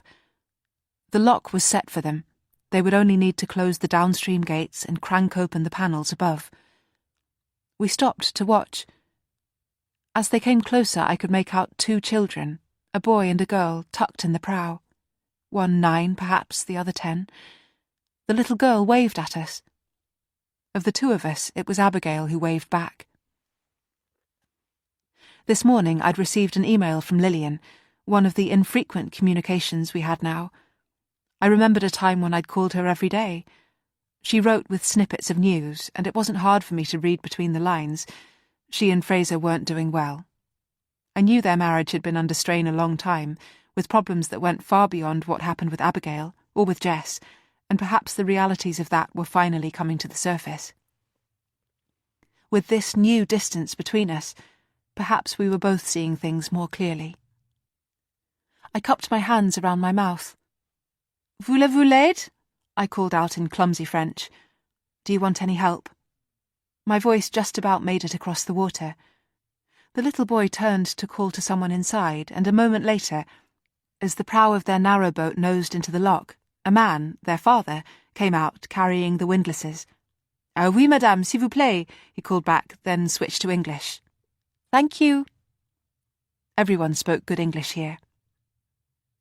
The man jumped lightly from the boat, landing with a little grunt on the neat grass beside us. Now I could see the woman, his wife, in the stern, her face tanned, her hair caught up in a red bandana, pulsing the motor in reverse, skillfully slowing the boat as it eased into the lock's tight hug. The little girl ducked through the low doors in the front, and a moment or 2 later she appeared at the other end, next to her mother, the boat rocking from her movements running through. I heard the babble of their voices, the stream of French too fast for me to translate. The father, the husband, held out a windlass to us, and Abigail took it, her arm dipping from the unexpected weight. "Got it," I said, and she nodded. "You will take this side?" the man said, and we agreed, and he headed across the thin metal bridge. In the narrow space of the lock, the engine churned. Jess had survived that night, 2 broken arms and a wrenched ankle, but the train had missed her and she had survived. When I went to visit her in hospital, she didn't seem to bear me or Abigail any ill will. In fact, she said something that seemed strange at the time, but maybe not so much now.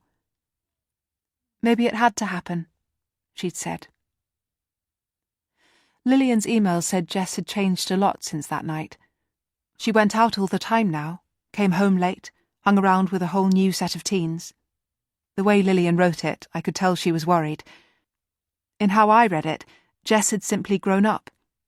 She and Abigail still kept in contact, Snapchat messages and the odd phone call here and there. I knew how sorry Abigail was for what had happened that night. I knew that Jess had forgiven her 100 times over. But Jess was discharged from hospital, and it was as though that night on the bridge had separated them from each other somehow.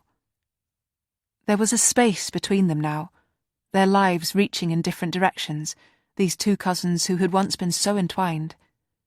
I could only hope the 2 of them would always remain friends, always love each other.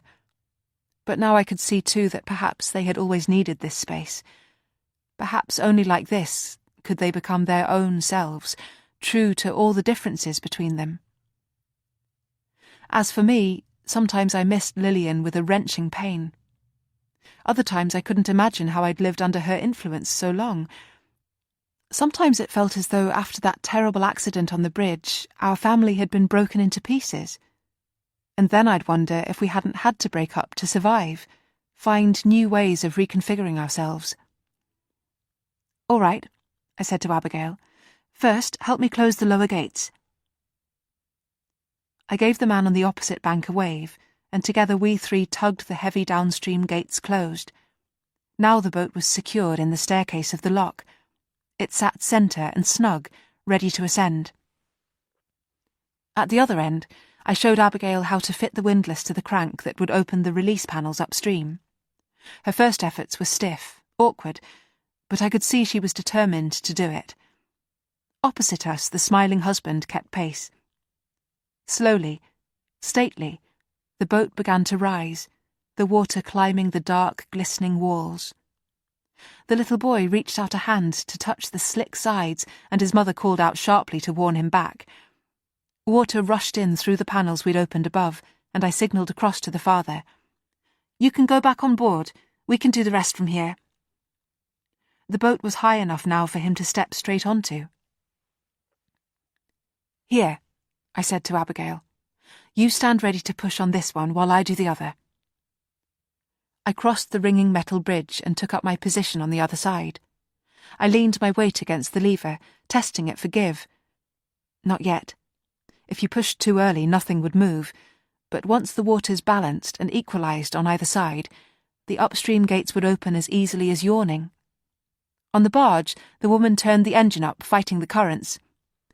"Thank you," she shouted up in English. "So helpful that you know what to do." Abigail straightened. "Yes," she shouted back. "She does. She's my mum." I couldn't move then. I could hardly keep breathing. She must have known all that she was saying with that one simple statement. I felt shaky from the knowledge of what was there between us, the wide sluice of hope her words had let in. She was answering a question I'd been lost in for weeks. I am your mother, but will you have me? After everything I've done and everything I haven't. I pushed again against the opening lever and felt it give a nudge beneath me. I braced myself. When we were done with this, if she could do it, I would cross the bridge back to her. I would put my arms round her, no holds barred. "Abigail?" But now she was unmoving. She stood there staring into the water, lost in her own thoughts. Above the revving of the engine, the woman shouted up, "Vous êtes capable?" Can you do it? For one awful second I thought she might turn and run, abandoning the boat and the family and everything. Then she lifted her chin and pushed up her sleeves. "I'm ready, Mum." Copying me, she set herself against the weight. From either side we pushed in tandem, the gates giving, easing through the water. We went on pushing together, like that, until the locks stood open, and the little family sailed through. That was Little White Lies by Philippa East, read by Madeline Hyland and Antonia Willens. Produced by RNIB Talking Book Studios. This has been an audiobook from HQ, an imprint of HarperCollins. Text copyright 2020. Production copyright 2019 by HarperCollins Publishers. All rights reserved. Philippa East asserts the moral right to be identified as the author of this work.